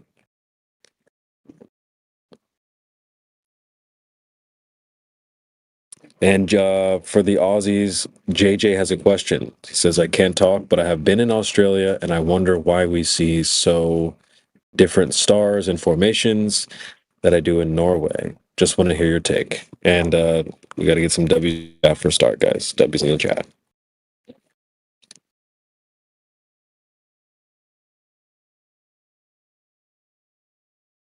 Anybody, Aussies, you want to take this one? I wonder why we see so many different stars and formations than I do in Norway. Just want to hear your take. Can't talk. Eating. No worries. Meta Tetrix, you want to chime in on this one? What do we got? Different stars over here. Yeah, something like that. Who wanted that? JJ. The best way to describe it, JJ, is just think you're in an exceptionally large warehouse. When you're at your end of the warehouse, you look up and you'll see a particular light pattern that you can't see all the way down my end of the warehouse. And then one day you get in a plane and fly down here and you look up and you see a different set of lights. That's all that's happening outside, is because we're so far away from these lights, as in across the ground, perspective forces them to converge into your eye line. Remember earlier on, things below your eye line will converge up, things to the left will converge right, things to the right will converge left, and things above will converge down. And that's all that's happening. So once they all squash together into your eye line, when you're at my end, looking back at the stars at your end, expecting to see them, you won't, because of perspective. So Yeah. that's Is that also included geographical location? Geographical location also plays into that, does it not? Yeah? Sorry, Jen, what was that? I was saying, is not geographical location part of that situation as well? Because That's he's in Norway. Yeah. Yeah. He's questioning why we see different stars in Australia. Yeah, because of the geographical location, you see. That's where Norway is as to where Australia is. Two different parts of the world. So the orientation is going to be different. So when you fly over to Australia, you're going to look at the stars from Australia's viewpoint. When we go to Norway, we're going to look at the stars from Norway's viewpoint. That's what's happening. Geographical location. Okay?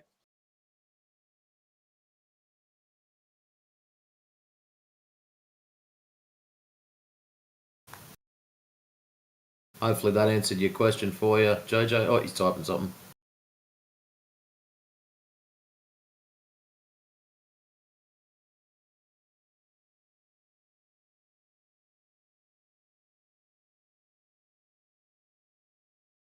How far out are the stars? Mate, they are pretty far out. I don't mind checking them out every now and then.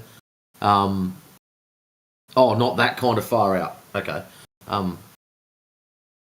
Don't know. And anyone that claims to, I'm probably quite happily going to stand here and call them a liar. Yeah. 100% not knowable. No human being can know that. That's an impossibility to work it out. So when you hear there's so many light years away, that's just a number pulled out of thin air. Okay, and 1 light year is supposedly the equivalent of 6,000 miles. So when you hear like the North Star is 433 light years away, how would they know that? And then imagine if you were to go to that North Star, if you could possibly go there, that star would melt your eyeballs before you got anywhere near it. You know, if you can see it from so many light years away, that would make that some monster-sized star. Yeah, so no, we don't know. Nobody knows. Well, that's what they claim anyways, Jim, that they are monstrous-sized things. So anyways, what else he got? He's got, but how far out are the stars or what you believe it is? Lights in the sky, my friend. Without being able to verify, validate or prove what they are, they will continue to be lights in the sky.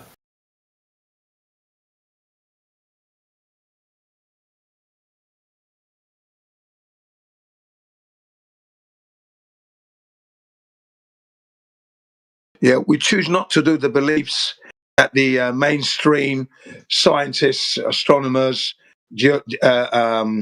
cosmologists, theoretical physicists give us. They give us all this information. We tend not to believe that because we can't confirm anything. And when we look into it, how would they know? So they're just theorizing. So, and believing basically means you're accepting information without confirmation, which is not a position of knowledge. Okay, so if it's not a position of knowledge, I don't really want that. I don't want to believe in anything because it's not really a good position. I'm not knowing anything. You see what I mean? I'm just believing. That's not healthy.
Oh, what do we got? And what's gravity?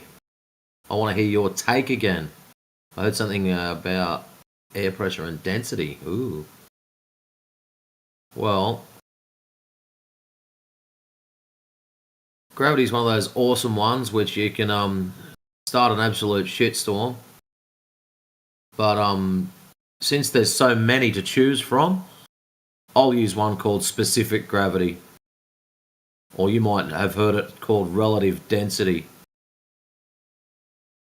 So it's the density of a medium in comparison, density of an object, in comparison to the medium that it's in. So, for example, a tennis ball. If you hold out a tennis ball, it is more dense than the air. You let it go, it will go down. If it falls into water, being that it's less dense than the water, it will stay on top of the water. The other reason why I like specific gravity, it helps me with my home brew.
Oh, they're probably just waiting for a hardcore Glober to drop in, JJ. It's like a tank of piranhas.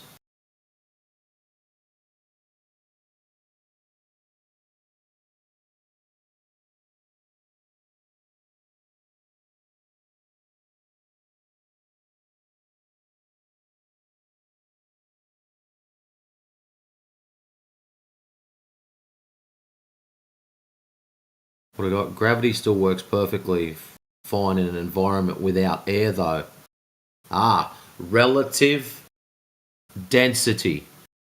So if you grab an item and put it in a vacuum chamber and then you suck all the air out, is the item more or less dense than the surrounding medium?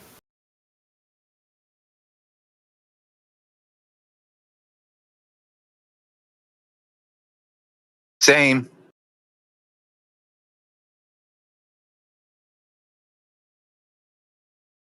What was that? Sorry? The same. Well, if I put a rock in my vacuum chamber and I pull the vacuum out, the rock's going to be the same density. No, but what about the surrounding medium in comparison to the air that was there? It'll be less dense. Well, it's still air. It's just less air. So less air. Yeah. Well, yeah. For air, yeah. So when we've got a comparative of an item of whatever the density versus a now less dense medium, the item will go down. If it can, of course. There's nothing in the way. We're having a beautiful snowstorm today. It was absolutely, I had to drive my wife to work. I'm on my way home now. Absolutely a complete whiteout from my house for about 20 miles. People were driving 10 miles an hour, shit like that. So I had to go around people, because if you're going to go out and drive that slow, just stay home for now till all the roads are clear. but she's a nurse and she's the only one that's going to be there. So she has to go or call somebody that can get there, and we can't get anywhere. And people are just absolutely crazy today. Was clear down there, and I'm heading back to where I live, and now that shit's all picking up again. Here we go. Because somebody's car can't handle the conditions or they don't know how to drive in it. They've blocked the roads. Caused the tailback. Not her car. Hers is a 4-wheel drive Cadillac. She just won't drive in snow. But everybody else shouldn't be out driving if they can't drive. I drive a 4-wheel drive truck. I think it should be state law where you guys are. You've got the ability to impose these things, that everybody should be able to handle the conditions or have a vehicle that's able to be adapted to handle the conditions. And if that means snow chains, then so be it. You know, it should be part of your driving licence, mate, or you're not getting to drive, as far as I'm concerned. It should be in the boot of your car ready for, if you're going to go out in it, you should be prepped, or don't go out.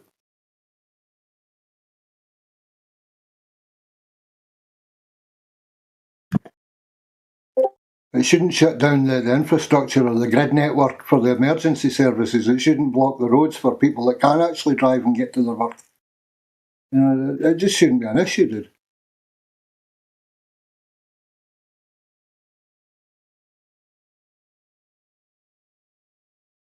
But yeah, I'm very, very jealous. Send the snow my way, please. I had a power cut earlier on. I'm kind of hoping it's going to come here.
This is a random question for the panel here.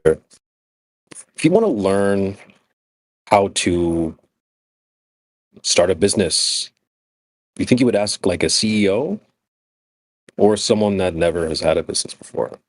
Or in other words, like if you want to get married, you think you would ask someone who is married or someone that's not married?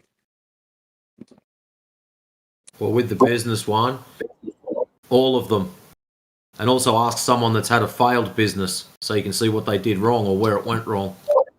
Yeah, also ask a project manager how to run a business. There you go. Yeah. All right, I'm just checking. I'd look up Google for a business scientist.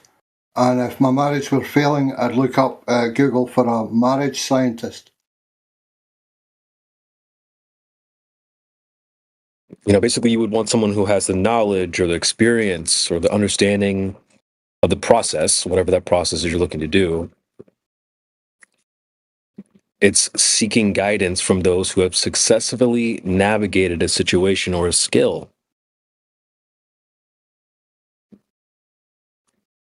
So if you're looking to catch a fish, for example, you might just want to go ask other fishermen. It does seem like the people at this panel seem to agree with that.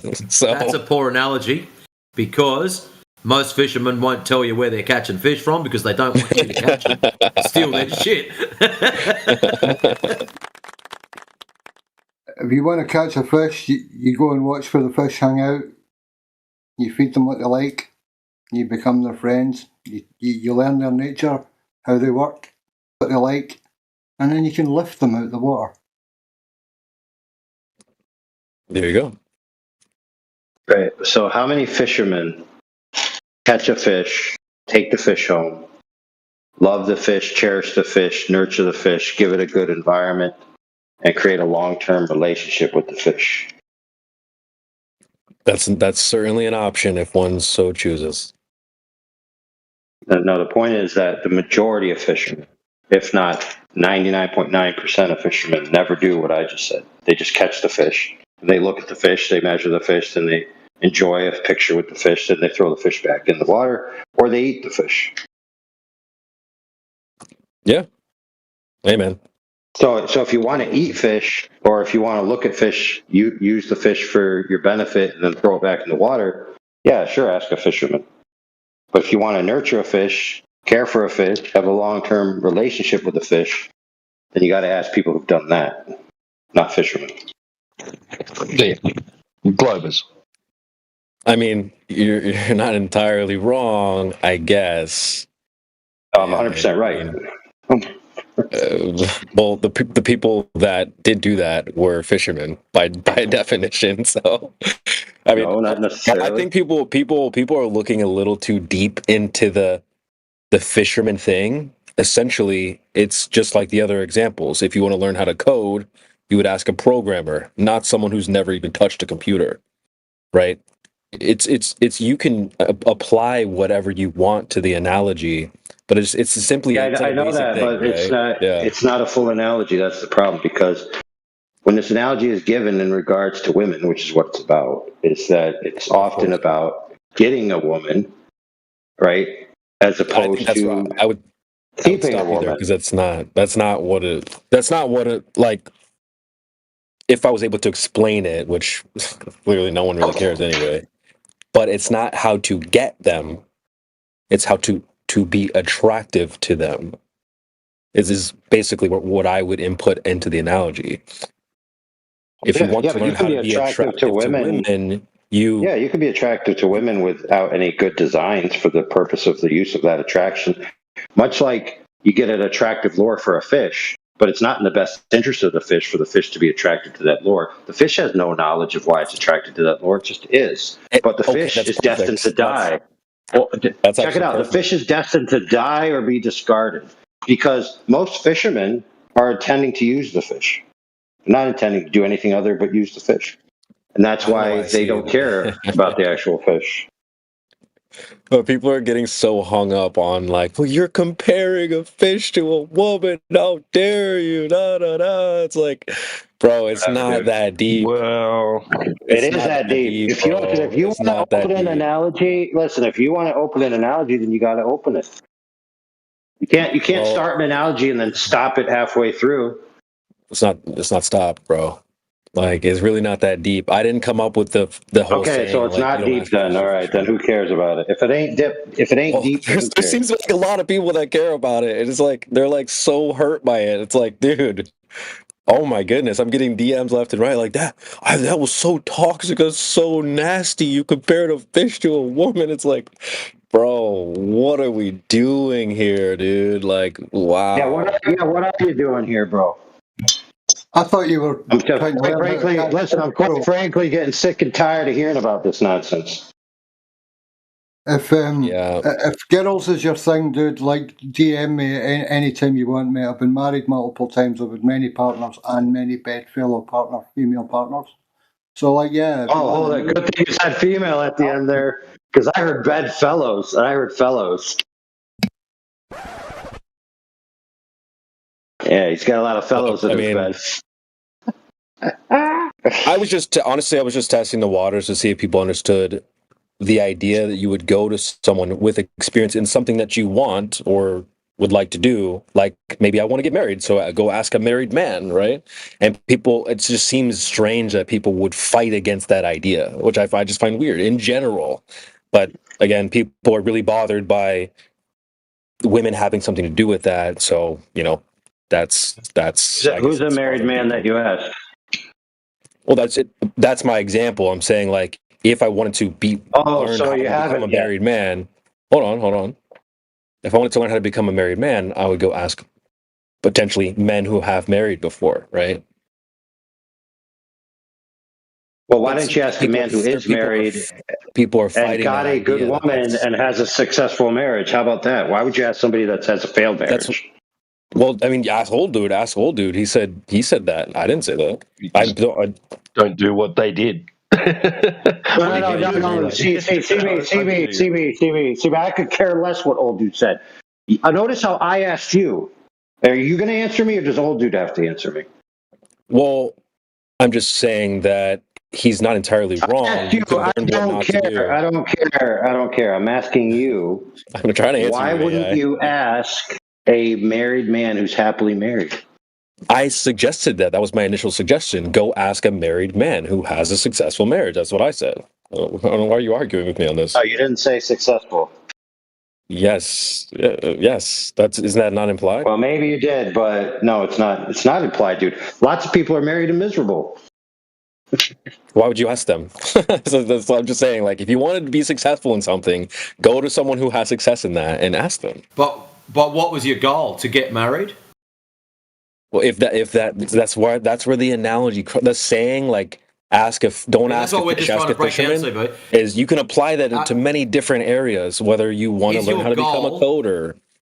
Is your goal wholly and solely just to be married, or to be happily married, or to be not happily married? There's a whole heap of caveats in front of the married. You can go and get married. You can go get married to a dude if you want. No one's going to stop you. Yeah, I guess you're right. Yeah. You can marry Wait, have you met a player? Getting your heart tugged. Oh my goodness, dude. What's going on, CB? Wait, what do you mean? No, he's trying to do his. He's trying to do his Jehovah's. He's trying to do his Jehovah's Witness hours.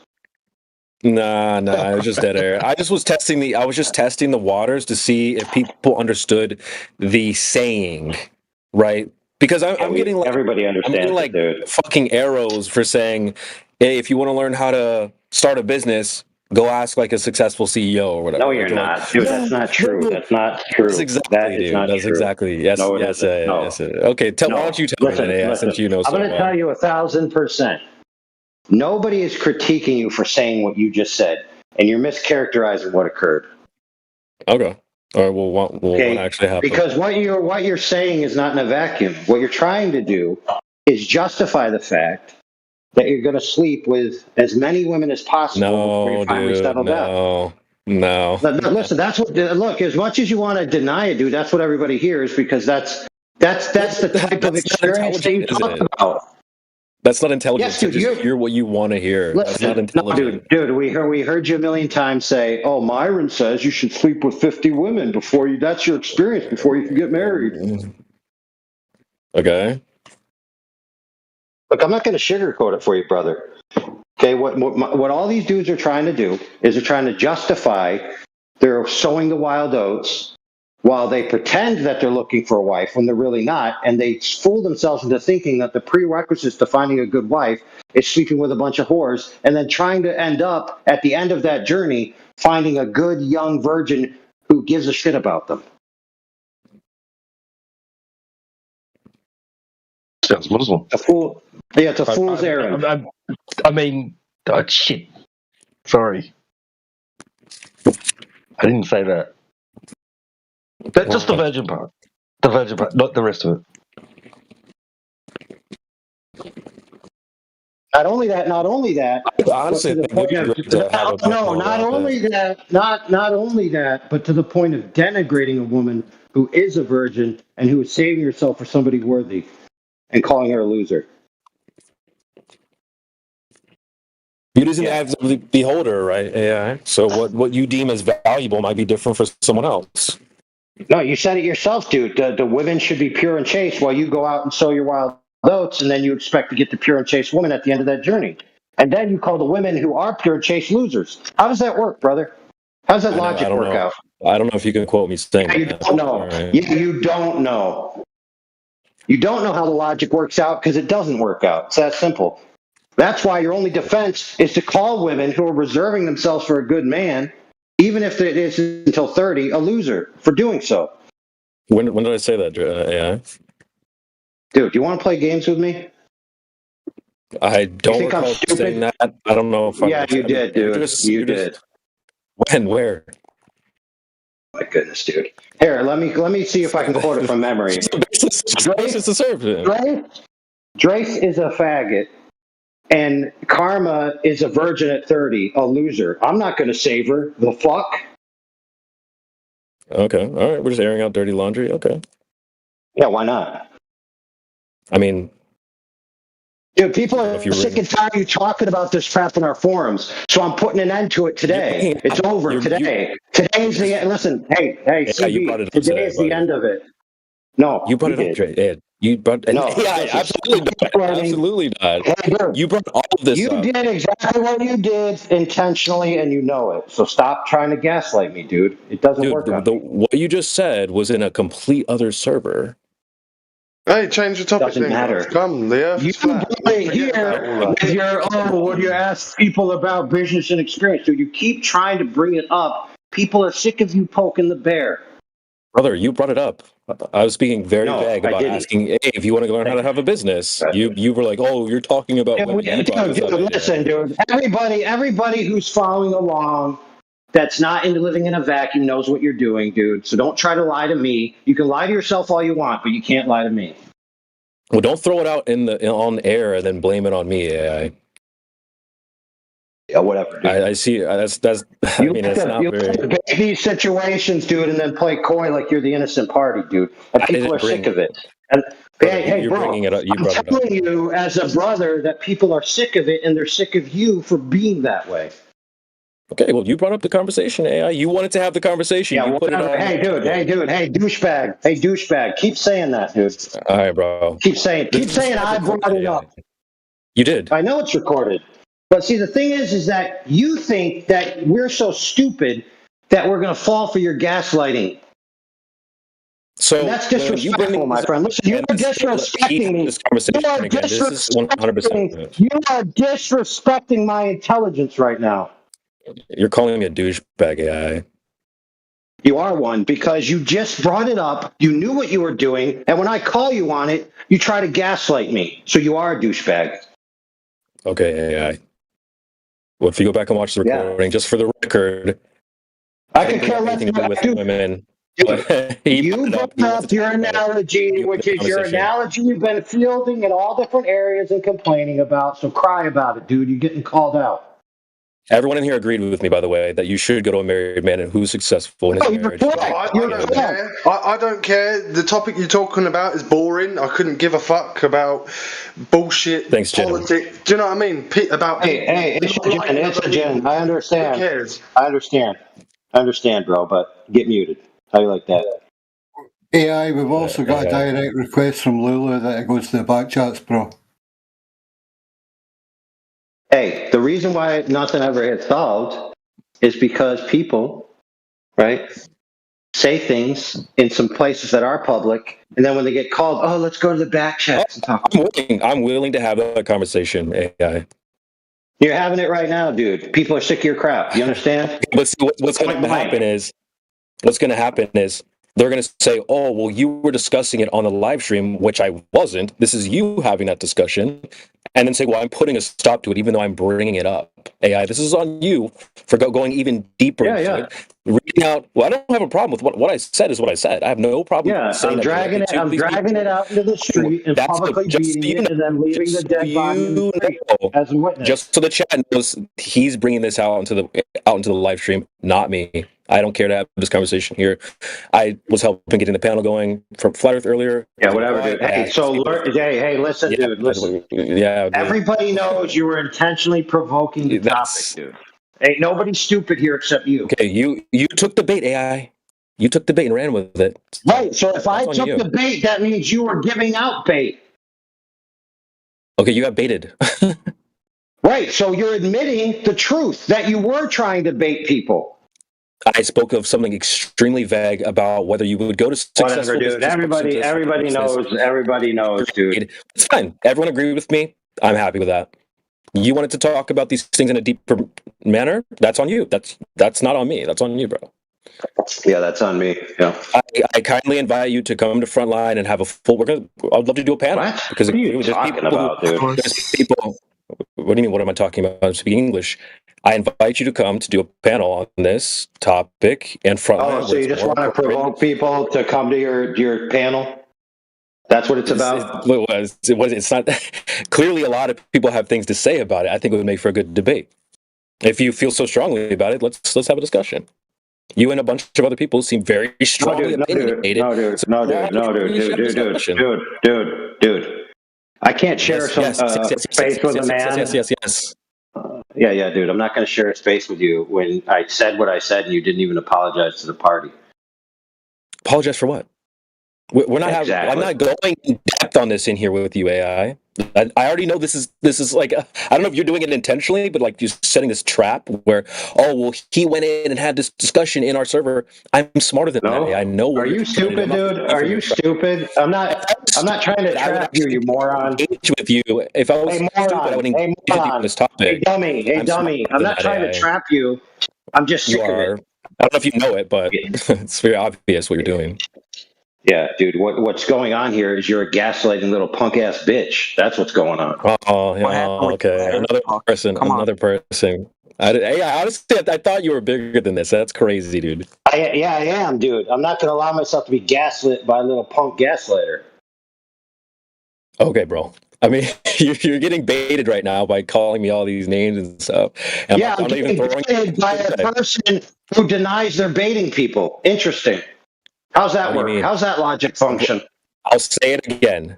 If you wanted to have a successful business, you'd go to a successful business person. A bunch of people agreed with me. And they're like, oh, well, what you really mean is misogyny. Okay, hey. Dude. That's not even slick. It's not slick. CB, you know what I mean. And you know that I know you know what I mean. I'd be happy to have the full discussion. Let the crucible of debate settle it all. But dude, there's no debate, dude. It's you looking in the mirror at yourself and knowing the truth. That's what it is. It's not a debate. Right. You know the truth for me. Okay. You know my truth. Yeah, I do. Because it's the way you respond to people when you're pressed on these issues, dude. Okay? Bro. We haven't had a... In English Hub, I got server muted, kicked, right? I'm in here. I'm restraining from having the discussion. So if you want to actually have a debate, No, you're not. let's No, go have you're a not. debate. You're not restraining. You're baiting it. Yeah. I know. If I wanted to go full fledged, I already know what's going to happen. AI, you're not smart enough to figure out. You're trying to create. Yeah, I'm not smart enough. I'm not creating any trap. If you don't realize that I do.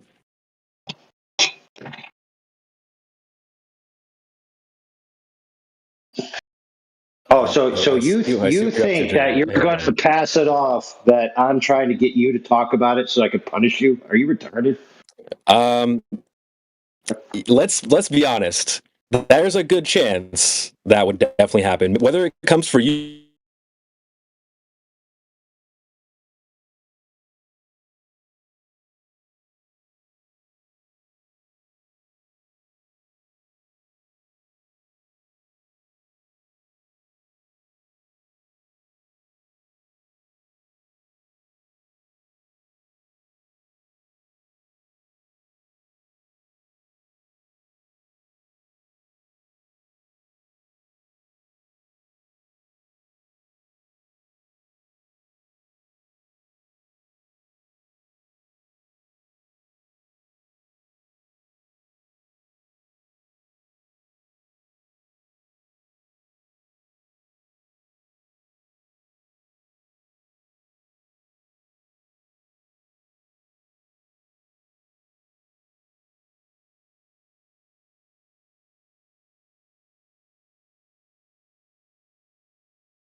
And you have Michio Kaku, like reading the Zohar, reading Kabbalistic texts, and getting involved in astrology.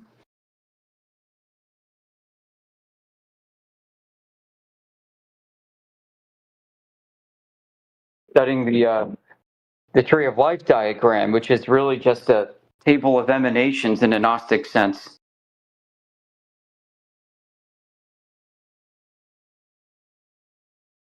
Calling that the Big Bang.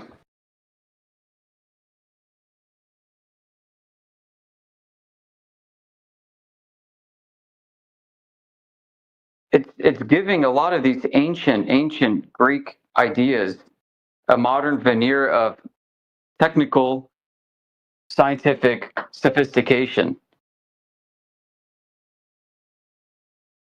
You can extrapolate that further to ask, well, what might aliens be from other worlds? But the same demons of the ancient past.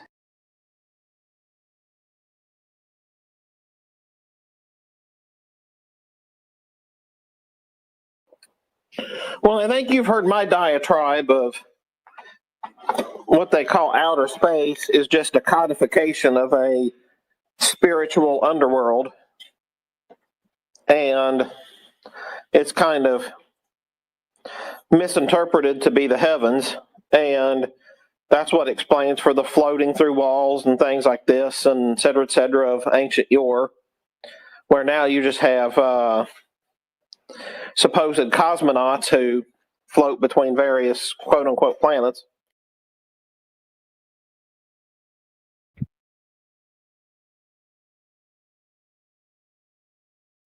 And my wife adds in to serve man.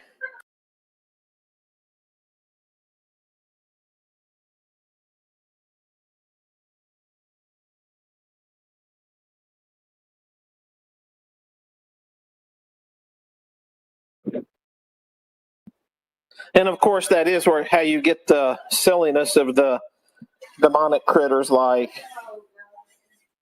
the Canaanites and everything else is that it's literally just a codification of the demonology of yore.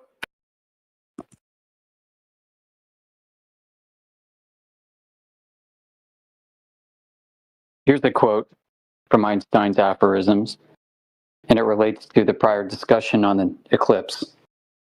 I believe in intuition and inspiration, he says. At times I feel certain I am right, while not knowing the reason. When the eclipse of 1919 confirmed my intuition, I was not in the least surprised. In fact, I would have been astonished had it turned out otherwise. Imagination is more important than knowledge, for knowledge is limited, whereas imagination embraces the entire world, stimulating progress, giving birth to evolution. It is, strictly speaking, a real factor in scientific research.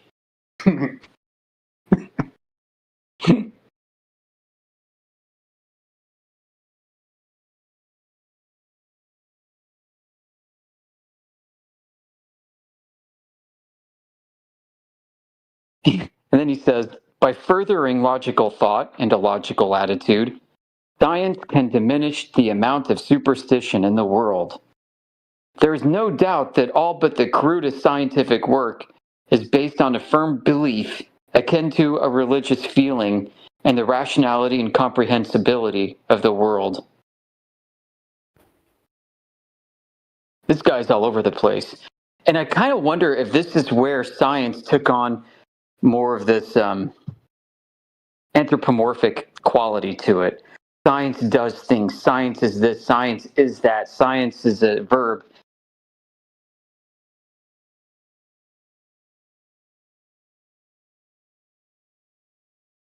He uses it in a very similar way that modern people do.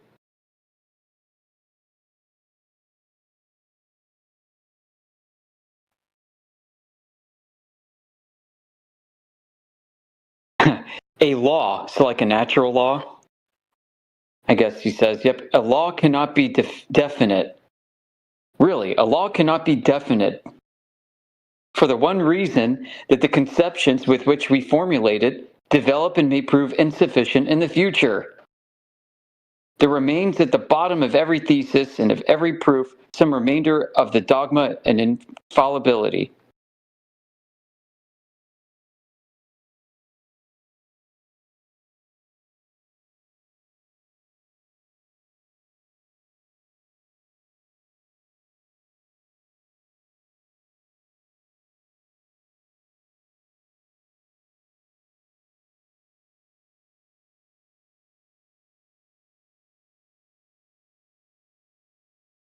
There is no universe beyond the universe for us. It is not part of our concept. Of course, you must not take the comparison with the globe literally. I'm only speaking in symbols. Most mistakes in philosophy and logic occur because the human mind is apt to take the symbol for the reality.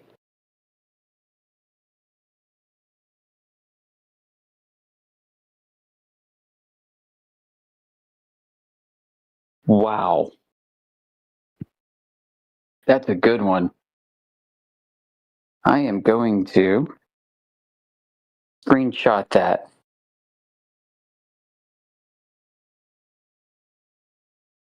And I'm going to drop it into the text chat. Check this out. This is great.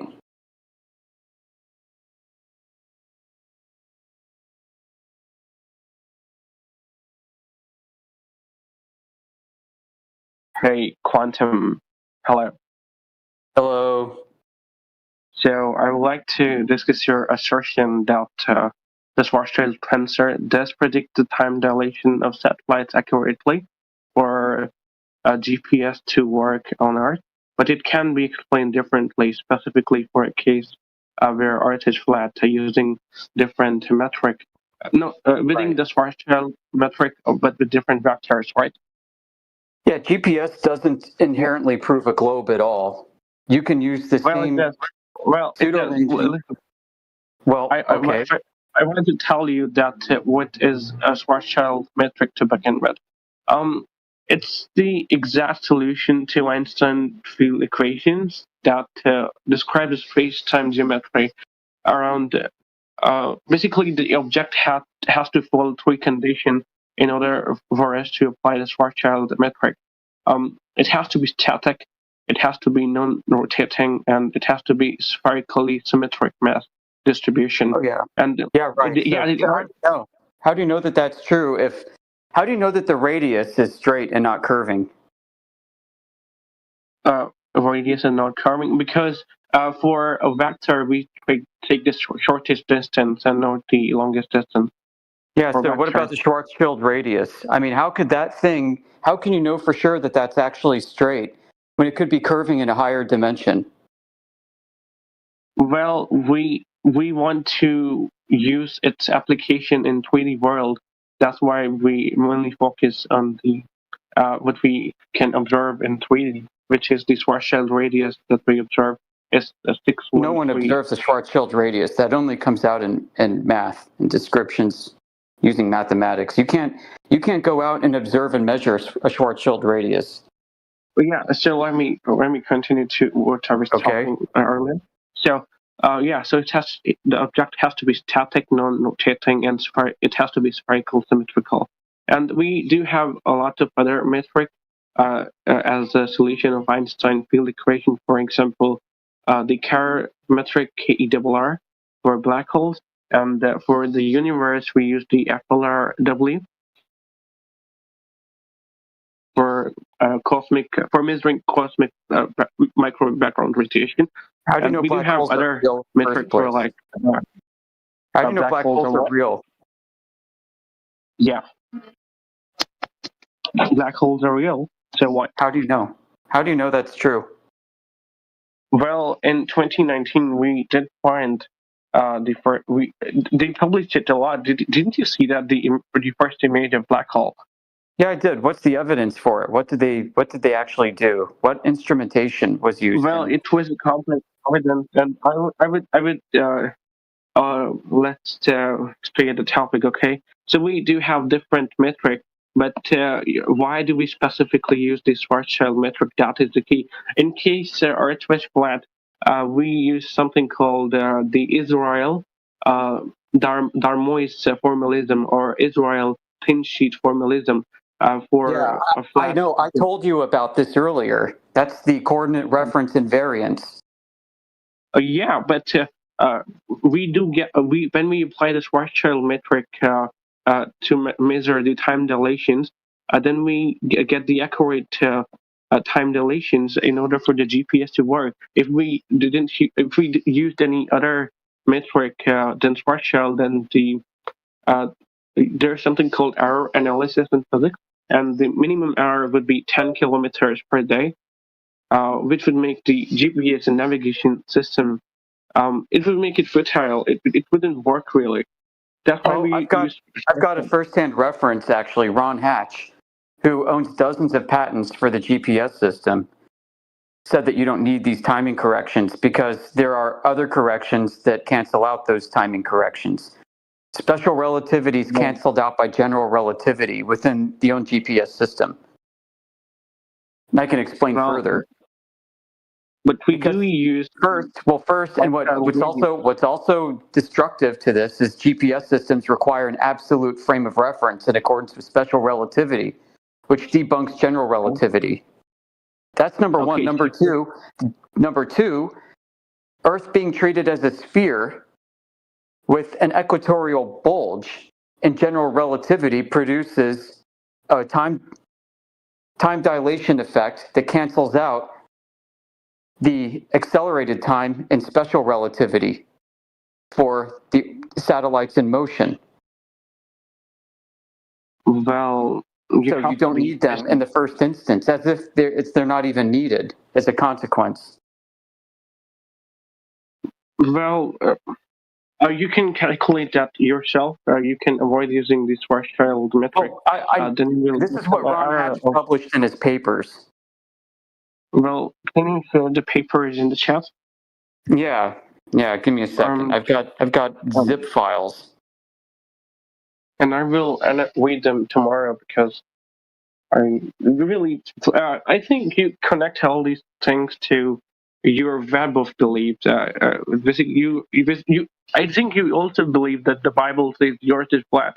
No, I'm not discussing the Bible here at all, dude. I'm showing you that what is described within your own worldview is inconsistent internally and does not withstand its own capability to provide consistent evaluation of observations that are made. Furthermore, add something real quick. Go ahead. Okay, the Bible part. Everyone in this channel, there won't be a single person here, Flat Earth, who's going to follow your Bible talk. Okay, no one here cares about your Sky Daddy. I don't care if your interpretation of the Bible tells you the Earth is a globe, and that someone else's interpretation that you think is wrong says it's flat. That all that stuff is a complete non sequitur, irrelevant to the conversation. Just like if one person says their read of the Bible says pineapple belongs on pizza, it doesn't matter. Your personal interpretation of your holy book is completely irrelevant to anyone else's interpretation. And even more to the point, your globe side, Bible thumps all the time, and that's one of the major reasons why people have rejected the globe model. The deeply intrinsic, like Catholic Church indoctrination, astronauts going to the moon for the glory of God and country, is one of the reasons why they've rejected heliocentric. Well, Quantum, I would like to get back to your stuff. You said that the time dilations get cancelled out by the general relativity, and we don't need the Schwarzschild metric to because special relativity negates general relativity. The time dilation effects precisely cancel each other out. I think you're moving from general observations to obvious conclusions. I'm better at so let me analyze the papers you wanted to send. Yep. Give me a second. I've got it pulled up here. I just need to make a copy. Yep, and I need to transfer it to.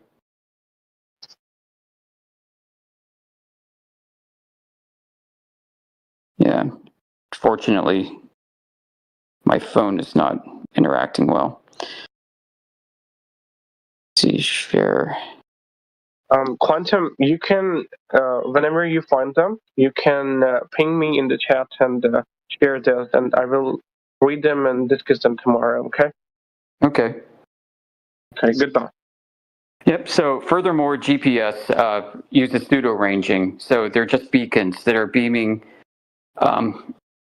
they're beaming a timestamp. And they also carry some additional data with them, like Keplerian orbital elements and nautical almanac. But the beeping of the beacon pseudo-ranging and its message traffic does not inherently prove that Earth is a globe. Because you can take the GPS signals and you can assemble a moon out of it, which NASA has done. They created what they said is a lunar receiver. So they basically created a 3D model called a datum of the moon with a coordinate reference grid, and they utilize Earth GPS signals to provide the pseudo-ranging needed to place the receiver somewhere on that lunar datum. GPS receivers can also work on a flat Earth.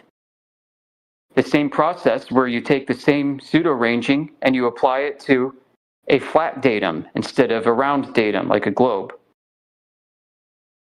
Surveyors today use GPS very much exclusively with their total stations.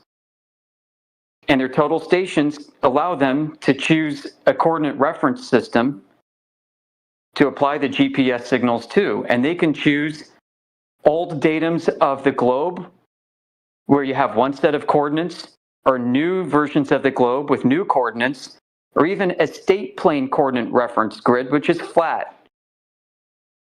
GPS itself does not inherently prove Earth's shape at all whatsoever.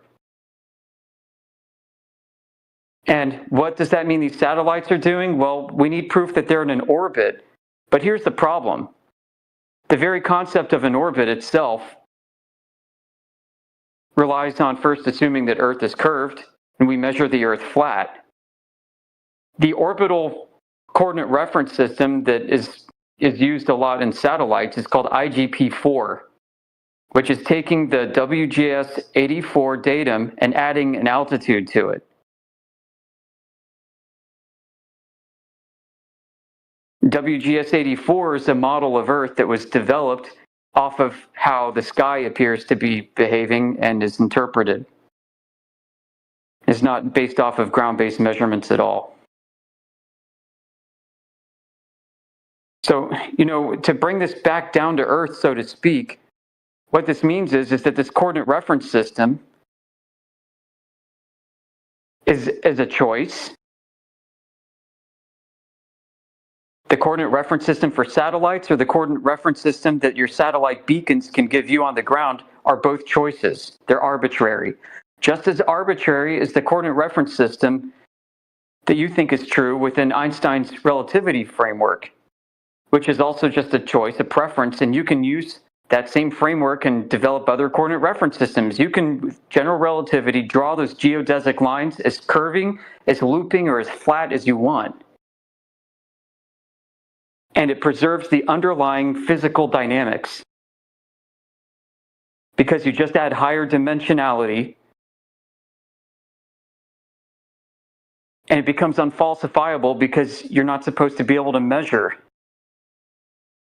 the difference in frames because all the frames are relative to one another and you have no way to choose whether or not that you're in a proper frame or an absolute frame. There's only chosen frames of reference, and these are all mathematically derived from imagination.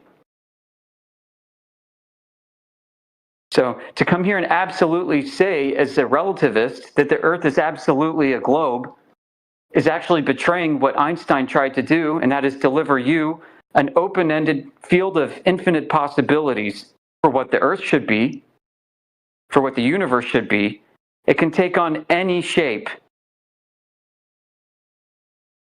The Schwarzschild radius doesn't have to be straight, it can be curved. It adds extra math, of course.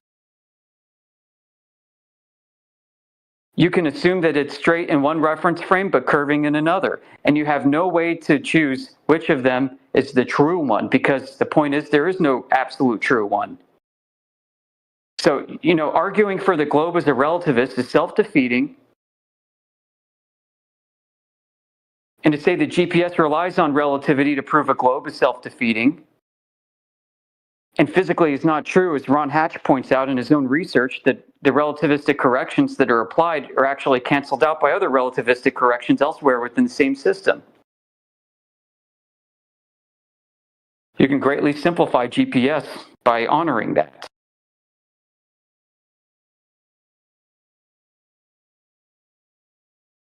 So I'm running into some frustration here because I've got the zip file, and the only way for me to share this right now at this point is to give you a link to my Google Drive, and I'm not going to dox myself. So what I'll do instead is I'll type in the name of this guy, Ron Hatch.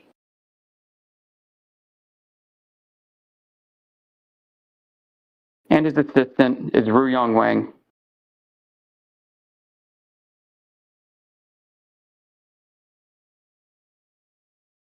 Ron Hatch, after learning this, devoted his professional career to refuting Einstein and to try to simplify and correct GPS systems he himself had originally built and patented.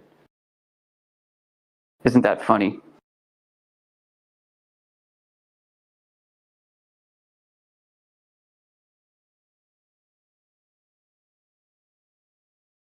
So as Einstein said in The Cosmic Religion before you showed up, there's no universe beyond the universe for us.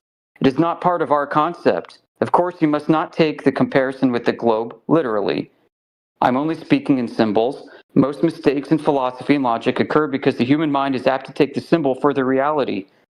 The human mind is apt to take the globe, which is a coordinate reference system for a map, for the reality, which is that in reality, we use physical instrumentation to measure the Earth flat. In reality, the US Navy is using flat Earth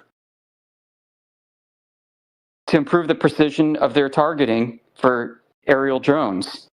Check this out, Naval Postgraduate School, thesis. Incorporation of a differential global positioning system, that's what I referenced earlier, and the control of an unmanned aerial vehicle for the precise navigation and the local tangent plane. That's right. Did you know, by the way, that GPS receivers initially provide your coordinate reference grid locally as a flat Cartesian plane?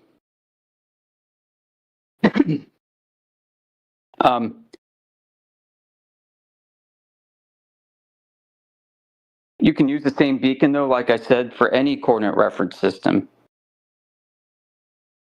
All right, here's the abstract from the paper. The purpose of this thesis is to incorporate GPS and inertial navigation systems for the guidance of an unmanned aerial vehicle seeking precise navigation in a local tangent plane.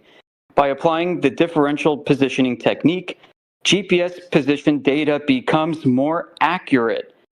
This position can then be referenced to a known location on the ground in order to give the aircraft's position in the local tangent plane. How many local tangent planes are there? There's one for every receiver. Every receiver on Earth initially produces a local tangent plane, taking the receiver data and providing what's called east-north up and east-north down coordinates from the Earth-centered Earth-fixed coordinate reference system. How many local tangent planes can exist on a curving surface of a ball? What the math does is it chains together all the flat local tangent planes of every receiver and uses higher dimensional geometry called a hypersphere to loop them all together, such that there is no curvature taking place in reality, but only in the math. The radius is curved in higher dimensional math for the ECEF system to work with every receiver given initially a local tangent plane. And you're going to argue that that curvature exists in reality when your own systems that you think you use for a globe actually put the geometry in a higher dimension that you can't access? I mean, what did Einstein say earlier? There's no universe beyond the universe for us. It is not part of our concept. Of course, you must not take the comparison with the globe literally. I'm only speaking in symbols. Most mistakes in philosophy and logic occur because the human mind is apt to take the symbol for the reality. The human mind reifies concepts into reality all the time, and that's what you're doing. People are imagining the Earth is a globe, and then they use math to try and take every physical measurement of a flat Earth and conform it to a globe.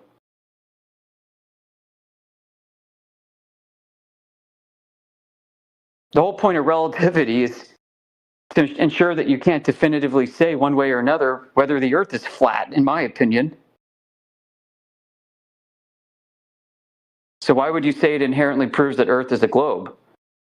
Well, yeah, you've got a way to mete it out when you choose a coordinate reference frame to begin with to operate under, like a heliocentric globe framework, which does offer you Schwarzschild radii that are straight.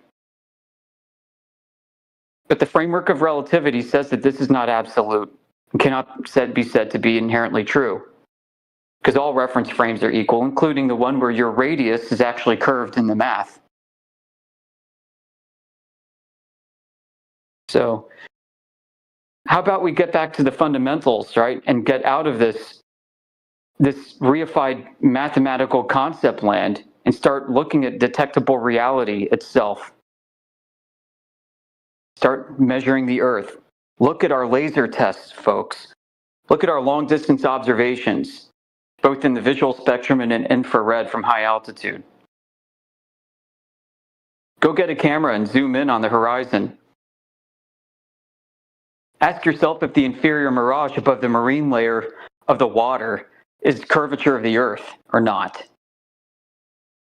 Be honest with yourself. You've never seen the globe except as depictions on TV and on the internet and in books and magazines. Nothing you can do will allow you to experience a globe that is moving through space. In fact, that very notion is an absolute frame of reference. Relativistically, any frame of reference is true. That globe could be flat and could be stationary. And the universe, if it appears to be in motion, moves around it. But then again, maybe the universe is also stationary.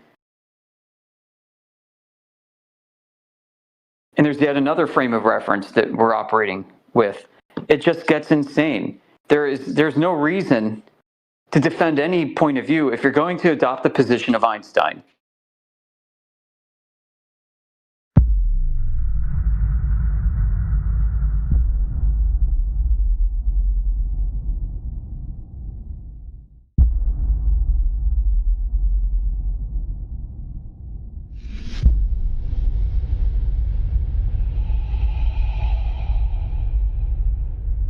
Okay, do you believe in the other land? What? No. You didn't let me Belief finish. requires, right, but you said a key word right there, right at the very beginning. Do you believe? No, there is really no reason to believe anything unless You you don't know believe in it. anything? No, I believe in I believe in like I told you, I have a theology that I kind of follow. Okay, But as so I'm far asking as if you believe. Okay, very good. Sorry about that. I very much cut you off, and that was rude of me. Okay. Do you believe do you believe in the possibility that on those land masses that wouldn't be documented, that there would be people living on them? Man, it's a big old question, and the answer to that question would be, honestly, I'm not trying to be a douche or nothing. Yes, there could be, but I cannot prove it. So I would think that it'd be a Hollywood production if they showed it to me. You know, it'd be like Jurassic Park or something. I'd be like, whoa, that made a lot of sense. Maybe I should believe that. There's no proof. Do you believe that Australia exists? Oh, of course. I know Wow, people. here we go. Here we go. It's I know almost people time for you to take a triangle test if you don't think Australia believes, Glober. Is Timbo down there? I think I see him. Timbo, are you from Australia? No, I know people from Australia. I know it. Why do Globers all of a sudden think Australia doesn't exist? Hold up, hold the fuck up. Hold on, hold on. Yesterday, the Globers understood Australia was real. When they come in here, they think it's fake now. I'm asking what you believe. I'm having a conversation. I don't know what you're implying, buddy, but can you relax? Do you believe Finland exists? Australia isn't a belief system, Goofy. Australia is not a belief system. You don't go to church. Right, it's not about believing if Australia's there. not- I know people from Australia. Why are you arguing about belief? I'm asking if you believe Australia exists as a flat earther, right? Like, what is your Because little one doctrine say definition of the about word it? belief is acceptance without evidence. No, you keep That's on not saying what- believe. that's not what flat believe. Earth is Belief about. requires. Yeah, no, belief Right. is not. So, what do we you believe the Earth is flat? No. No, it's measured that way. There's no requirement for belief. Why are you so defensive? My goodness. Just understand the words, dude. I'm asking you polite questions, and I'm getting yelled at Just and called understand slurs. the words. No, There's no. We don't believe What is he it. We don't talking? believe that the Earth is flat. We don't believe the Earth is flat. I mean, that No one's requires yelling, by the way. religion. No, That no, requires- people did come in and raise their voice, and they did yell. That's not, I don't have to believe that because that That's what we're trying happened. to tell you. That's what we're trying to tell you. We don't believe it. We know that the Earth is flat. We know it is. We've done the measurements. We've done all the stuff that you guys, most of the globe earthers, haven't done. So, okay, yeah. you just have an aversion to the word belief. I see that, right? You know that the Earth is flat. You don't I believe mean, it. no, we can It's not prove an it. aversion, it's just using it correctly. There's actual evidence that shows that the Earth is flat and that your globe has died. I'm sure there is. Maybe he only believes he has parents. Maybe he doesn't know that. Maybe it's just a belief system for him. He goes in the closet and prays for parents. See, that's the guy I'm talking about. That's being defensive. No, it's No, pointing that's out the the same difference thing, like- between knowledge and belief. So No, I'm pointing out see, the way some he's wording it, definitions he's of the talking down word to me, belief. right? My God. Some definitions of the word belief is acceptance without evidence. We're talking about things that you can know, which requires no belief. Like was pointed out, the analogy of your parents. Right, or your birthday. Or your birthday. Right. So you're throwing the word belief, like, because requirement, like you think you have a problem with the word belief. So you know the world, the Earth is flat, right? I'm sure not all flat Earthers agree on every single thing, right? Because there are flat Earthers that are out there that believe I mean, you'll Australia get doesn't people exist, right? speculating. Yeah, you'll get flat earthers Yeah, who but you know get that people the Earth is speculating that, measured right? flat, and you get them speculating about ice walls and other lands. Right. Right. So that's what I'm asking about. So when I ask things if you which believe, things if which you believe determination of the Earth's. Hey, one sec, bro. Things that such as that are not related to us determining whether the Earth is flat or not. Right. Right. I just want to make that clear. Right, which we believe that we've proven. No, we don't believe stuff. We see it, we measure it, we tell you that, man, that didn't make sense. We come back and say, hey, we measured the Earth and it didn't equate. That's not a belief. We actually did that. So we aren't believing nothing. But the thing about it is do you believe that there's an ice wall? Do you believe that there's a firmament or a dome over us? Or do you believe that there's containment here? Of course, yes. Outer we lands. do believe that if I'm going to ask a question and inquire about, if I'm going like to a ask you lot a of other- question and inquire about what you think or know, right? It's not as a flat earther, bro. Listen, some of the things that flat earthers might speculate about are not exclusive to the Earth being a sphere or flat, right?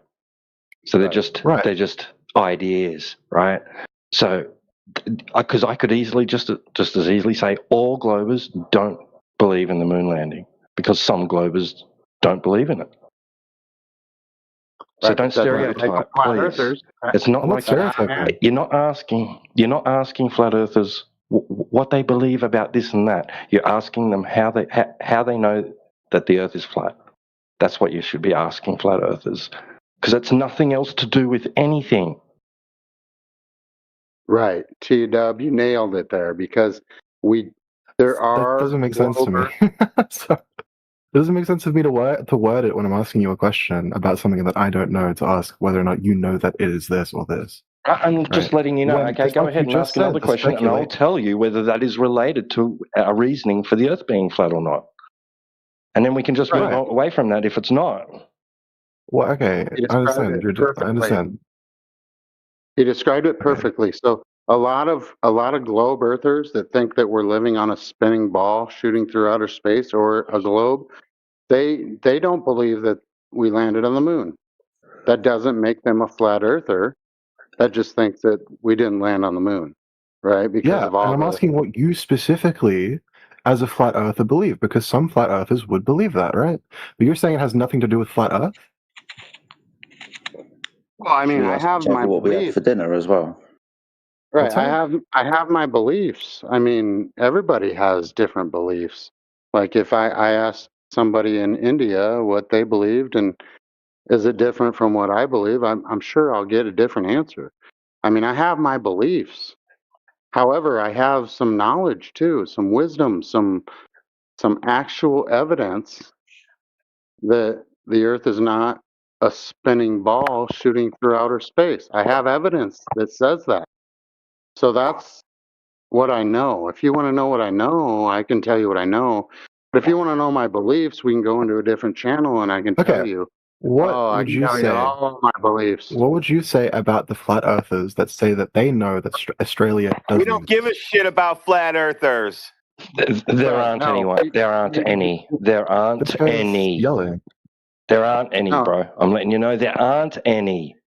He's trying to make a point by Okay, raising his voice, but yeah, there aren't any. That's okay. First of true. all, the guy that's raising his voice, why are you raising your No, voice? Why are you so defensive? he's a Because buddy. you don't He's just understand English. he's No, he I do understand knows. English. Oh my What? god, bro! What if you got conscripted? Jeez What if I Christ! got conscripted? I've come here to ask. I asked a simple question, and you're all yelling at All me. right. Should we So just go so for do this you quick do fire? you no, what we want Why to are know you tone policing? the thing You that don't we need want the to know tone Because here is I that was talking because again. because I'm not going to engage with people that are going to yell when I ask a simple, respectful question. If I'm going to ask you a respectful question, treat I me already with told you mutual about respect. Australia 5 you're minutes just ago. I trolling. told you about Australia I'm not already, and then you trolling. brought I'm it not up again. trolling. I wasn't in the call then. I joined now. This is my first interaction with flat earthers ever, by the way. So thank Really? you for your Really? rude introduction. No, Right, I don't know really. why you're This is the first defensive and time you've yelling. ever even this is the first time you've ever encountered any true flat earthers? Yes, I mean, yes, ever, actually. yeah, So me coming Then and where'd you asking get all the stupid questions stories from? and being berated for it is rude because I showed you mutual respect. Do you know what mutual respect is? It won't work yeah, in I here. don't we want to know Your know and gaslighting's not going to work here. This I'm is not fun. gaslighting anybody. the only So thing that you've we come want to know across, in hold tight, here. friends. So you've come across a lot of information on the internet about flat earthers, but this is your first time actually speaking to flat earthers, right? Yes, 100%. Get you. Okay. So Okay. you're coming in with a lot of misconceptions, and the guys are jumping up and down because they want to solve these misconceptions for you. But Ultra, mate, welcome to the channel. It's good to have you. Please do feel free to ask your questions. We'll try to ask them as best as we can. Right. However, that's all I've come to do is ask questions to find out what you know, man. If you No don't like the problem. word So believe. what's your question, mate? So for the most part, the question, the first one, the Australia one, right? Like that was my first question. Kay, please, for a moment, let the guy speak. Thanks. Okay, thanks. So Yep. the Australia one, right? So as far as I know, This was some weird claim that started coming along in around 2015 and 16, kind of attached to the flat Earth, saying that Australia was some kind of psyop or something. I don't know, sounded bloody ridiculous. But yeah, no real flat earther says that Australia doesn't exist. There are flat earthers in this call at the moment that are actually from Australia, and they'll definitely tell you in the background of didgeridoos and fucking kangaroos fighting that Australia definitely does exist. So there's a lot of shit on the internet, dude. You might have come to the right place. Yeah, okay, perfect. That's fine, that's fine. I just wanted to understand what yous, as this group of flat earthers, believe. Oh, no, right? Okay. That's a simple question. I don't know why everyone had to call me a glober and like call me a troll. You're a globe earther. And yell. I'd say I am, yeah, 100%. But like you're using it in I was trying to help you out. I was trying to let you know, what we're about.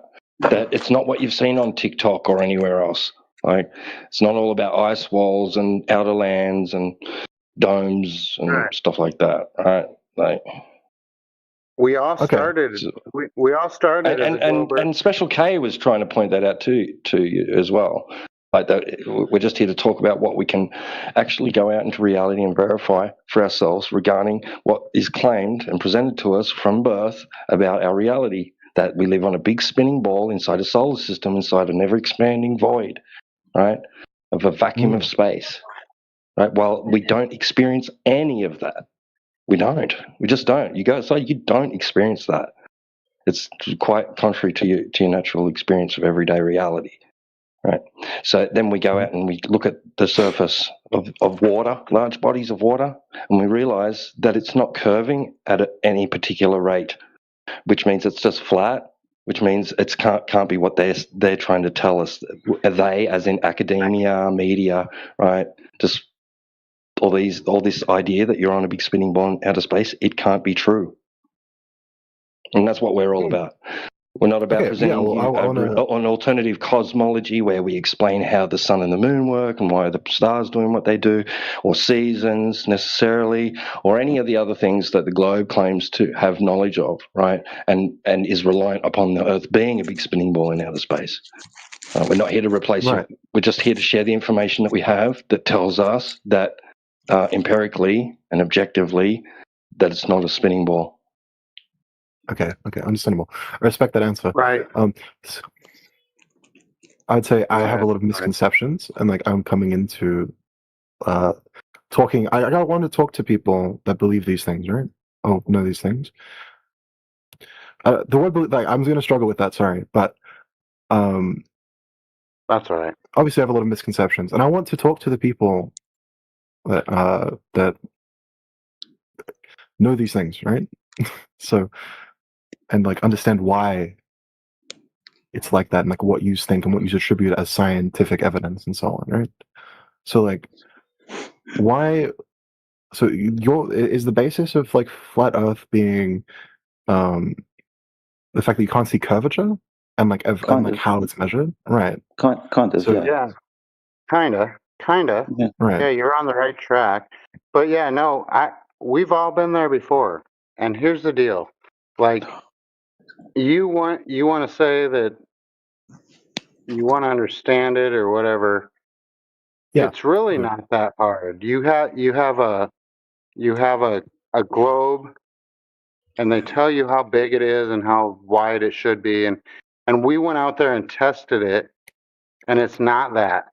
So then everything else, whether it's the size of the sun or how far away the sun is or the moon and the landing on the moon or anything else, any of the pictures they show you from NASA or anything else, we went out and measured your claim and said that it wasn't real. Your claim sucked. I mean, it's not by his a little claim, bit. Not by a little bit. The claim of the globe sucked. And so here we are. We have no claims about anything else. We have claims that your globe sucked. Okay. So that's it. Okay. Yeah. Any other questions, man?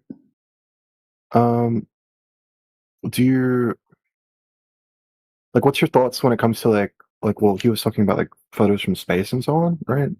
That kind of show like the globe as like a round object.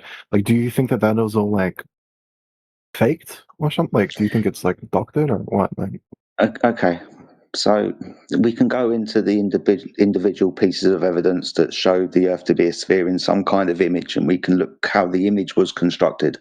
It's never really a photograph. Someone's taken a click image. But ultimately, it comes down to this. We've got to verify that image to be true, right? They showed that the surface of the Earth is curved. That means that we should measure that curvature over distance, especially over a distance of water, right? Where, according to the story, gravity pulls everything in towards the center of mass, so the water will be curved upon its surface. When we go to measure that, we don't measure that claim in the picture that, say, NASA give us. So to verify that image, we should have to measure the Earth to test the claim to see if it is curving or not. Being as we don't measure any curvature, that picture that we've got from whoever can't be true. I get what you're saying. Okay, right. I understand that.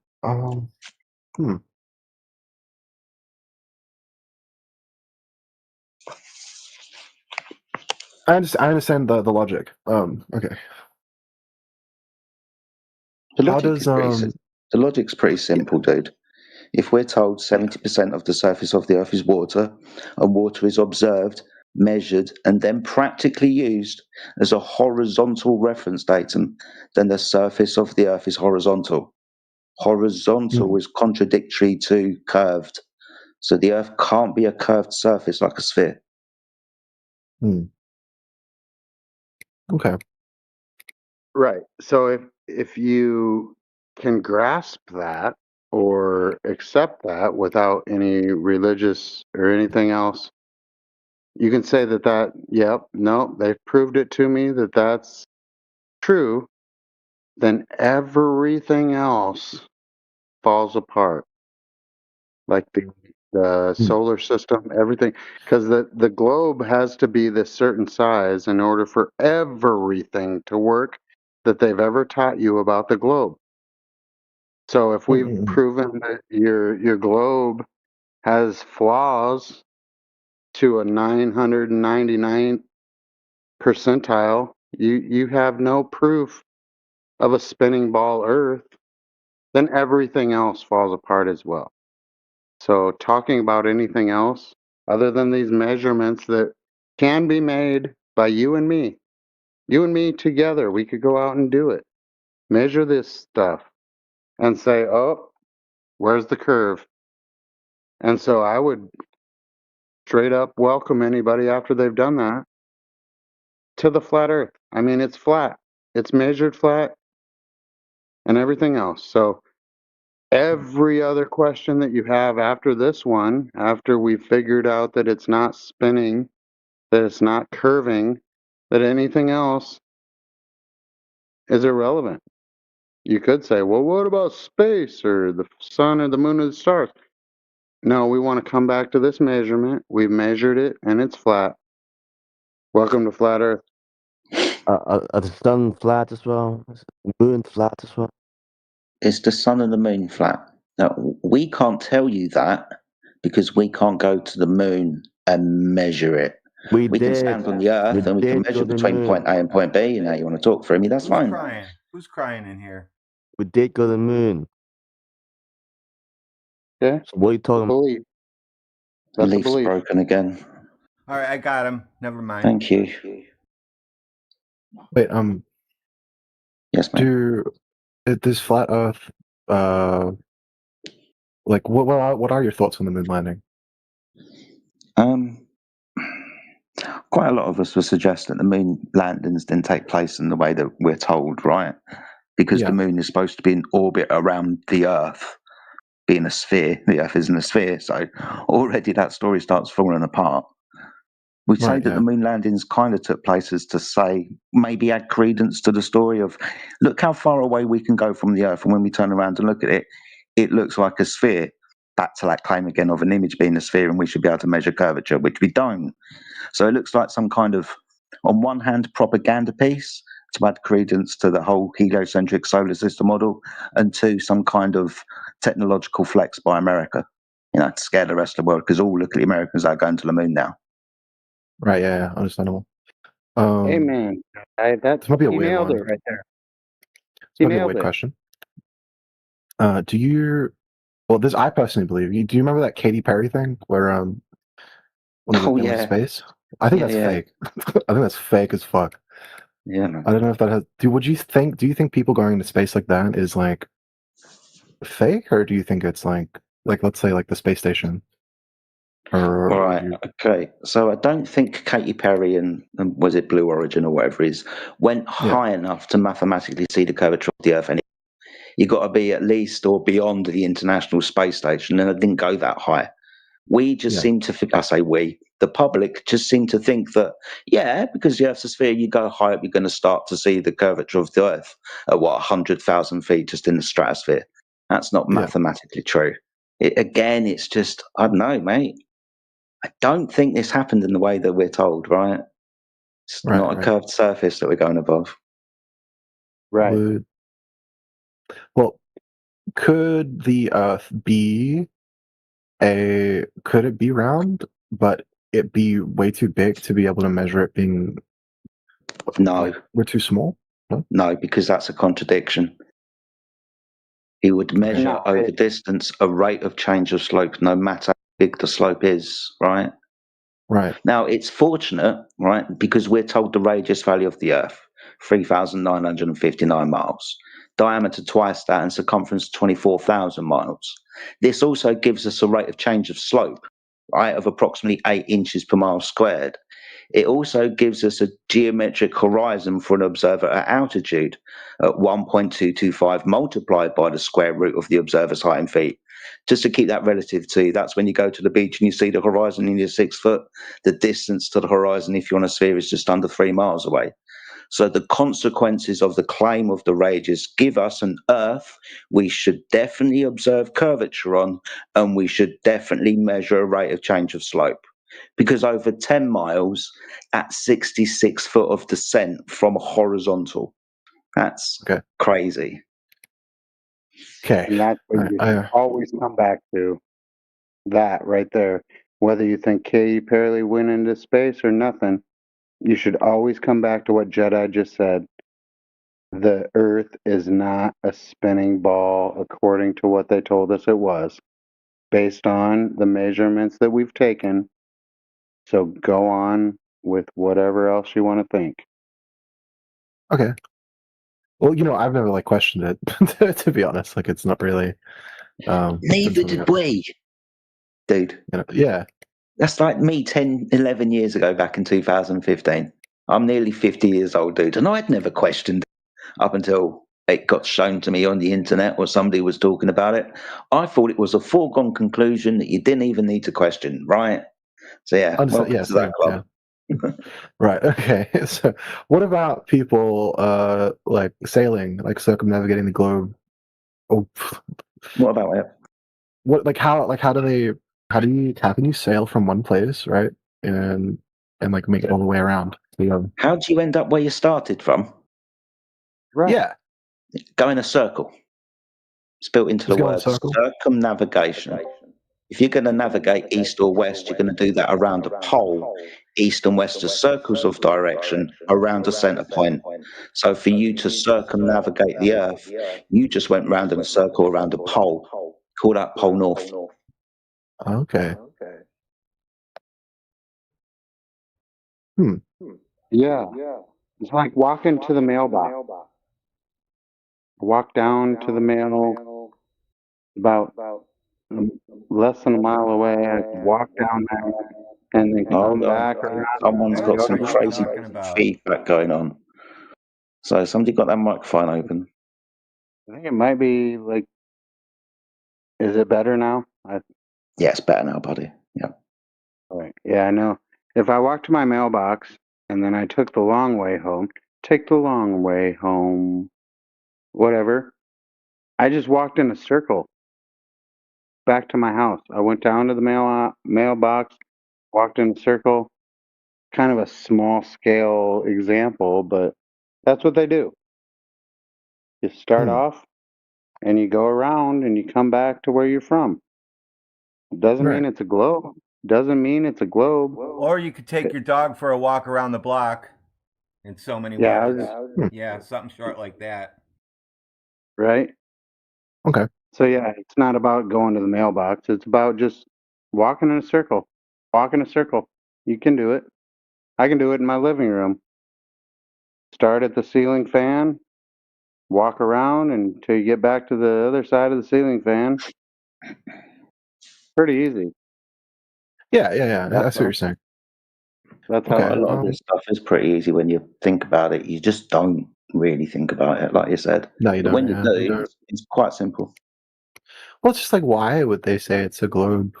Like, why would we have that conclusion be told to us First, if we're it's going to have not, to right? figure out who they are, and then we're going to have to go ask them, and then we're going to have the problem of asking a liar why they've lied, if indeed that's what they've done. The best we can offer you, mate, is some kind of reasonable speculation. The word that gets brought up an awful lot is control. Now, it might seem weird, right? But if you control someone's perception of reality, what reality is, how it got here, how you got here, your purpose within that, then you've got a lot of control over people's perceptions, right? So that is one of the reasons I would suggest that they'd lied to you. It's control of your perception of reality. It might even go as far deep as your perception of God, even. I don't know, dude. It gets well deep after a while. Yeah, for sure. Okay. Well, yeah. I mean, I genuinely just want to understand like why he's, like how all this stuff works. All right. I don't want to like take up all the time in the chat too if other people want to ask stuff. No, you're teaching others as well. They're listening. They're listening and they're hearing what the questions that you have are the same questions that they have. They're listening. If they want to pipe in, they can, but usually they come in and say, "Earth's a ball. Earth's the globe," or "Flat earthers are stupid." But no, with your questions, you're doing a very good job. I think that it's a good conversation. I don't think that you're off track in any way. You're very respectable. And Jedi, by the way, you're a freaking champion. You should change your name to Jedi Champion. I'm alright as it is, mate. You're fine. Any other questions, Vic? Yeah. Well, just go ahead. If the Earth is flat, right? Where's like what about like the edge? Like how? Like what's the explanation? Don't know. Like have we never been? Don't know. Yeah. I mean, me personally, mate. No, I definitely don't know. Right? No flat earther that I've known has experienced what is commonly called the edge, the limit to our environment, whatever that is. This is one of the reasons why no flat earther can actually make a claim to a shape of the Earth, because to figure out the limit, to figure out the shape, you're going to have to go to the edge, right, and then map that edge. Yeah, we can't do that. If someone has, they haven't turned around to us and told us, being as these people are possibly trying to tell us the Earth's a sphere, and this would be counteractive to that claim. So I don't know, dude, but I haven't experienced it, whatever that would be. Okay. All right. I'm going to talk in like a hypothetical, right? Like hypothetically, Earth is flat, right? And there is an edge, right? Do you think that there would be like? Do you think it would like it? Obviously, do you think it would have been found by like governments, and like that's would be like, for example, like why you can't freely go somewhere like that, or like maybe not. Maybe not. Potentially. There's a lot of areas on the world that you can't freely traverse anyway. Right, you need special permissions to go. You know, even things like passport, but harbour masters, plan of route. Even if you're going to dangerous locations, you're going to need people to rescue you. Right, these places include north of the 60th parallel, north, and below the southern 60th parallel, the Arctic regions. Right, so again, areas to question, but it's kind of hard to freely traverse across the Earth. And for me to do it, I'm going to need an awful lot of finances and resources to do so. Even if I did have the plane, I'm going to need food and fuel to go on, which could be in potential of hundreds of thousands, if not millions of miles. I don't know. Yeah. Okay. Right. Yeah. So like, It may be, right? It may be, right? It may be that certain individuals have been assigned to explore as far as they can, and reported back that if they were to attempt to go any further, they die. And like, there could be ongoing investigation into exploring that, right? Rather than those extents, rather than to find an end, right? Like, who knows, bro? I'm speculating here, like just to be courteous with you for a moment, right? But in your hypothetical, right, I could envision like authorities that don't necessarily want the majority of the population to know their secrets, right? To know what they've discovered, conducting an ongoing investigation into exploring just how far it does go, right? And that Antarctica, whatever that is, could be a hub, right? A base from which to continue to do that, right? Because even Globers will tell you what, like, and ask questions. Why is Antarctica so secretive? Like, and what is out there? And they describe its environment as being very deadly and harsh and inhospitable, right? But look, I don't know. Like, if I was younger and I'd come across this and I was like I would be so curious. I would be out there. I would be attempting to explore all I possibly could, but I'm not. So it's going to be left to other generations if they intend to try it. It's kind of hard to go to your tourist agency and get a flight to somewhere that we haven't been before, please. That's really hard to do. Always go to some known airport or something. Understandable. Okay. All exploration now is really highly regulated. I mean, there's regions, like whether it be on the ocean or on land, that are just so like difficult. Like your access to it is none to very limited. And even some countries, in their areas that you go to, you have to be supervised. I mean, it's crazy, like, but that's true. So who knows, bro? You said earlier, like, about is it possible that there's other lands that are unknown, upon which are populations which are to us unknown. And I'll tell you right now, even with our known land, there's people that nobody knows exist and isn't really held accountable for anything. Yeah. I just think it's a cool that's a thought experiment that I thought was interesting. That's why I asked the question, right? Because like, if there is, and like, let's say the world is flat, and let's say it's super like real big, right? Like, and there's more stuff around the outside. Like, there could be civilizations similar to ours, right? They could be asking the same thing, right? You know what I mean? It's interesting to think about. What's the thoughts then on like global, like, climate change, right?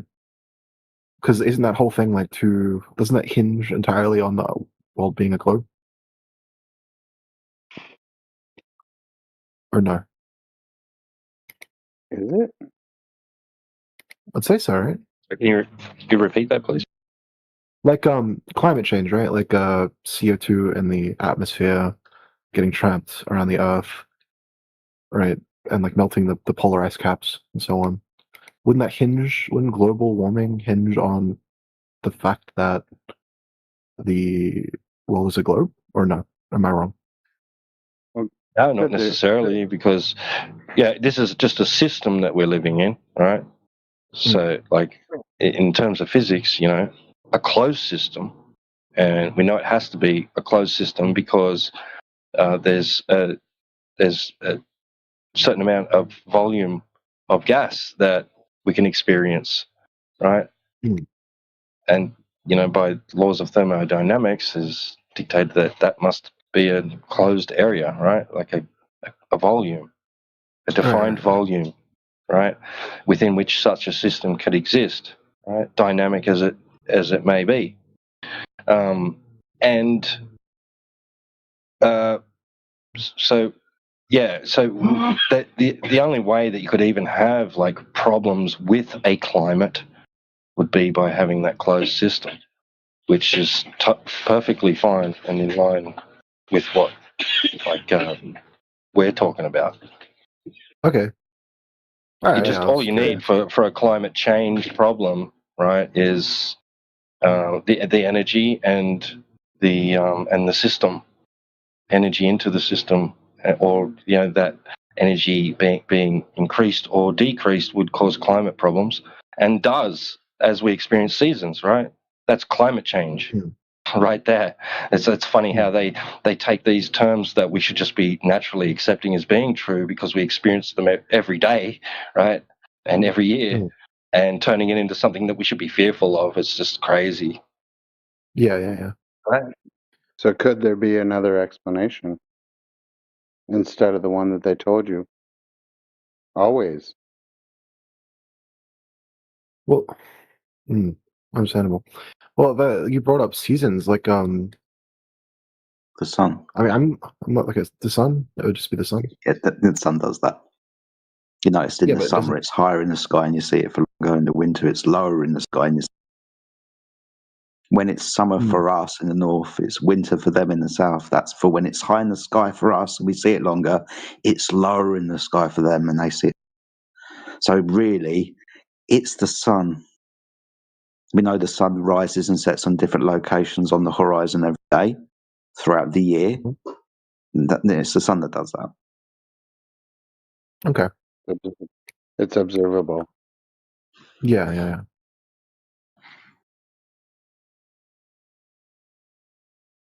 Just to be clear, right? Because we didn't say that the Earth was a shape, just because you've come in with some misconceptions and stuff. We definitely don't say that the Earth is a disk. We don't say that the disk is rising upwards at 9.87 meters per second squared to cause the vector of downwards for gravity. We don't say that shit. We're also not the third disk from the sun, as in all of the planets, they are now disks because the Earth is a disk, everything's flat. No, we don't make that claim. It might be easier to understand that our claim is as simple as this. The Earth is flat and stationary under the sun, moon, and stars. That's pretty much what we observe. So the sun, moon, and stars, those are the things that are in motion. The Earth is flat and stationary underneath those things that are in motion. The size of the Earth, the shape of the Earth, we haven't got a clue. Okay. Well, I was always under the assumption that flat Earth meant like the world, the Earth would be a disk then. Or... All right. Okay. Interesting. Yeah, no, we're not saying it's a disk. We're saying that it's measured flat. That's it. The internet says it's a disc. Well, yeah, TV says it's a disc. Memes say it's a disc. That's because they're all made by globalists. If I think of any more questions, I'll come and ask them. Thank you for your time. More than welcome, buddy. Join us anytime. Like it says, 24/7. Thanks for coming. Very respectable. Loved it.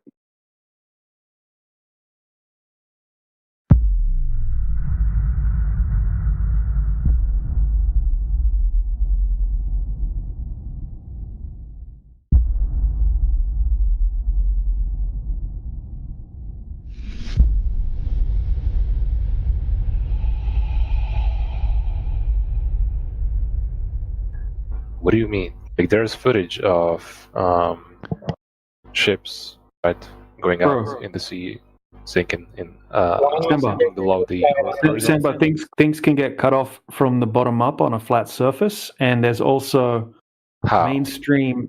Okay, so that there are different ways it can happen, right? Partially due to perspective, right? We can also have atmospheric effects such as sinking or inferior mirage. Okay, those are mainstream explanations, and literally defined as things that would normally be visible, right, can appear to sink behind the horizon even though they're not physically obstructed. Okay, so that's something we can give you citations for. Then there can be ocean swells as well. Okay, then we can have atmospheric magnification as well. That can play a small role. And then there's a loss of perspective due to the angle of view, right? That can play a small role as well. There's turbulence. There's a whole bunch of reasons, dude. Right? None of them are curvature, by the way. And also, you're not seeing the amount cut off that should be cut off if the Earth were a globe. So it's kind of break the argument. Yeah. How far What away about is? what about any other example? How What far about away is Chicago from that spot you mentioned? What's the like distance? if you take a telescope, the guy released Samba, I a. gave you examples. You didn't not watch them. You just laughed at them. Can you not interrupt, please? Like everybody interrupts here when somebody's talking. I don't know. Like I don't interrupt people when they talk. Well, they get to ask you or make replies to you, and then I make my reply to you and ask you a question. But you waffle through me, and it's like, oh, well, why are we talking through each other? My question was, what's the distance to Chicago from the place that you mentioned? Something like 40 miles. Okay. From the observation point, what's the height above the lake? What's the what? Height, altitude, distance between the surface of the water and the observer. Oh, well, the observer is like 7 feet tall, 6 feet tall, something like that. Okay, so then the observation is made from 6 feet off the water, 7 feet off the water? Yeah. Okay, what's the distance to the horizon in miles with a 6 or 7 foot observer height? To the horizon? I don't know. It's 3 miles, bro. I'll just help you out quickly there to move the conversation forward. 3 miles from a 6 foot observer height. That's where the horizon should be, and you shouldn't be able to see any more water beyond that. Like you can take a How far telescope away is the thing again? You said it was 40, 50, 60 miles. What was it? from Indiana Dunes State Park to Chicago is like 40 miles, I think, something like that. Okay. And 3 the miles. skylines 40 are cut off on the bottom. Like there's tons of examples of this. Like if Earth was flat, you could take a telescope and you could see shit that you cannot see normally that are in the distance. I just So, posted it for 40 him. miles. 52. I just posted 52 miles away, Chicago. So he's wrong. Okay, so 3 miles versus 50 miles. 1,800 feet of curvature. Damn. And you're only seeing the bottom of this skyline cut off? Yeah, even in the picture he sent, you can see the bottom of the skylines being cut off. Even though the picture is so low quality. So it's just much bigger than what NASA tells us. So NASA are still lying then. Yeah. So it's just a bigger globe, is it? Is it somebody? Is it a bigger globe than they tell us? You're a really good flat earther, man. I'm glad you brought that up. What do you mean? Even the time lapse that the guy sent, looking towards Chicago, you can see the city. Yeah. You shouldn't see it at all, bro. What do you mean you shouldn't see it at all, man? That's Yeah, go learn the claim geometry of the Earth. Go learn the claim geometry of the Earth, and then come back and tell us that we should still be seeing that skyline. Yeah. Because the distance to the horizon with a radius value of 3,959 miles at 6 feet is 3 miles. You're seeing from 6 feet 50-something miles. You are not looking at the geometric horizon. You are looking beyond the geometric horizon. Your sphere needs a larger radius in order for that to function. Now, what I'm saying, if the Earth was flat, right, you could see stuff in the distance, like above 50 miles. We do. We do. Why do you think we're here? Why do you think we're here? So how do you explain boats being obstructed by the horizon? DJ was trying to, and you wouldn't listen to him. Do you want to try again, DJ? Yeah, we can show you observations where there should be hundreds of feet of curvature and there's zero curvature. Okay, what you're showing is a huge distance. Okay, and there's atmospheric effects and different things that can account for that. Okay, it happens sometimes and we can replicate it on a small scale. We can show things on a flat floor in someone's house disappearing bottom up when the weather conditions are manipulated in the room. Okay, it's called sinking. I can give you mainstream definitions for it if you need to. Okay, you haven't counted that out, right? That's literally fits the definition of what's happening there with sinking. And we can show you observations where we can see over like a 20-mile lake, right, with zero curvature over the 20 miles. Okay, and there should be 293 foot of curvature over that distance. Super clear conditions as well. Like what's the math behind that? Okay, so wait. No, Samba, why do you keep reacting with laughing emojis to the videos I'm trying to show you? Who the fuck cares? What do you care? What do you care? What's the laughing emoji? What are you laughing at about that video? What's funny about it? I tried to show you this 20 minutes ago. The guy's triggered about me putting a fucking emoji on his video. What the fuck? No. If I would be triggered about anything, it'd be a low IQ moron wasting my friend's time in here, right? You don't want to look at anything we're showing you that would help you understand this conversation. I have better. Seen the fucking RC battleship video. Right, then explain it. Then fucking explain it. Explain what's taking place. Explain what's funny about it. Explain it. You're the kind of dude that takes fucking water in a cup and then sets it on a table and looks at it. Cup in that video, moron. It should have explain been the RC round, boat observation. Go on, Samba. Explain it to us. Yeah, that's just stupid, man. So you can't explain it. Basic observation. I asked, what measurements do you use for the curvature? There's no point telling you about measurements of observations when you don't understand how vision works and what makes you influences think? it, right? What makes you? There's no point. What makes you think there's such a huge curvature? Like if you watch Chicago from the basic mathematics. Basic mathematics based off the globe model. Okay, so right. So if you have a ball that has a radius of 3,959 miles, you can use basic formulas and calculate that over 20 miles there should be X amount of curvature just based off the size of the ball. It's not up for debate, right? Because they tell us the size of the globe. So over 20 miles there should be 266.7 foot of curvature approximately. Okay, how much? 266.7 approximately. 266. Yeah, like it's 26-story building. Feet, 260 feet. Yeah, that's like 120 meters. Of curvature in height, over what distance? Of drop over distance, yeah. Over what distance? 20 miles. 20 miles, that would be how much? 34 kilometers approximately. Over 34 kilometers. Yep. You should have 120 meters of curvature. Yep. Mm-hmm. And put it this way as well, like if you're on one side of a lake and it's 20 miles across the lake, and you had the Titanic where you're at, and then the Titanic, right, if it still existed, were to sail over to the other side of the lake, you shouldn't be able to see the Titanic anymore when it's on the other side of the lake. It would be hidden behind the horizon. Over a distance of 34 kilometers, the Earth curves approximately 7.5 meters. No. It doesn't curve 7.5 meters. I'll show you the. So go to Google. Just type in Earth curvature calculator. Pick any one you want. Right? They're all based off the same math.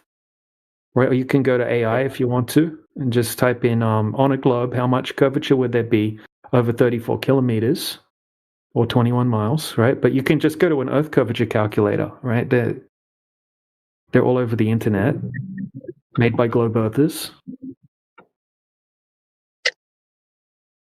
It's 266.7 feet, right? And then if you have a certain observer height, okay, then it changes a tiny little bit. Okay, it means the horizon will be a certain distance away. And I'll just show you actual real-world observations to like go along with what I'm saying as well. Right, so this is 21 miles, a bit more than 20 miles. Great Salt Lake in Utah. Right, so he sets his camera up at 5 foot high. Here's the camera setup. Nikon P1000. You following along? Yeah. Okay. All right, here's a screenshot from 2 different Earth curvature calculators. They're all going to give you the same result. It's the same math. Okay, so 5 foot eye height, target distance 21 miles. Okay, the target's just the shoreline on the other side. Okay, the horizon distance 2.7 miles. So the horizon should be 2.7 miles away. So that's the line in which the sky and the ground appear to meet. You shouldn't be able to see any water beyond the horizon. It would start to become hidden behind the curvature of the Earth. And then the shoreline on the other side, which is the target, okay, that should be obstructed by 223 feet. But when he zooms in across the lake, you can see the shoreline on the other side, right? You can also see a big giant white tower. Okay, there's zero curvature over the entire 21-mile distance, and there's no horizon at all over the 21-mile lake.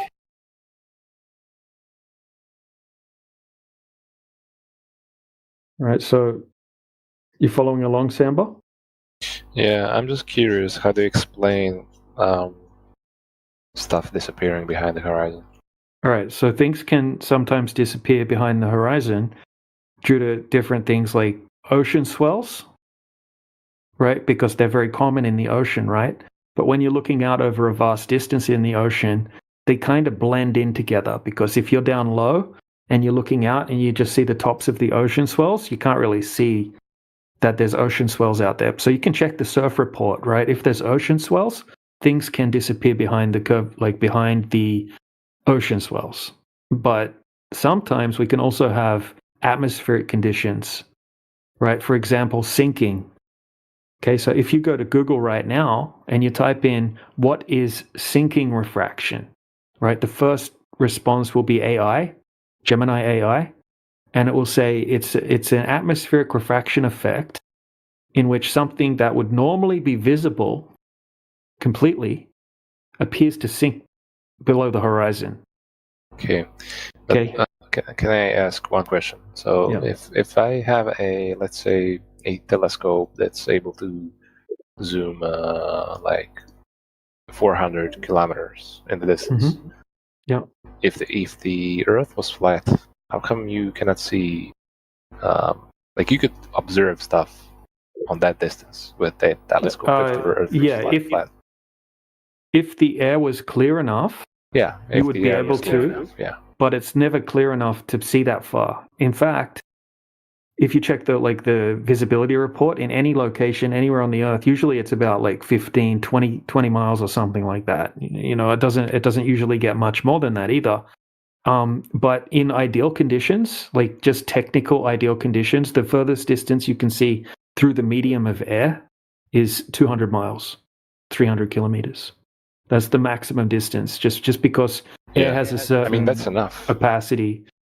Yeah, but that's in ideal conditions. Like, try to find me a single weather report where the visibility is 300 miles. Okay, now we can go up in a plane where there's less atmosphere and we can see further. And now we've got a guy named Jay Tolan. He goes up with $8,000 worth of camera equipment using infrared cameras, and he's able to see things that are like 1,000 miles away that should be many kilometers hidden behind the curvature of the Earth. Okay, he's done tons and tons of different videos where he shows you, like, look, I'm looking over the Great Lakes in America, and I can see this mountain range that the top of the mountain should be way, way, way below the curvature of the Earth. Right? So this is what we're talking about. We got tons and tons and tons of empirical evidence that doesn't match up with the globe, and there's zero observations to counter them. Zero observations. Yeah, bro. I mean, I kind of feel bad. I laughed at it at first too. Yeah, I kind of feel bad for you guys. You can cope with it all you like, bro. Guys, is the Earth? Yeah, Earth flat. Earth is flat.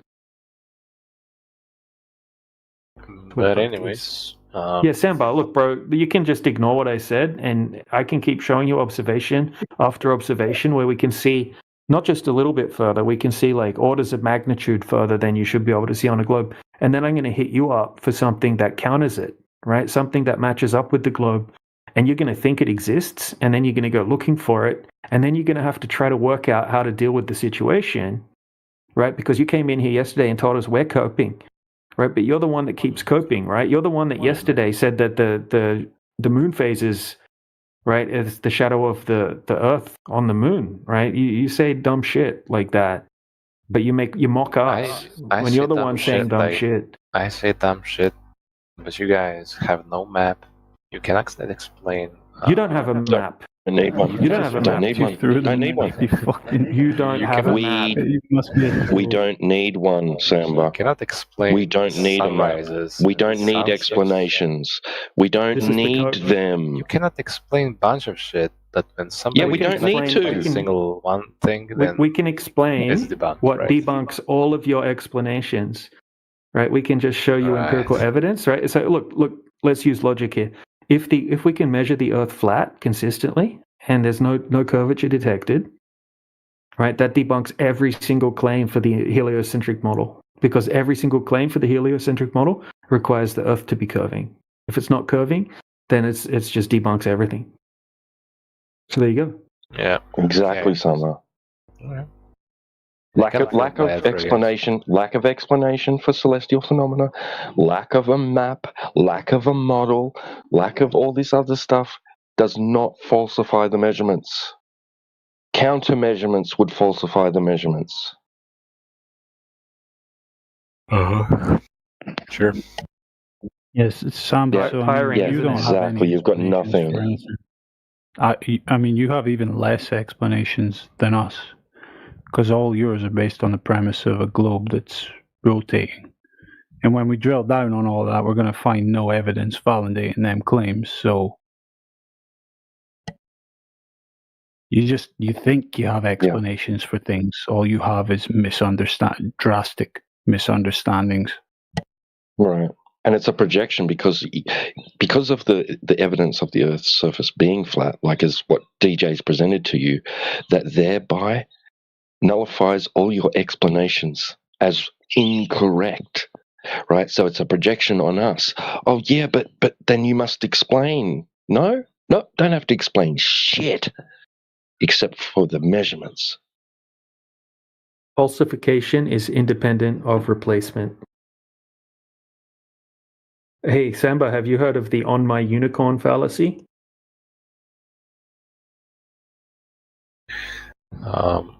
Bro, just chill, man. I don't even wanna debate this stuff. Yeah, and I wouldn't want to if I were you either right now. Yeah, he's shell shocked, DJ.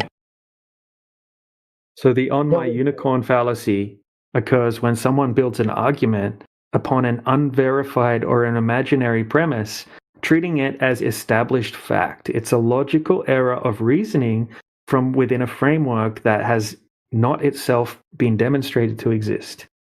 The fallacy highlights how reasoning can become circular or detached from reality when the core premise remains unproven. In debates about cosmology, for instance, it would apply to arguments that presume the existence of a globe Earth, aka the unicorn, and then use that unverified unicorn/assumption to explain observations before discussing what happens on the unicorn. One must first demonstrate that the unicorn itself exists. He put his fingers in his ears just before you finished. What a clown.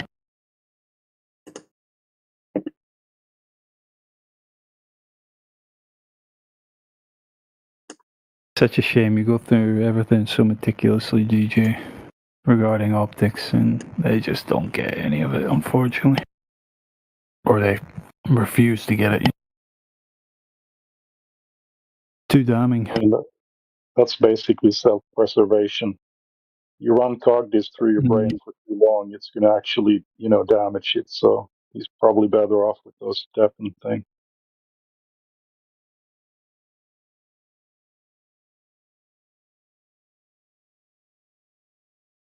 So what happened is his mom got his shoe size and then purchased 2.5 foot long clown shoes and gave him clown shoes to go to school with.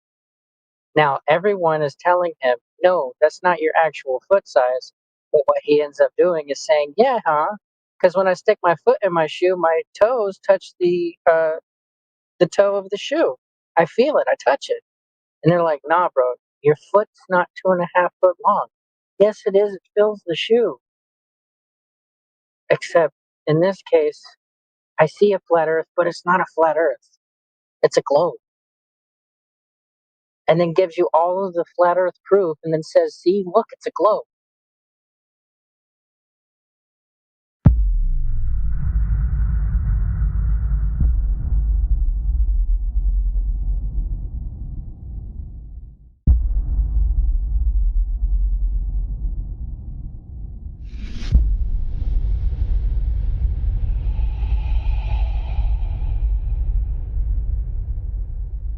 The whole bottom looks like it's missing, right? Okay, so that's just a random picture of the ship. Yeah, so some glober could cherry pick this and say, look, it's behind the curvature of the Earth. Yeah? No, this is a known effect, right, called sinking. Okay, it usually happens during the night or early in the morning when the water temperature is still much warmer than the ambient air temperature above it. Okay, and it causes the light to bend upward because light will deviate towards the cooler air because it's more dense. And it can cause things in the distance to look like they're sinking. Okay, it's like a form of an inferior mirage.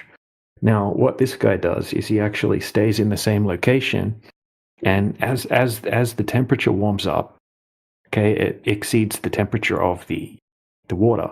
Okay, so this sinking effect starts to go away as the day goes on. So over the next 3 hours, he keeps zooming in from the same location on the same boat, which is anchored.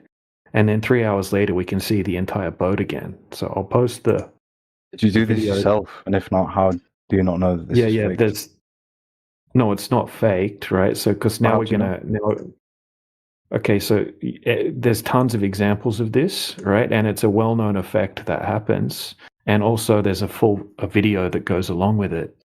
So how do you think this? Do you think Do you think the video is CGI? Is that so the reason I am being facetious, but the reason I say this is because I can use your same logic against you. And if you show me a video or picture, I can say what the flat earthers say. Well, it's fake. It's CGI. Do you see how it's like a no?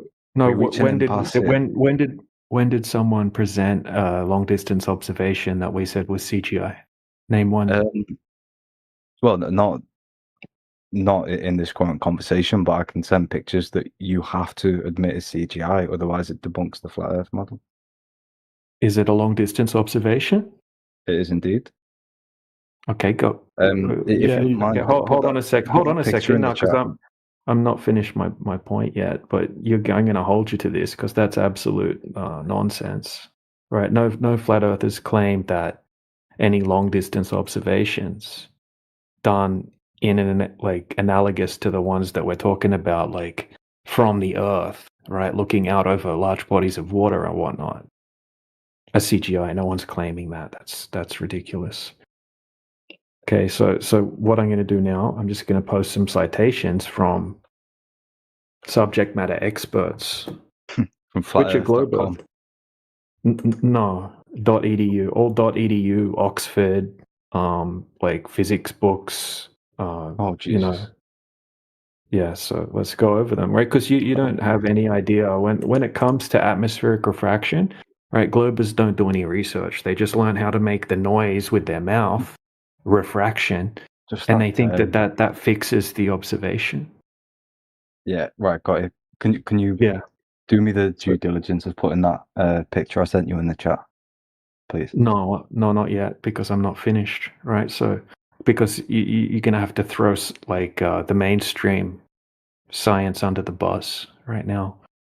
Okay, so do you agree? You know what sinking is? You know what inferior mirage is? I'm aware of inferior mirage, yeah. Yeah, so sinking's a form of inferior mirage when you don't have enough of a temperature gradient change to cause the full-blown inferior got you. mirage with the total internal reflection. So, Okay. let me interject here, please, because it was a Yeah. brief one. So yeah, you can my- just listen to this, bro. Like I'm gonna read out the I can, citations now. Yeah, it doesn't matter. All right, doesn't matter. Okay, so You're Andrew quite Thomas Young. scatterbrained alcoholic. Sorry to interrupt you. Yeah, but just Andrew Thomas. Take a moment and listen to what DJ is trying to explain. No, I've been doing that for the past 5 minutes. Listen to Andrew. A TikTok brain, man. Yeah, listen to this. Is not me talking, right? This is Andrew Thomas Young's words. I'm just reading them out. Okay, so optics of the atmosphere, reports on progress in physics. Okay, so atmospheric refraction can bend light rays in such that. Who's Andrew Thomas Young? You can look him up. He's like a leading subject matter expert. He's got his own .edu website. Okay, Right. he's like one of the experts that writes books on refraction and miraging and that kind of thing. He's known as like the leading expert on refraction and that kind of thing. You can look him up.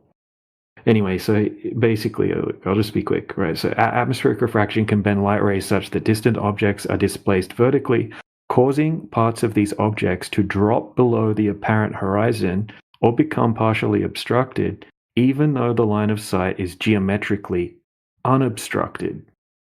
Okay, and then it goes on to explain how it happens. Right, there's another citation under it, and look, just the last one I'm going to read. Right, it's from Oxford. Okay, what is sinking? Okay, a refraction effect in which an object normally visible on the geographical horizon apparently sinks beneath it. Okay, so if you guys want to show an observation that perfectly matches sinking, the definition of sinking, the mainstream definition, and you haven't accounted for that, right, then that we can dismiss that observation as being the cause of it being Earth curvature, because you haven't accounted for the variables like and also ocean source. All right, now I'm going to check your. Yeah, so this is why I asked you to put the picture that I sent you in the chat, because I think this is Twisting difficult. torso. Wow, never heard this one before. Say what? Twisting what? Twisting torso, turning torso. Yeah, I don't know what that is. It's the name of the building in your observation. Right. So I'll put it in the chat for everyone to observe.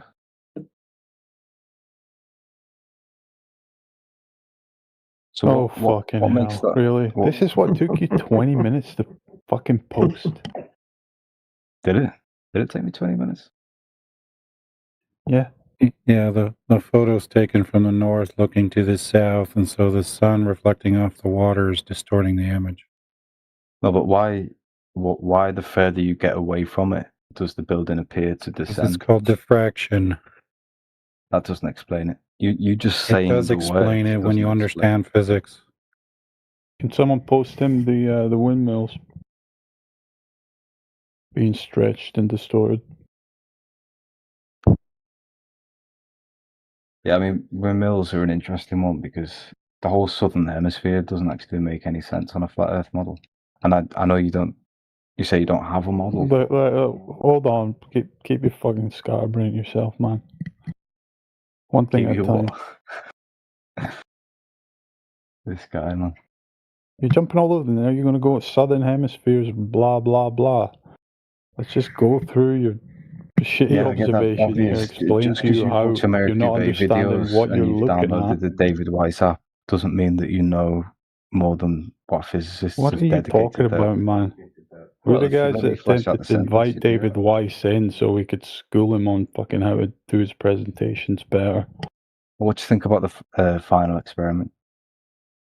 We're not think it was talking about rigged? that. Out an experiment.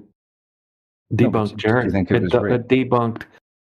No, I don't think it was. What do you mean by rigged? What Well, they do you think it was fake?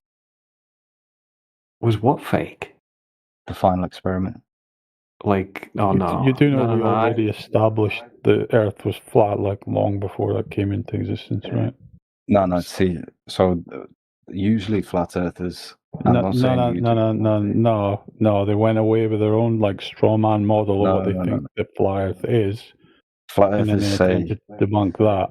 So that there shouldn't be a 24-hour sun in Antarctica. Lo and behold, there was. So you have to just say that it was CGI or bollocks.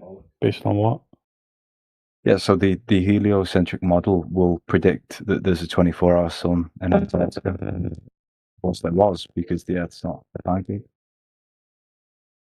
But we've already established the surface doesn't curve. You get that? No, but Like that was an what's your objective rebuttal? fact of What's your reality when they were What's your setting up to rebuttal go to and that do claim? the final That experiment, there thinking wasn't a something in the sky 24-hour may sun save in the globe Antarctica. when it's already been empirically destroyed. So Just entertain me. whatever the What's your sun rebuttal? is or isn't doing, whatever the validity of that experiment may or may not be, Can you at least it's try doing and it over a justify flat it? surface. Can Sorry you to at least report try? that to you. At least try. Try what? Try and explain why there wasn't a 24-hour sun. I don't have to. was. This is not 24-hour sun server. Flat Earth. The Yeah, there was ground a measures flat. No, yeah, sorry, that's what I meant. How there was a 24-hour sun. The flat Earth model predicts that the 24-hour sun is impossible. No, because it doesn't, dude. Right, there was some dumbass flat earthers trying to claim that the AE map globe projection, right, was the map of the flat Earth. So what model do you go by? We don't have a model, dude. We don't claim to know the shape of the Earth, right? But you've got a model that we debunked easily every single DJ. observation.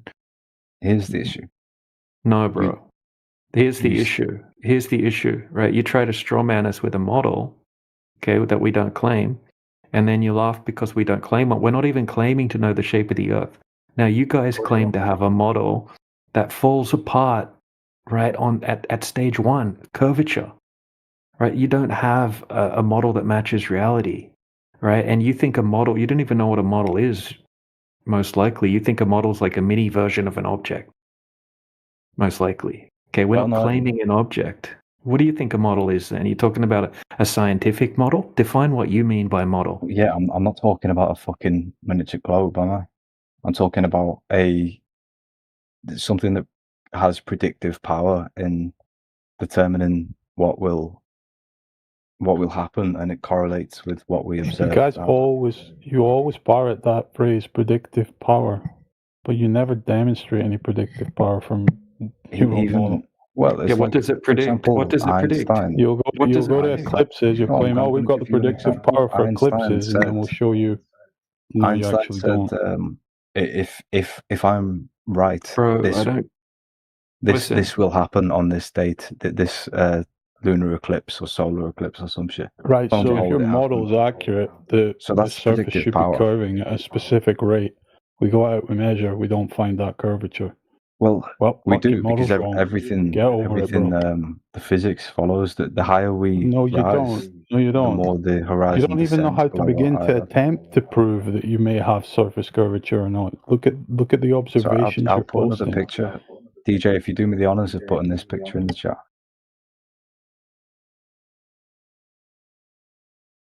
Yeah, hold on. After you back up your claim, right? You can't just claim stack. That's what you keep doing. You keep shifting the goalpost and just changing the topic from one thing to another as you keep getting owned on the previous thing that you brought up. Okay, now you said that you have a model that makes predictions.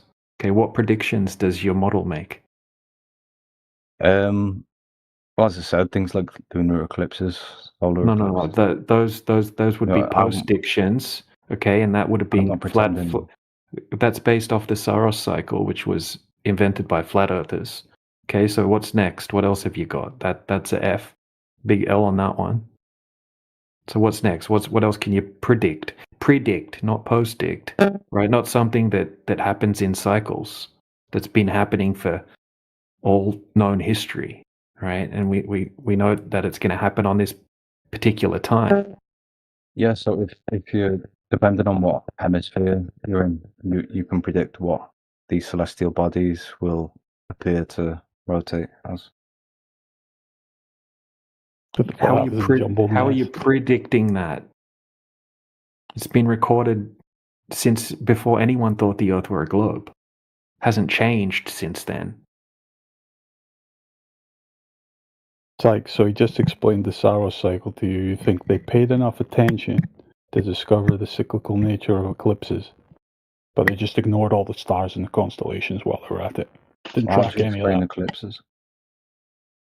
Yo, hey, Thales of Miletus, who predicted an eclipse, was he a flat earther or a globe earther? I don't know who that is. He's the guy that first predicted the eclipse. Well, it depends when it was. I mean, all people were flat earthers at one point. Okay, well then, if he was a flat earther and he predicted the eclipse, how'd he do it?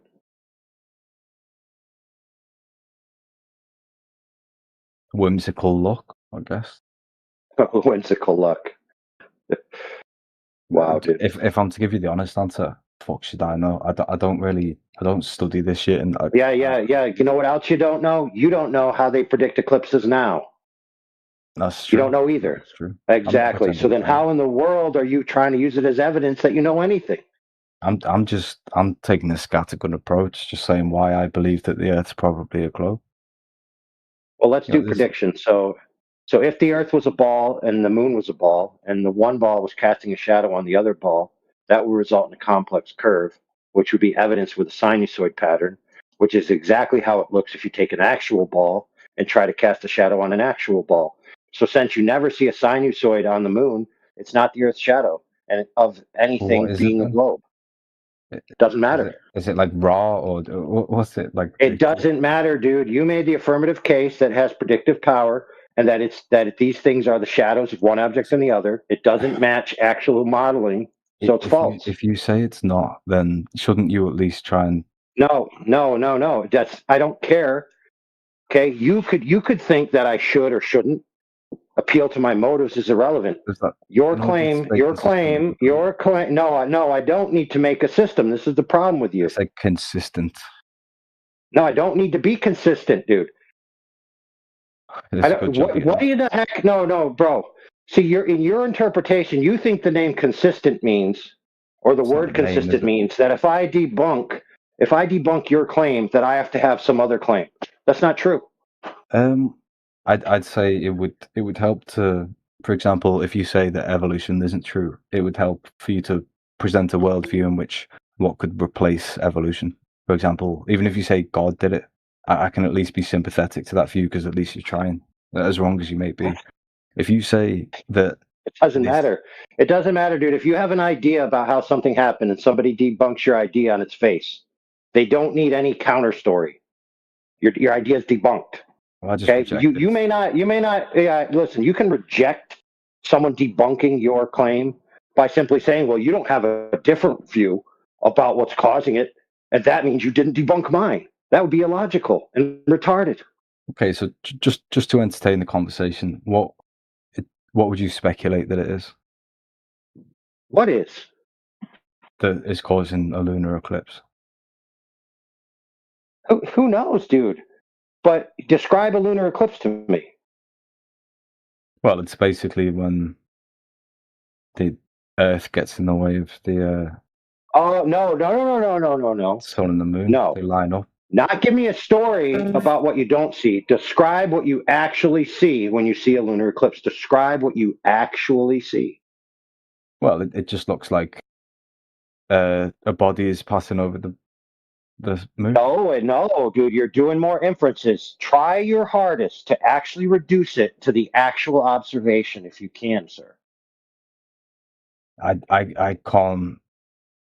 can't deduce it. Well, let me help you out. It's passing over the moon. No, it doesn't, dude. All right, what does it look like then? Please enlighten me. Okay, it looks like the moon, right, is bright in some parts and dark in other parts. That's what it looks like. And then the darkness appears to move across the face, and there's more darkness and less brightness. That's what you actually see. All the rest of the stuff you said was pure inferences and imaginations. You never saw any of that. It's empirical observation. No, I can guarantee you I did.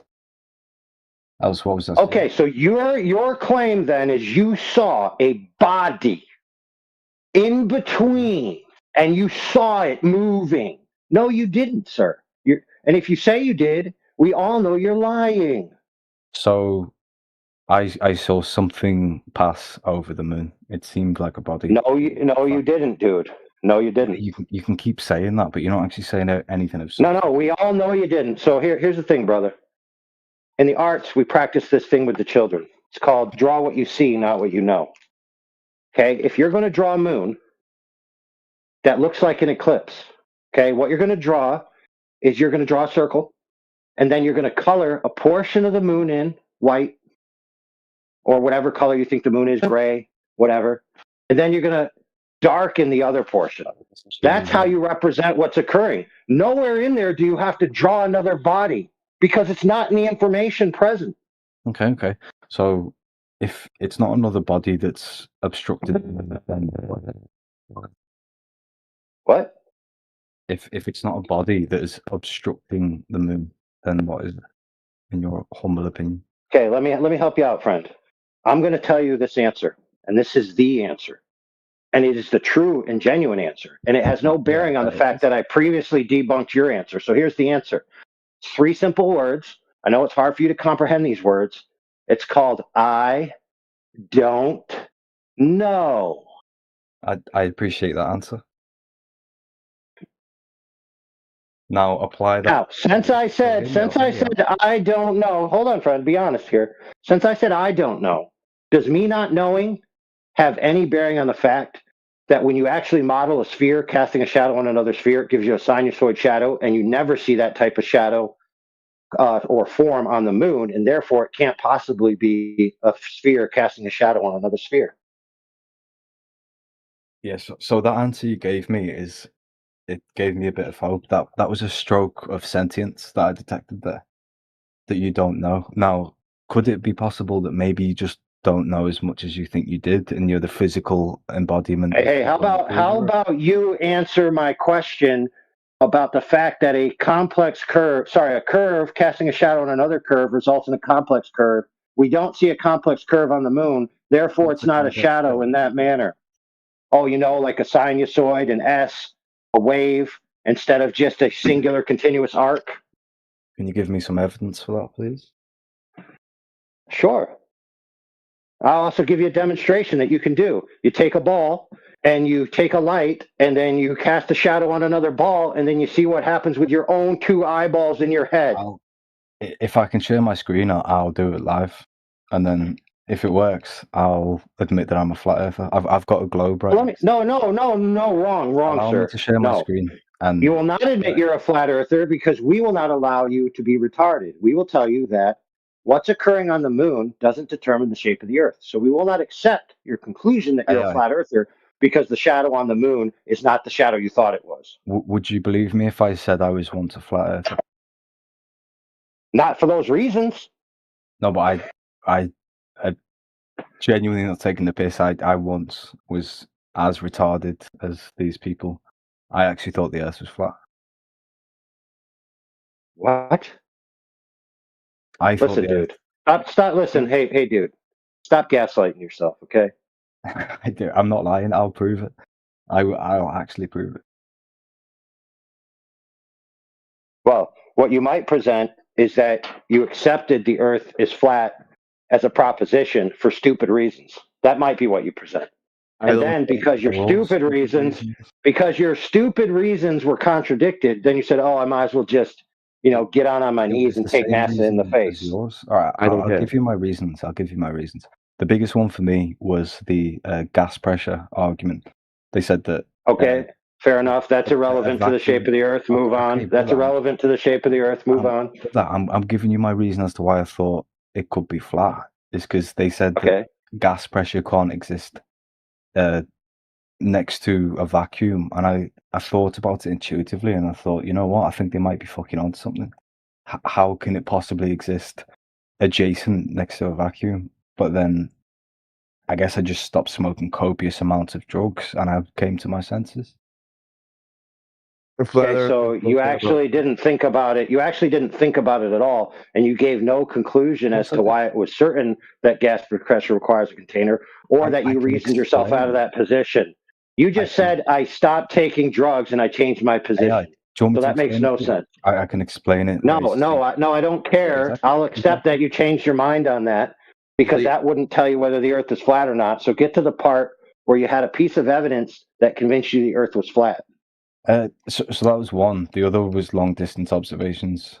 And I thought things like the Chicago skyline was, given the maths, that's 6 inches per mile squared or some shit, 9 inches per mile. Yeah, you got any evidence? You got any evidence that you were ever actually in this position, and you're not just retroactively creating a story to give yourself a sympathetic leg up in the conversation? So frankly, why would I sabotage my reputation by admitting that I was a flat earther? I'm just saying this purely just for conversation. For sympathetic argumentation, dude. Duh. So if I can share my screen, I'll show you the books. I've got 100 proofs that the Earth's not a globe. Yeah, you're not sharing your screen, man. But mate, well, if you want proof, I can give you proof. Nobody fucking cares, man. You're just deflecting with a stupid fucking tangent to get away from all the points AI's making to you. Yeah, you don't actually ever answer anything. You don't address nothing, man. All right, and present the question. Oh, by the way, alcohol, bro. I did your art homework for you, and I'm going to give you the answers because, I realized you weren't a very good art student, and I didn't have time to take you through 3 years of art. So I just did your drawing for you, and I'll post it here shortly after you tell me your third reason why you were a flat earther. What type of art do you do? Oh, sorry, yeah, I'm not trying to tangent. The third reason, gravity was, again, this is why I say I was a manifestation of the Dunning-Kruger effect. I didn't know anything, so I thought this was simple. I thought, well, it must be flat. Because I didn't understand it, it seemed easy to me, and then I realized that it's all bollocks, and it's a lot more complex than I can possibly fathom. Amazing. All right, wait, one more time. Repeat that third one for a second. Gravity. Oh, gravity. What about it? What? This guy should be banned for being a liar. Why? No, just like, what about gravity? I mean, all I heard was you just said the word. You didn't explain anything about it. Like, why is it relevant? Yeah, so basically I just thought, why does like the three bodies? So you were a flat earther. Someone came along and said gravity to you again. You became a glober again. No, I'm saying what you're if you tuned your ears in, you'd know what I'm saying. I'm saying gravity was my lack of understanding in gravity was one of the reasons I thought it was flat. I thought the whole perfect, right? So you have a more advanced understanding of gravity now. Can you go through it with us? When I envisioned the heliocentric model of all these fucking marbles, can you describe your misunderstanding of it first, actually, and then get a sentence give out. us the updated This one? will go a lot smoother if you just let me get a sentence out. No, I imagine the heliocentric model of all these fucking tennis balls spinning around each other, and I thought the shit makes zero sense. How they don't interact with each other or collide, or so again, my understanding of gravity was one of the reasons. I'm sorry, bro. You are a fucking larp, aren't you? I'm just giving you my honest fucking. Well, then I agree. You shouldn't have become a Did flat you earther say you in the got first off place. the drugs, by the way? You shouldn't get on them more. Well, that's a whole different conversation. Because do you know your that original someone that thinks misunderstanding that of gravity is because you were thinking about tennis balls. one did you sec. start Someone who thinking thinks about that they when live on a ball it can all have makes that sense? misconception as well, bro. They can have that lack of knowledge about the supposed dynamics of a solar system, of planets orbiting around the sun. Sorry, I've just So you realised should not have become a flat earther. If that was your basis for becoming a flat earther, you shouldn't have. Yeah, no, I just realised what it was about gravity that didn't make sense to me. It was, What was I it? was thinking if gravity is that strong to hold all of the oceans to the Earth, how can like birds and butterflies and shit fly? Like, shouldn't they be like magnetized to the Earth? Again, I don't know if I. Hey, dude. Hey, alcoholic. What you just demonstrated is why we're so scrutinous of each other in our forums.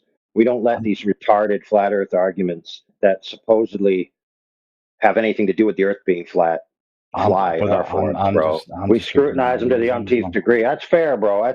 Listen. I agree with you that that might blow smoke up your dress, and for a fleeting second you thought you were something other than what you were versus a glober versus flat. Okay, we understand that, but those are stupid arguments. Okay, Of course they are. That's why I don't. That's why I'm not a flat earther anymore. No, dude. None of those arguments, except maybe the long distance observations, has anything to do with the Earth being flat. It should have never made you a flat earther, nor should it have made you not a flat earther. Of course it does. So flat earthers don't believe in gravity. Can I tell you what Oh made me a flat God, earther? dude, you're dumb, dude. Can I tell you what made me a Well, flat real quick, earther? obviously, B, before you go on, I just want to point out to the audience what he just said there is very telling. He didn't say what made me accept that the Earth is flat. He said a flat earther. This is what flat earthers say. So he was just associating with things a group says. All right, go No, ahead. I'm saying what I believed, but yeah, go on. Yeah. So precisely what made me realize the Earth was flat was that there is no curvature in reality. Therefore, we can't be on a ball. What about the pictures from satellites and stuff? Who gives a shit? Go out in reality. Doesn't verify as what's in the image. So it's up to you to disprove these pictures. No, sorry. Who gives a shit? Go out into reality. You can't find curvature. Doesn't line up with what's in the image. Image is bullshit. You're essentially saying, but what about this thing on TV, bro?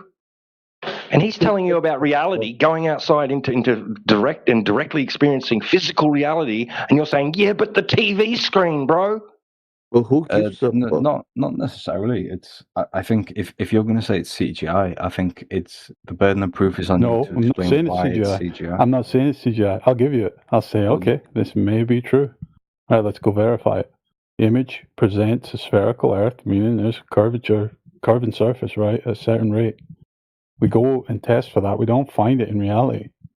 So you make of the image what you will after that fact, right? And if you still want to assert it's real, then you might need to go in for like some tests. But that's to do with you. Yeah, so my understanding is certain buildings have to take into account the curvature of the Earth. Can you address what No, was that's just said incorrect. to you? But find some supporting evidence for that baseless claim. Yeah, it's baseless. I will try and find some evidence. Give me a sec. Hey, make sure you find the article that I've already critiqued 100 times about the Verrazano Narrows Bridge, in which the guy doing the article specifically states that the variance was never actually measured in practical reality and they only applied a model. Yeah, make sure you find that article, bro. I'm sure he will. I don't care.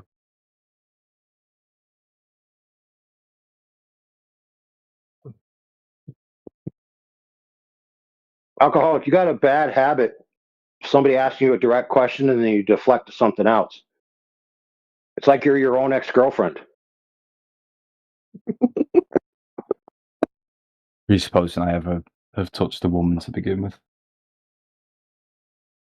Well, to be fair, a lot of women have boyfriends who think they're boyfriends, but they're just using them, to take them to meet Chad. Can I get a ride? Is it like your wife's boyfriend?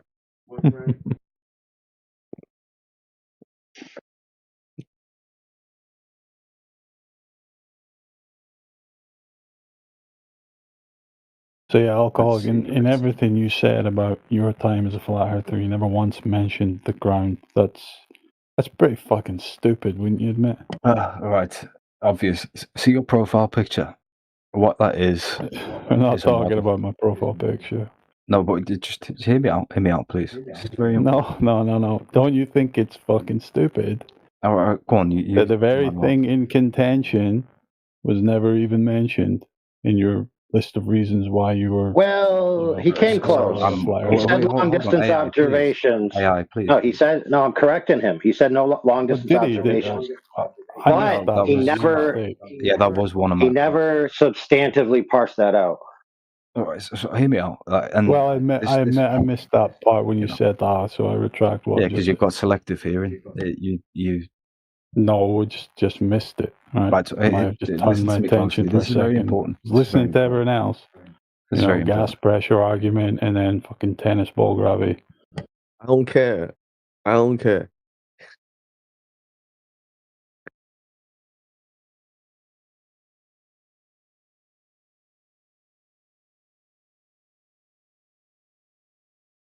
Yeah, it wouldn't be such a big deal if you actually were a flat earther for them reasons. And you can tell us the reasons, and we say, yeah, what reason we do I have agree. to lie about that? They're weak argument. No, I'm not saying you're lying. I'm just saying if you would go about it a bit more respectfully, right? You know, and you don't have to interject with things like I used to be just as retarded as these people. Am I being right? disingenuous? Did I say We would that? just, as AI told you, said, oh, all right, yeah, you fell for some pretty weak arguments, you know. That's true, yeah. Hence why I came out. Would you like us to tell you proper arguments that the Globers can't refute? I'd love for you to explain your most convincing arguments as to why you think Well, it's flat. that's what I'm saying. If you would just come into this engagement like that, we'd be more than happy to.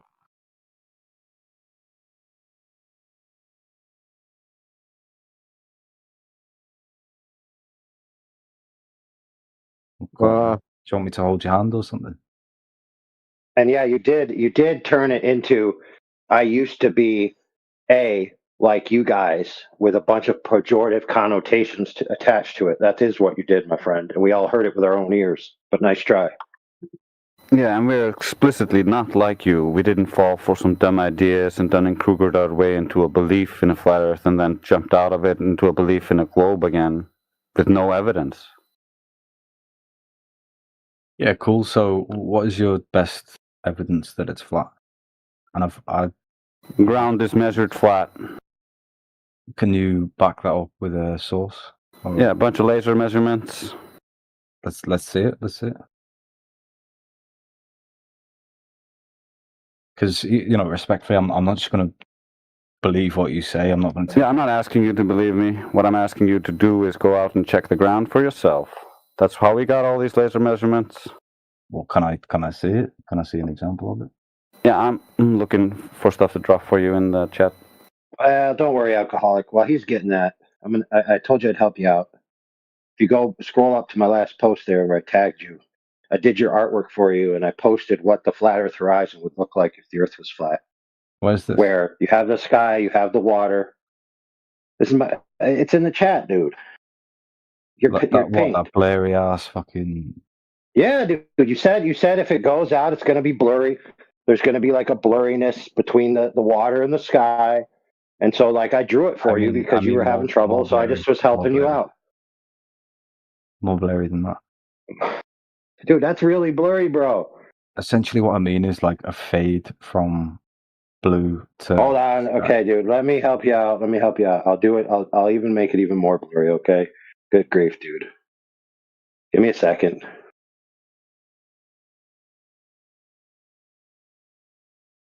It's just reduced. Hold on. Your pixel.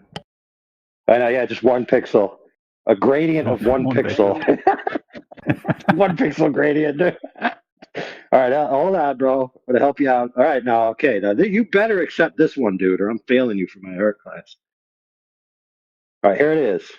I'm not going to ping anybody. I'm just going to post it. David right? Weiss video, man. Jeez. All right, look at that, dude. That's the horizon on a flat Earth, Holmes. I'll accept that. All blurry, all really blurry. Okay, is that blurry enough for you? It's close, but yeah, I'll accept it. I'll let you off. You will? Okay, great. Now let me show you where I took that photo. Everybody, look in the chat. Everybody see what I did there? You got played, fool. Oh, you little minx. So what you showed us there was a building disappearing off into the offing and into the angular reduction limits and a blurry horizon, just like you said would happen if the Earth was flat. There you go. The Earth's flat. Oh, what's your explanation as to why the building is disappearing bottom up? I just told you. Well, that's not an explanation, is it? You can do better than that, surely. Yeah, well, here, step 1. People are mistakenly think that we see an ideal perspective. We don't. Ideal perspective is an artist technique. It only exists with perfect lines and rays. And in reality, light send me some of interferes with your art, by the itself. way? I'm really intrigued. Let me see. Maybe I will. All right. However, okay, I got an artwork that I'll post here shortly, which is exactly analogous to what we're talking about. No, But not the moral of the necessarily about story that. here is that we don't see in perfectly linear perspective because light is actually physically present in the world and it doesn't exist as an ideal space. So light can actually interfere with itself. The available angles that you have in your angular field of view are limited. The available resolving power of your sensor is limited. The light interferes on the sensor. It also interferes when it passes the aperture, which is the hole, which is where Any the Rayleigh evidence for it? criterion comes from, which is what determines your angular resolution maximum capacity. You then have other effects, obviously, here, like the atmosphere, all kinds of compounding effects. It's not just one thing. But angular resolution loss alone is sufficient to make the bottom of something disappear once it reaches a critical angle. Meanwhile, in order to reify the globe into existence, you must ignore all of that and just point and say, "Oh, it's a globe."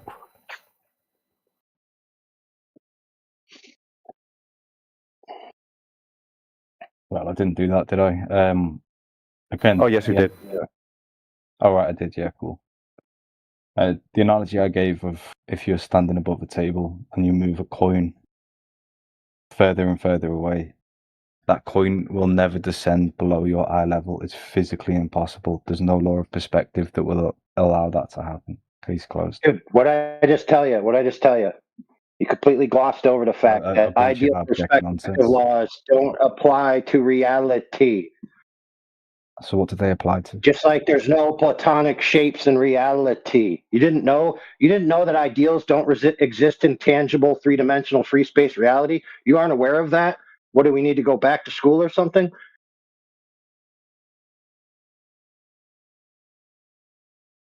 You're just saying a load of words that just Oh incoherent. yeah, I'm saying a lot of words. Are they too big words? You want me to do them again in Play-Doh? Yeah, he needs to go back to school. Interpretive dance? Yeah, if you can. Here's another. I got another artwork for you, bro. Here you go. There you go. I gave myself an A+ since I'm a fully accredited art educator. There you go. A+.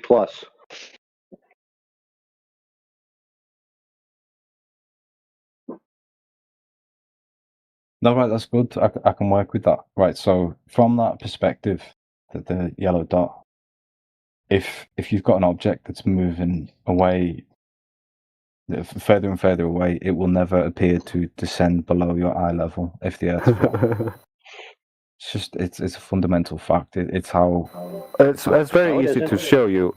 If you stand underneath a light pole, will that light pole ever appear to descend down below your eye level? That's a really good question. I'm glad you brought that up because it highlights your abject spasticity.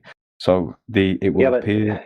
Oh, hear me out. Yeah, and let me. All right, go ahead. So the lampposts will appear to descend. Now. Oh, it will. Oh, Trace, please calm yourself.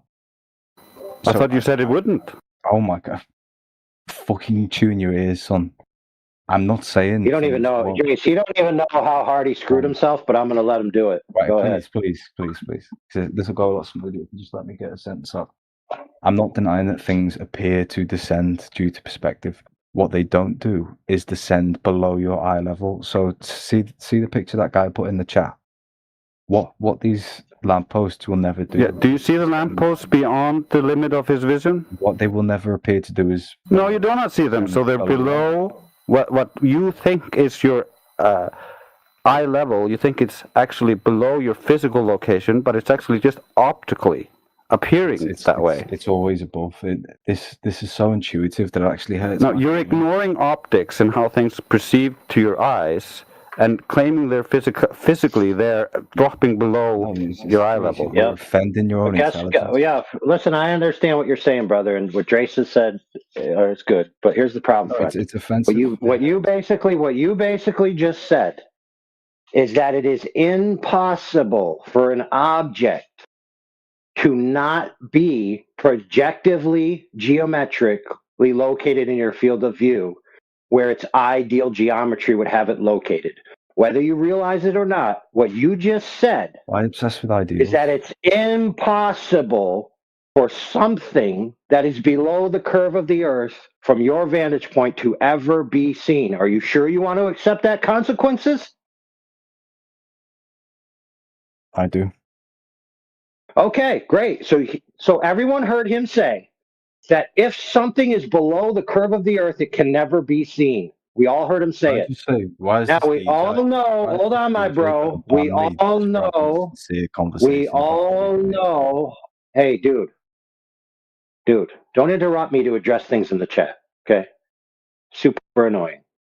Type in the chat if you want to address the person in the chat. Now we all know.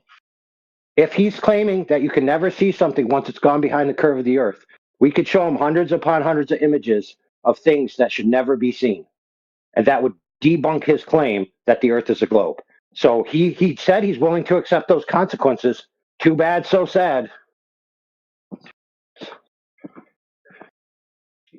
You sure you want to accept or you want to retract? The answer is you want to retract, and I'm going to do it for you as the judge because you're clearly incompetent to represent yourself. So, what must be going on if what we see doesn't match ideal geometry? Let me spell it out for you, friend. Ideal geometry doesn't exist. Man, calm the fuck Does that down. help? Thank you, sir. I'll take my Xanax. Now that we all have made it clear that ideal geometry doesn't exist, can we talk about reality?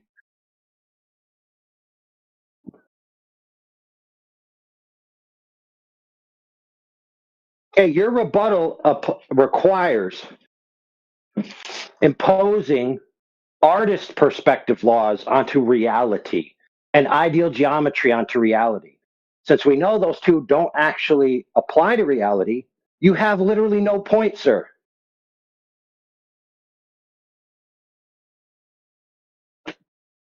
So take a minute, go to the back of the class, use a piece of scratch paper, come up with a better idea.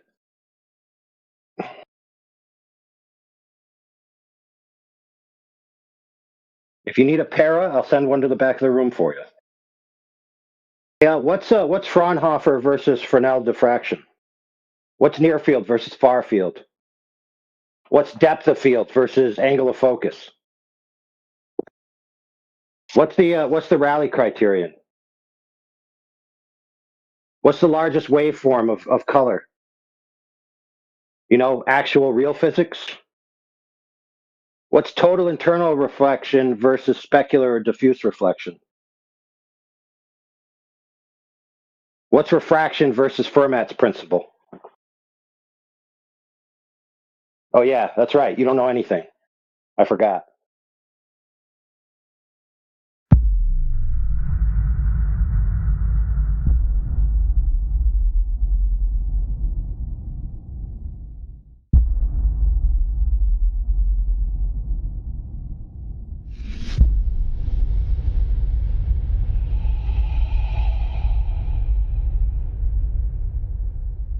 When we go out and take long distance observations, we can see orders of magnitude further than you should be able to see on a globe. Okay, so if we go to say a 20-mile lake, for example, okay, there should be 293 foot of curvature over 20 miles. Okay, that's quite a lot. So we can go to a 20-mile lake and perform different types of observations and laser tests and things like that, right, to try to find that curvature, right? We're looking for things being hidden by the curvature of the Earth in the distance behind what would be the geometric horizon, okay? So the horizon should be at a certain distance, and then you should have obstruction of things beyond the horizon due to the curvature of the Earth. When we go out and take these observations, it doesn't match up. Now, I have to go in a second, so I can't present much, but I can post a few videos in the side chat that you can have a look at where, you know, people have done the long distance observations. They go over all of the mathematics, all of the details and everything. So I don't know.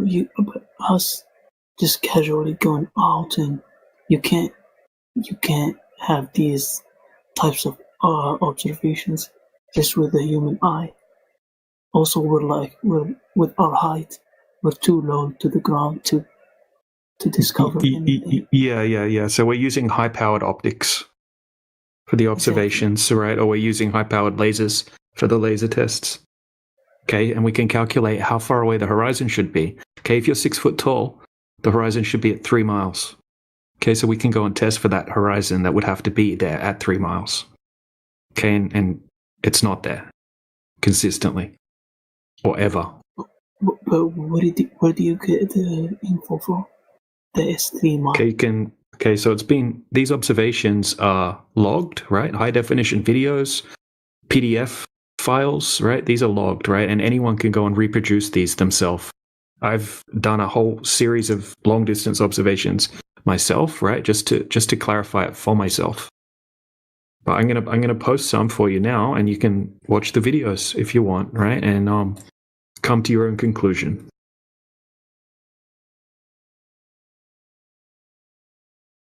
What is the starting point and ending point of flat Earth? Like if it is flat, there should be a starting point and ending point. Well, we're not claiming the land. Yeah, we're land not claiming. ends. We're not. Okay, so you got to remember that flat's not a shape. Okay, we're not claiming to know the shape of the Earth.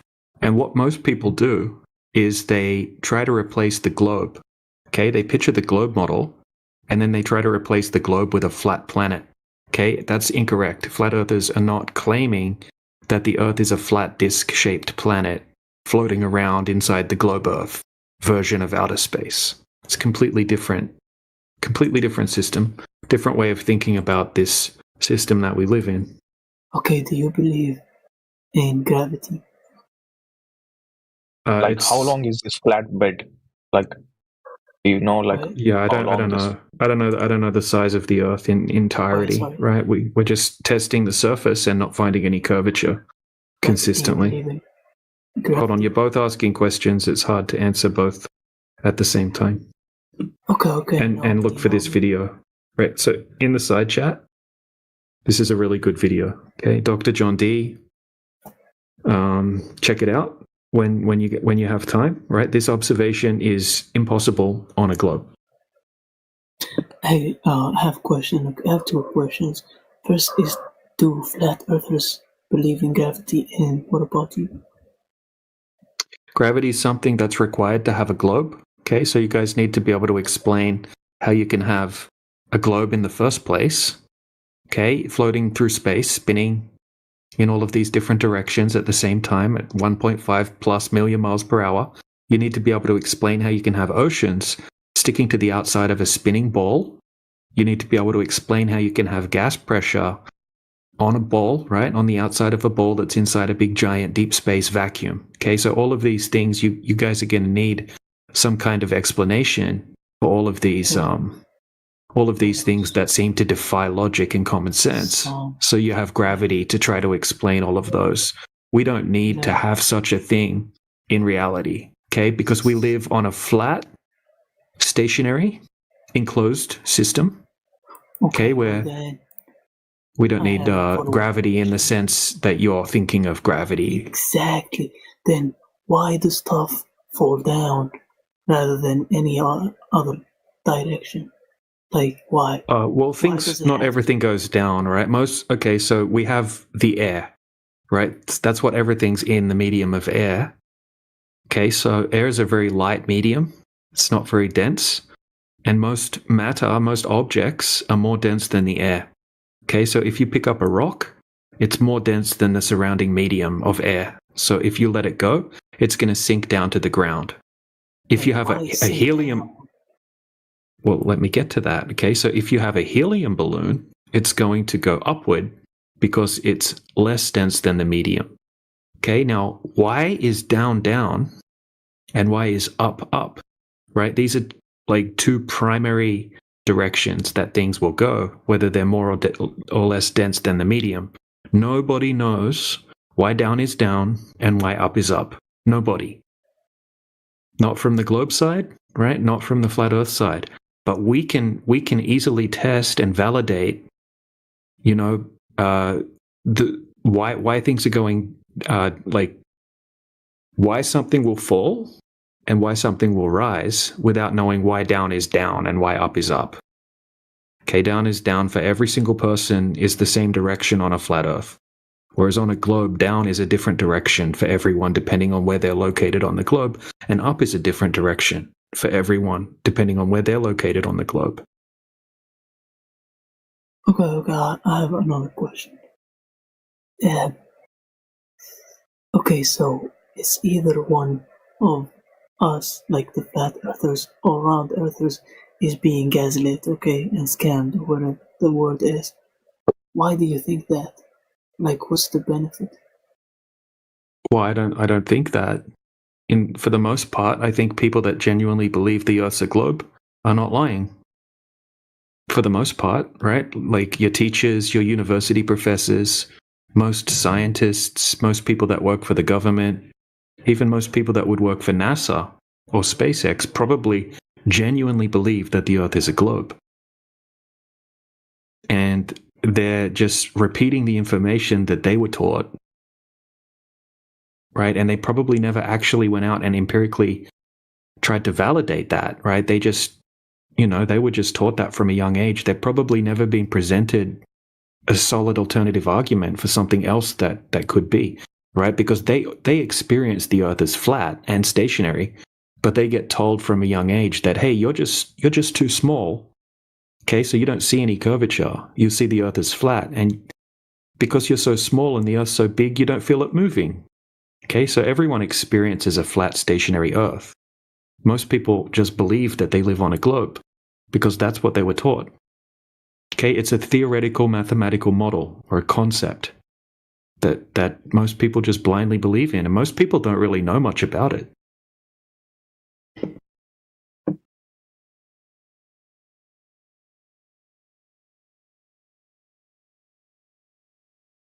Can you talk about the moon?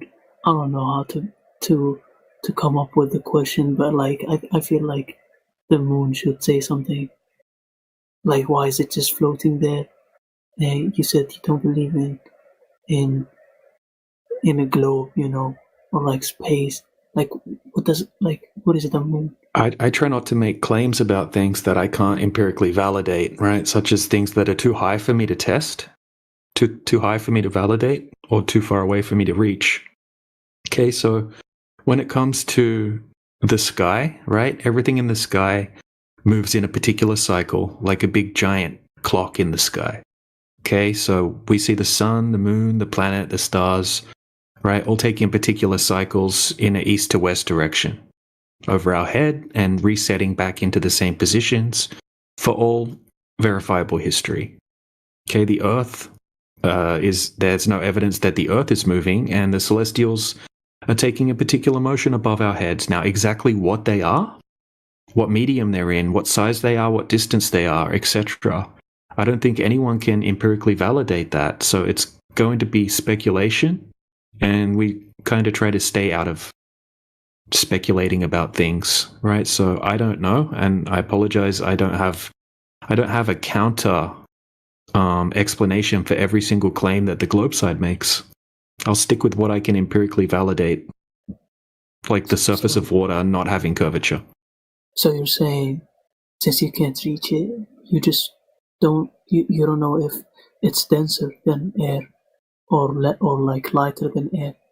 Well, I don't know anything about it, right? I don't know anything about what medium is it in, like what medium is up there. I'm not sure personally. I'm not sure how far away it is. I'm not sure what it's made of.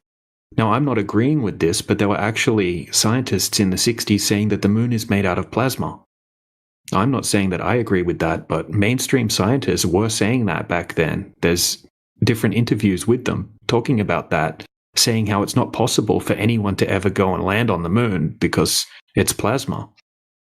So I'm not sure. People can have different theories about it and different models, right? But what we need is empirical evidence to back up these speculations about the sky.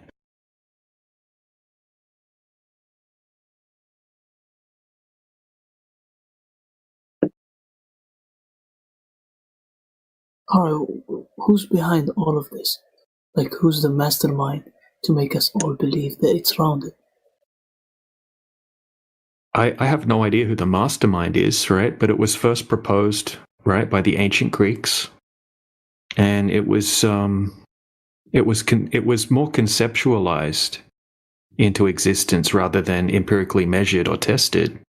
If you look back in history, you need to learn about the way that they viewed the celestials, right, and the way that people observed the sky, and eventually they made a coordinate system out of the way that they viewed the sky, right, the celestial sphere, and they envisioned the heavens as, a big spherical system, okay, where the stars were on the inside of this big giant dome-like sky, right, a way of conceptualizing the way that we view the sky.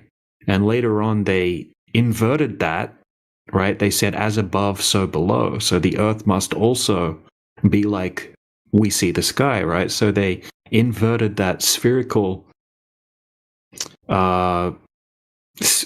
celestial sphere model, right? That they envisioned the sky as a concept, right? And they turned that into a terrestrial sphere, terrestrial meaning the earth. Okay, and that's how the globe came to be. And it's a lot more technical than that, but I don't have time to go over all of the technical details at the moment because I'm just about to head off. But yeah, if you have any more questions. I have a question. So, if the land is flat, how can we have so many different time zones when it is morning in America, why it is or night at any other place? It should be day every time for every country. Well, if you, that's what I was talking about at the start, right? If you try to picture the flat Earth inside the globe model, where you've got a 93 million mile away sun that's really giant, yeah, that wouldn't work. It would always be daytime, right? But that's not what flat earthers are claiming, right? So if you were to speculate that the sun is much smaller, right, than the 93 million mile away globe Earth version of the sun, right? Okay, much smaller sun, much closer sun, taking a particular observational path, right, over the surface of the Earth, it would be lighting up different sections of the Earth at different times. Okay, taking a particular cycle, which would create day and night and seasons. So when you just say it's midday in Australia, right? The sun's going to be directly above you in the sky when you're at, standing in Australia. At the same time, it would be nighttime in Europe. Okay, and then the opposite. Okay, so 12 hours later, it's going to be the opposite of that. Okay, so it's midday in Europe. You're going to see the sun directly above you or close to. Right, and you're going to have the opposite in Australia. It's going to be nighttime. So the sun is taking a particular cycle above the surface of the Earth, just like we see the sun move across the sky east to west. Okay, we see it rise and set within our field of view due to perspective, right? The way our eyes work. And it moves away. It moves away from you. And when it's moving away from you, it's taking its light with it. And it's the light from the sun is not able to push through the density of the atmosphere, right? Because a medium like the atmosphere or a medium like the ocean, right, it absorbs light. And then as the light moves away from the source, we also have the inverse square law of light. So the intensity of the light quickly diminishes as it moves away from the source. Okay, so it sort of gets eaten up by the air. Think about this, 200 meters deep into the ocean, it's pitch black. You can't see the sun. You can't see any light from the sun because the sunlight gets absorbed by the medium because water's quite dense. Okay? and the sun can't travel forever through the medium. Now, the air is also a different medium. It's just not as dense as the water. Okay, so it still happens. The same thing happens, but on a larger scale. So what you're saying is the sun moves further away when it's night and comes closer when it's day. Is that right? Yeah, the sun's moving over the surface of the Earth and lighting up different sections as it travels overhead. I have a question, okay? Now, based on my observation and probably any other person listening to me, you can see the sun every day directly to your side or like in front of you, where in your the way you said it, you're only supposed to see it above you or like diagonally going further away, but still above you. But I can literally see it in front of me, Yeah, so as things move away from you in the distance, they're going to appear to converge with the horizon due to the way perspective works, whether it be a cloud or a bird or a streetlight or a plane. Okay, as things move away from you, they're going to look like they go down, down, down, down, and then eventually they're going to converge at the vanishing point, which is going to be at the horizon. Oh, that has never been the case with clouds and airplanes. Yeah, it absolutely is the case with clouds. I actually have a really good video to demonstrate that. Okay, so in the video that I'm gonna try to find it in a second. Bro. Okay, so we have a guy. Okay, listen, just for a second, just with the clouds. Okay, so we want to use the clouds as an example. Okay, so when you see clouds in the distance, they look like they're going down and converging with the horizon. That's just due to perspective, and I have a video that proves that. Okay, so in the video that I'm going to find, we have a pilot in a very small plane, and he's standing on the runway, and when he looks down the runway, we can see the clouds in the sky, and we can see the clouds, they look like they're going down and meeting at the horizon. Now, what you'll notice is that he keeps filming, and he goes up into the sky with his plane. When he goes up into the sky, you'll see those same clouds that looked like they were going down completely flatten out into a completely flat deck of clouds, because when he goes up to the height of those clouds, he doesn't have that perspective convergence issue anymore that makes the clouds look like they're going down. Similar to the way when we look down a hallway, it looks like the ceiling of the hallway is going down and the floor is going up, right? And then they meet at a vanishing point, which is a point of convergence. The same thing happens on a larger scale with the clouds. So I'll just try to find a video that shows that exact thing happening. Old Dude just posted a little diagram in the side chat just to give you an idea of what I'm talking about. So you'll see some lines. It's called perspective convergence. It's just the way our eyes work. I'll just try to find this video quickly.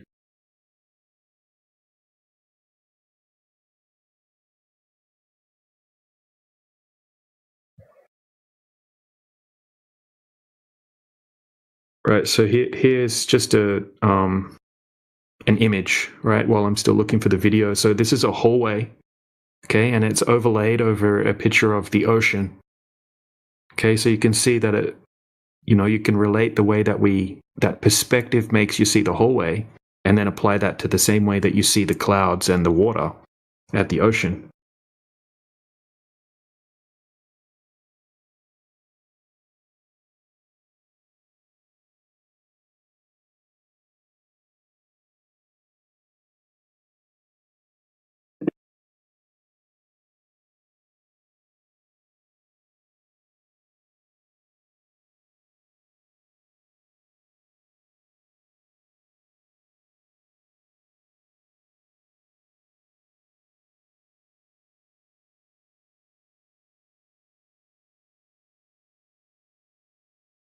So yeah, there's a whole bunch of images that basically explain what I was saying in the side chat, right?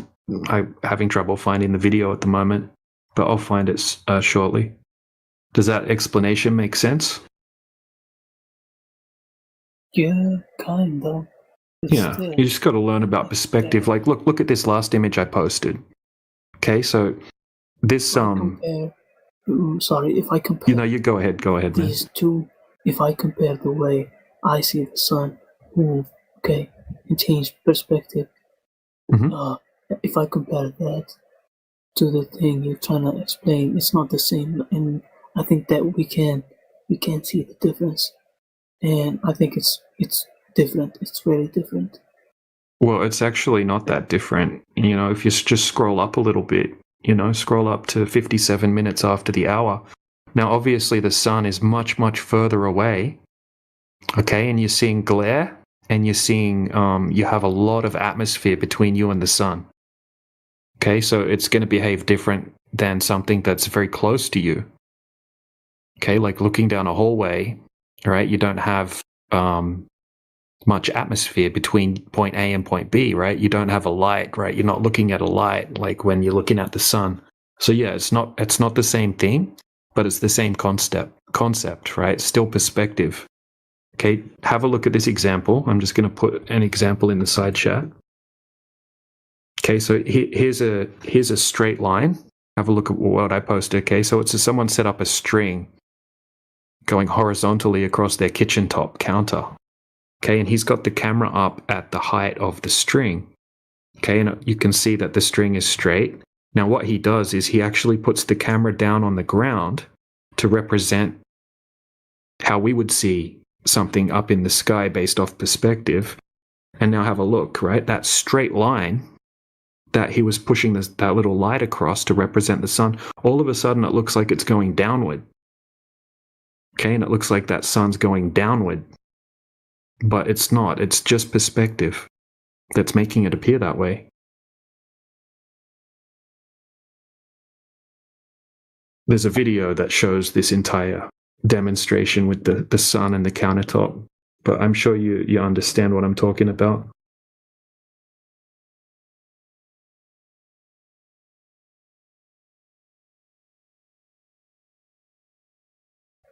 Do you argue that how do you justify the seasons, the summer and winter? The seasons, I was explaining before how everything in the sky moves in cycles.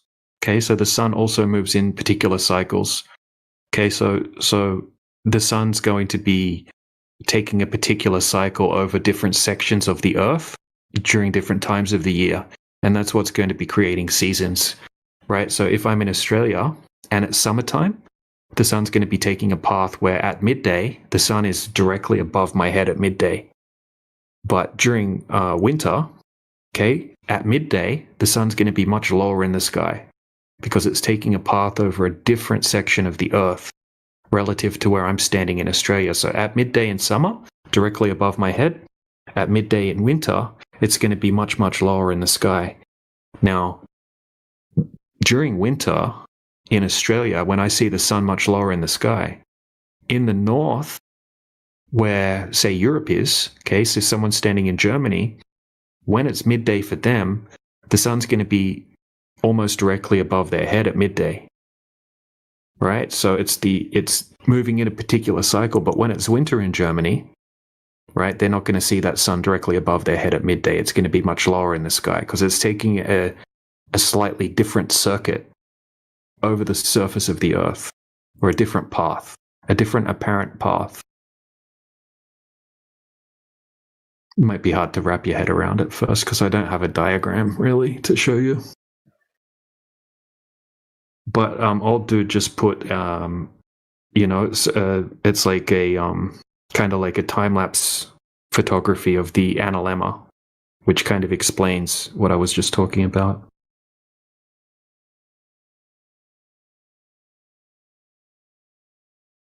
Then why don't the Antarctica ever get sunlight?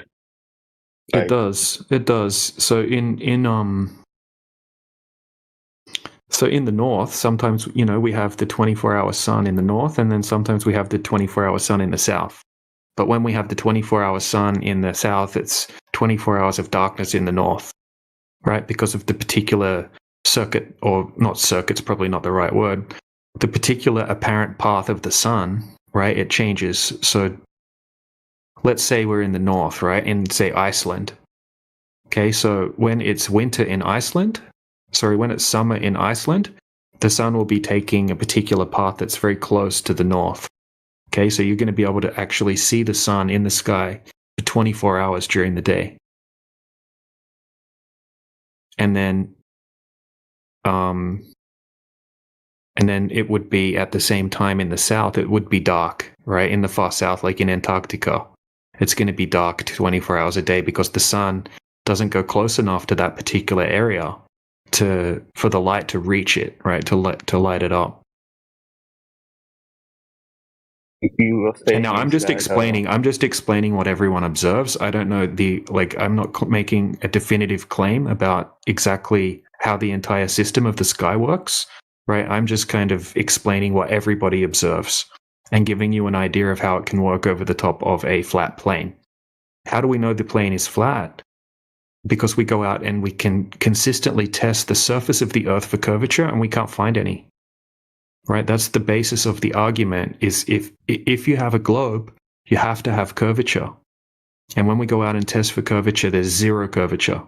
Are you talking about the average, everyday, when you say go out and observe like any person, or like you're talking about scientists or people who do tests with equipment and stuff? Yeah, people that go out and do tests with equipment. It can be anyone from a scientist to just a general person, right? It's not difficult. Okay, so you just need to find a large body of water. Okay, and if the Earth were a globe, you can calculate how much curvature there should be over that distance of water, and then you can test for it, right? Because if it's a globe, then let's just say we have a 10-mile body of water, a 10-mile lake, or a 10-mile section of the ocean. If the Earth's a globe, there has to be 66 foot of curvature over that 10 miles. Okay, so we can go to a 10-mile lake and try to find that curvature. 66 foot's quite a lot. That's 22 meters of curvature. Okay, so you shouldn't be able to set up a camera on one side of that lake and then zoom in and see the shoreline on the other side of the lake, right? Because it should be hidden behind the curvature of the Earth. But we can do that. Yeah, we can go consistently to this lake and we can zoom in and we can see things that we shouldn't be able to see. Oh, sorry, you said 66 over how long? Yeah, 66 feet over 10 miles. But it gets, yeah, you can look that up yourself. You can go on ChatGPT or anything like that. This is what you would do. Go on Google and type in Earth curvature calculator, and there's a huge amount of Earth curvature calculators. So you can put in the height of the observer, put in the distance, and it will tell you how far away the horizon should be and how much should be hidden over that distance. So over 20 miles, right, it gets bigger as you go further. Okay, so 20 miles, say we have a 20-mile lake, there should be 266 feet of curvature over that distance. So if you're standing at a 20-mile lake on one side of the lake, okay, and the Titanic, right, you know the boat, the Titanic that sunk? Okay, just say the Titanic was docked on the other side of the lake, 20 miles away. You shouldn't be able to see it if the Earth were a globe, right? It would be hidden behind the curvature of the Earth because the Titanic was 175 feet tall. But over 20 miles, there's 266 foot of curvature. Okay, so if you're standing 6 foot tall, you just wouldn't be able to see the Titanic, right? It would be hidden behind the horizon, behind the curvature of the Earth. But when we go to a 20-mile lake, we can zoom in across the lake and we can't see any curvature. We can see flat water all the way across the lake.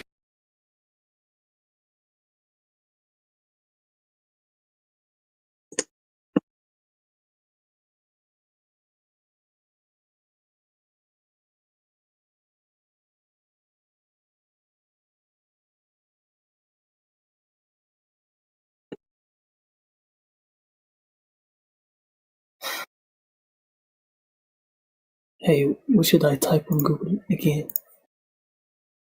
Earth curvature calculator.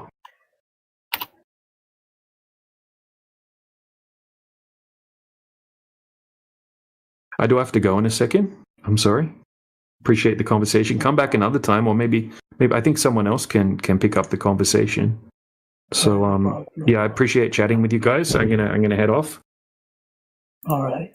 Have a good evening or day wherever you are. For me. Appreciate it. Thank you. You too.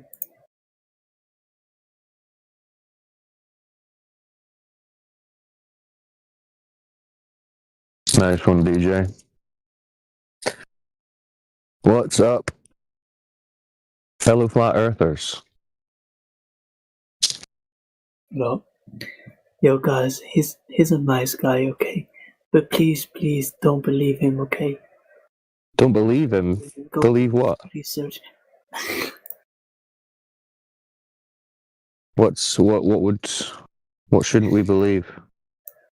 I said, I understand that he's a nice guy, and Yeah, he's a nice guy.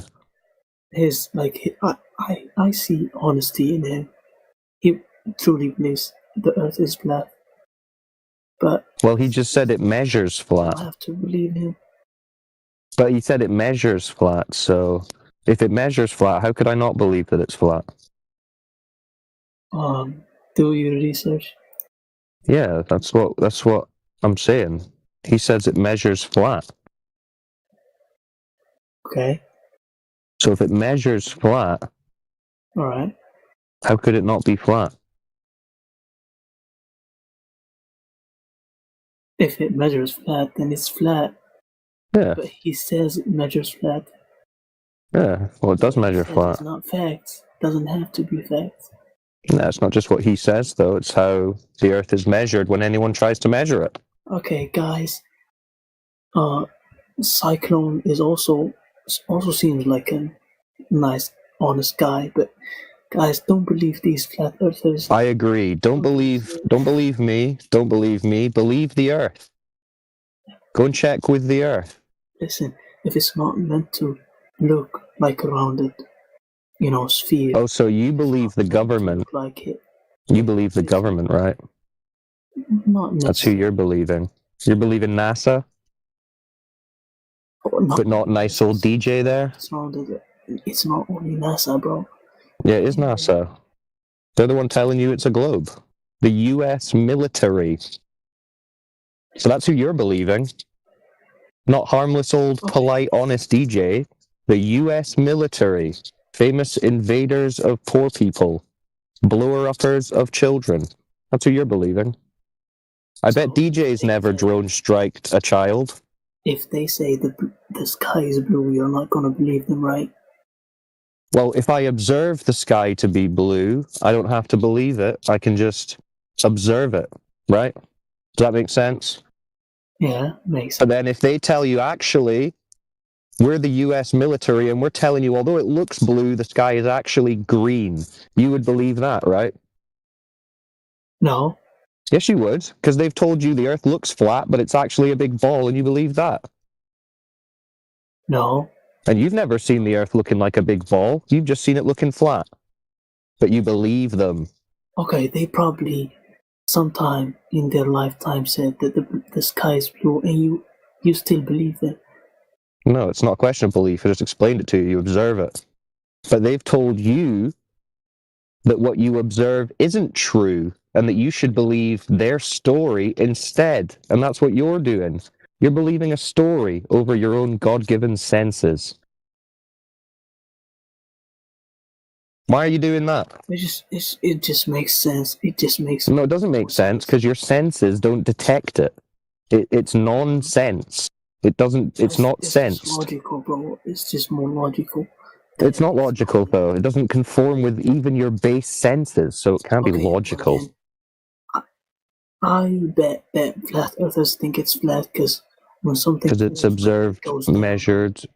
No, because it's observed and measured flat. Like, why would you believe you are 5'9" or whatever you are? Because you're measured to be so. That's it. But the Earth is not measured flat. Oh, okay. Is it not? What about a lake? What's a lake? Is that not flat? It's supposed to be. Okay, so the lake's flat. It doesn't. Yeah, so the water is flat, so the majority of the Earth is covered in water, so the majority of the Earth must be flat. No, it doesn't have to. Well, if the water's flat, it does.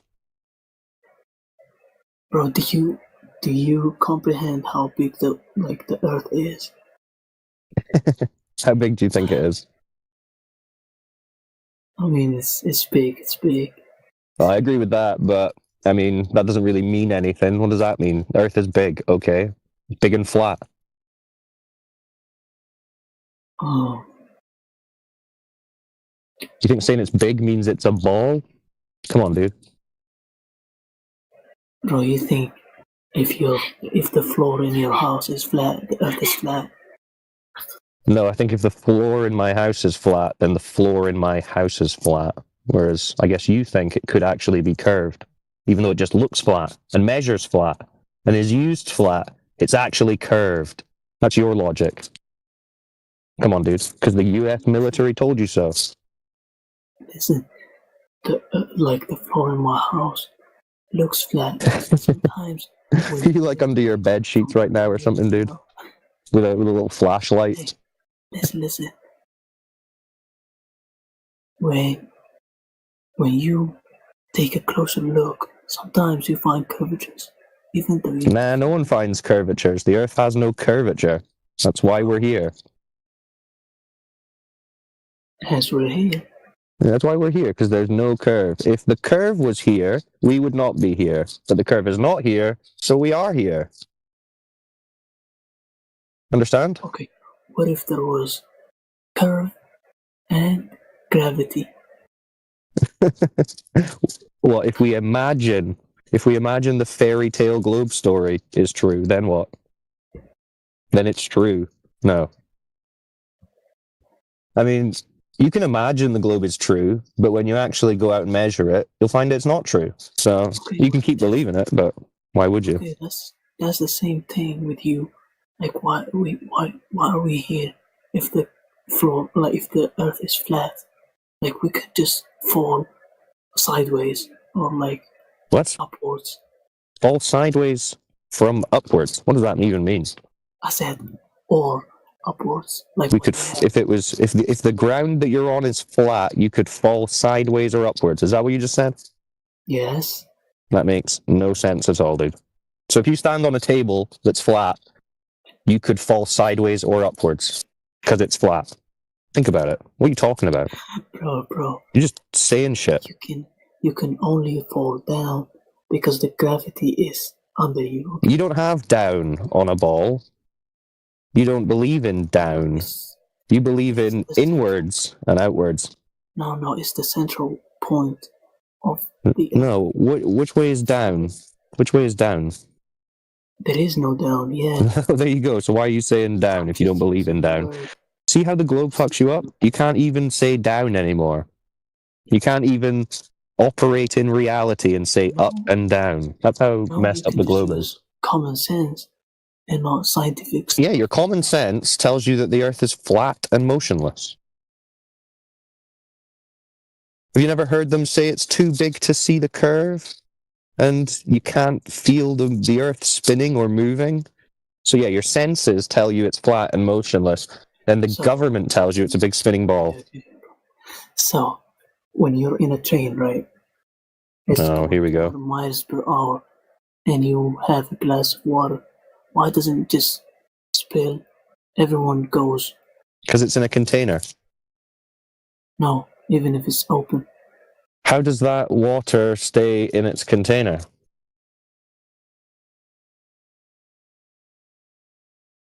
Because it's getting it. I don't know, but Because it's contained, isn't it? Water needs to be contained. The surface will be level. like, Yeah. Just think about that in reality. why doesn't everyone just fall Why doesn't everyone just fall? What, just fall into the ground? when not fall backwards when the train is going forward 100 miles per hour? Because you're in a container. You're in a train. Try sitting on the roof of the train. No, actually, that's the same thing. No, it wouldn't be the same thing. This is why they don't let you sit on the roof of the train unless you're in India or something. But what about like roofless cars?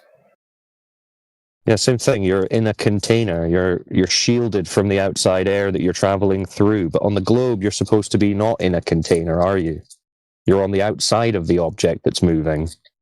Okay, so you would have to see the container in order to know you're in a container. What if the container was built out of stuff that are not like seen, like not solid, like air or whatever it is? Like I'm not too advanced with these stuff. I don't know, dude. I think you're trying too hard for the globe. You should just be looking for some evidence for it. I mean, I get it. You believe in the globe, but it doesn't sound like you've actually got any evidence for it.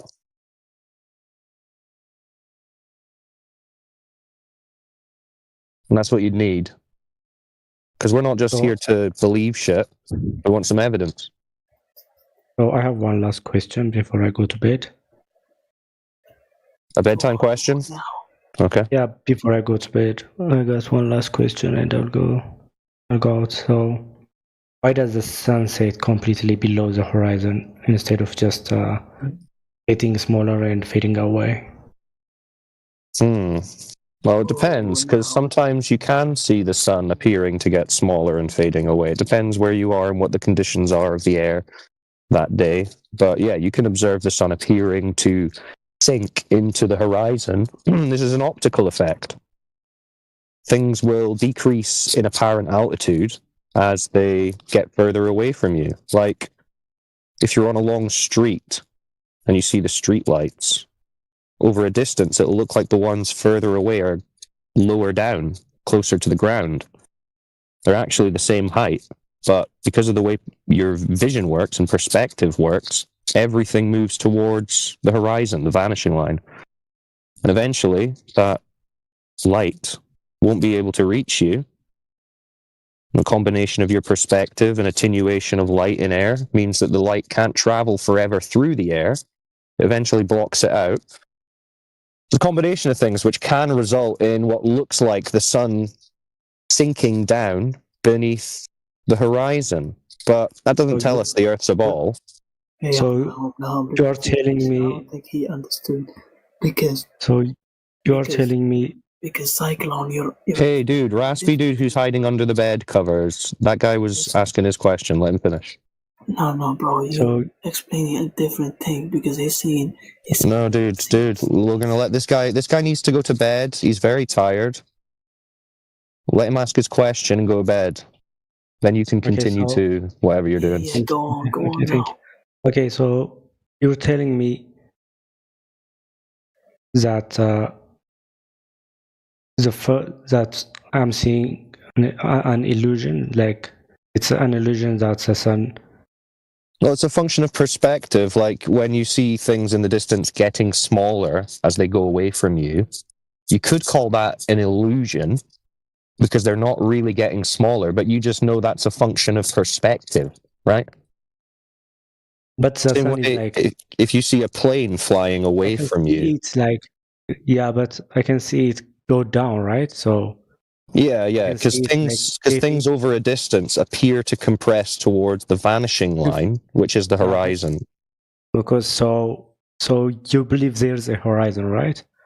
There's I a don't. point where. It's not a belief; it's a phenomenon that's observed. So okay, so if there's a horizon, and after that point, things start going down. So where? No. The horizon isn't the curve of a ball where the ground is going down. It's an optical limit. It's the limit of your optic. It's not a curve. It's not a curve of the ground. I can still use optical instruments and still see the same thing, right? So you can see the horizon, yeah.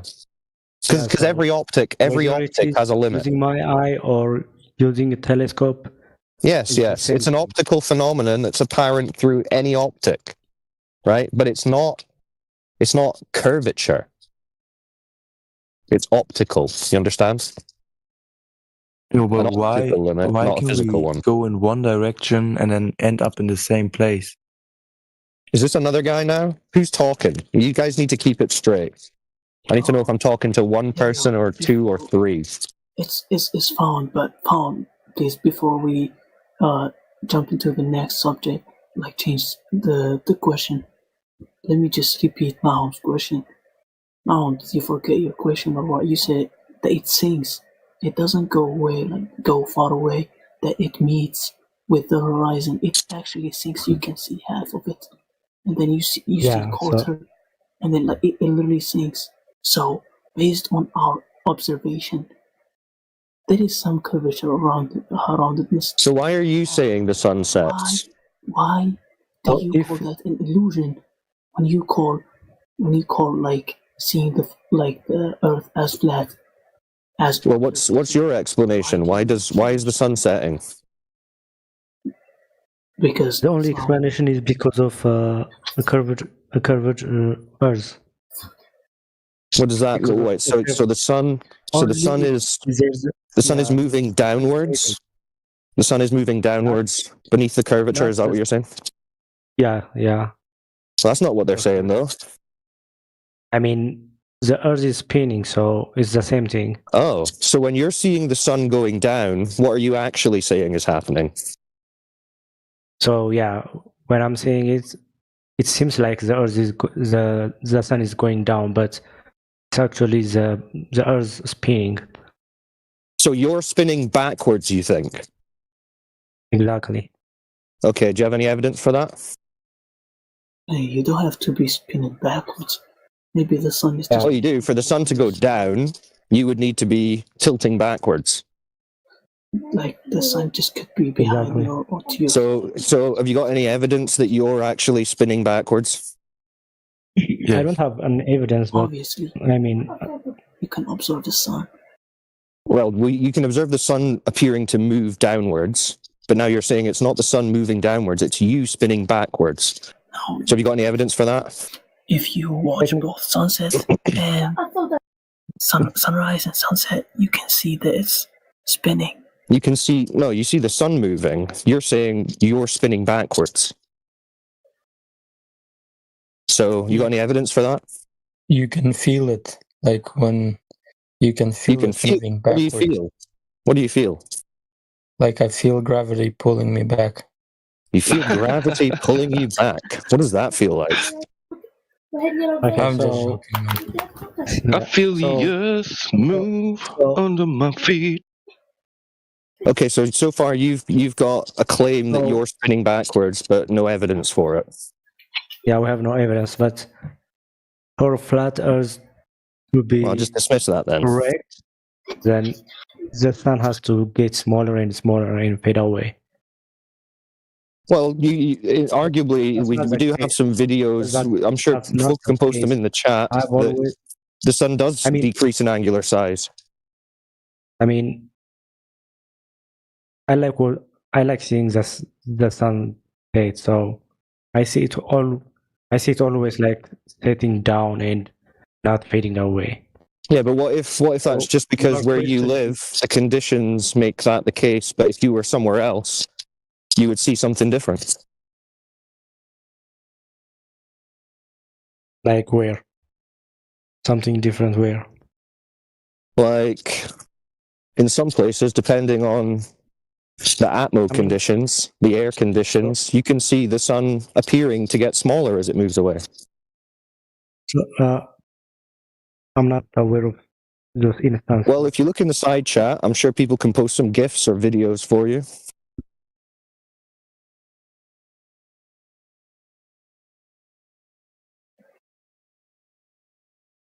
But needless to say, you're not seeing the sun going down because you're on a big spinning ball and you're falling backwards. That's not happening.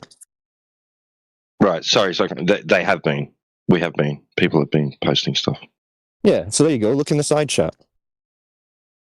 Just because you haven't seen something doesn't necessarily mean it never occurs. Bro, I've been to like 3 countries. I only believe what I've never seen, seen so- that phenomenon. Yeah. Yeah, so 3 out of what? How many countries? 200 countries? That's not very many, dude. How many locations? Like, I've been to Europe, Africa, and Asia. Okay. So? I'm in the equator, so. Now listen, it's in the chat. Folk have posted it in the chat. Just go and have a look. Hey, Demon, the lady in the back already told you to shut up and go to sleep, so why don't you do that? I hit a nerve with a flat earther or what? You're about to get slapped by someone in the back, so we don't want that to happen to you. So just mute up, and go to sleep. Because Actually, I think it was the other guy who was going to go to sleep. I'm not sleepy though. Okay, emotional kid. It was the other guy who was going to go to sleep. The guy who's hiding under his bed covers. He's in for the long haul. He's got his flashlight. There's no one hiding under my bed covers. What are you talking about? Not you, the other guy who's like, okay, I can't have people hear me, but I'm arguing with the flat earthers at night. What's up? Bro, I got flat earthers mad, bro. He's getting flat. What's up, twin? He's gonna get flashback Wait a minute. lady. I remember you from somewhere. They're just going to hit him with a slipper. With the flip flop. Holy shit! Didn't you build that children's hospital all by your bare hands, dude? That was crazy. Yeah, bro, that's me, bro. You remember me, bro? Yeah. Oh my god, bro! Thank you. You're such a hero, bro. Thank you. Yo, bro. You saved my brother's sister's brother's nephew, bro. Bro, you're so welcome, man. Like, All I do right, this, like, have a you know, I just have a want to help family people, reunion somewhere else, guys. Yeah, go to Sorry. MVC, ladies. No, thank you. Here with the flat earthers. So these guys think they're spinning. Yo, please. These guys please, think please, when they please, see a please. sunset that they're spinning backwards at 1,000 miles an hour. Has anyone got any evidence for that? Please, guys, man. Please, bro, I have a conversation with a fan, yeah? You can't disturb us, you know? So please, for 1 moment. Yeah, put yourself on mute, dude. Do you want an autograph, man? So have you guys given up on the globe already? Is that a concession? Sounds like it. What's the best globe proof? Let's hear it. All right. I'm back, guys. You miss me. All right. What's your best globe proof? Huh? What's your best globe proof? Globe proof? Mm-hmm. I don't know. Oh, so why'd you believe it? So. But you believe you live on a big spinning ball? I mean, yeah, kinda. Why, if you don't have any evidence? Well, low-key, all the other planets are balls, so... How'd you know that? Because NASA said so. Oh, so the US government told you so. So it must be true. Because they don't lie, do they? Well, I mean, I wouldn't know. I'm not from the US. So you wouldn't know. So the US government must be telling the truth because you don't know. I don't know, probably. Probably. That sounds like a smart way to base your entire worldview on. I don't know, bro. I've never been to space. Yeah, so why would you believe their fairy tale Hollywood stories about it? Because, like, I don't know. Because you're lazy. Is NASA run by the government? I thought it was a private organization. No, come on, dude. It's the U.S. It's part of the U.S. military, basically. US. What do you expect? You don't have to be from the U.S. to understand that NASA is a government organization. I'm not from the U.S. But like, why would they lie to us about that? Yeah, why would the government lie, guys? The government doesn't lie. Why, like, all the governments say that. Governments don't lie, do they, guys? No, they don't lie. I don't think they lie, man. Has been. Yeah, governments can't lie. All the way It's since, like a useless topic ancient to lie times, though. With like, yeah, well, why would they want to? Well, yeah, why would the government want to control your entire worldview and belief system? Why would they want to do that? It doesn't make sense. Why do you believe the Earth is flat?